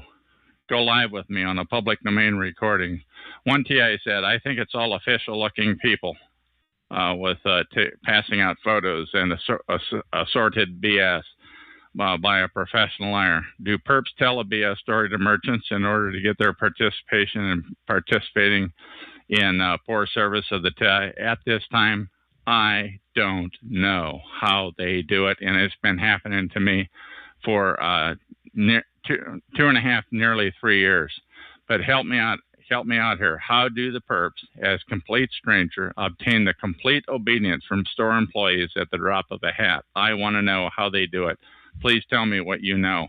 By the way, I suspect there may be a time delay, so please tell me about the time delay when you call in. By that I mean, in my experience, during my first visit to a store that I've never been to before, which the service is usually great, but as a TI, if I return to that store a second or a third time or regularly, the service deteriorates.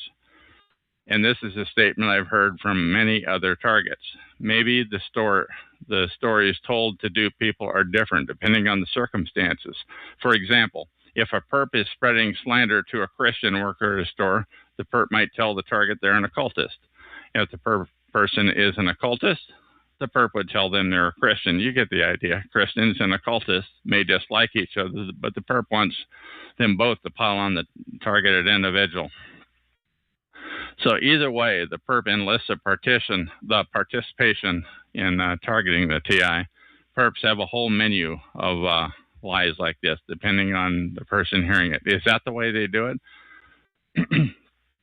There's also the possibility that the perp could subtly threaten the job of the merchant or mention keywords about something that only they know about, just like they do to the TIs, the targeted individuals. Is this all about threats? If so, how can perps know so much about so many people? Is the database that huge? And guess what? You would be on the list too if somebody has been pushed into perping, as somebody who would be pushed into perping one day potentially. If so, this must go up to the highest levels of government. And absolutely remember this: the perps know where to find the store employees, but the store employees don't know where to find the perp. Keeping in mind the perp is often different each time. So this thing is really big, with a huge army of liars. When a TI, and are they mind controlled, by the way? When a TI reads the rage in the face of a complete stranger that they have never, that has heard the negative narrative and believed it, and they've never met that person before. If you have taken a course in telling lies, call me up. I want to hear all about it. Let's record the whole thing. Let's get it out in the open. Let's hear how the manipulation of lies is used in this scenario.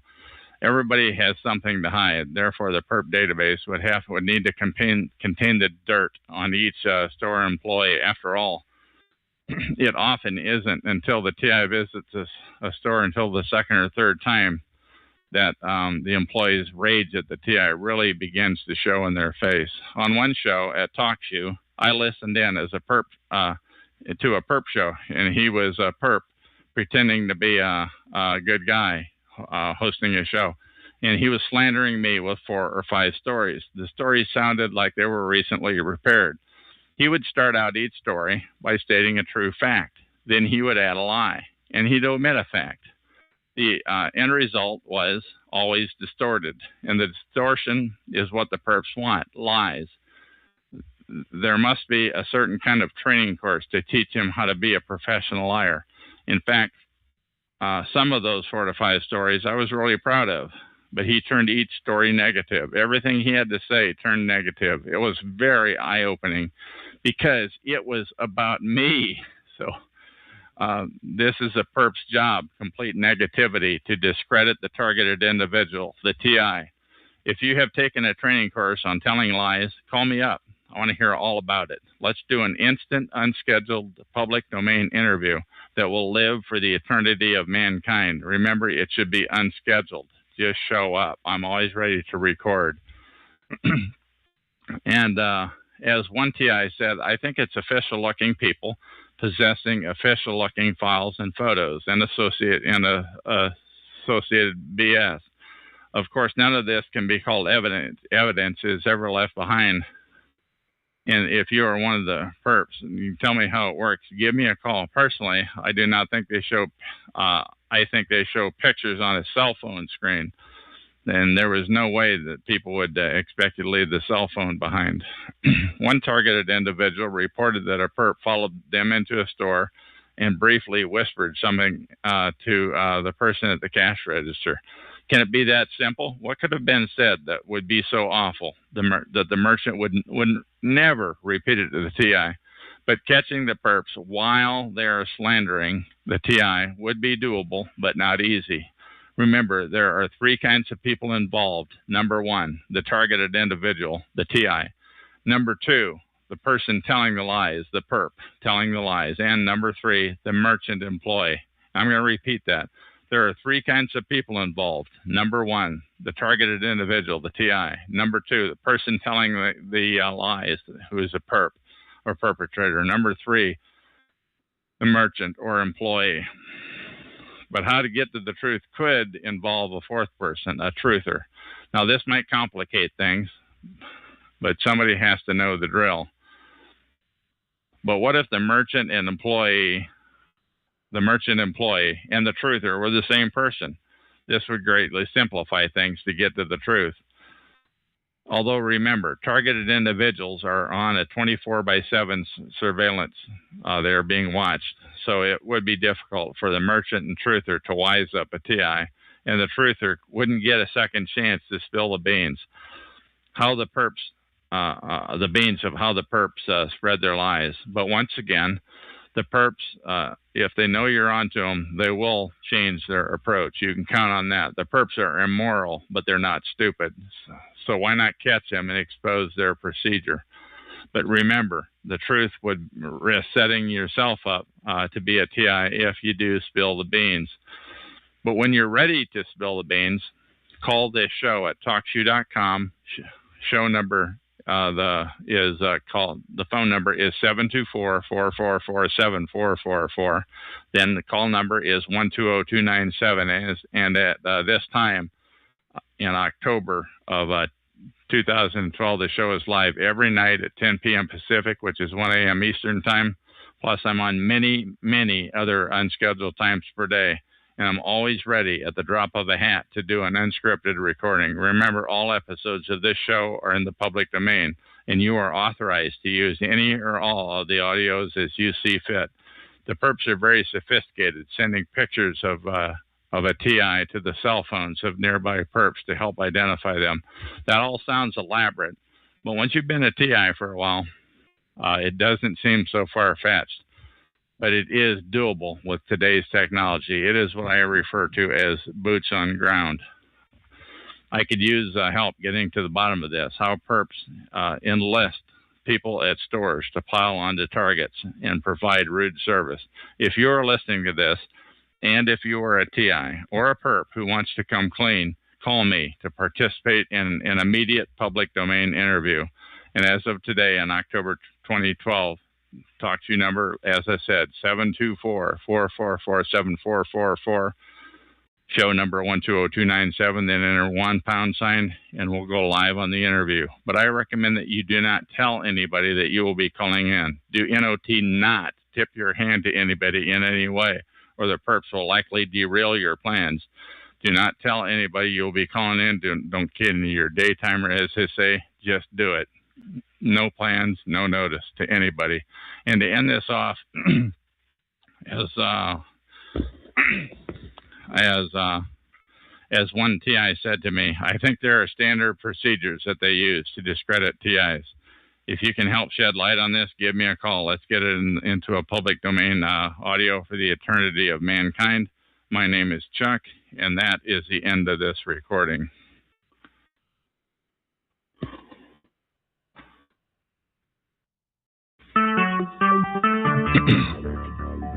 Talk show.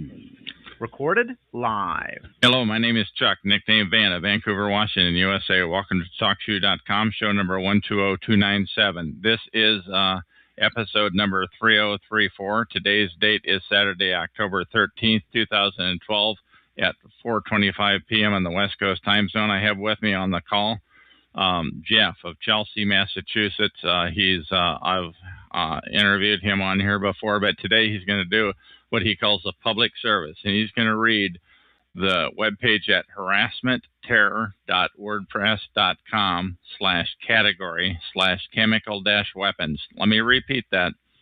It's harassmentterror, all one word, .wordpress.com/category/chemical-weapons.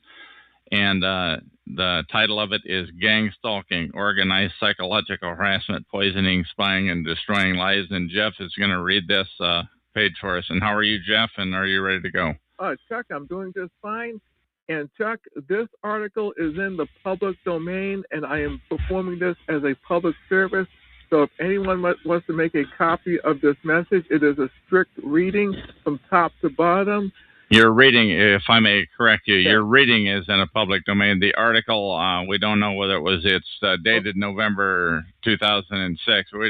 I assume it's not in the public domain. The reading is in the public domain. Sorry about that. The reading is in the public domain. I will start right now. Go. Psychological terror, harassment, multi-stalking /gang. At the beginning of the article, gang stalking / organized psychological harassment, poisoning, spying, and destroying lives, dated November 25th, 2006. Presented here is, from my own point of view, the most accurate description of what is going on with gang stalking thing. No one seems to understand how these strange harassments happen. No one is able to believe any reasons as to why they happen. In the text below, presented to Gang Stalking World as an anonymous post, we can see how an enterprise has evolved. One that is criminal and has brought organized crime and the common citizenry together. Deceit, fabrication, threat, and technology seem to have made such a union possible, adding that such a union aims to destroy innocent people's lives, if not to bring them to their death. What is most disturbing in the text below is the salient argument standing out in the first paragraph that states that gang stalking is primarily about poisoning, drugging, and attempting to chemically inducing psychotic-like symptoms in the targets of the crime and contaminate their physical health.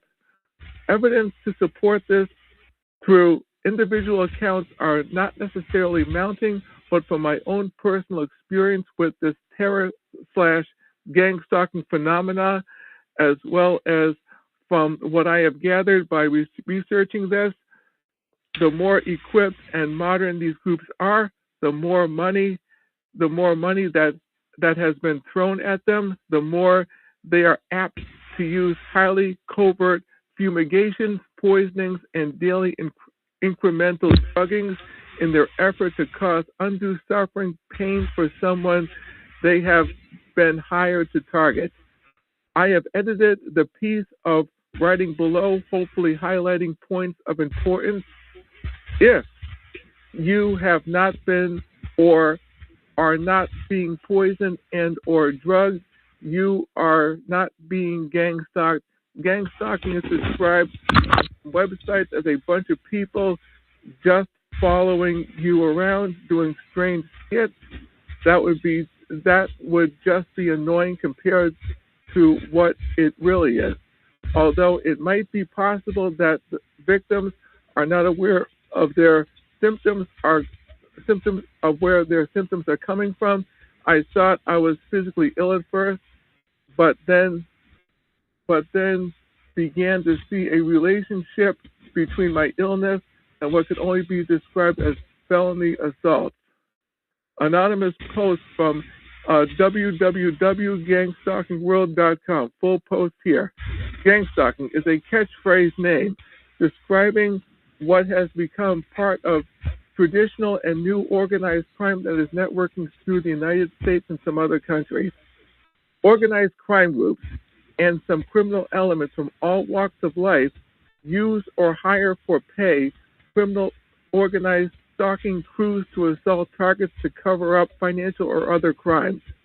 These criminals contract with covert organized assault crews, to silence any potential witnesses or troublemaker, whether real or imagined, that could possibly affect their lives. contact assault contract / assault squad to discredit and silence using their criminal gaslighting methods. These organized criminal crews assault family, victims' family, friends, neighbors, and many people in the community. There is always a reason someone is targeted, and most will know why and who started it, but apparently, some victims never know what happened to them, why it is happening, or who triggered the overwhelming assault.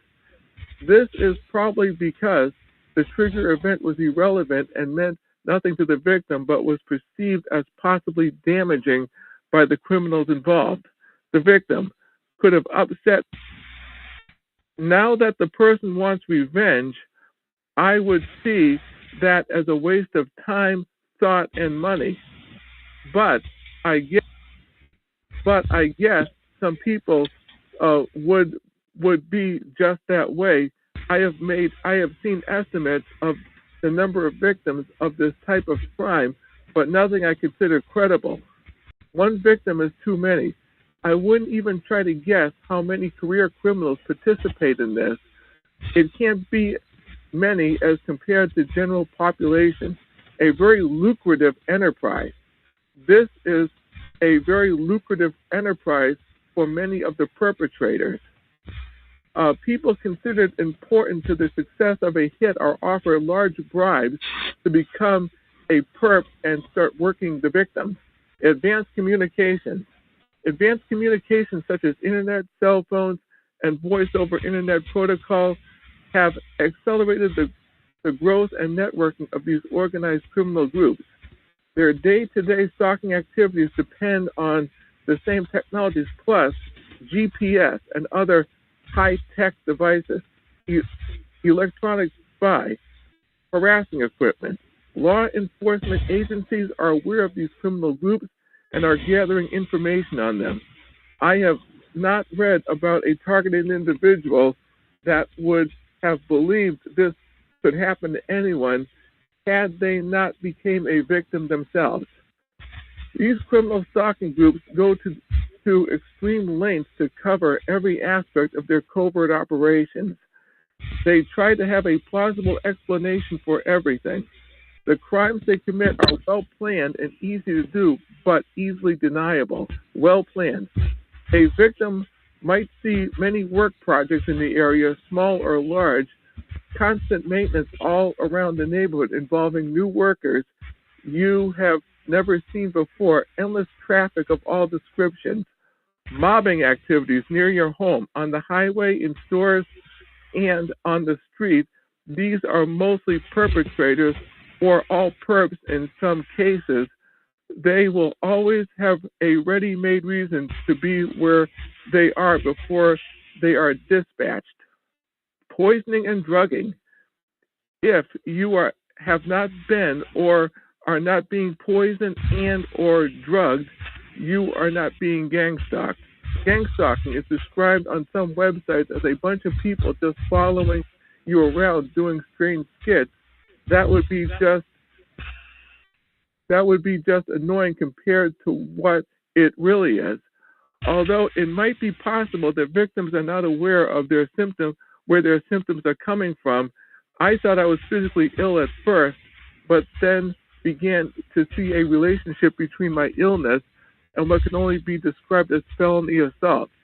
The mental and physical effects described by most targets are achieved by covert poisoning, using more or less common neurointerrupters, organic phosphorate pesticides, psychotomimetic agents, drugs, and irritants.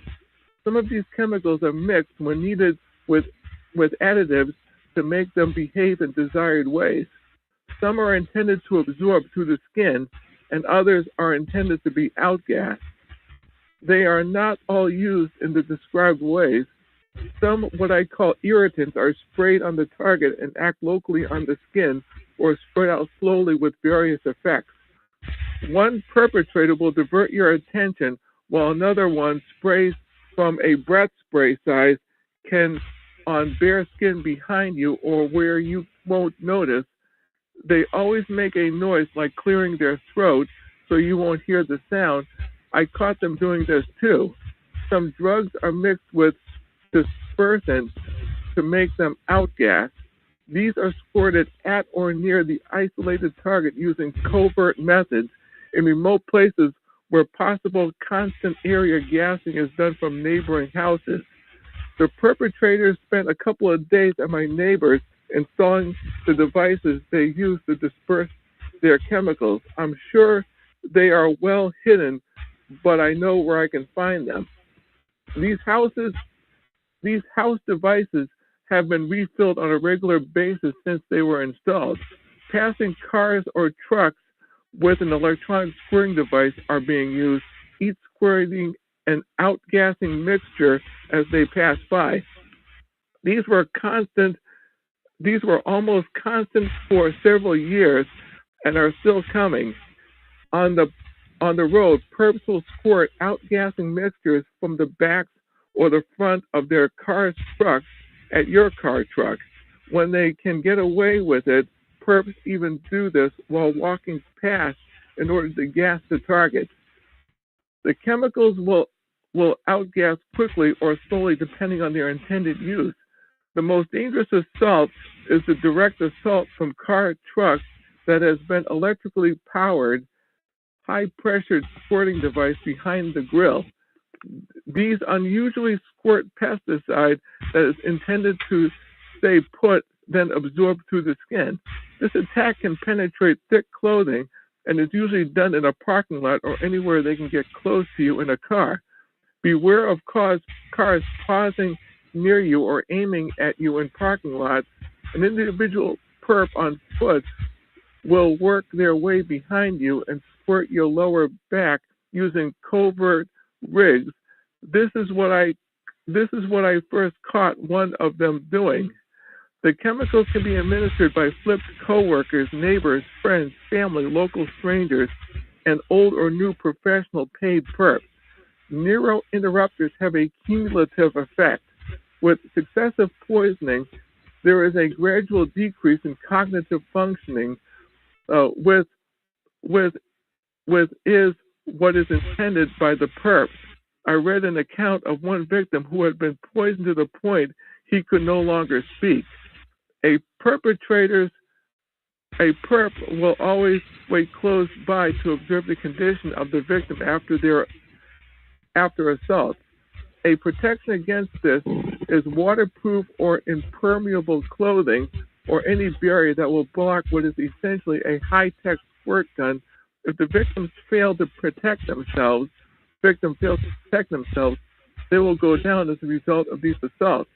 Some psychotomimetic agents, usually LSD or similar, will be applied to the surfaces the victim will ordinarily touch: door handles, cabinet drawers, or any place in their home, car, and places at work. Daily vitamins, coffee, shampoo, or anything used or consumed on a daily basis is a potential contamination target, especially single-use items. In the home milk is often contaminated with OP pesticide.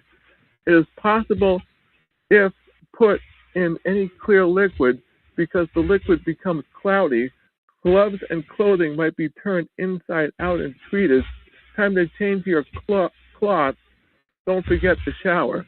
The perps will start slowly, only contaminating a single item or items they have control over, so no evidence will remain in case law enforcement no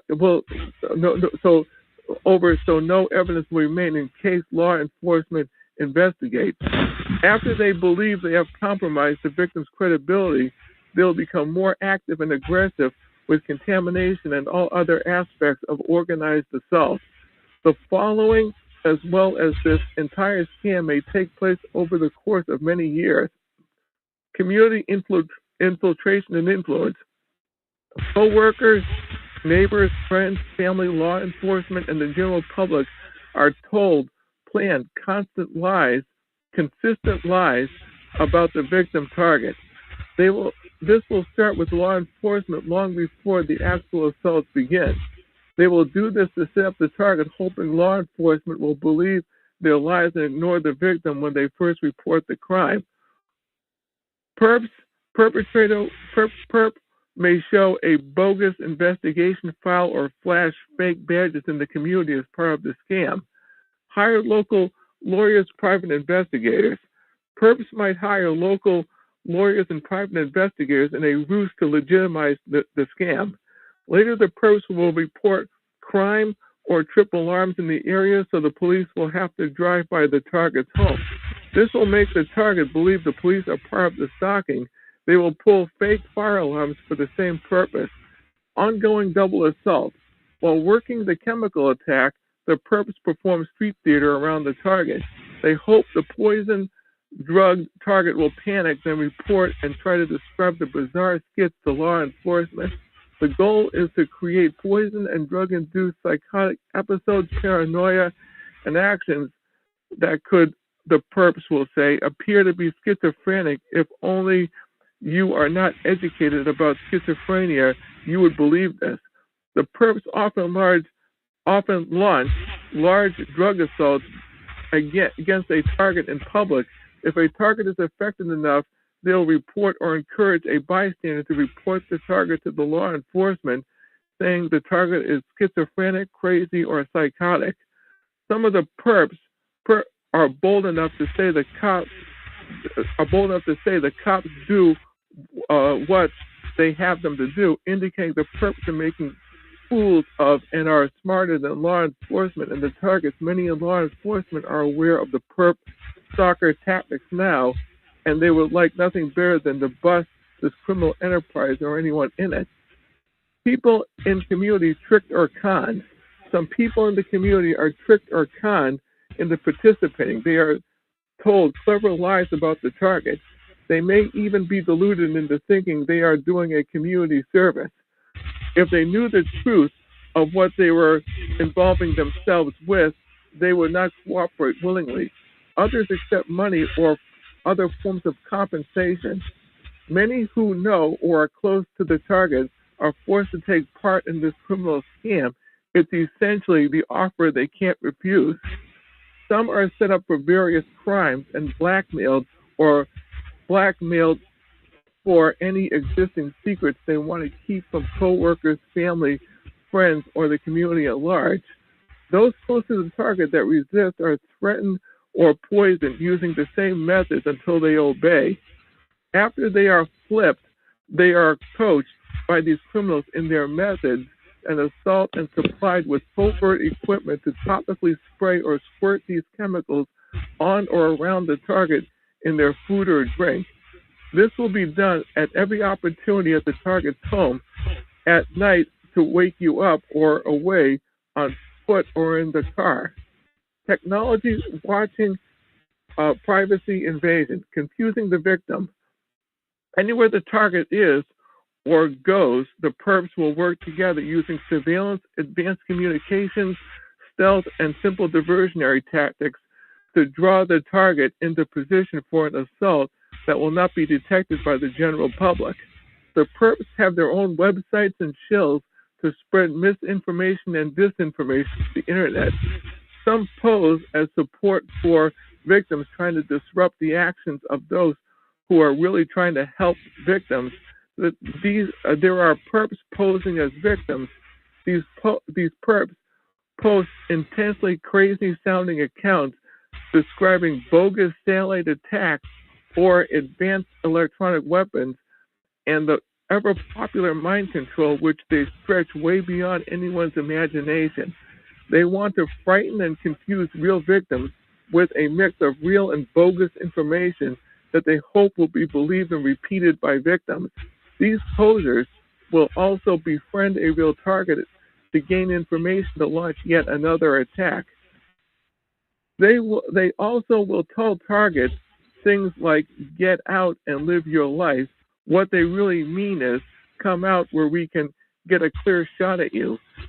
I read one victim's account that they knew a man that started their stalking and that the man had a reward poster with the victim's picture in a target on his office wall. I think the victim said the offer was $25,000. If you're a target, that will make you think, won't it? Some credible sounding things about this I read on the internet are gone now, disappeared. I like to think I just can't find them, even though that probably isn't the case. Cyberstalking. Cyberstalking, everyone knows what that is or can look it up. Just like all things, these guys it's pretty much business as usual.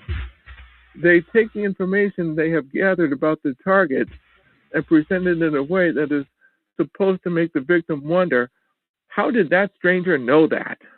It's the same directed conversation stuff they do to targets at stores and on the street. Well, the internet is a big place, and you won't have to go where people get their jellies jerking you around. As a matter of fact, you don't have to go there at all, except maybe to do a little business now and then. And you don't have to share your thoughts or business on the phone or out loud. You don't have to provide them with information to use against you.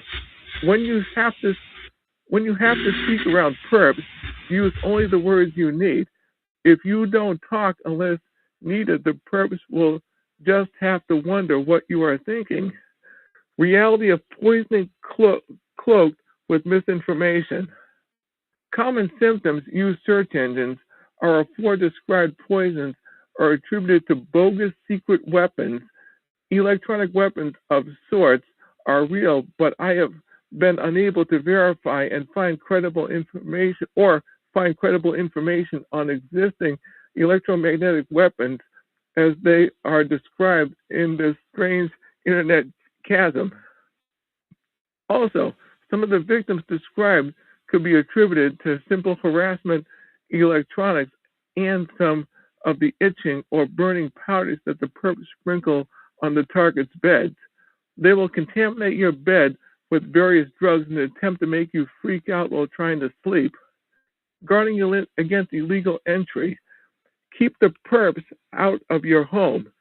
The perps might be able to open any lock that uses a key. That leaves some type of combination-only lock. If you can afford one or more, install them and learn how to change the combination. Disable all other lock entry key slots with water-soluble wood glue. It can be removed later. Secure all windows. At least know if they are inside. Video cameras. Video cameras anywhere, outside or inside, are a good thing to slow the perps down or keep them away if done correctly. Your own well-hidden camera or listening equipment inside might keep them out. Powdered promotion of asthma. The perps also use powders that will cause an asthma-like attack. Don't panic, an inhaler will stop it, or it will go away after you have gotten it away from the source. Simple electronic promoting ear ringing. The perps will use amplified high frequency above human hearing, kind of like high-powered electronic dog whistle, transducer speakers to make your ears ring. These can be purchased, but it's fairly easy to build a big one with adjustable volume range. I have seen this ear ringing as well as body vibrations associated with non-existent satellite weapon attack. The satellite to earthbound human attack is still science fiction in this writing, and perps can produce transducers of the type used in industrial sonic baths and mechanically fix them with screws or floor joists or wall studs underneath repaired drywall, completely hidden from view of normal inspection. The transducers will make your floor vibrate and probably cause heat. They won't spend a lot of time hiding their stuff in houses or apartments, so it won't be found under simple visual inspection. If someone really decides to start looking, they will start finding these things. These tactics are part of never-ending smoke and mirrors routine.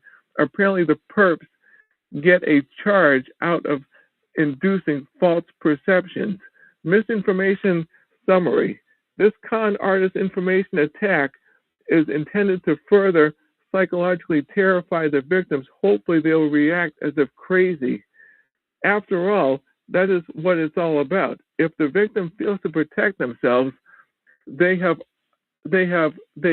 already been poisoned and drugged to what the perps hope is an excited state of reduced cognitive ability. At this point in time, the victim is usually attacked by the criminal's very real covert weapon. This is most often done at night because it can be effective at waking you up and keeping you awake. It might also be hard to hide or get away with in the daytime because of sound, size, location, etc. This weapon was originally developed as a crowd-controlled device by a company called Scientific Applications and Research Associates Incorporated of Huntington Beach. It is an acoustic sonic weapon that will make internal organs resonate. These effects have been described by victims of these assaults. The weapon I have seen in video demonstration is based on a combustion chamber that releases multiple ignited fuel charges through a waveguide to produce directional, very low frequency, below human hearing waves. These waves at the time are hard to control over distance as a beam, but as used, it probably doesn't matter that much. This would most likely be used on a detached house. There are electrical versions of these weapons that use transducers that could be used from a shorter range, such as adjacent apartments in an apartment building. The electrical versions I read about require a very large amount of power, were large and only manage a short pulse before needing recharging. These weapons could be greatly improved by now as far as size and power are concerned. The fuel combustion type I saw would be carried by one man. These weapons have undergone some military testing and are not really secret, but I haven't been able to find current up-to-date information. For an old 1997 story, search U.S. News Wonder Weapons by Douglas Pasternak. Telecommunications and bugs. Almost all victims are aware their phone and computer are tapped or will be. Information is gathered from every possible source in order to custom tailor the many various assaults and street fear to the individual. The surveillance information is used and intended to give the target the impression of an all-knowing Orwellian or Big Brother type of situation. Some are not aware that using a hardwired tap, cutting the wire, or inserting a computer interface, that the perps can use computer software to digitally edit your call on the fly. They try to elicit angry responses from victims through constant harassing phone calls or even harassing in public. They digitally record these and clean them up for later use. When you call someone, usually a service that records calls like a telephone company or even 911, they will cut you off after a completed sentence or seamlessly insert an out of context, angry, ranting remark you justifiably made at another place or time. The more crazy it sounds, the better. Just imagine how they laugh after one of these edits. They can also use this method to create a false recorded conversation to turn people you know or others against you. Imagine they record a public conversation at a store checkout counter and someone asks about a person you know. You say only good things about this person. Later, in another conversation, they ask you about Osama bin Laden, and you say everything but good things. The perp simply switch a few sentences around and clean it up some. They have what they want, and it is much easier than altering a photograph and using Photoshop. It's almost impossible to detect. Tiny cameras collect victims' every move. Let's talk about covert as if anything is not covert. Cameras in or around your home. I have gathered information that indicates that live video of targets in their homes or while being stalked might be entertainment content for an internet website or a site run by the perps. What would really be bizarre is if some people were paying to view this stuff. At least it is the least viewed constantly by your local perp.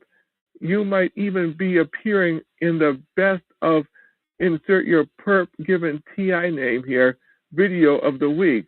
Your picture and perp created profile and possibly a website for all perpville to view, manufactured fictitious information disseminated to all who have perp web address or could be passed out in a hard copy. Audio bugging, you bet. They'll do it if they can, and they'll do it if they can, and they can. Just a note here, hiring someone to do a bug scan is useless. It's a highly specialized field that takes an experienced expert, and any of them worth anything will tell you it can be done completely covertly because good bugs can be turned off while a scan is in progress. I'm sure the perps might know the guy coming because they already have you under surveillance. If you use your phones for contact, that is foregone conclusion. If the bug is in an adjacent apartment, of course, they will just turn it off. And if it is a hardwired bug, there won't be a signal to pick up anyway. If the perps can't get inside the bug your home, they might use laser to window, a parabolic or shotgun mic. You won't catch them doing any of these. It's not impossible to catch them, but no, just highly improbable. One thing about the scam is that they need to hear your business to work the scam by the book. They can't do any directed conversation anywhere without this information, and it's harder to set up mobbing and coordinate moving surveillance when they have to guess what you are doing. Anyone can pick up voice easily from a safe distance using a parabolic or shotgun mic. The conclusion is it's okay to look every now and then for covert cameras or bugs yourself after a little schooling on this subject, but don't expect to find anything because you probably won't. And don't worry about it. Just go about your business. You can figure out if perps are repeating things you said over the phone or something you said out loud in your house or apartment. Where did you say what they repeated? You have control over what you say and where you say it. Call redirection landline cell. Don't forget about call redirection or landlines and cell phones. Know who you are talking to. Do you think you called and talked to someone in law enforcement? Maybe you did, maybe you didn't. Redirecting calls, you try to make to law enforcement is something the perps do. They will pretend to be a law enforcement officer and tell you where there is nothing that they can do to help. And they will make suggestive remarks about your sanity or reputation. They may refer you to another bogus officer to work you again. Always get the name and badge number of officers you speak with over the phone. Always verify anyone you speak with over the phone. If you suspect your phone is tapped, intercepted, redirected, and if it will be, don't use it. You can use a random payphone if you have to. All victims should report this as soon as they can do. So in a reasonable manner, it will never be stopped if no one ever reports it. Reporting the crime. When you report this crime, always go in person with well-planned information you have compiled, including a journal, video, audio, perp names, anything else you can get.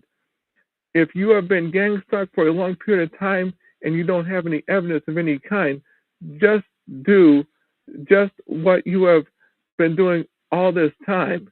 Be organized and complete but brief. Don't elaborate on important everyday details you can't prove anyway. Don't go into gaslighting details. All the particulars are not important. You don't have to file a complaint against anyone. You are only providing information about a crime. Don't tell anyone you are going to do this. If the perps know, there may be a parade of them lining up to give you the treatment all the way there and even into the law enforcement building. Be prepared to do this at any time when you think the time is right to deviate from your normal routine and do it.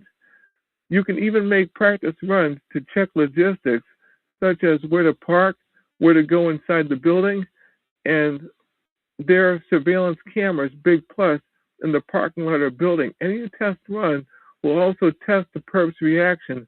Going there a few times to learn the area roads won't be noticed by anyone but the perps. Sound diffusion, bugs, and taps. While at home, you can leave the radio or other things going on all the time to disrupt the perp's probable recording activities on some levels. It's not hard to say, and I'm not sure that it would end up good enough for their purpose. The perps don't have to get into your home to install a hook switch or infinity device. It's a type of phone tap that after the phone is answered manually or by machine, the switch on the microphone of the tap phone is hooked and remains on after hanging up. It becomes an effective listening device that can easily pick up conversations in an average-sized room. This device can be installed anywhere on the phone between your phone and the local central office. It would usually be fairly close to your home or in an apartment building. It can be called and activated for listening up from any phone anywhere in the world. For some, I guess, obvious reasons, the perps like using these. They can be defeated after a call by unplugging the receiver, the phone, or installing an off switch on the phone microphone. Secure phones that turn off the microphone automatically are available but are expensive considering what little is involved. The perps can also sign up for GPS tracking too. They only need a moment with your cell phone to enter a code and you will be just like one of their children. Tracked everywhere you will go with the phone on. They will use your email or their own to verify the GPS account. If you haven't already, don't leave your cell phone anywhere unintended. If they get your number, which is easy, they will monitor and can redirect, edit your cell phone calls using what is known as a portable base station. Scanners are used too, but are less effective and only for listening anyway. They have or can get all the that can be had by anyone. Always use an SSH2 encrypted stateside VPN service for internet. Don't use a server offshore for skit that skirts the law. If a perp does something illegal, you want them to be caught.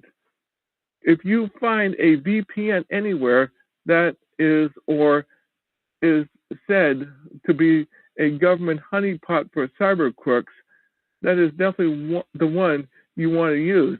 The purpose will work to shut down servers using their botnets, if only temporary. And be aware that even after a clean reload install of your OS, they will try to get the latest Trojan, keylogger, or virus to you in an email attachment from a formerly trusted source. Sadly, it might be that cute email card from a family member or friend. If they have the run of your home, it takes only a minute to load spy software using CD or USB memory drive.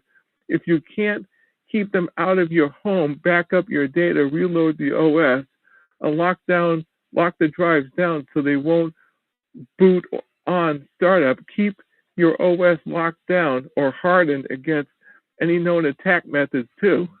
The real bottom line, on any communication service, as long as it runs through a wire, cable, fiber that is accessible to the perps, they can get on it. If they've got your number, common cell phones are not much better as far as interception manipulation is concerned. The article is older, but it is interesting. Tapping computer data is easy. www.textfiles.com hacking /hacking/data.tap. Criminal lineage organization. These organized criminal groups have an appointed leader that controls everything they do. They operate much like a computer botnet, receiving orders, tracking the target, and dispatching a stream of perps. Take appropriate measures to protect yourself from their assaults and stay safe.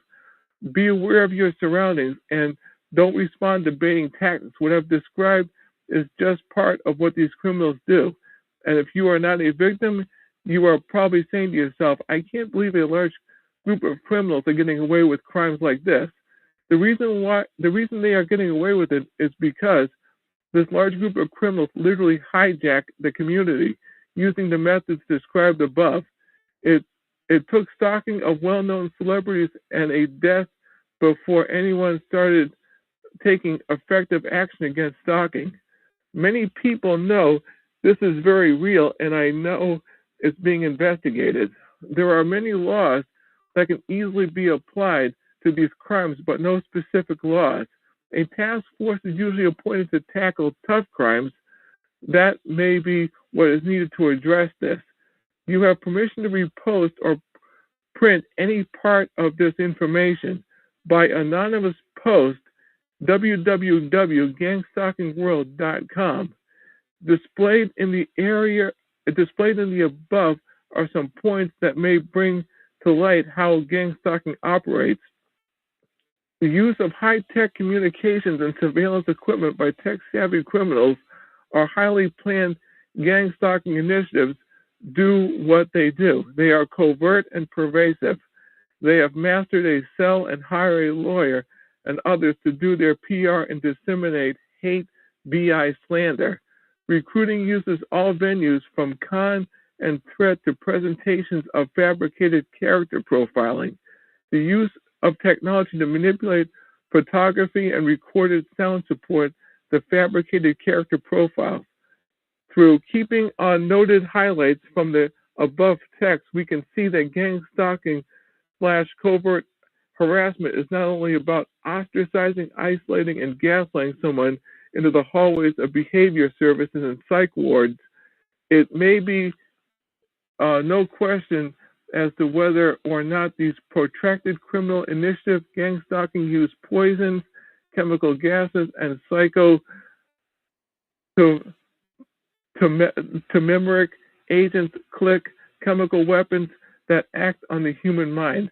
Gang stalking's covert harassments that include creating mishaps and complications, gets on the street that direct conversation toward the victim using victim's personal information, street theater, baiting the victim to react emotionally or violently is planned in staged situations. See here for more tactics. These altogether can very well tax a person as well as emotionally and mentally cripple to extent one who has been isolated through a widespread covertly done slandering campaign. Thus said, evidence points to an underlying chemical element to these street-level harassment tactics by covertly chemically undermining of the victim's psychological well-being from the author's own experience. Chemicals, certainly, and perhaps poisons are distributed in covert ways and incrementally, usually avoiding outright drugging poisoning effects, and have a more subtle effect that is generalized through day and night from the authors of this blog's personal account of being gang stalked. What stands out most are fumigations, chemically laced items of consumption, pervasive, strong, unnaturally smelling scents and odors, clothing, food, drink, bedding, rooms. It seems only logically from this that gang stalking is not necessarily exclusively about isolation, gaslighting, and work. Danny, can you hang up the phone, please? sorry about that. Gaslighting and orchestrated mishaps to cause someone to lose it and become mentally unstable. It is about contaminating a person's life with poisons, chemicals, in conjunction with the street-level workplace harassment. From my point of view and my case, these criminals undermine a victim's psychology through felony assaults, chemical substances, and drugs covertly administered in an ongoing fashion.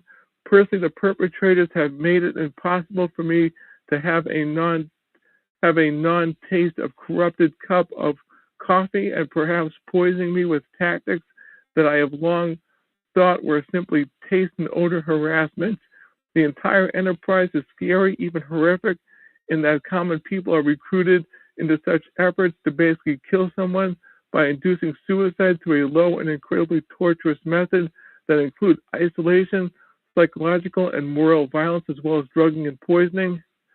To have such activity as covert poisoning / drugging take place in ongoing fashions and involving victims who claim to be targets of gang stalking / terror stalking / multi-stalking point directly towards some sick element in contemporary life. The media pays no attention, and the United States is a nation and its government, as well as point to human rights abuses around the world. Yet there is an insidious crime called gang stalking, using slander and psychological terror to wreck lives and drive victims to their death. Right here in North America, do these criminal enterprises have so much power that they have the federal level investigators at such a loss as to how they can tackle it? Has the war on terror caused such a diversion of attention and energy for domestic law enforcement and the Fed so much that since 2001, this pernicious covert criminal activity aimed at innocent people to grow into a lucrative enterprise and skirt the authorities? Are there seemingly law-abiding folk and wealthy or well-connected that have used gang stalking to eliminate enemies, targets of hate, or people they see as being a threat? Stop covert poison fumigation. Stop criminal covert harassment. Support. Okay. Yes. That's good. Thanks a lot, Jeff. Welcome, Once again, that was Jeff from Chelsea, Massachusetts, and he just read the webpage at harassmentterror.wordpress.com/category/chemical-weapons. I'm going to repeat that one more time. Harassmentterror, all one word, .wordpress.com/category/chemical-weapons. Jeff, anything you want to say before we terminate this call? Oh, well, I just hope that people read it. The reading is in the public domain. I did the very best I could do reading it. I'm sorry about the interruption from my friend, and I just hope that people get something out of it. That's all I'm talking. I'll let you go. Thanks for calling in, Jeff, and doing that reading. The text itself, I gave the URL at the beginning and the end, and Jeff stated that his reading of it is in the public domain, so please do with this recording as you wish. This is Talk Show number 120297, and episode number, 334, I think. Yeah, episode number 3034. And that is the end of this recording. 2 minutes. Talk Show. Recorded live. Hello, my name is Chuck, nickname Van of Vancouver, Washington, USA. Welcome to TalkShoe.com, call number 120297. This call is being recorded, and anything said will go into the public domain. Thus, everyone is entitled and encouraged to copy and republish all or any of this MP3 recording file. You do not need permission. No notification or attribution is necessary. To find more of these public domain audios, go to the top right corner of any TalkShoe.com screen and search for Vancouver or show number 120297, or click on the top left purple Live Now button to see if the show is presently on live on the West Coast. It is 3:15 right now, p.m. on the West Coast. It is Monday, October 15, 2012, number 30. This is recording number 3035. And I have on the phone with me right now Jeff of Chelsea, Massachusetts. And and he's the one who did the reading on recording number 3033. And Jeff, how are you? And why don't you do the setup on what this recording is about, please?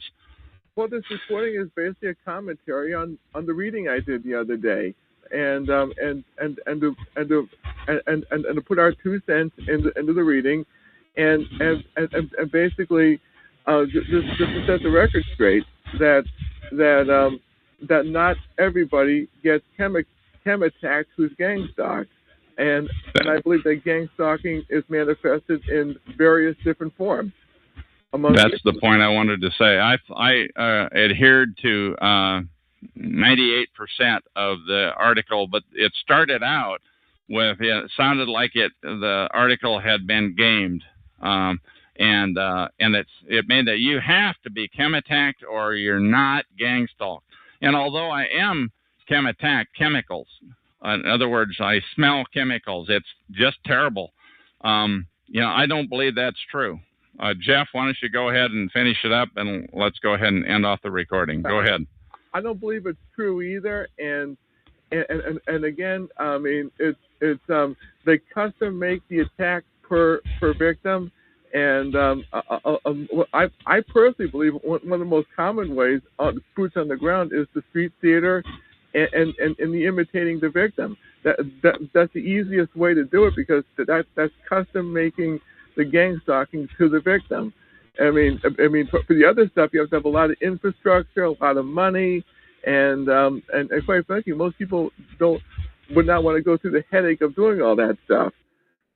Okay. Now, there is just one other thing that you made the statement, in our conversation before, that you think there's 2 levels of people. There's the chem attack people who are paid by the government, and then you think the boots on ground people who are harassing out out in the open are lower level. Why don't you go ahead and address that issue, if you would, please, because I think that's an important issue. Well, I mean the bugging, the real sophisticated stuff, I believe that's on a higher level. Like if you're a Patriot talk show host, for instance, you're going to get what I call the full treatment. But if you just have a minor irritant, then some of the fancy exotic stuff like chem attacks and stuff would actually not be used. It'll be more boots on the ground. Your face and likeness will be on Facebook. Something that any Joe Blow can do. The government agency. Now, that's an interesting thought. Is there anything else that you want to say that you think would be appropriate for this particular recording? Once again, this is recording number 3034, which is an addendum to 3033. Is there anything that you want to say on this recording that you wish had been pointed out on the last one, please? Well, I do now give the article about an A-, and it is well done, except for that part you talked about, Chuck. And I just hope that people read the article, get something out of it, listen to my reading of it, and do your own research. The money's going to run out sooner or later, and I believe there's going to be defectors who are going to come to our side, who are going to put on the record what they've done, and that's pretty much it. We're living on borrowed time. Okay. Once again, go ahead. All right, Jeff, I hope I had lived up to my part of the deal on this discussion that we just had, and that is the end of this recording.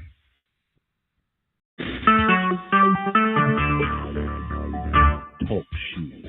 Recorded live. Hello, my name is Chuck, nickname Van of Vancouver, Washington, USA. Welcome to TalkShoe.com. Call number 120297. This call is being recorded, and anything said will go into the public domain. Thus, everyone is entitled and encouraged to copy and republish any or all of this MP3 recording file. You do not need permission. No notification or attribution is necessary. To find more of these public domain audios, go to the top right corner of any TalkShoe.com screen and search for Vancouver, or better yet, show number 120297, or click on the top left purple Live Now button to see if the show is underway. The time out here on the west coast of the U.S. is about 10 till 5 p.m. on Saturday, October 27, 2012. This is episode number 3036. Okay, now this is an unusual situation where I have about 4 guests, and I have Joe. He's Joe Dixon. He's got one of his login names, but he's logged in right now as Guest 500, and that's his login ID name. And he's from Freedom FCHS, Freedom from Covert Surveillance and Harassment. .com, freedomschs.com, and Joe is going to grace me by calling into this recording here. And now I have to say I've been badgering him to call me in here, and he's not called in, but I know he's there because he's typed into the chat room. He's typed in things like, I heard your, I guess that wasn't him. He's typed in things so that he knows, and he is listening to me right now. Okay, so once again, my name is Chuck, and I want to talk to Joe, and I want to talk to him about some of the shenanigans that the scumbags over at his operation, Freedom from Covert Surveillance and Harassment.com, are pulling on targeted individuals, because it's my... Now, once again, if he calls in, he's going live right away, and he will know that this is in the public domain for the eternity of mankind. So he has shows here at TalkShoe, and they're hidden. Now, if Freedom from Covert Surveillance and Harassment wanted calls, why wouldn't they appear on the Live Now list? If you can click on that purple Live Now list, and his shows would show up as visible, but they're not visible. And he's got them on 5 nights a week, Sunday through Thursday at 6 p.m. or 7 p.m., give or take, depending on the night, Pacific time on the West Coast time zone. And then on Friday night, you got various other calls, and most of which are hidden, HIDDEN. They're not visible. Now, if you're with Freedom from Covert Surveillance and Harassment, why would you hide your calls? If you want to get the word out about organized gangstalking, why would you hide your calls? Why wouldn't you make them visible so that everyone would know about this atrocity? But it is their objective to hide the injustices that are being done to targeted individuals. And Joe is very welcome to call in here right now. I'm looking at him in the chat room right now, and his pulse is probably a little bit raised, as is mine, because I want to get this out into the open. And one way to get it out into the open is to talk about it. But you can't talk about it when you have hidden calls. So Joe, who I have a lot of contempt for, and I will admit, in case you haven't picked up on that yet, as well as Nigel and Derek on his call number 66339, which is visible, but John Wojciechowski's call number 92750 on Friday nights is not visible. Now, why do they have all these invisible calls?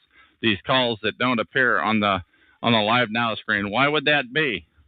You know, if they're such a pure organization, if they really do want to get the word out about organized stalking, why does Derek have another call, number 99191 on Monday, sometimes Tuesday nights? Why do they have all these hidden calls? Tell me, why do they do that? Why does this organization, who claims to be the premier organization for targeted individuals, but they have hidden calls? Now, why would that be?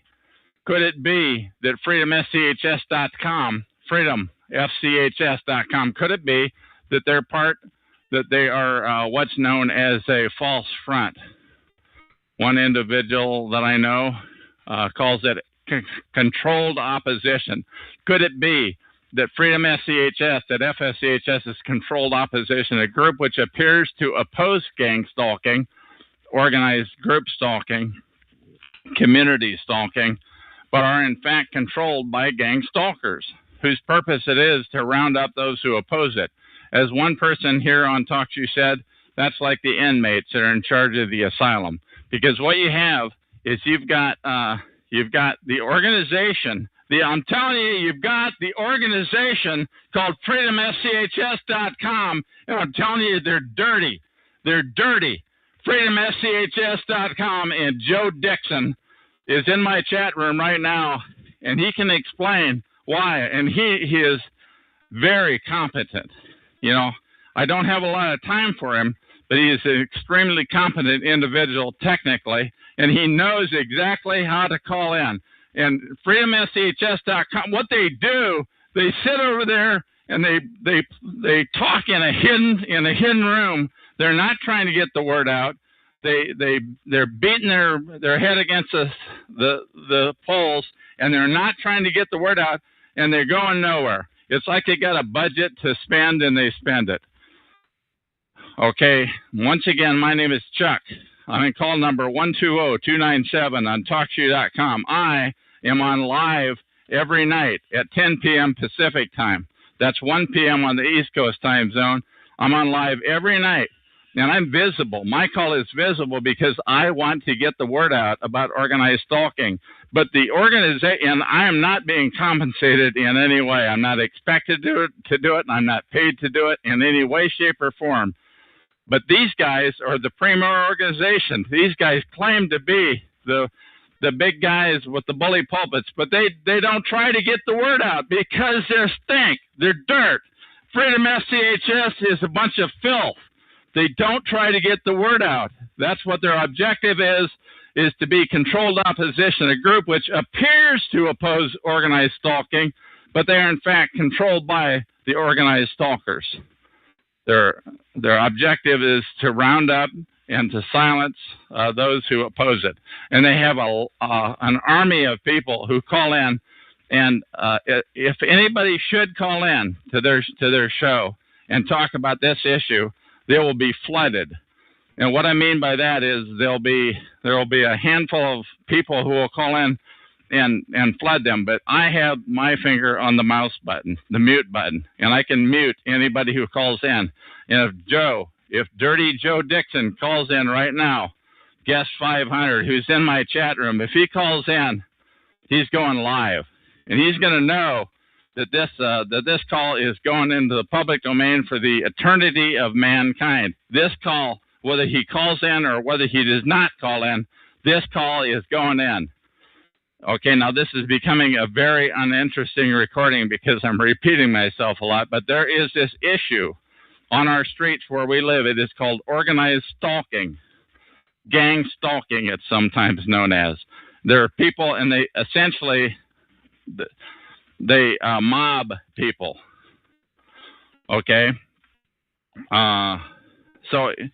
And it happens daily, and it happens to many targets. And these people are known as targeted individuals.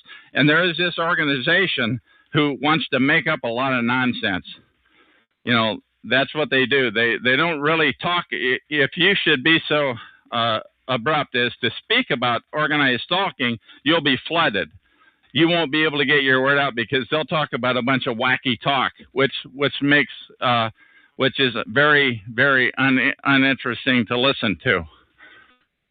Okay, now I want to, that's okay. Hang on, I'm going to read a web page to you. Oh, I should have had it on the screen. I guess I'm not going to read it.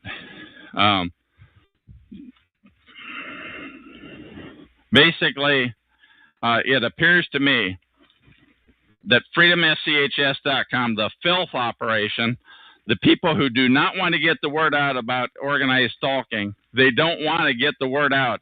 It appears that they're not going to call in, but they're going to have a show on tonight, and they'll sit there and beat the drum, and it's one of the only 2 live shows per week. But then you got Joe, who used to have a live call every night, and there were crazy talk calls, and they laugh about it. And there's these people, and they're with stinking secret societies. And I think that Joe and Derek, the president, who was formerly with the NSA, the National Security Agency. Now, I'm not lying about this, and Derek will not own up to it, and he will not admit to it. But if you pressed him enough, they might mute you, or somebody else might flood you away. But they don't want to talk about it, because what I'm talking about, it's the cat watching the hen house, or however you say that they don't want the word to get out about organized stalking. So they hired an NSA piece of scum to come in and run freedomschs.com's website, and right here on talkshoe.com. And Joe is in this room right now, guest 500. That's Joe Dixon. Joe, call me, buddy. Call me. Let's hear it. Let's hear it, Joe. Let's hear why Freedom SCHS is not trying to get the word out about gang stalking, about organized stalking. Come on, Joe.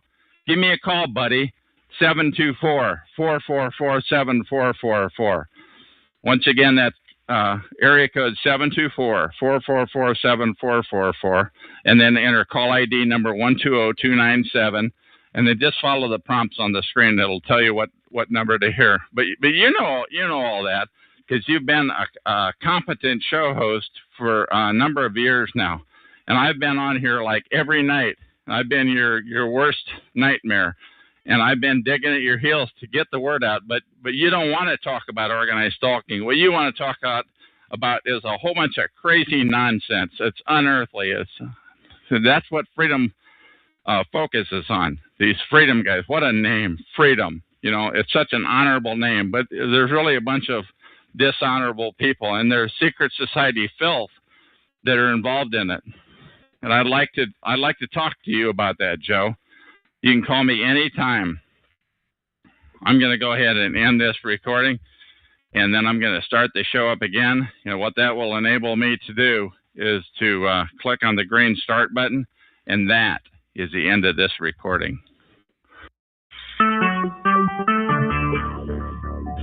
Talk show. Recorded live. This particular call is entitled Chemical Smell Assaults Used Against Targeted Individuals, TIs. It is perhaps the most important recording I've ever done, because it gets down to the brass tacks of how perps attack targeted individuals with chemicals. Hello, my name is Chuck, nickname Van of Vancouver, Washington, USA. Welcome to TalkShoe call number 120297. This call is being recorded, and anything said will go into the public domain. Thus, everyone is entitled and encouraged to copy and republish any part of this MP3 recording file, with the exception of near the end, where I do clearly state that it's not in the public domain, by the way. You do not need permission, though, for anything else. No notification or attribution is necessary. To find more of these public domain audios, go to the top right corner of any TalkShoe.com screen and search for Vancouver, or better yet, show number 120297, or click on the top left Live Now button to see if the call is presently underway. The time out here on the west coast of the U.S. is 5:05 p.m. on Tuesday, October 30, 2012. Okay. The first thing I'm going to do is I'm going to read a paragraph from the webpage. It's on gangstalkingexposed.webs.com/chemicals. Once again, that's called gangstalkingexposed.webs.com/chemicals. It's by pseudonym Animal Lover. Okay, and here I'm going to read this one paragraph. This has been my experience with friends that try to help me. A very close friend got furious for no reason. This is how they destroy relationships. Chemicals are used to change moods. Her friend couldn't smell the chemicals, but she could. And by the way, I can vouch for that. You have acute sensitivity of smell, and after a while, and they can't smell it. He was almost exactly physically violent, but because I dropped something on the floor. I know that this is what they're doing. Imagine the power that gives them. Imagine if people feel the power to make someone else violent and angry. I've seen two of my friends become very angry when I was smelling chemicals. I had one person after another become verbally violent with me for no good reason. I thought they were perps sent to harass me, but maybe they were assaulted by chemicals. If some chemical is working on your central nervous system, how are you supposed to have control? This is a deliberate attempt to weaken and destroy our relationships. And that's the end of her reading. I want to interject something about my own personal experiences with the chems, the chemicals, the offensive smells, the stink, or you may refer to it as something different. I've been gang stalked. I had been gang stalked from 2006 until 2010, when finally I learned of the term gang stalking, organized stalking, on the internet. At that point, in May of 2010, the chemical attacks, the stink which I thought of at the time as the stink campaign, started. However, I didn't tie the two together. The stink campaign, the chemical assault with the organized stalking, and until just recently, 2.5 years later, once again in 2010, I immediately started talking to people about the stalking, of which I had just learned, to a lot of people, and then the chemical attack started at that point when I look back at it and put two and two together. But when I mentioned the smells to one person, she said she had referred to it as a different offensive smell in 5 or so different rooms of her house, and she blamed it onto the devil. And when I said I think it was a boots on ground, dirty tricks campaign, she said she didn't see the difference. And I'm still kind of shocked on that one. But I totally believed her offensive smell story that she told me. So there she was on her hands and knees, scrubbing the floor, trying to get those stinks away. And you have to ask yourself if the gang stalkers, the organized stalkers, had a portion of their people sick enough to do this. If they're sick enough to plant devices, radio activated perhaps, in many rooms and giggle as they watch it on closed circuit TV. Regarding my personal experiences in Portland, Oregon, one day a guy walked by me on the Max, which is the light rail down there. Did he spray me as he kept on walking by? I have no way of proving it. There's no way ever to prove anything when you're a TI. In my last apartment, on a handful of occasions, there was a garbage smell near the front sliding door to the balcony, and I had to leave the door open actually to get that stink out of the room. And there was a different smell of exhaust fumes near the hallway, even though I was not on the ground floor. I've had smells in this apartment too. When I first got here, 4 to 5 times.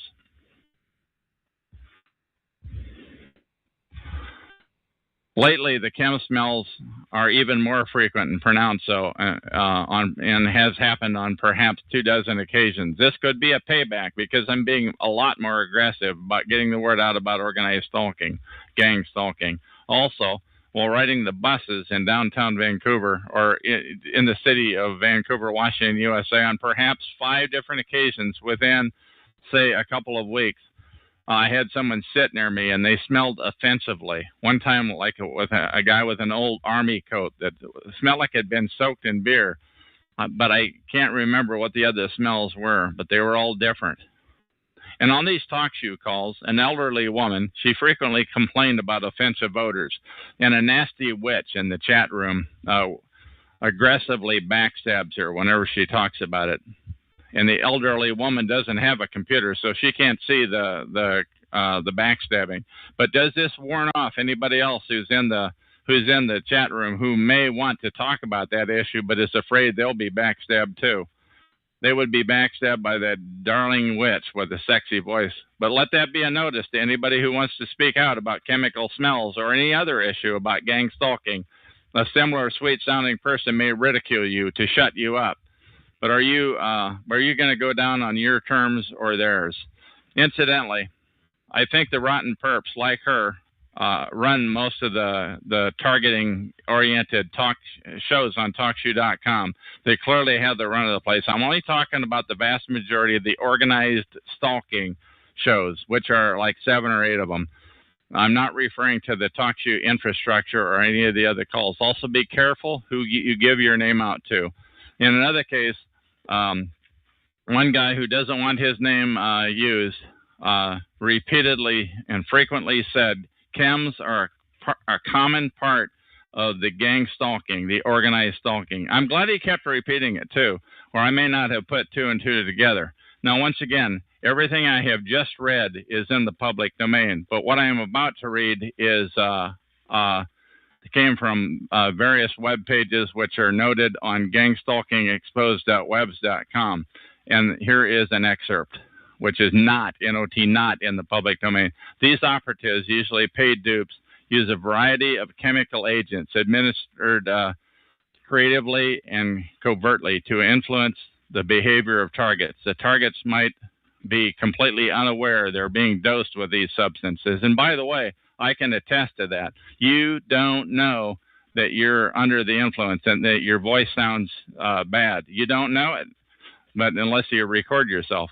Some of these chemicals are intended to cause anger or an outburst or provocation. They're trying to establish a false chemically induced pattern of behavior. This may be done. This has been done to me, the guy says, many times. I became aware of the perp's intentions after a few of these assaults. I also realized my reactions are being induced chemically. Most of the assaults against me now are now obvious. She goes on to write, Animal Lover goes on to write another excerpt. But by the way, I think it helps to hear these excerpts from other sources, from many sources. From this website is interesting observation that suggests that weapons, direct energy weapons, are actually chemically induced. The reality of poisoning cloaked with misinformation.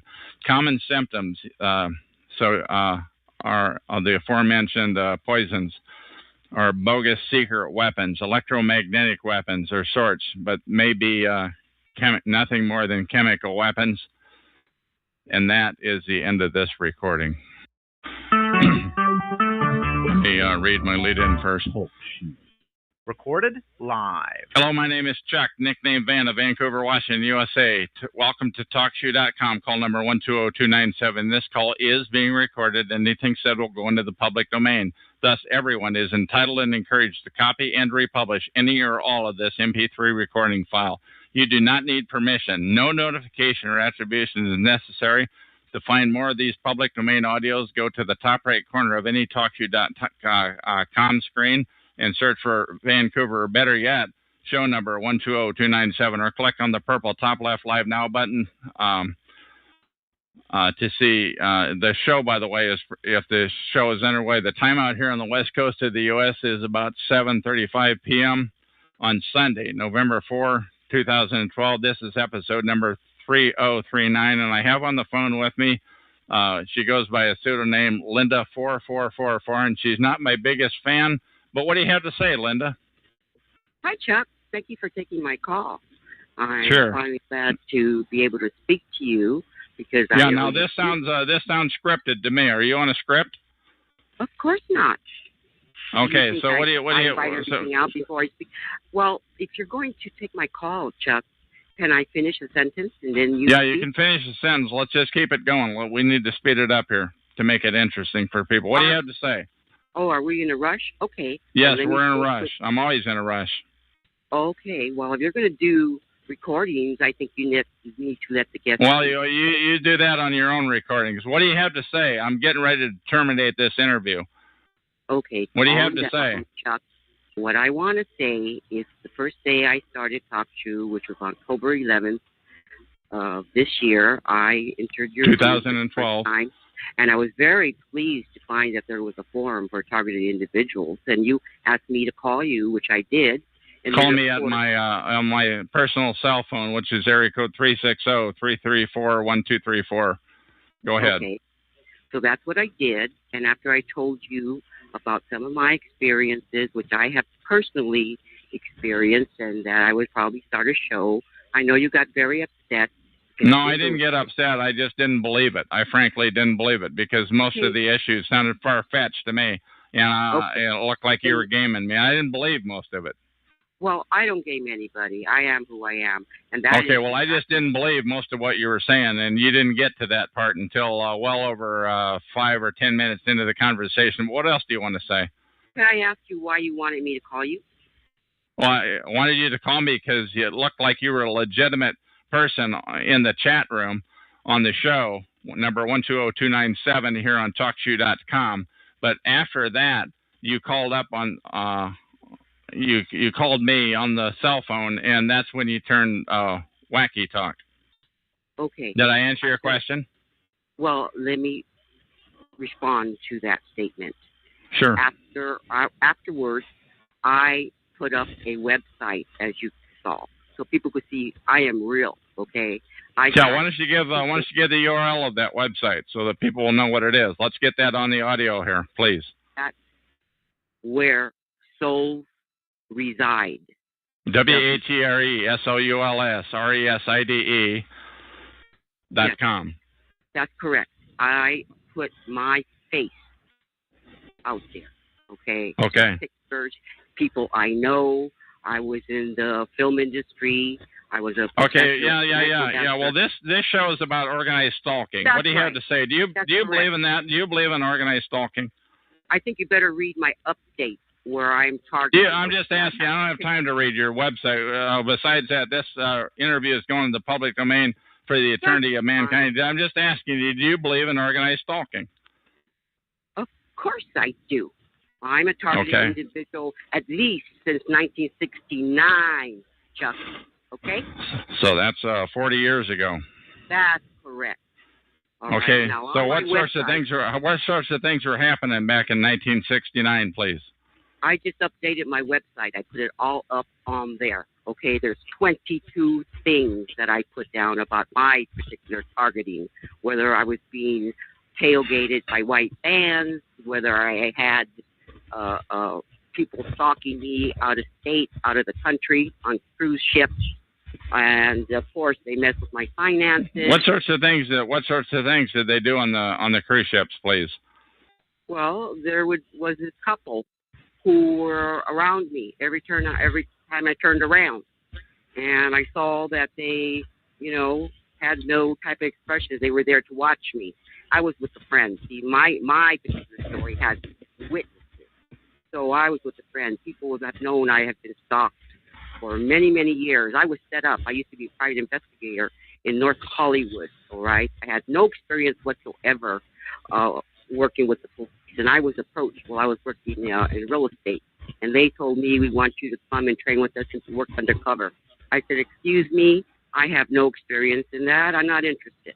And they said, name your price. Well, anyway, that whole situation, my first day on the job, a police officer was training me. And well, this is about organized stalking. Now, you have said to me that you think I'm hacking your computer. Now, do you really believe that I'm hacking into your computer, Linda?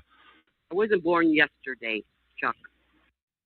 Okay, so you're accusing me of hacking into your computer. Look, I thought you wanted. Yes or no? Yes or no? Are you accusing me of hacking into your computer?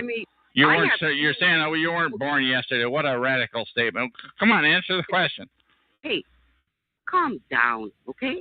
Just answer the question. Do you think I'm hacking into your computer, and if so, how? Other people have complained and said you have. Yes or no? Oh, other people. Now, how many other people are there, Linda? James. How's that for one? Huh? James. Oh, James. Okay. So you got one other person. Is that right? One other person? You're saying other people. I've heard. Come on, Linda. Pull your thumb out of it. Let's go. We're going to do an interview or not here. Let's go. I don't have all day. You need to calm down. You want to do an interview? Then you need to act like a human being for a change. How many people, Linda? How many people? James and who else?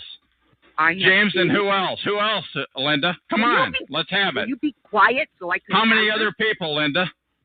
I have seen at least another person mention that while I was. And you of course, don't want to give this other person's name. Is that right? And you the three of you who are all against me here because I'm trying to get the word out about organized stalking of targeted individuals. But you want to turn it crazy, don't you, Linda? So let me ask you one question.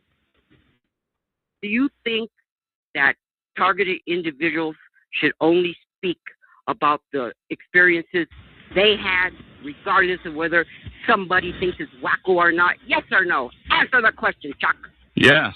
Good. I do. I think anybody. I'm gonna elaborate on that. I think anybody that talks about a whole bunch of other crap is a dupe. I think anybody that allows to be bullied into talking about a bunch of other wacky talk, such as the stuff that you've talked about, has been so far-fetched. I'm not gonna host that kind of talk. If you want to talk about that, start your own show, which, by the way, I wish you would do. I am going to start my own show. Now, did you just hear yourself? Didn't I just ask you, Chuck, do you think people should only talk about their targeting based on their own experience? Yes, I think people should only allow talk about what they really believe in. I think anybody that allows their show to get directed into the wild and the woolly, the wacky, the crazy stuff Guess that you what? talk about. So Guess what, far-fetched, you've got just like a long menu of items that you talk about. You want to talk about it, and I say, good, start your own show, but you ain't talking about it here. Chuck, I'm not talking about it here. I am going to start my own show. I am just telling you, you need to get off your high horse and act as if you're a damn expert because you didn't experience it. Got it? I got it. Yeah, I got it. I totally got it. And I'm telling you, if you want to talk about all that wacky stuff, start your own friggin' show. But you're not talking about it here. I'm not letting it get on my airwaves. I am not talking about it here. Okay? I have there a you question go. for you. We should only talk about the things that we have personally experienced, right? Do you disagree with me? Yes or no? Say that again, please. I said, did you just agree with me that we should only talk about things we have personally experienced? Yes or no, Chuck? I'm just saying, I don't know about what you should. Yeah, I believe that you should talk about what you personally experienced. And I believe if you allow yourself to get sucked in to talking about a bunch of nonsense, you're kind of a dupe. Stop it. Okay. Since you have already put it in the public domain where you say you were a Scientologist. I said I hung around that cult, that stinking cult. I hung around them for 5 weeks, and it was one of the probably the most stupid thing that I've ever done. Okay. So have you ever been involved with that cult, by the way? Yes or no? You know what? Have you ever been involved with that cult? Yes or no? They tried to recruit me. Have you been involved? Did you get recruited? Did you set foot into an org? Yes or no? You know what they did? You know what they did after they tried to recruit me, and after they gave me that goddamn $300 number questionnaire and give me all this bullshit of all their stuff, the fish swim, the birds fly, and all this clearing crap. Okay, I was with the big boys. I was up there in San Francisco. All right. So you did. You have set foot into a Scientology org. Is that what you're saying, Linda?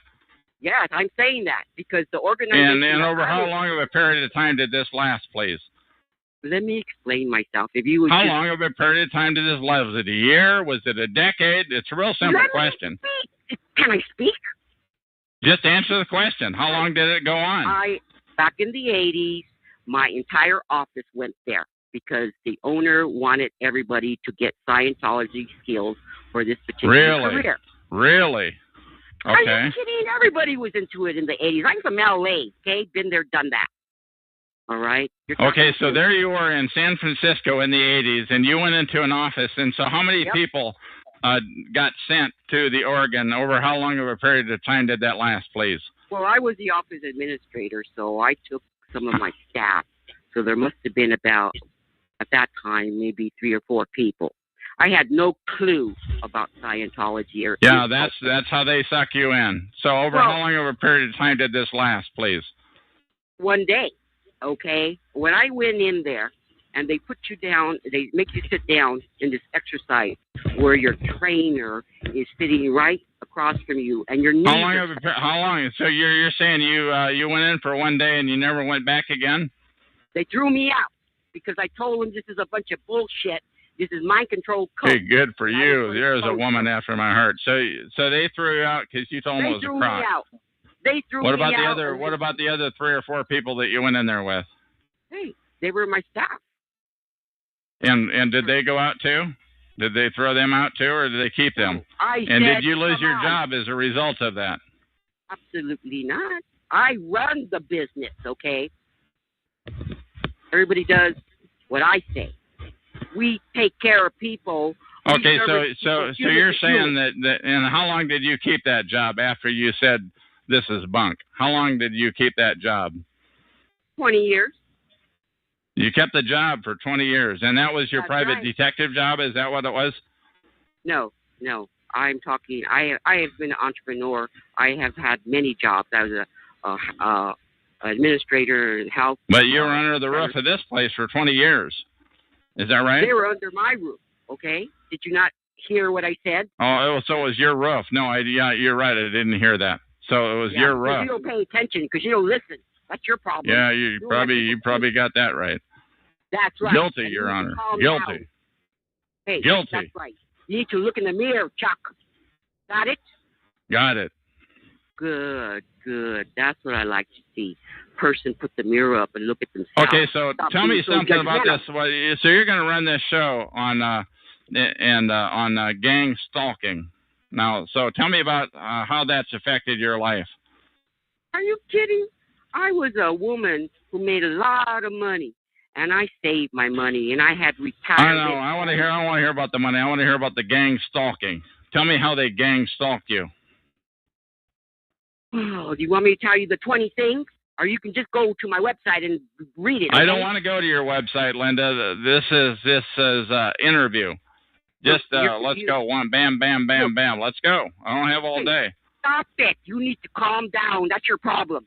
All right? You need to stop being a goddamn Nazi control freak, Chuck. That's me, all man. Right?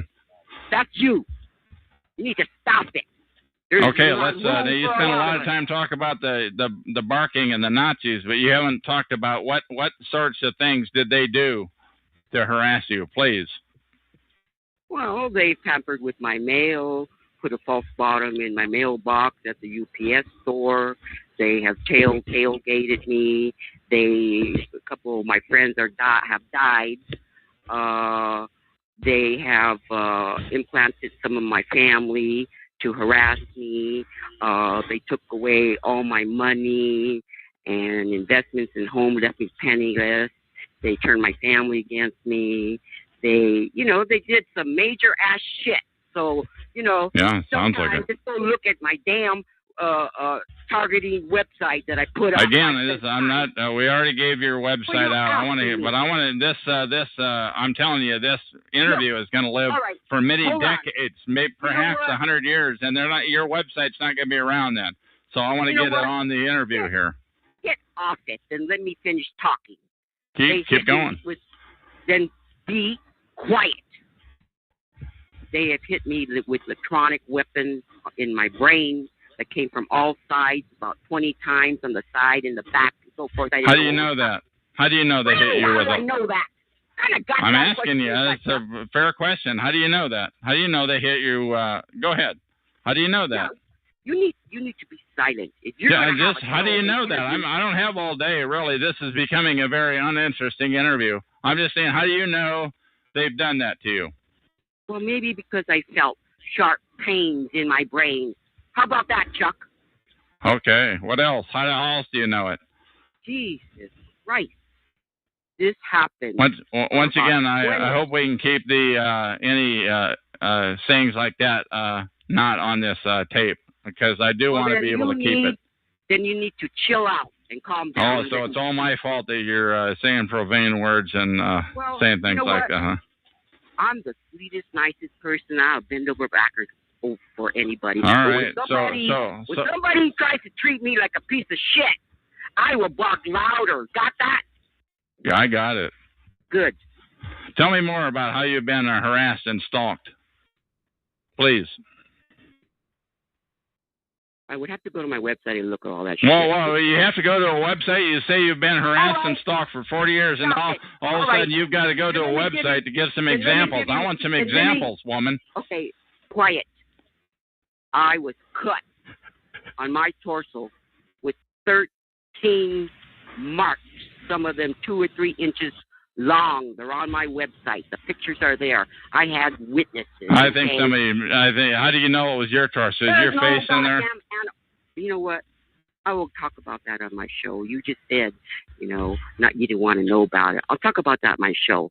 Okay, well, tell me how else have you been stalked and harassed? Do you have to go to your website to do this, or can you just rattle some things off the top of your head? Look, I already told you the electronic weapons in my brain.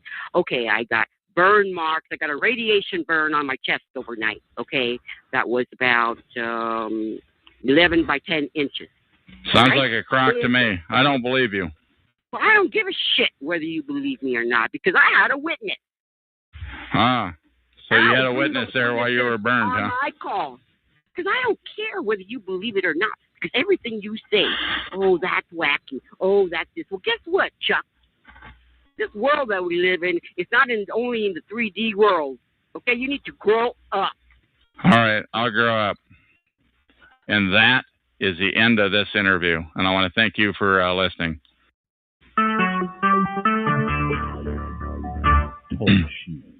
Recorded live. Hello, my name is Chuck, nickname Van of Vancouver, Washington, USA. Welcome to TalkShoe.com. Call number 120297. This call is being recorded, and anything said will go into the public domain. Thus, everyone is entitled and encouraged to copy and republish any or all of this MP3 recording file. You do not need permission.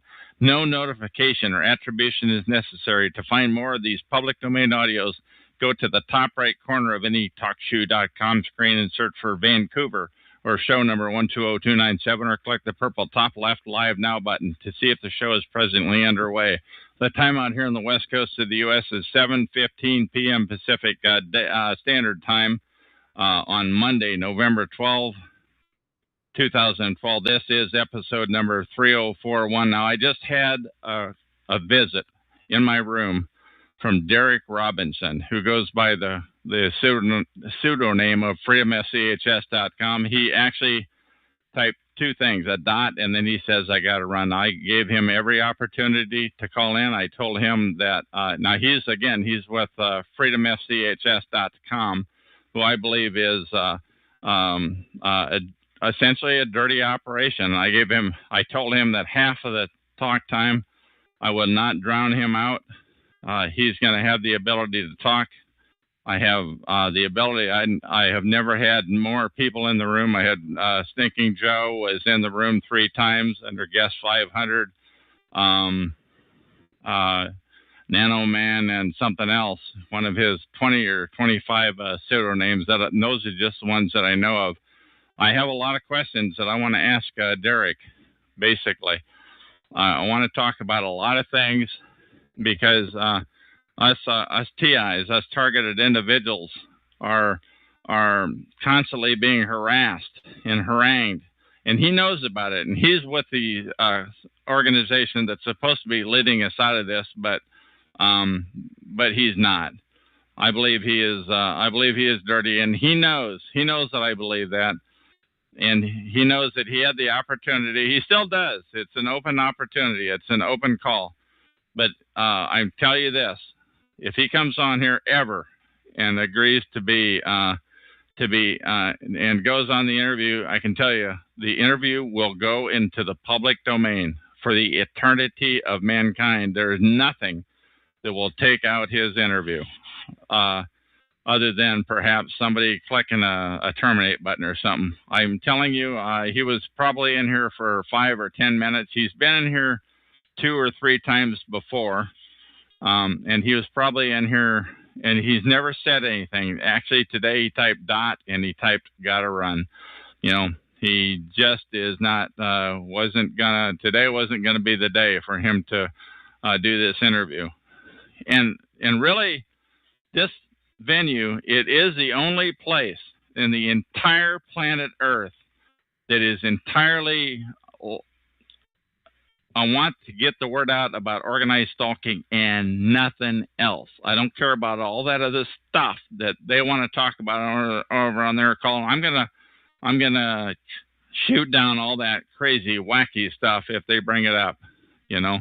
And I do it frequently. I'm going to keep this short. I wanted to let you know that I had a visit from Derek Robinson, that he actually typed in input a couple of times. It doesn't look like he's going to come back in. He said, I got to go. And he flew the coop. And I'm sitting here with a dozen or so users, half of whom are guests. And all the nanomans left. And basically, the only thing I can tell you is this is the place to come and get the word out about one thing: organized stalking of targeted individuals. That is what I do. That is the only thing I do. And I don't let this call get diverted into all those wacky nonsense topics. You know, I don't know that.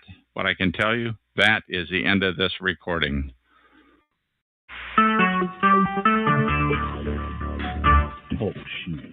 Recorded live. Hello, my name is Chuck, nickname Van of Vancouver, Washington, USA. This is Talk to You Show number 120297. We have something a little different today. We have Open Truth Radio, and he's going to read a an article which came from nowpublic.com. It's by Scrivener, S-C-R-I-V. Hang on, God's sakes. S-C-R-I-V-E-N-E-R. It's by Vic Livingston, and he's going to do this reading. His reading, he has said, is going to be in the public domain. We have neither of us has the ability to put the text that he's going to read in the public domain. And without further ado, how are you, Open Truth Radio, and are you ready to start your recording? I am fine, and I am ready. Okay, let's go. All right. It says officials confirms what thousands of victims have long known. An evil U.S. shadow government is considering a covert, taxpayer-funded genocidal purge of American society, while Congress and apparently entertained Obama administration sleeps. And if I can interject the title of this, once again, this is on nowpublic.com. It's U.S. government runs gangstalking vigilantism, says ex-FBI official. It's by Get Political by Vic Livingston. Please continue. Also, on the author's note, former FBI official Ted Gunderson died of cancer on July 31st, 2011. Was his illness induced by silent electromagnet assault or by other nefarious means? We will never know, and that's just the way certain entities want it. A former senior official of the Federal Bureau of Investigation says rogue military intelligence and law enforcement units of the federal government oversee a nationwide network of community-based gang stalking, harassment, intimidation, and domestic terrorism directed at thousands of U.S. citizens who have been extrajudicially targeted as descendants or undesirables. Ted Gunderson, 82, who has served as the special agent in charge of the FBI's Los Angeles, Memphis, and Dallas field offices, have stated in a series of public speaking appearances that he is now targeted by these same elements and fears for his life and for the safety of his family. He reports that the windows of his home have been shot out, and he believes he has been poisoned and physically sickened by those seeking to silence him. Since his retirement from the FBI in the 1979, Gunderson has been a Southern California-based private investigator. He is most noted for his defense work on the murder case involving former Army physician Dr. Jeffrey McDonald. The ex-FBI official's comments represent the most compelling testimony to date, indicating that black operations of the federal government are dedicated to waging a covert war of terror and persecution targeting American citizens. Based on my 30 years experience and research, I have determined there are thousands of victims who have been targeted by an illegal U.S. government rogue criminal enterprise, military intelligence, probably tied into CIA and FBI and so forth, that is active 24 hours a day throughout the United States. Gunderson stated in an October 2008 speech posted last fall on YouTube. And that was it. Yeah, and we should note that there is a link there in this article, but you're also going to tell us what they can search for Gunderson and so on. Reach that note, if you would, please. All right. The link is youtube.com/watch?v equal. Yeah, that's right. They're not going to get that, but if you could read beginning with a NOTE note colon and from that on, please. Okay, yes. Okay, I didn't see that. I'm sorry. Sure. All right. It appears that the link to the Ted Gunderson YouTube video has been sabotaged. Please search Ted Gunderson and YouTube, which is in quotations, and look for the link to his speech at the Golf Symposium. I believe this is more blatantly illegal and malicious interference with telecommunications by operatives of Lockheed Martin under the contract to U.S. Homeland Militant Mill Intel or another entity representing the agencies. commands, and corporations of the U.S. Fusion Center Network. It is far too extensive to be controlled by a private enterprise, Gutterson said. I believe this well-organized and sophisticated operation has a central command located somewhere in the United States, with multiple satellite offices scattered throughout the country, said Gutterson. It appears yes. Go ahead. I just had to scroll down. Sorry. It appears those who administer the program can call any location in the United States for surveillance, a telephone tap, or harassment directed at a victim, and immediately dispense manpower to the source. This well-greased covert operation makes the old FBI counterintelligence program, codenamed Contel Pro, look like COINTELPRO. Right. Sorry. Like a Sunday school class. Gutterson also maintains that federal security and law enforcement agencies and commands have been infiltrated by members of secret societies such as the Illuminati, which he has described as a satanic criminal cult. Sure.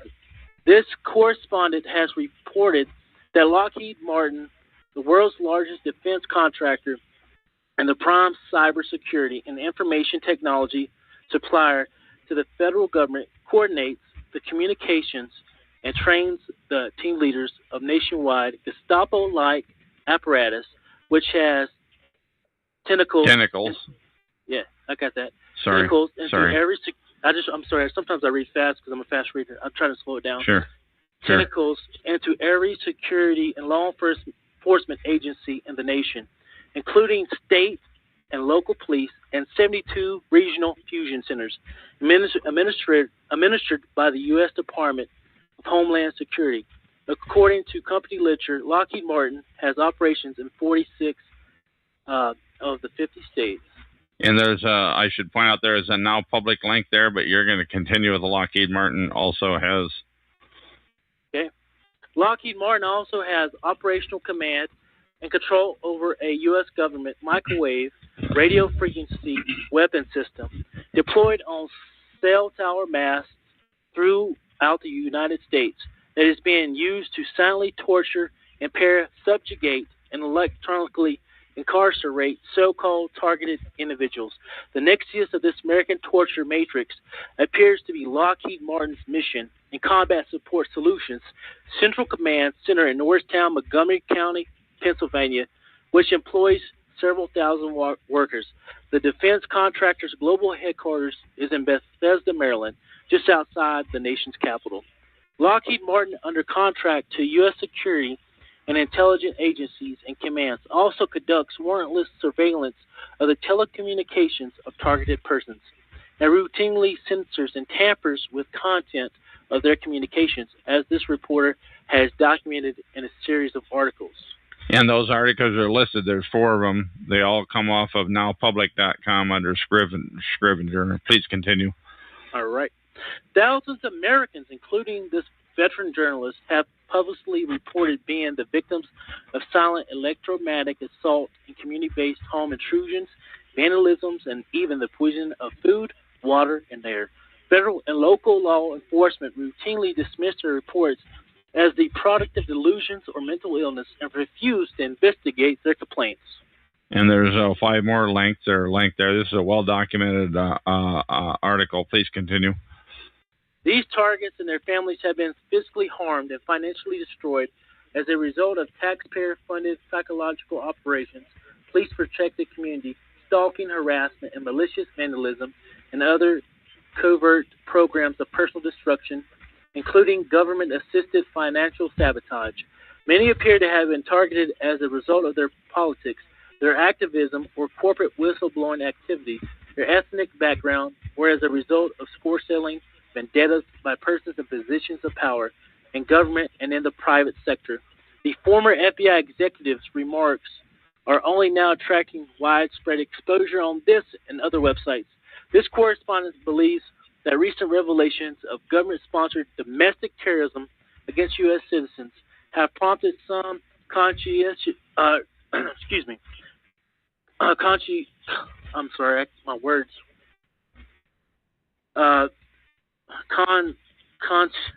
Conscientious insiders to the call attention to Gunderson's public statements. No problem. Yes. Gunderson has said the government-sponsored gang-stalking terrorism is financed through illegal black operations, such as sales of illegal drug, gambling, prostitution, even sexual exploitation of children. But this reporter believes it's more likely that the programs of government-sponsored domestic terrorism are funded from the military and security black ops budgets that have been illegally diverted to covert domestic programs administered and conducted primarily by defense contractors. Last year, the New York Times disclosed that an official of the U.S. Air Force has set up an unauthorized military intelligence spy ring in Pakistan and Afghanistan, run by Lockheed Martin and funded by these defense appropriations. There's a link to a NewYorkTimes.com article there. Please continue for this last paragraph. All right.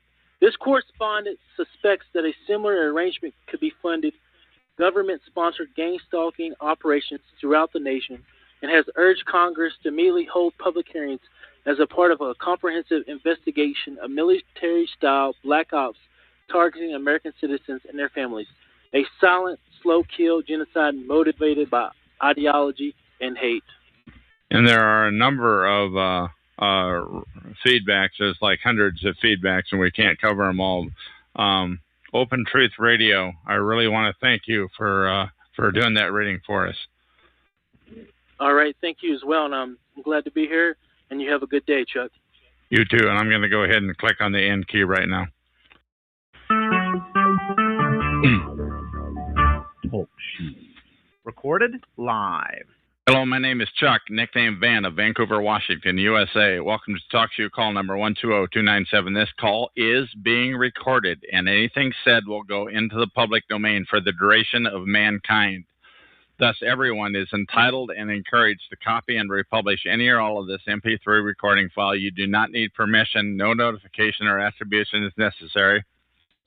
To find more of these public domain audios, go to the top right corner of any TalkShoe.com screen and search for Vancouver or show number 120297, or click on the purple top left Live Now button to see if the show is presently underway. The time out here on the west coast of the U.S. is roughly 5:15 p.m. on Friday, November 16, 2012. This is episode number 3043. I have on the phone with me Clee, and she just called in. And how are you, and what's going on? Okay, well, I had just discovered that, I'm a member of SSCHS, and I discovered that, the reason I called was I wanted to find out more about what happened to Derek last night. Yeah, well, FSCHS, for those people who are listening in, it stands for Freedom from Covert Harassment and Surveillance, and to the best of my knowledge, all I know is what I read on a log that somebody pointed out that they evidently there was some type of falling out on his safe house. Once again, though, go ahead. No, well, here's what the situation was. Everybody sort of pitched in and to help put that thing together over there, and he moved and everything out of Ohio, go all the way to California, and what happened was, I thought they were painting the place and fixing the place and doing everything to fix up her property. And then all of a sudden she just drops the axe.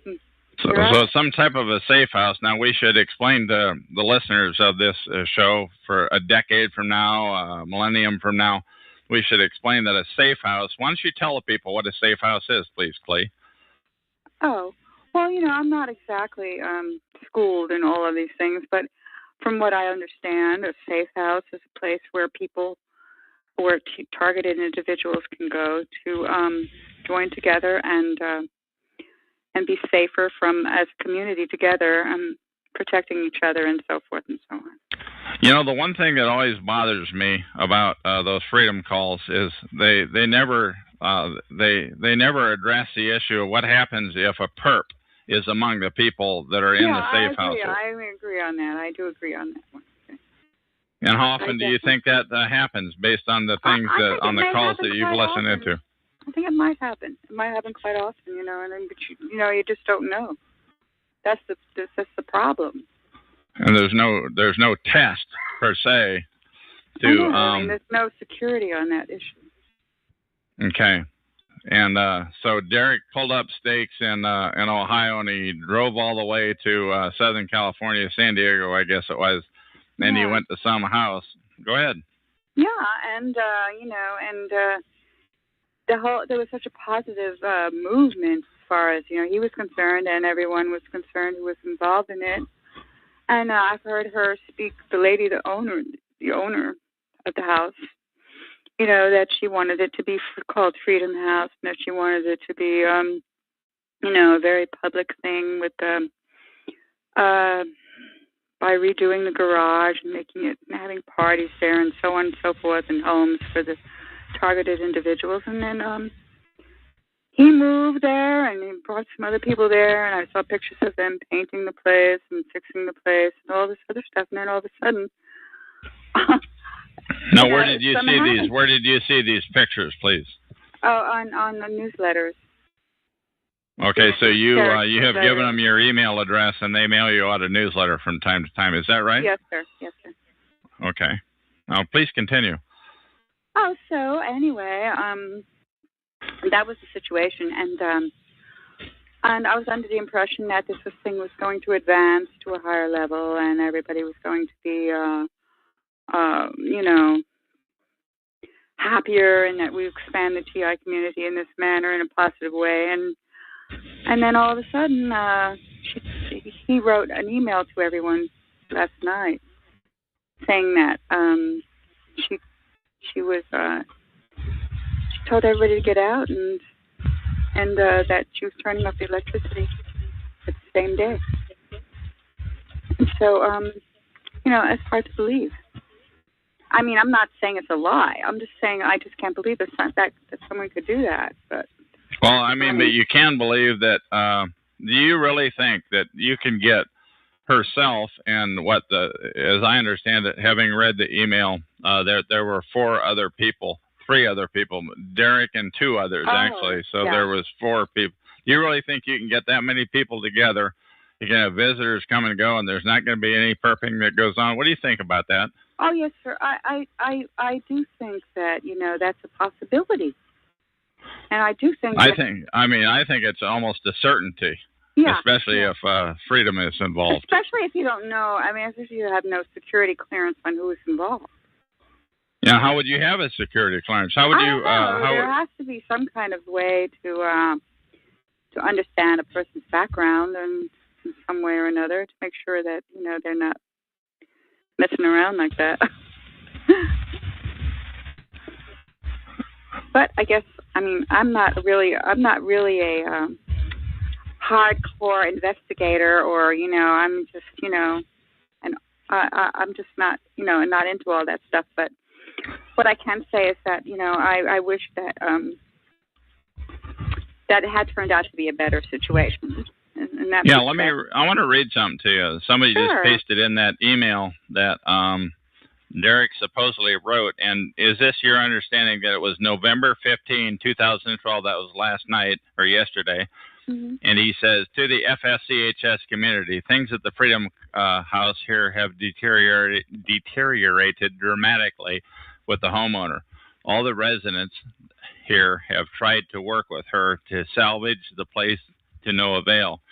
So as of today, we have all been given a vacate notice, and she plans to turn off the electricity as well today. Any recommendations for a place to go for the 3 of us, either separately or together, in the short term or the long term, would be appreciated. He signs it Derek, and he gives his phone number, which I'm only going to give the area code 513. Is that the letter that you got? Yes, sir. Yeah, that's the one. And I read that, and I thought that was, shocking. I was shocked. Yeah, well, again, okay. So, again, we've covered the issue of the Freedom House enough, but what say about the issue of perping? How many perps? What percentage? How long have you been hanging around these calls on TalkShoe.com? Okay, these freedom calls. I just stop in once a week. Once a week. Okay, but that's I'll tell you what for has the. happened. I will tell you what has happened in the last 3 weeks. I have been unable to get any sound on the program. Strangely enough. And I can't get any sound on your program either. And that's why you're called in. Yes. Yeah, well, I might just suggest that you try a different browser if you're using Windows. And there's 5 browsers, and I don't want to turn this into a support call, but that's interesting that for the last 3 weeks you have not been able to get any sound. We occasionally hear that, and who knows why that is. But, you know, also, one of the things, they had a call, and again, today is Friday the 15th. It wasn't last week. It was the Saturday before, so I'm having trouble doing my math. I think it would be on the 1st of November.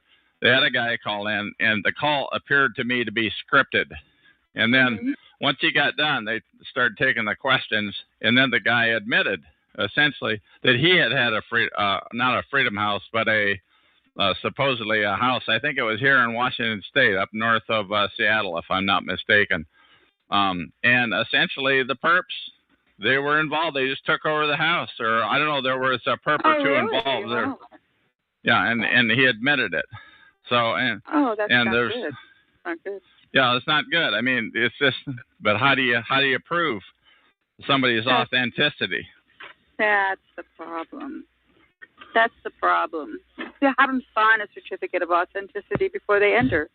I mean, you really think that the perp wouldn't sign some certificate of authenticity just to get in there and raise Cain and to perp the people that are in the supposed safe house? Well, I don't know, but I mean, I don't know. You know, I don't know the depth and the breadth of what a perp consists of. But you know, to me, a perp is just they're part of an infrastructure that just screws with TIs, with targeted individuals. That's their life, their job, their expectations. Well, they probably did that a long time before. They were targeting TIs. They were probably doing it a long time before that. In their family life and so ever. So let me ask you, Clay, how long have you been hanging around this quote-unquote community? Is that like a year or 2 or 5? I've been, listening in on the calls about once a week for a couple of years. Really? But only because, I'm curious to see what this is all about, because it's something I've been dealing with, and I like to try to learn what this is all about. It's a horrible situation. Okay, so do you mind helping me out here a little bit? What sorts of things are you dealing with? Oh my God, it's just it's crazy. I live in a fairly nice neighborhood. I don't live in a wealthy neighborhood, but Yeah, what sorts of things are happening to you, please, if I may ask? Well, I'm just constantly harassed. But it's hard to explain. I'd rather not really go into it. Okay, that's no problem. I want to thank you. You know what I want to do is I want to keep this recording a little bit short, since we're not given a lot of examples of the harassment. Yes, sir. But is there anything else that you want to say before I terminate this interview? Let's see. Are you going to be giving an outline of what your harassment is? Oh, what is, please? Harassment. Oh, my harassment, I've talked about a lot on this show, and I don't want to put it on. I'm knowing, and then I can compare, and Yeah, well, you can come back to this show. I don't want to get into my harassment on this particular call. I want to keep each recording down to less than 15 minutes as I can. Yes. Once again, this is call ID number 120297 on TalkShoe.com. And there are plenty of examples and plenty of recordings that talk about this sort of thing. Thank you so much for your time. Okay, thank you. And that is the end of this recording. Righto. Thank you. Talk Shoe. Recorded live. Hello, my name is Chuck, nickname Van of Vancouver, Washington, USA. Welcome to TalkShoe.com, call number 120297. This call is being recorded, and anything said will go into the public domain. Thus, everyone is entitled and encouraged to copy and republish any or all of this MP3 recording file. You do not need permission. No notification or attribution is necessary. To find more of these public domain audios, go to the top right corner of any TalkShoe.com screen and search for Vancouver, or show number, better yet, show number 120297, or click on the top left purple Live Now button. The time out here on the West Coast of the U.S. is about 5 till 6 p.m. on Tuesday, November 27, 2012. This is episode number 3044. Now, I have on the phone with me pseudonym T. Idaho, whose talk show is 123048. And I have my doubts about you, T. Idaho. What do you have to say? Well, for starters, my real name is Mark. How's that? Okay. That's your real name. Now, I have my doubts about you, and what I'm telling you, what I wish I had put on the last interview, which I threw away, by the way, is I don't recommend that anybody give their name out to anybody on these talk shows. Can you understand why? Yeah. No, I just. No, you sound like you're about half dead. Are you alive and kicking? No, I'm alive and chemmed. I just came out from outside. Okay, now tell me about the chems. What happened? Let's chems, the chemicals. Why don't you tell people that are listening into this interview what that means, please? Well, what I would explain to them is that it's not difficult. It's the easiest thing that perps can do. It's that perps can do to us targeted individuals. Let's continue on with that, please.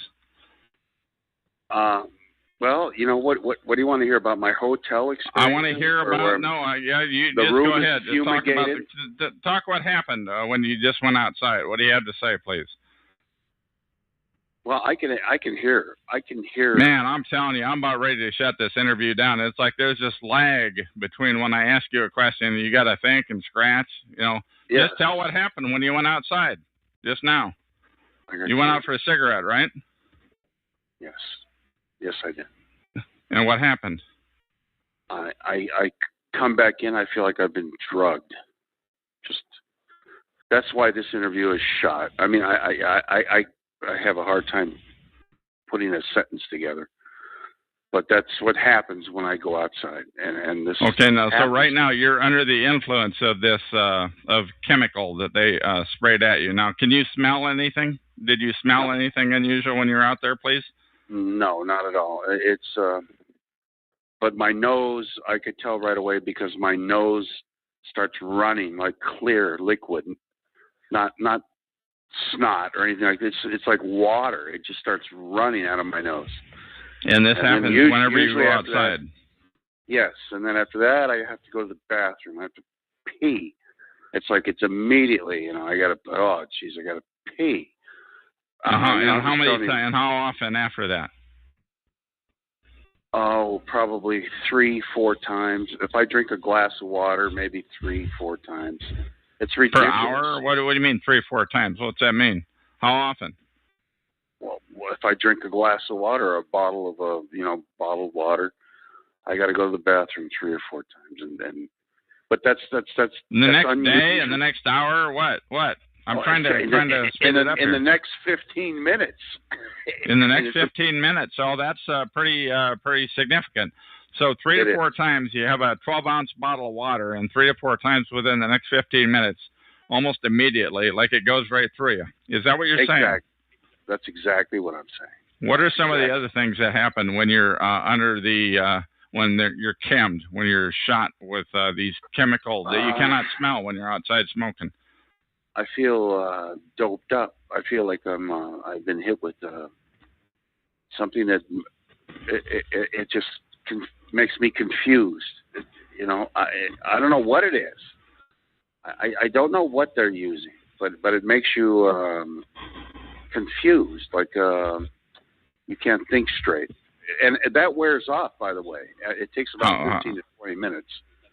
And then I'm back to normal, where I can, put a sentence together without, being stuttering or confused. Because there's a lot of stammering going on. Now, we were just on another call, and I don't want to say the call number, but you and I were just on another chat screen here in the other room, and you must have went outside and had a cigarette, and then you came in and called this show. Is that right?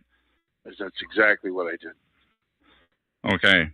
Tell me some more about this chemming. I want to hear, please. And this is for the people that are listening in that may not believe the chemical attacks on targeted individuals. Please. Well, here's explain what it. happened.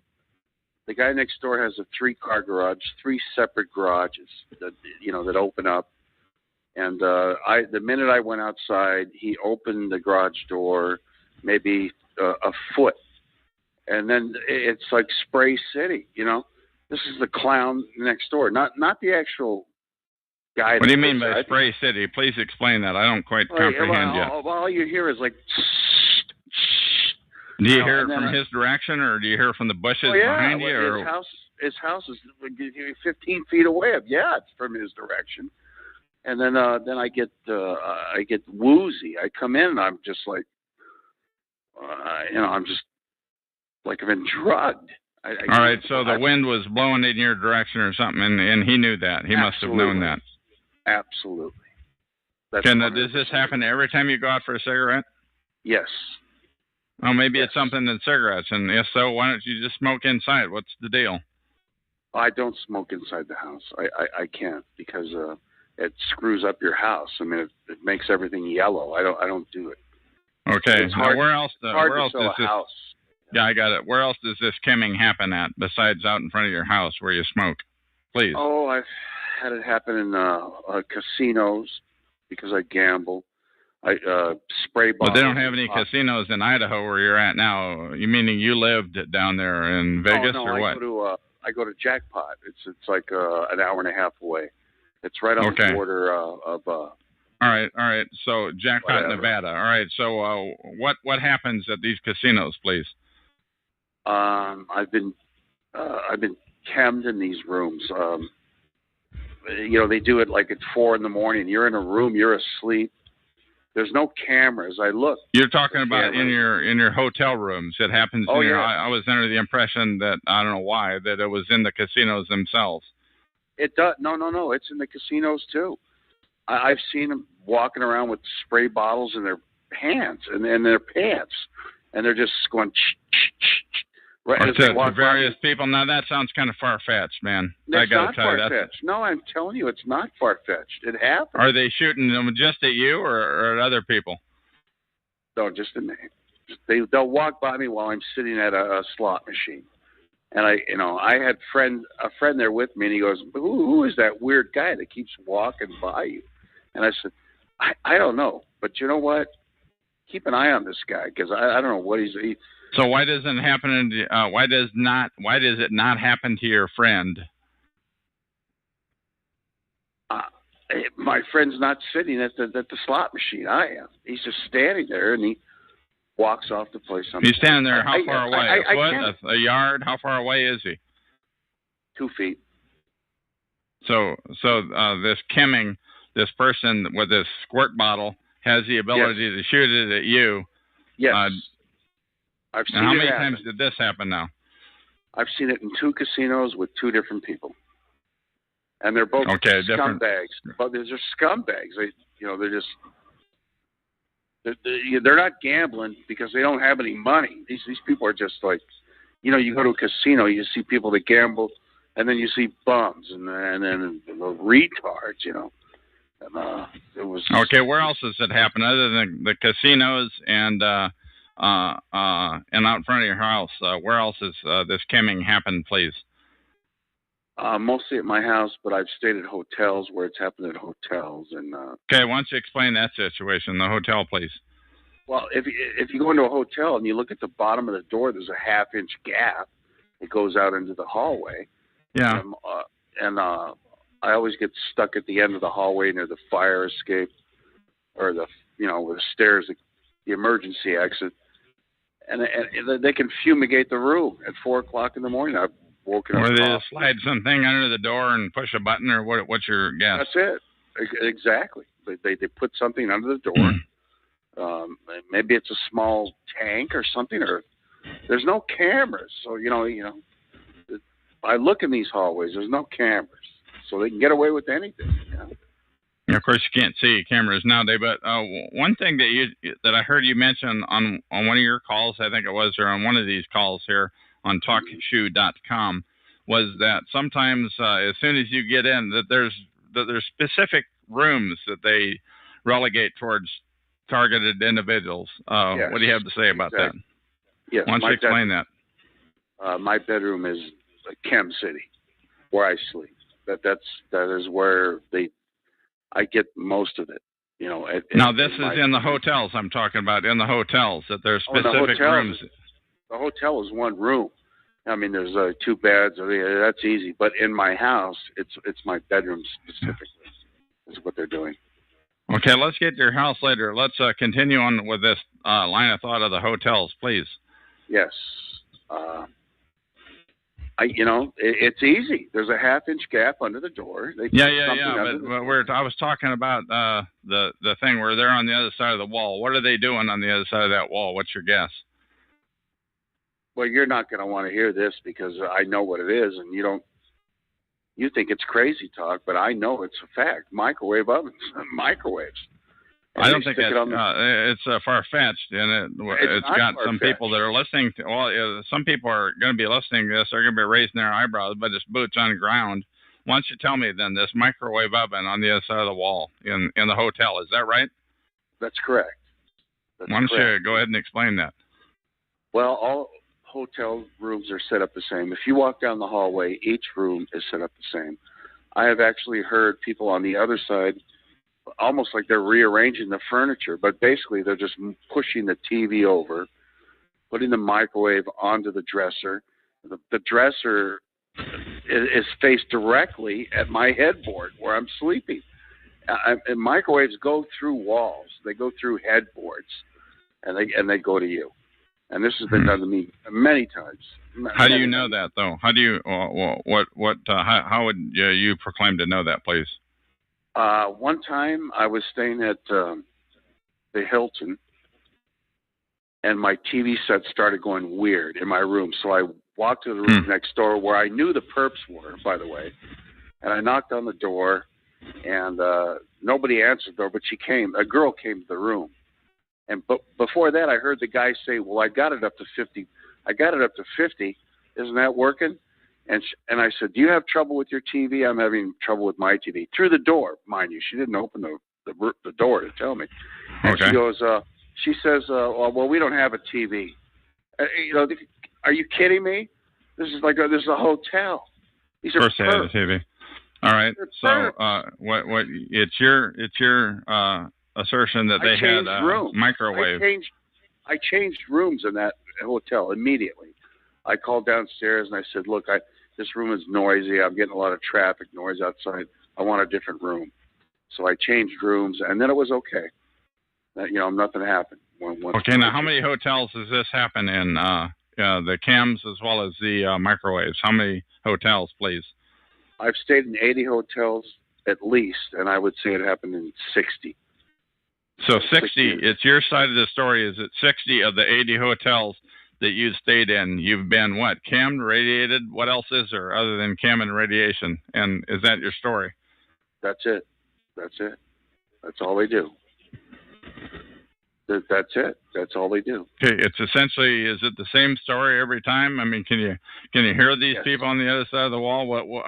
How do you suppose that they explain the check-in process, please? As you're checking into the hotel room, how do they know? Did you make reservations, sir? How did they know you were coming? What's the deal? No, they never knew I was coming to the hotel.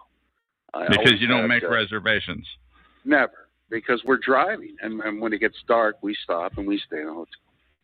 Now this was a year ago, but okay. Keep going. No reservations ever. But every time we checked in, we had to give a credit card. They all hotels require a credit card, except the little no-tell motels, the cheap little places. Okay, so the class joints that you stay at, you have to show them a credit card and it's got your name on it. And then what happens? Please. Their eyes kind of light up. They kind of bug out. Put me. We always get the room at the end of the hallway. Always the last room. I've been through this with a couple other people. And after about the 40th time, I said, well, this is just weird.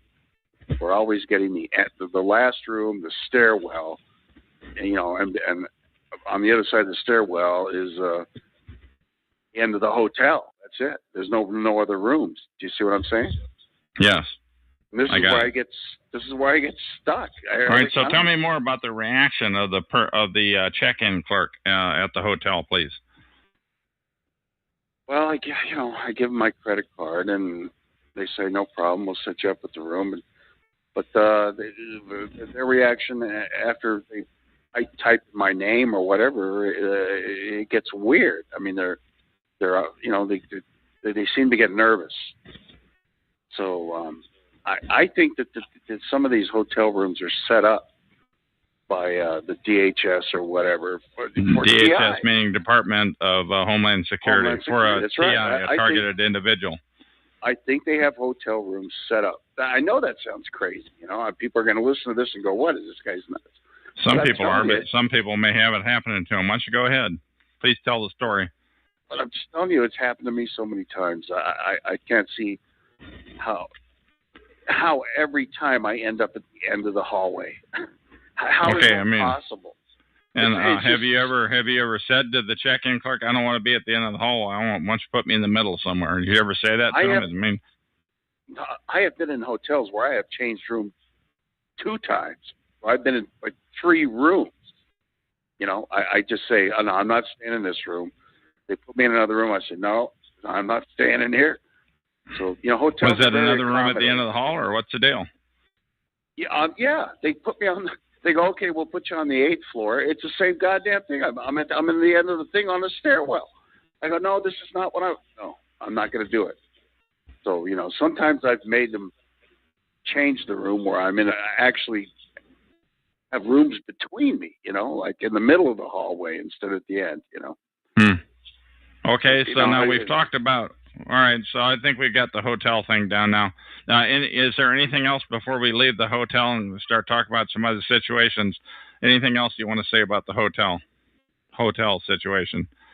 No, other than I think they have rooms set up for TIs. I honest to God, I really do. I think they do. Okay, now you have indicated.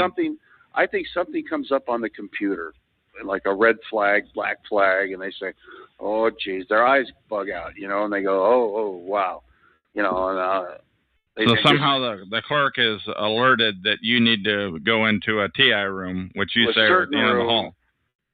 To a certain room on the computer. It comes up. I think it comes up on the computer because you said the word "we." The computer around. They never turn the computer around. And say, right. Well, here, take a look. You know how it is. Now you said the word "we." Are you checking in these hotels by yourself, or are you with someone? No. Tell me about that, please. And do they notice it? Yes, they do. Yes. So the person that you're with notices it. I don't want to get into family, but yes, I'll see it. Okay. So, but they do notice it. So now, would you say that they're a targeted individual also, or what? I don't think so. At this point, I do not believe that to be the case. But they have to put up with living with you, a targeted individual. Yes, which is very difficult. It's very. I can imagine. Okay, now where else other than your home, out front of your home where you smoke? We've talked about the casino. We've talked about the hotel. Tell me where else this type of thing happens, please. I believe. Now this sounds weird, but I believe I've had it from a truck. I don't know how, but they have like some kind of spray mechanism through their grill. Now I know this sounds absolutely insane, but. This isn't like a big Kenworth or a Mack truck. This is like a 4-wheeler or something like that. Yeah, it's like a like a Ford F-250, 4-through, whatever. Now, is it coming out of the grill? Is it coming out of their rear end, out the side? Where is this coming from? Do you think? The grill. The one time it's happened to me, it was the grill, and I could hear it. I mean, the guy made a left turn while I was sitting there. Hello. I mean, I go, what the, So that they do that. The protocol is just insane. When it comes to doing that kind of stuff, it's just insane. All right. So, is this just one time that's been done in a vehicle, or have there been other times also, please? No, I think there's been other times where I left the vehicle in a certain location and you have to go. You can't drive your car into the store. And when I come back, my eyes will start burning, When you My get back nose- into the vehicle, when you put into your the vehicle, groceries or my whatever. eyes will, yes, and my nose will start running like water, and I go, God, I have to I get out immediately and I'll open the doors and just air the car out, Now, how many times out of 10 does that happen? 1 time, 2 times, 8 times? What do you say? 5 out of 10. It's a 50-50 half the time. Half the time. And half the time. And now, recently, regarding vehicles, I heard you talking on another show. Do you drive clunkers? Do you drive nice new vehicles? What do you have to say? And I think you also talked about another family member had their car in the shop at the same time. Why don't you tell the story about that, please? Yeah. Hello? Yes, we had. I had somebody in a parking lot backed into our car. And they put a dent in the car. So while I was having that car fixed, our other car broke down in a parking lot. It wouldn't start. And now, is the other car a clunker? Is it a nice brand new, or what's the deal? I don't have clunkers. It's nice. Okay, it's a nice new vehicle. All right, and for some reason it wouldn't start as you were getting your other nice new vehicle repaired. Correct. And my wife called me and said it wouldn't start. And some gentleman helped her in the parking lot. And ever since then, it started perfectly. I mean, we have had no problems. I took it to Ford. Okay, but there was a situation. Okay, there was a situation a week or two ago where you had 2 cars that were down. But I mean, that's going to happen. No, that doesn't. That is unnatural to have 2 cars down. But I had a loaner from the place that was fixing the other car, so. We did have. Okay, well, all right. So that's enough on the car. What about cars in general? I mean, we talked about one case where a truck was going around you, a 4-wheeler, F-250 or something like that was driving around you, and you heard the spraying. Tell me some more about these cars that go around you, please. Well, I tell you what I do now. I drive with the windows up. When I smoke in the car, it's usually when I'm going down a large street with no traffic, But when I automatically just roll the windows up now. I've gotten used to it, As long as the windows. You've gotten used You've gotten used to being chemmed or chemicaled or sprayed. Is that what you're saying? Exactly. When you're driving down the road, how often does that happen? How many times out of 10 that you go out on the road does it happen? Well, I could tell when it happens because the window is coated. Where the windshield is coated with little sticky dots, like stick. You could see them in the sun. It's like and then I like watch sap off of a tree or something like off a maple tree. Like that, but I don't park under a tree, so it's obviously something else. Yeah, exactly. That's what. All right. Well, what other things have you noticed other than like the sticky dots, the sap effect? What other Go ahead. I get that on my windows at my house, and I constantly, I have somebody come over to clean the windows, because I don't want to get outside and get hosed down while I'm cleaning a window. So I have somebody else do it, and that's regularly, because they get coated with the same sappy crap, whatever it is. I don't know.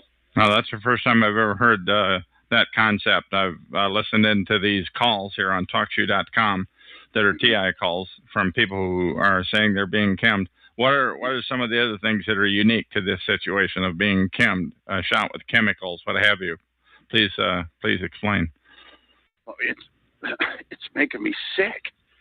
I mean, like every day I get just a little bit sicker, where I have trouble walking now because of the neurological damage this has done to me. I mean, I'm not a diabetic. I should not have neuropathy. There is no logical explanation for me having neuropathy. Nobody in my family has ever had it, and it's a nerve disorder that makes it very difficult, painful to walk. And 3 years ago I was jogging 2 miles a day. Now Okay, now you've said that you have lived in the last X months or years in 5 different states. How many months? And why don't you explain some of that, please?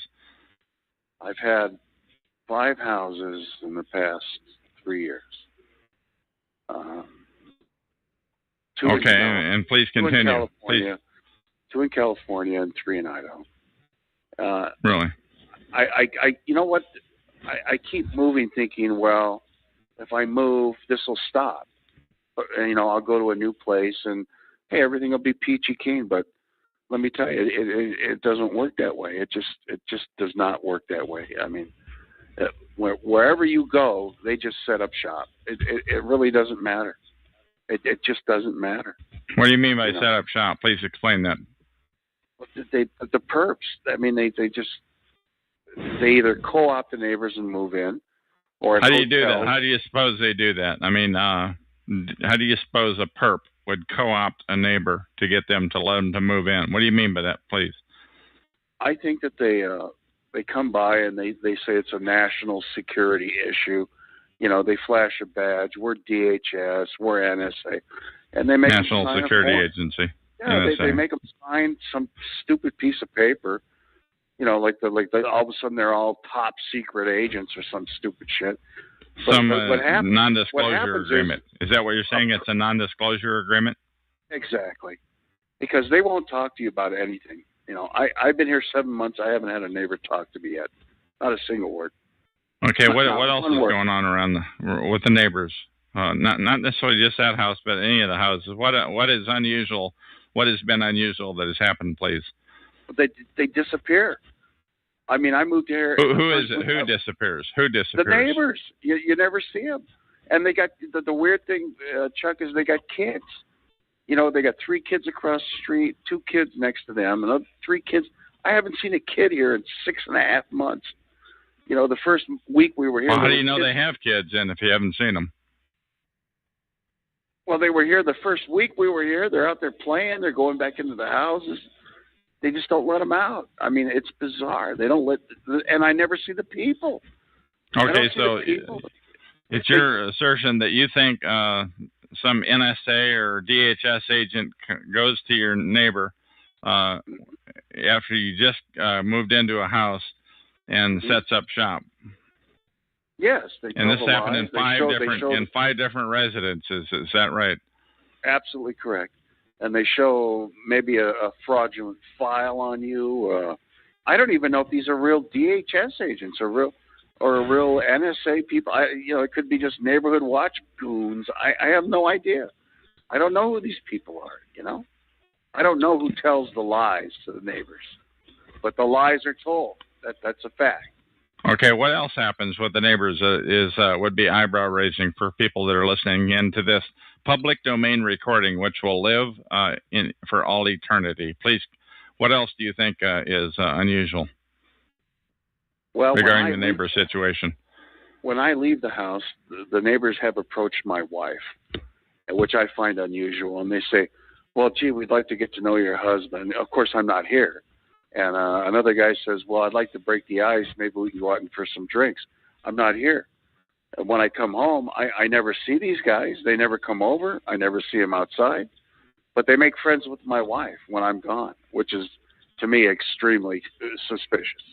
You know, why would they talk to her? And this has happened in one house or in all 5 houses? What say they, please? It's happened in 3 of these houses. The other 2 that I never...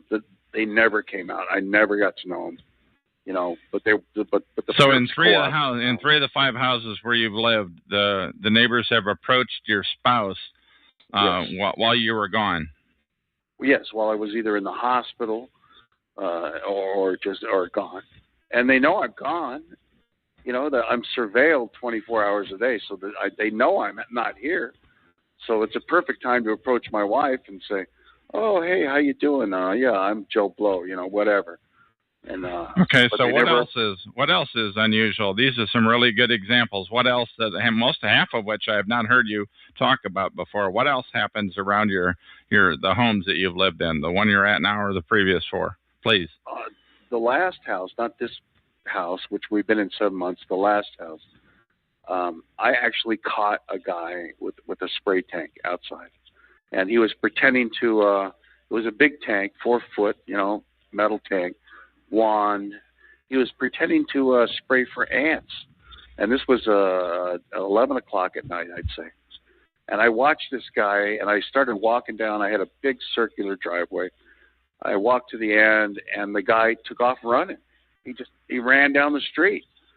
But he came out of the guy. What's your guess on how much this tank weighed? 50 pounds, 200 pounds? I mean, what's your guess based on the way he's running or what have you? Well, he was running pretty slow. He had the tank in front of him, so I'd say it weighed maybe 40 pounds. Huh. It's a big metal tank with a wand. But I approached the neighbor. The next day, the neighbor came out, and I approached him. And I said, listen, there was a guy with a spray tank. He came off your property. He pretended to be spray for instance, and he ran down the street. And he goes, well, that's suspicious. He tells me. I go, well, yeah. I said, yeah, it's suspicious. I said he. Now you said that happened on one occasion. What are some other things that have happened like that, please? That are unusual. That's the only time I've ever caught a guy. Anything else unusual regarding neighbors or regarding your residences? Just my residence. I've had people on the roof. That's a fact. I've had people jumping up and down on the roof now, this is at a house, one occupancy house that you owned or that you rented, or what was the deal? No, I own. I own all these houses. They're all mine. And they get up on the roof. I could tell you. I mean, it's just they do. But are they roofers? I mean, what do they do? Or are they thugs? They're not roofers. They're perps. I don't know. I think they're pumping their crap into the vents up on the top of the roof. I don't know. I've heard them jump on the roof. I've heard them jump off it. But I'll tell you, this is pretty strange stuff.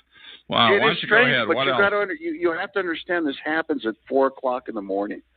3:30. You're asleep. They wake you up, and you're groggy, and you're in bed, and you go, "What?"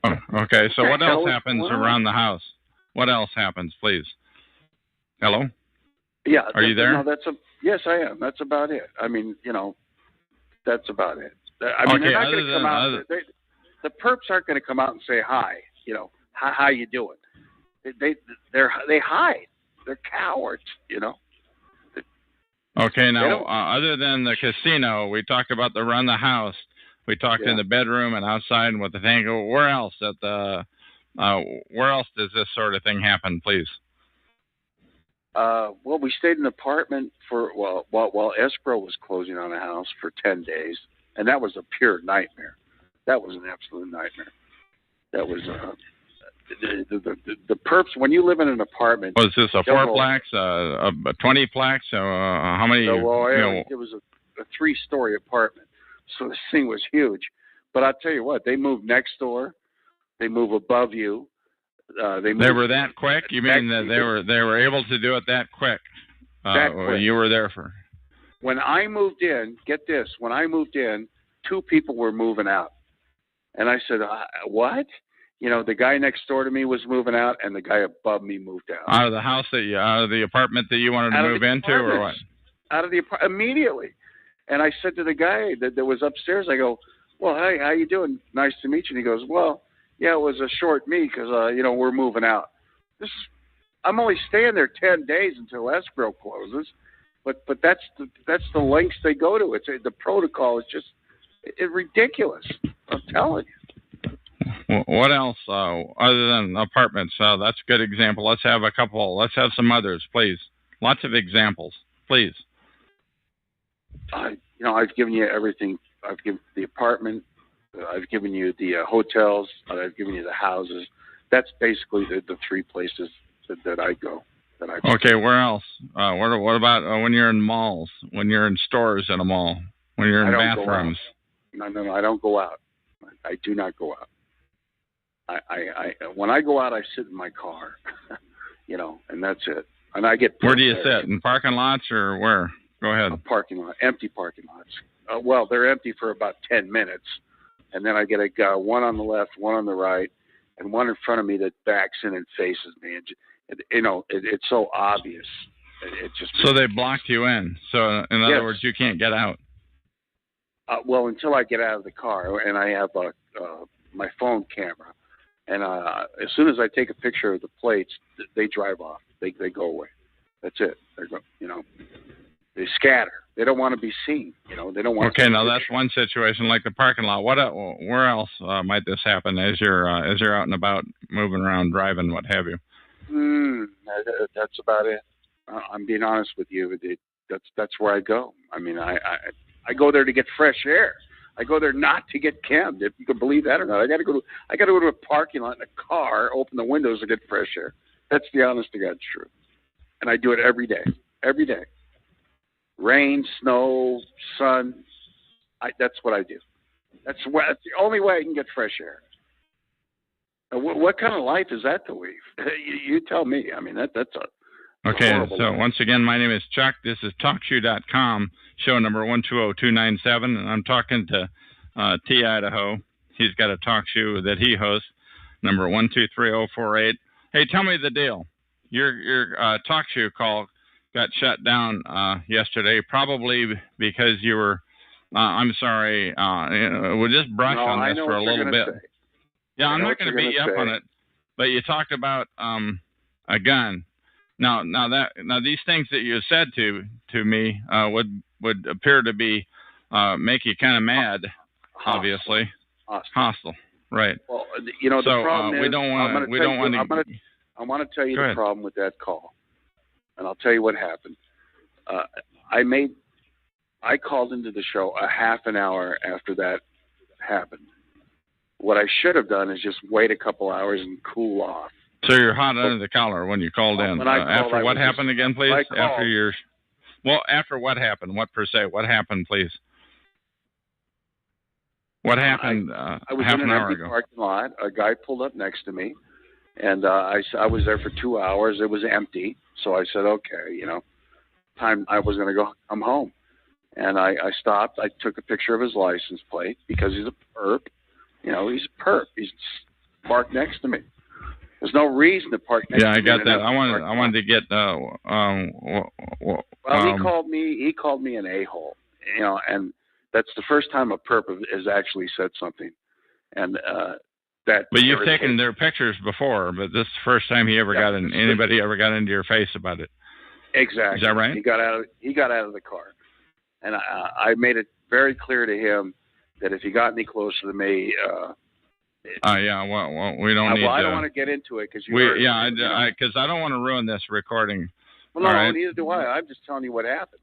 But anyway, so talk to you because you did get kind of explicit on that recording, and I actually killed our previous interview because of it, because it sounded like you were a bit of a hothead.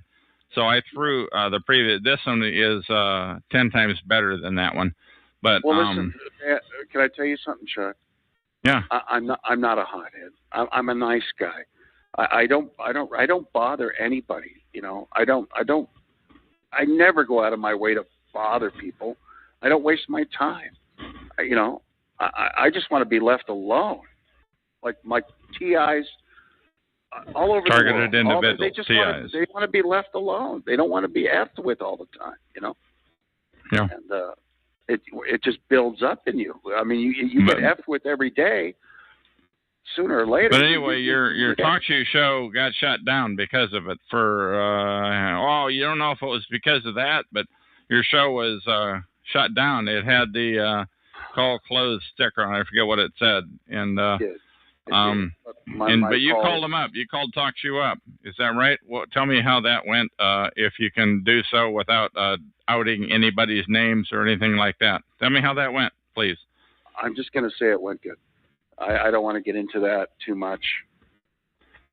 My recordings are gone, but you're big on the public domain thing. Explain that to me. Why do I have to say public domain? I want them because had you put them in the public domain and had you explicitly stated that this call is in the public domain, as is this one that you and I are talking on right now, then that would give anybody the ability, the legal ability to copy those MP3 recording files and paste them.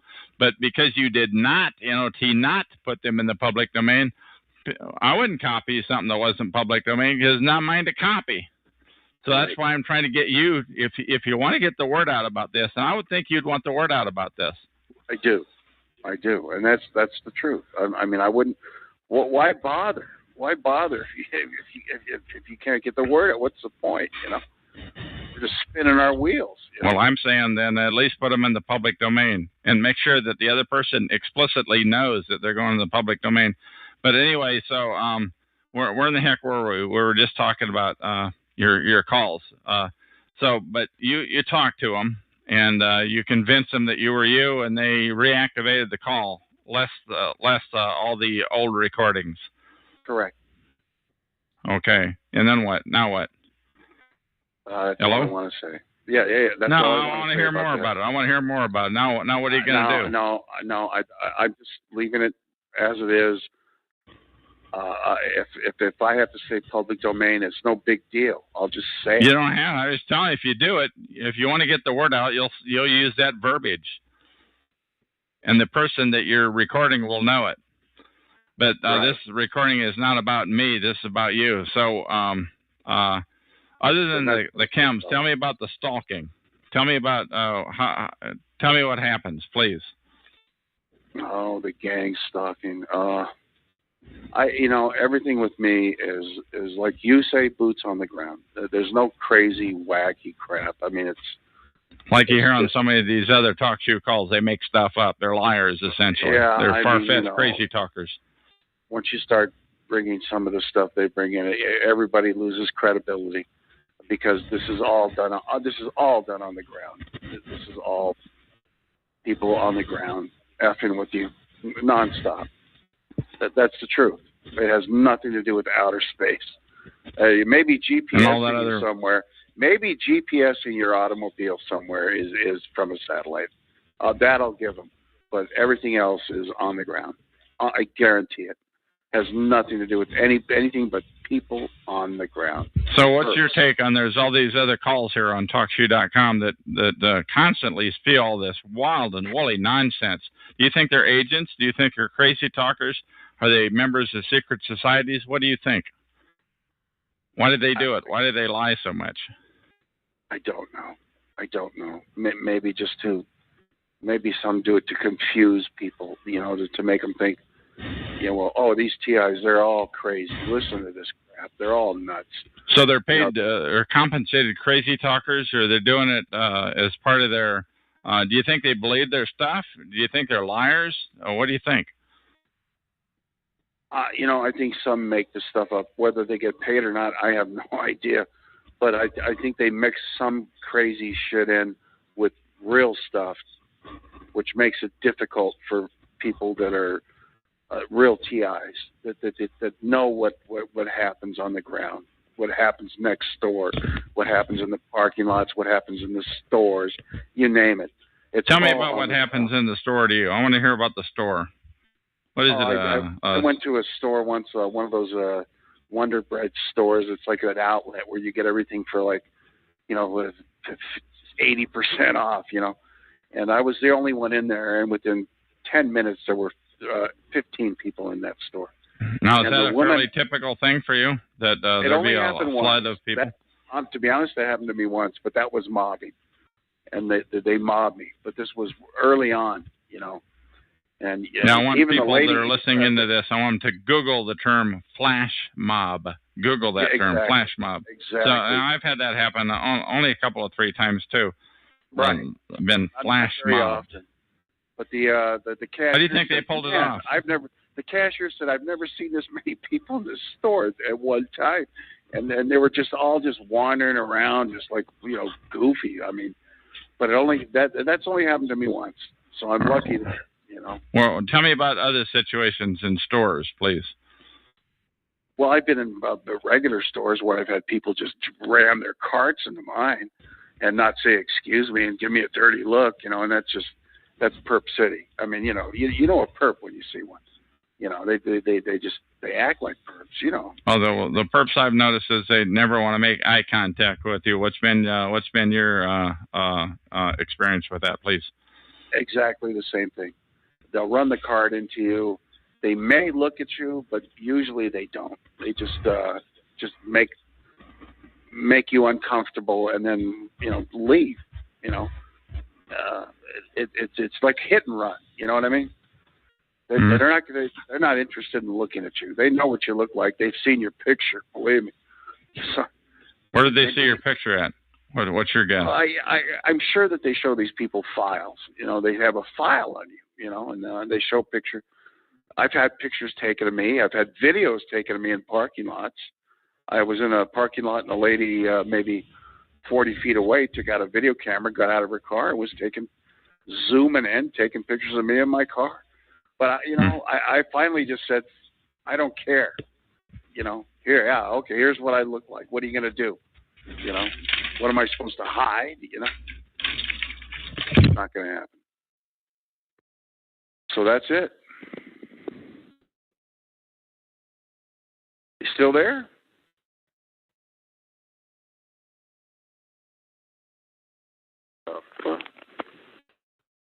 Testing. Yeah, I'm back, and I messed up. Okay. I messed up. I'm sorry. That's no problem. But anyway, No problem. tell me some other stories about the stalking, please. Where does it happen? I've had people threaten me. Last year I got 4 death threats in person from perps in California, San Diego to be exact. Now, is this because you mouthed off to them, or is this just somebody out of the blue walk up to you and threaten you, or what? Yes, 2 in hotels and 2 in parking lots. Like, don't make me pull my piece on you, and I could cap him 8 times. Listen. I'm asking you not to talk like that now, because I don't want to kill this interview. No. Well, I'm telling you right now, pal. You're bordering on that. If you continue to talk like that, I may have to kill this interview and throw the whole thing away, because I do not edit. So I'm asking you to not talk like that. Okay, I don't want they you said that to me. I didn't say that to them. They said that to me. You asked. All right, so please continue then. Somebody said, go ahead. Hey, when you get a death threat, it's pretty specific. That's what they said. I didn't say it. They said it to me. So you asked me, and I told you. So, sure, okay. And what else, please?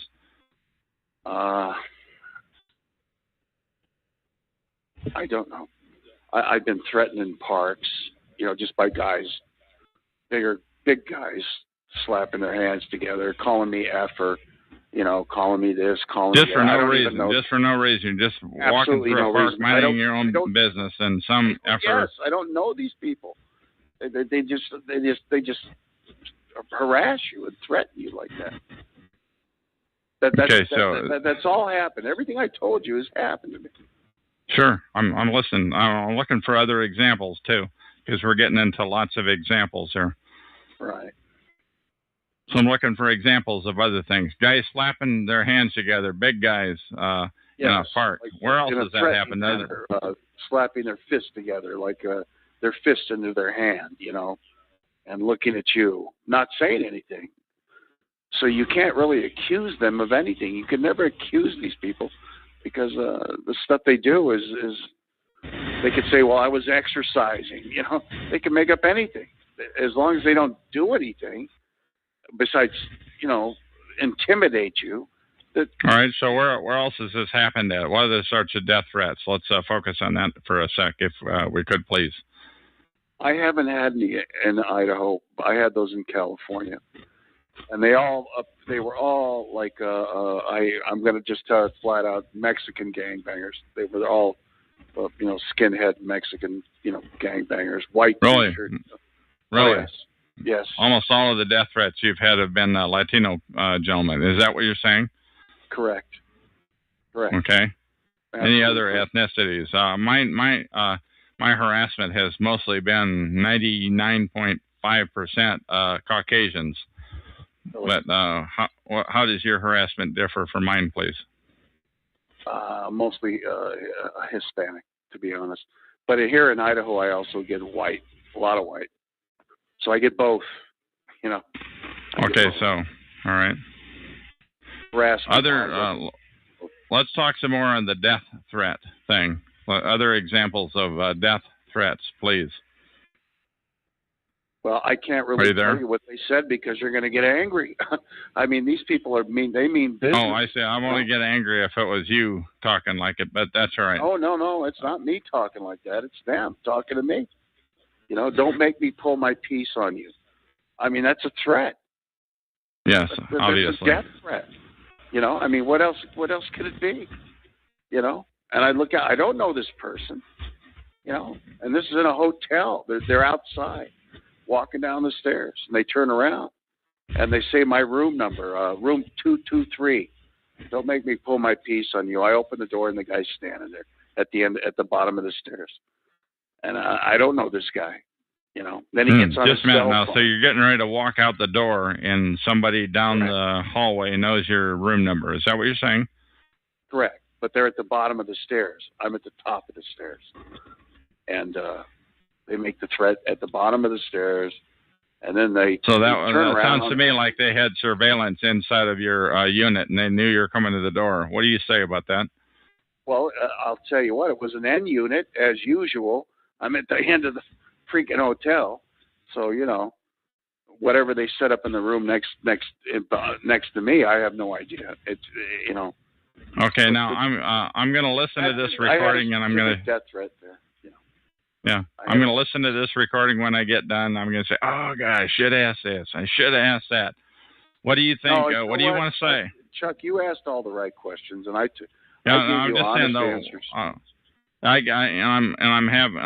I'm not arguing with you, but what else do you have to say that you wish you had said? Well, what else do you want to tell? What do you want to tell people? What I want to say is I want to get off the list. Get me off this list. I've been listed somehow, and I didn't do anything. I didn't break any laws. I didn't hurt anybody. I didn't do anything. Well, like all these TIs. I mean, targeted individuals. Yes. What are we? Experiments? Are we just something to be threatened with? You know, what is the deal? You know, is the government behind this? Who's doing this? Is it a secret society? Is it the you know a secret society? I don't know. Is it cops?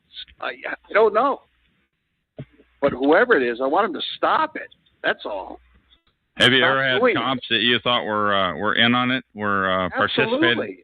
Let's hear about that, please.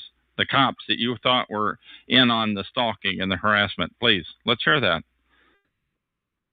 Well, I've been set up. I was set up once. I mean, I went. Is this one occasion, or is it many occasions, or?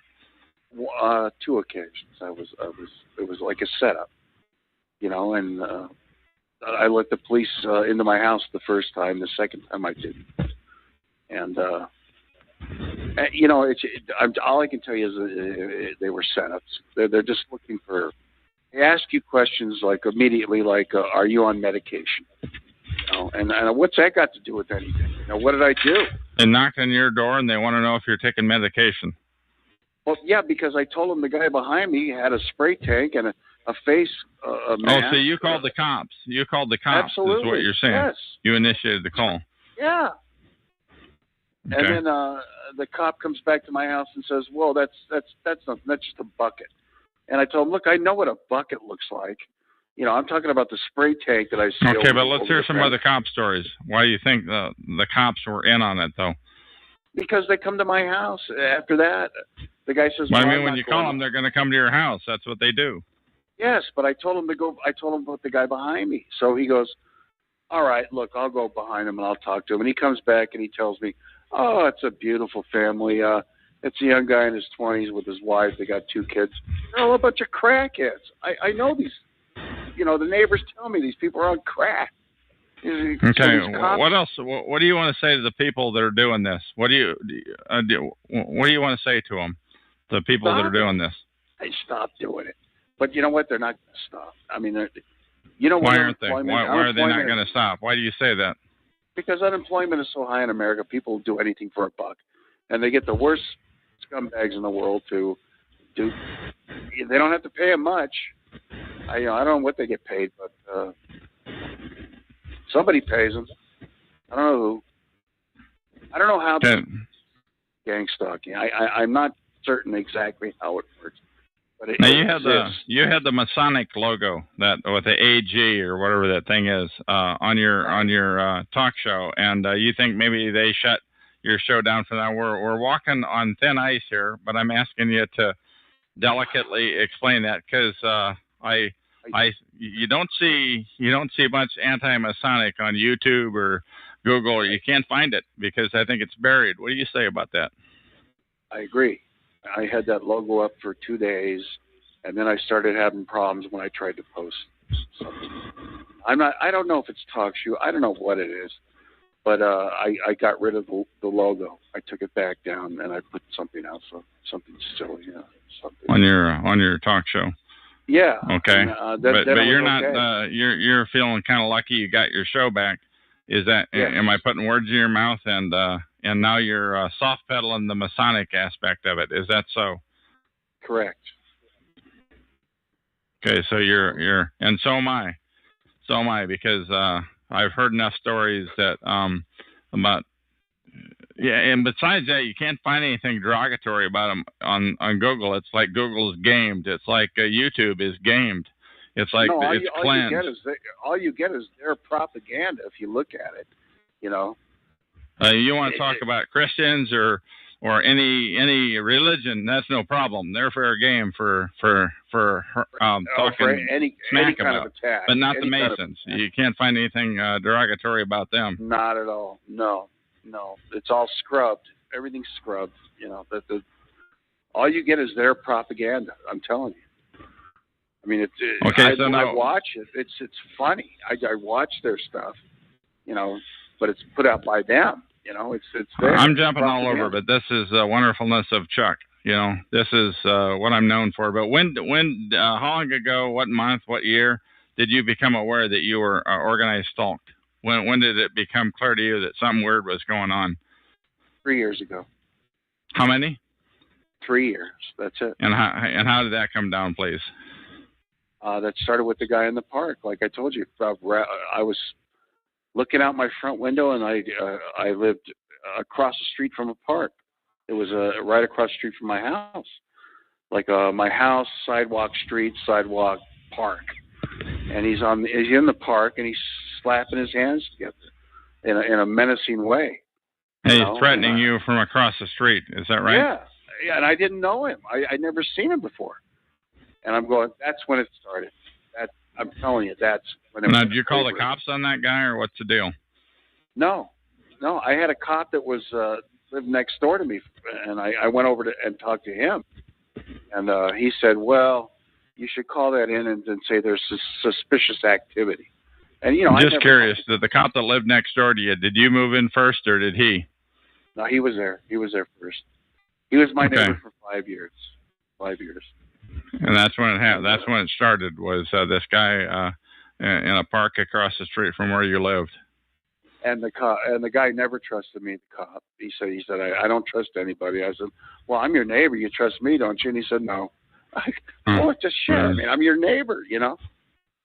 So, as far as I know. Okay, and then what happened after that? So the kickoff, if you will, was the guy across the street in the park.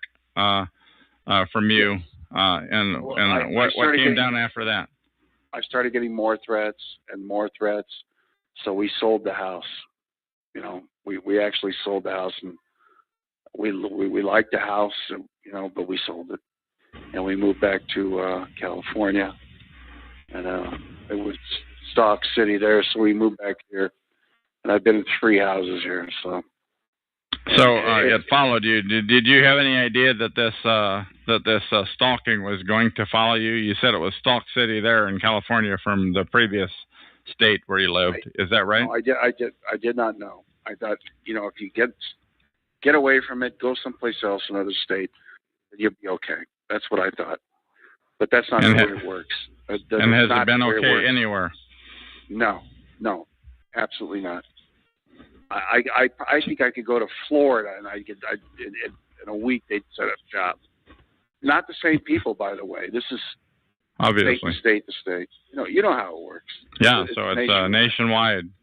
Do you have Nationwide. have you been out of the country since this started? No.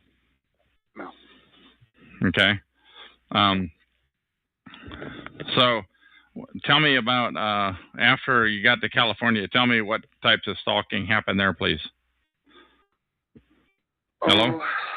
Same thing. Neighbors. They let Hello? people. Yes, I'm there. Neighbors. They're the same thing. I mean, it's always with the neighbors. They're nice at first, and then they all of a sudden they change. They turn on you. It's bizarre. I mean, but that's some people are going to think and right. I mean, understandably so. Some people are going to be saying, "Yeah, that sounds just like what's happening to me." But some people are going to be thinking, "This guy sounds like he's a little bit out there." What do you have to say? Because that's a fact. I mean, some people are going to think both. Yes. Well, to the people that understand what I'm talking about, they're going to get it. The people that don't, hey, you're not being gang stalked. You're lucky. Consider yourself lucky this isn't happening to you. What I'm telling you is the truth. So if it's not happening to you, you are one lucky person, let me tell you, because it's a living hell. Okay? That's all I have to say. That's it. Okay. Getting ready to shut the recording down here. Is there anything else that you want to say? Anything you want to say? Well, what do you want to say to our illustrious leaders in government? The United States Congress, which is highly Masonic, by the way, if not vast majority are Masonic, and nobody wants to talk about that. What do you want to say to those right honorable people? Hey, I don't think we have any chance. I honestly, when I think about it, and all the situations I've been in, all the moving I've done, everything I've been through, we're in a web, and I don't think it's going to be broken until something major happens. What do you mean by that? What do you mean by that? Until something major happens, please. Well, if society collapses, something has to happen. Something has to give. Something huge has to happen, and then maybe the attention will be directed elsewhere, because there'll be bigger problems than us. I think that's the only chance we have. So what do you want to say to these Masons in Congress at the upper levels? What do you want to say to your particular congressman in the state of Utah there? What do you want to say to him? I don't. Excuse me. I'll tell you what. I've never met the guy. I've heard him speak on the radio many times. Maybe I'll go see him and talk to him. Maybe, you can. I can go down there and talk to him. And maybe I could say something, like tell him my situation, and maybe he can do something. He sounds like a Do you think decent these guy. guys? Do you think these Congress people? Do you think your elected officials? Do you think they know about this issue of organized stalking? Do you think they know about it? Yes, I do. Why? I think everybody in a higher position knows about it. How much they know, I don't know, but I think if it's okay with the cops, then we're in big trouble. You see what I'm saying? Because then the neighbors say, "Oh, if the cops say it's okay, then we are screwed." Let me tell you, because they're not afraid of the cops. You know what I mean? So it's a vicious circle. It really is. And I think it's tight knit, and I think it's hard to prove. What do you mean by that, tight knit? You think it's tight knit, vicious circle? I don't know. What do you mean by that, please? Well, it's a tight knit web in every community. Nobody's going to come out and say, "Hey, you know what's happening to you? Here, blah blah." And they're not going to tell you. So that the neighbors are very tight knit against you. You know what I mean? That's what I think. And you ever do any time in the slammer for crimes? I'm sorry, I'm just asking. Never. Me neither. Never. I'm not a criminal. I just want to be left alone, just like you, right? Yeah, I want to be left alone, but more than that, I want to get the word out about this issue of organized stalking. And my talk show here is number 120297. I'm on every night lately, here as of November 2012. every night at 10 p.m. Pacific time. That's 1 a.m. on the East Coast time zone. I'm here every night, and I want to talk to you if you're on either side of this equation. If you're the stalky or if you're participating in organized stalking, I want to talk to you. And I want to go live. I've never participated in this crap. I'm caught up in it. I'm a TI. I'm a real targeted individual. Targeted individual. And when did you come? One of the things that I meant to ask you, when did you come to that realization? We said like 3 years ago is when it started right. At the park across the street. But when did it finally dawn on you this is a protocol? Then, in the park. But now that I look back, I can kind of piece it together. You know how you look back and you go, well, maybe that's why this happened. You know, maybe why the jobs never, were always falling through. So, I think it could go back like 10 years. I don't know. It seems to go back. What sorts of things were happening 8-10 years before that time, please? Well, I'd get a job. I do a great job. I sold suits for Nordstrom's. I was a manager, and I got salesman of the month, many months, and then all of a sudden the thing would fall apart. Everything just would fall apart, and all of a sudden I'm gone. And it wouldn't make any sense to me. I couldn't figure out why. Why couldn't I? If I'm so good at this, the hell are they getting rid of me for it? So I'd have to go to another place, then another place, then another place. It was endless. And those are things that were happening 10 years ago. Yeah, and they never made any sense to me. I mean, I think maybe now it's tied into this crap. It's been going on longer than I think. Was these Nordstrom type jobs, were they before 9/11? Were they post 9/11? What say they, please? Before. Huh. So it was going on before 9/11 even. Okay, yeah, so it's more than a decade ago. My real problem started after 9/11. That's when that's when the shit hit the fan, basically. The death threats from across the street from the guy in the park. Thank you, Patriot Act. Exactly. I think it's all tied into that. I really do. Okay. Was this guy put up to it? What's your guess? That's a heck of a question. But what's your guess? Was he put up to it? I saw him on his cell phone maybe 2 or 3 times. He was talking to somebody, obviously in a position above him. He's not talking to another perp. He's talking to somebody that's giving him directions. That's my best guess. So there is a hierarchy, in this thing. There's perps, there's handlers. There's got to be somebody above the handlers. I don't know how high it goes, But it's now. What makes you think that there are perps and handlers? Have you read about this on the internet? How do you derive that conclusion, please? Because somebody has to pay the perps. I mean, somebody has to give them money, and it's got to be a handler. Everybody's read that on the internet. Handlers, perps, this, that. But I believe it. Somebody has to come around and give them their money. Somebody pays them.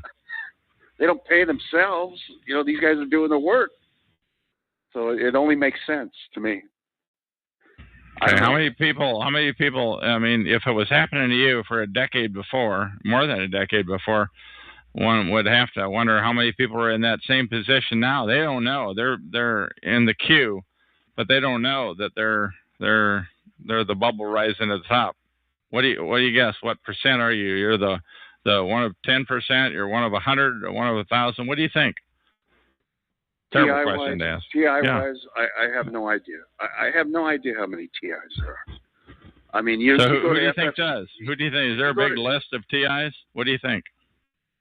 I think so. I do. I really do. Who do you think maintains that list? I think DHS. I think the fusion centers that hand out nothing but disinformation, that are unregulated. There's nobody in control of this crap. I mean, the government is out of control. It's totally out of control. It really is. But people don't know it. And I think people that are aware of it, they get targeted. I think that's what it is. You know? Okay. That's my opinion. I have no... All you can have in this is an opinion. Will you agree with me with that? I mean, it's hard to get a fact, you know? So yeah, well, the thing is, there's so many people that make crap up, you know, that hang around here at TalkShoe.com. I'm so frustrated that basically as many as perhaps 90% of them are full of crap, and they're just making up stories. The far-fetched, unearthly. You don't know what to believe. They mix truth and lies. They mix truth and fabulous, far-fetched stories. You don't know what to believe. Yeah, so what do you say about that? Obviously that will discredit a true TI, like that knows what's happening, boots on the ground. You know, it's not crazy shit. It's for real. It's the real deal. You know. But it's okay. My name is Chuck, and I'm talking to T Idaho. His real name is Mark, and his TalkShoe show number is 123048. Now, what's different about how long have you had that show going? Now, we have to realize, we said it earlier on the recording here, all the recordings were removed yesterday. Now we're back to starting it over. How long have you been doing that show? Tell me about your show, please. 3 weeks. I think 3 weeks tops, maybe. Okay. I think around 3 weeks. All right, and what's different about your show? I kind of wanted to have a show that explained how government was involved in targeting individuals and how secret societies carry this out, how Neighborhood Watch is involved in this. And I just kind of wanted to break it down from top to bottom, you know, from the highest echelon down to the lowest dirt perp, you know. I just wanted to try to get everything in between and try and figure it out. I'm going to beat you up a little bit here. Well, maybe more than a little bit, but you have some people on that show, and you try to be friendly with everybody. The only thing is 80-90% of them are full of crap, and they're wild and wacky woolly talkers. You know, they just make stuff up. And you let them have the mic. What do you say about that? Sometimes I let them run the show. I do. They're crazy talkers, and they take your show and they run it into the ground. Well, your there was a TalkShoe lady show on number my 123048. I had a lady on my show today. Her name was We the People, and I don't think she was crazy talking. I think she was an activist. I mean, and she sounded like an elderly black woman, and I can't figure out why they target these people. Why do they? You know, you hear the breakdowns like 70% women, 30% men, right? Yeah, I've heard that. I don't know what to think. Well, that's what I keep hearing, and if you go on, you hear a lot of women, don't you? There's a lot of women talking. Yeah. So you know, there has to be women out there. But what's different about your show, other than you are polite to the crazy talkers? I'm sorry, I'm throwing a dart at you there, but go ahead. No. I am polite.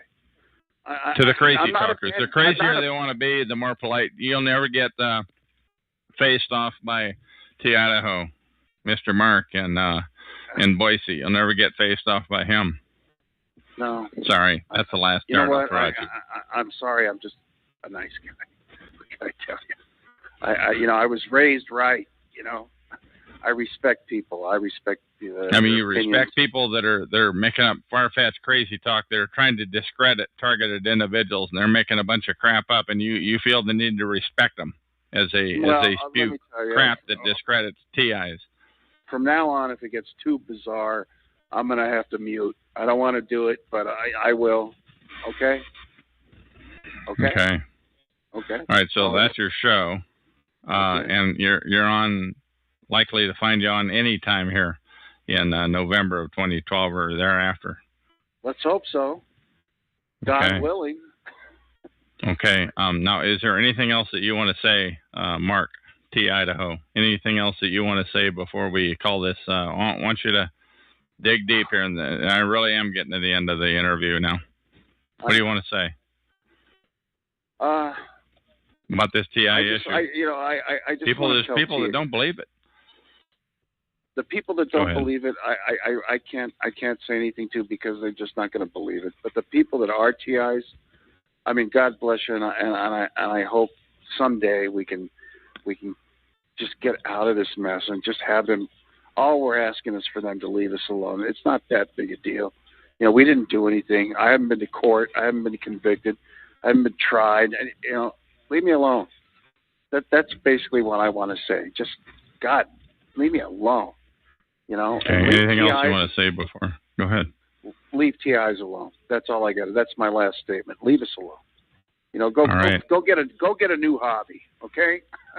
Get something constructive. You know, go. You know, do something else. Get a new hobby. Leave us alone. Yeah, this is more than a hobby. This is their source of livelihood. Anyway, well, this you know, is Chuck. Go get a real job. Go ahead. You know, get a job. Go to Walmart. Get a job. Leave us alone. You know. How's There you that? go. All okay. Right. Tiadaho, Thank you for being on with me. I'm going to hit the end key, then I'm going to shut the call down. You're welcome. Talk shoes. Recorded live. Hello, my name is Chuck, nickname Van of Vancouver, Washington, USA. Welcome to Talk Shoe call number 120297. This call is being recorded, and anything said will go into the public domain. Thus, everyone is entitled and encouraged to copy and republish any or all of this MP3 recording file. You do not need permission. No notification or attribution is necessary.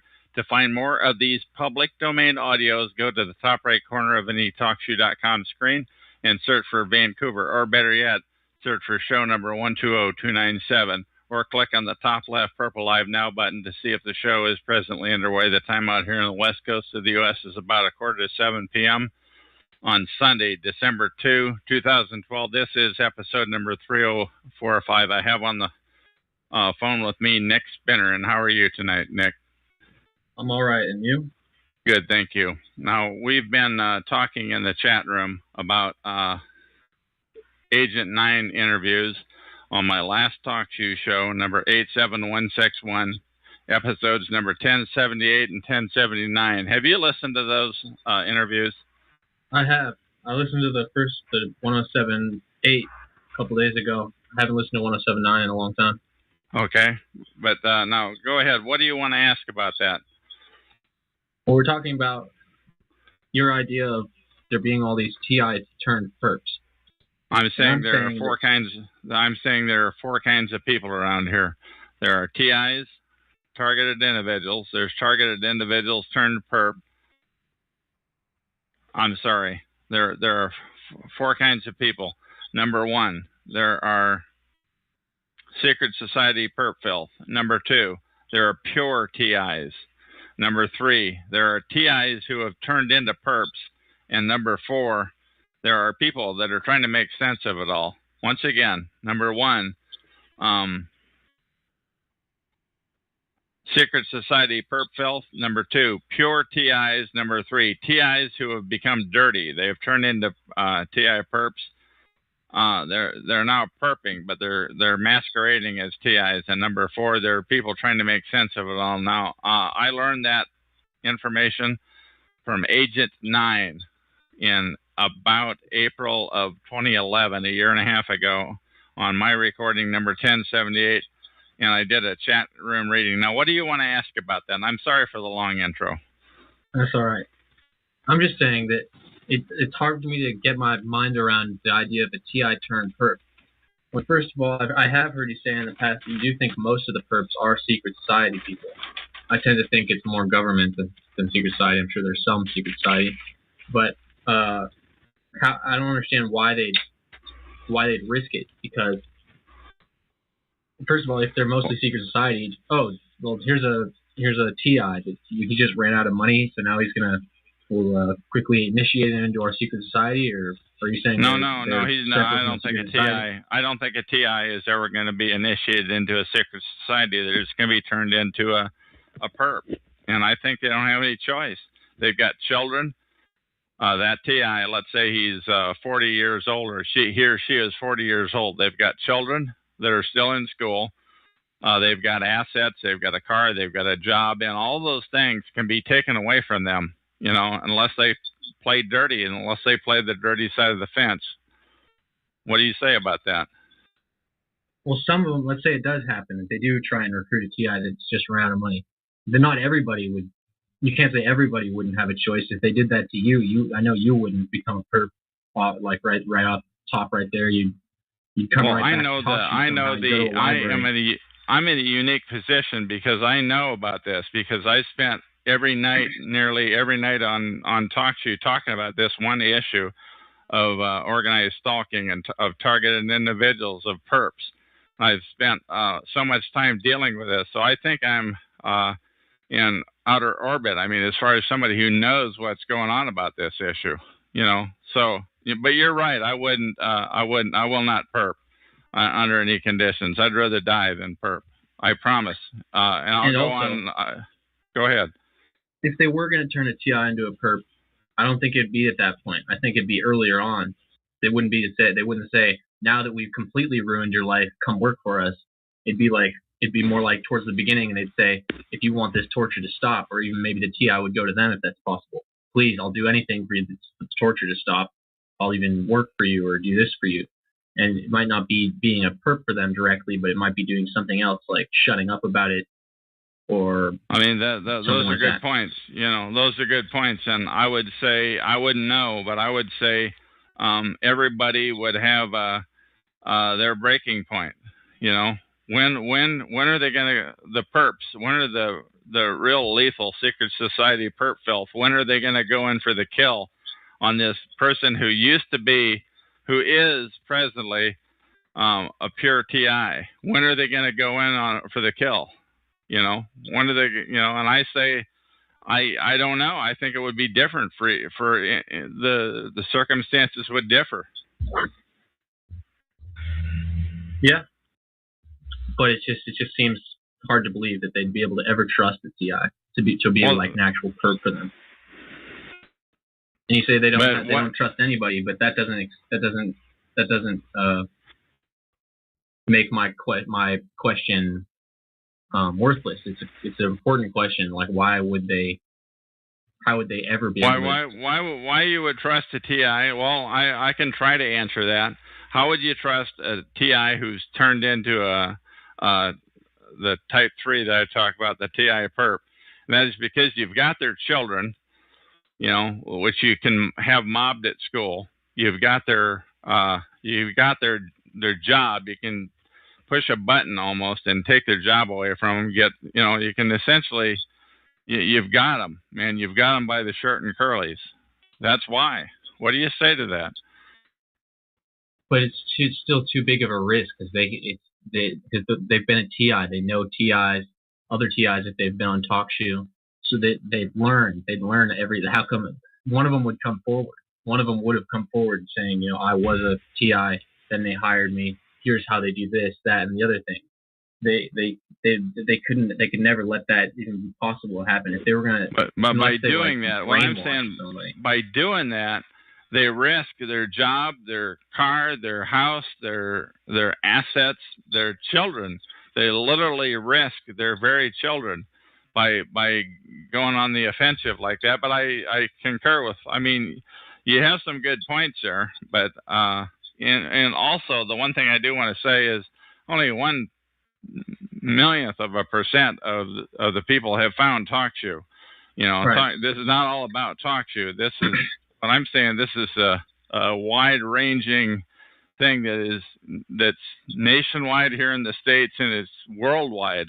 It's literally everywhere. That literally organized crime makes them an offer they can't refuse.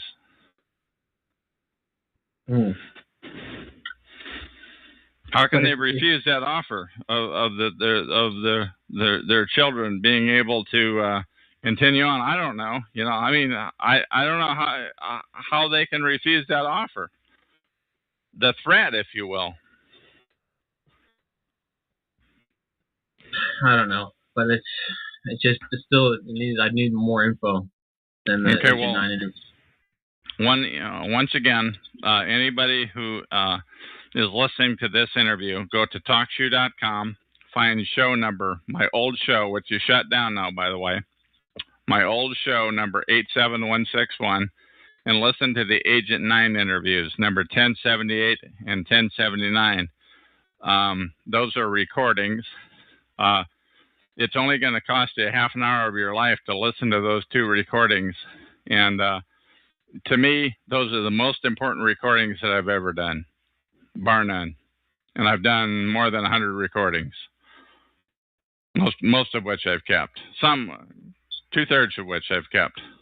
What else do you want to ask about this issue of the TIs, of the Secret Society perp filth, number 1, of the pure TI, number 2, of the TI turned into a perp, number 3, and the fourth kind of person is just kind of that's trying to figure it all out? What else do you want to talk about that? Well, I think just going back to the last thing you were talking about, even if everything was on the line, it doesn't matter to some TIs. They'd say everything's on the line. Okay, I have info on these perps. If they tried to recruit me or did recruit me, I'll expose them anyway. Well, maybe that is the time when they'll push the hatchet on them. When they'll take them out, so to speak. I don't know. I know that a lot of TIs disappear. Supposedly disappear. So I hear that happens with no proof. There's never any proof. Right. If they want to get down and dirty. Something I said in the chat, which is important, is a lot of people who, I don't know, I can't think of any specific people, but who you think is, that person used to be a TI and now I think they're a perp. If they're a perp, I think they probably were a perp when you thought they were a TI, just gaining your trust, learning the system of TIs on TalkShoe and just scoping the place out before going into perp mode, so to speak. Yeah, I would concur with that. Sometimes you never know. And I don't think you can ever believe it. What people are going to say. I think the more they have to lose, the more chance they have of becoming dirty. All right. I'm going to hang up. All right. And that is the end of this recording.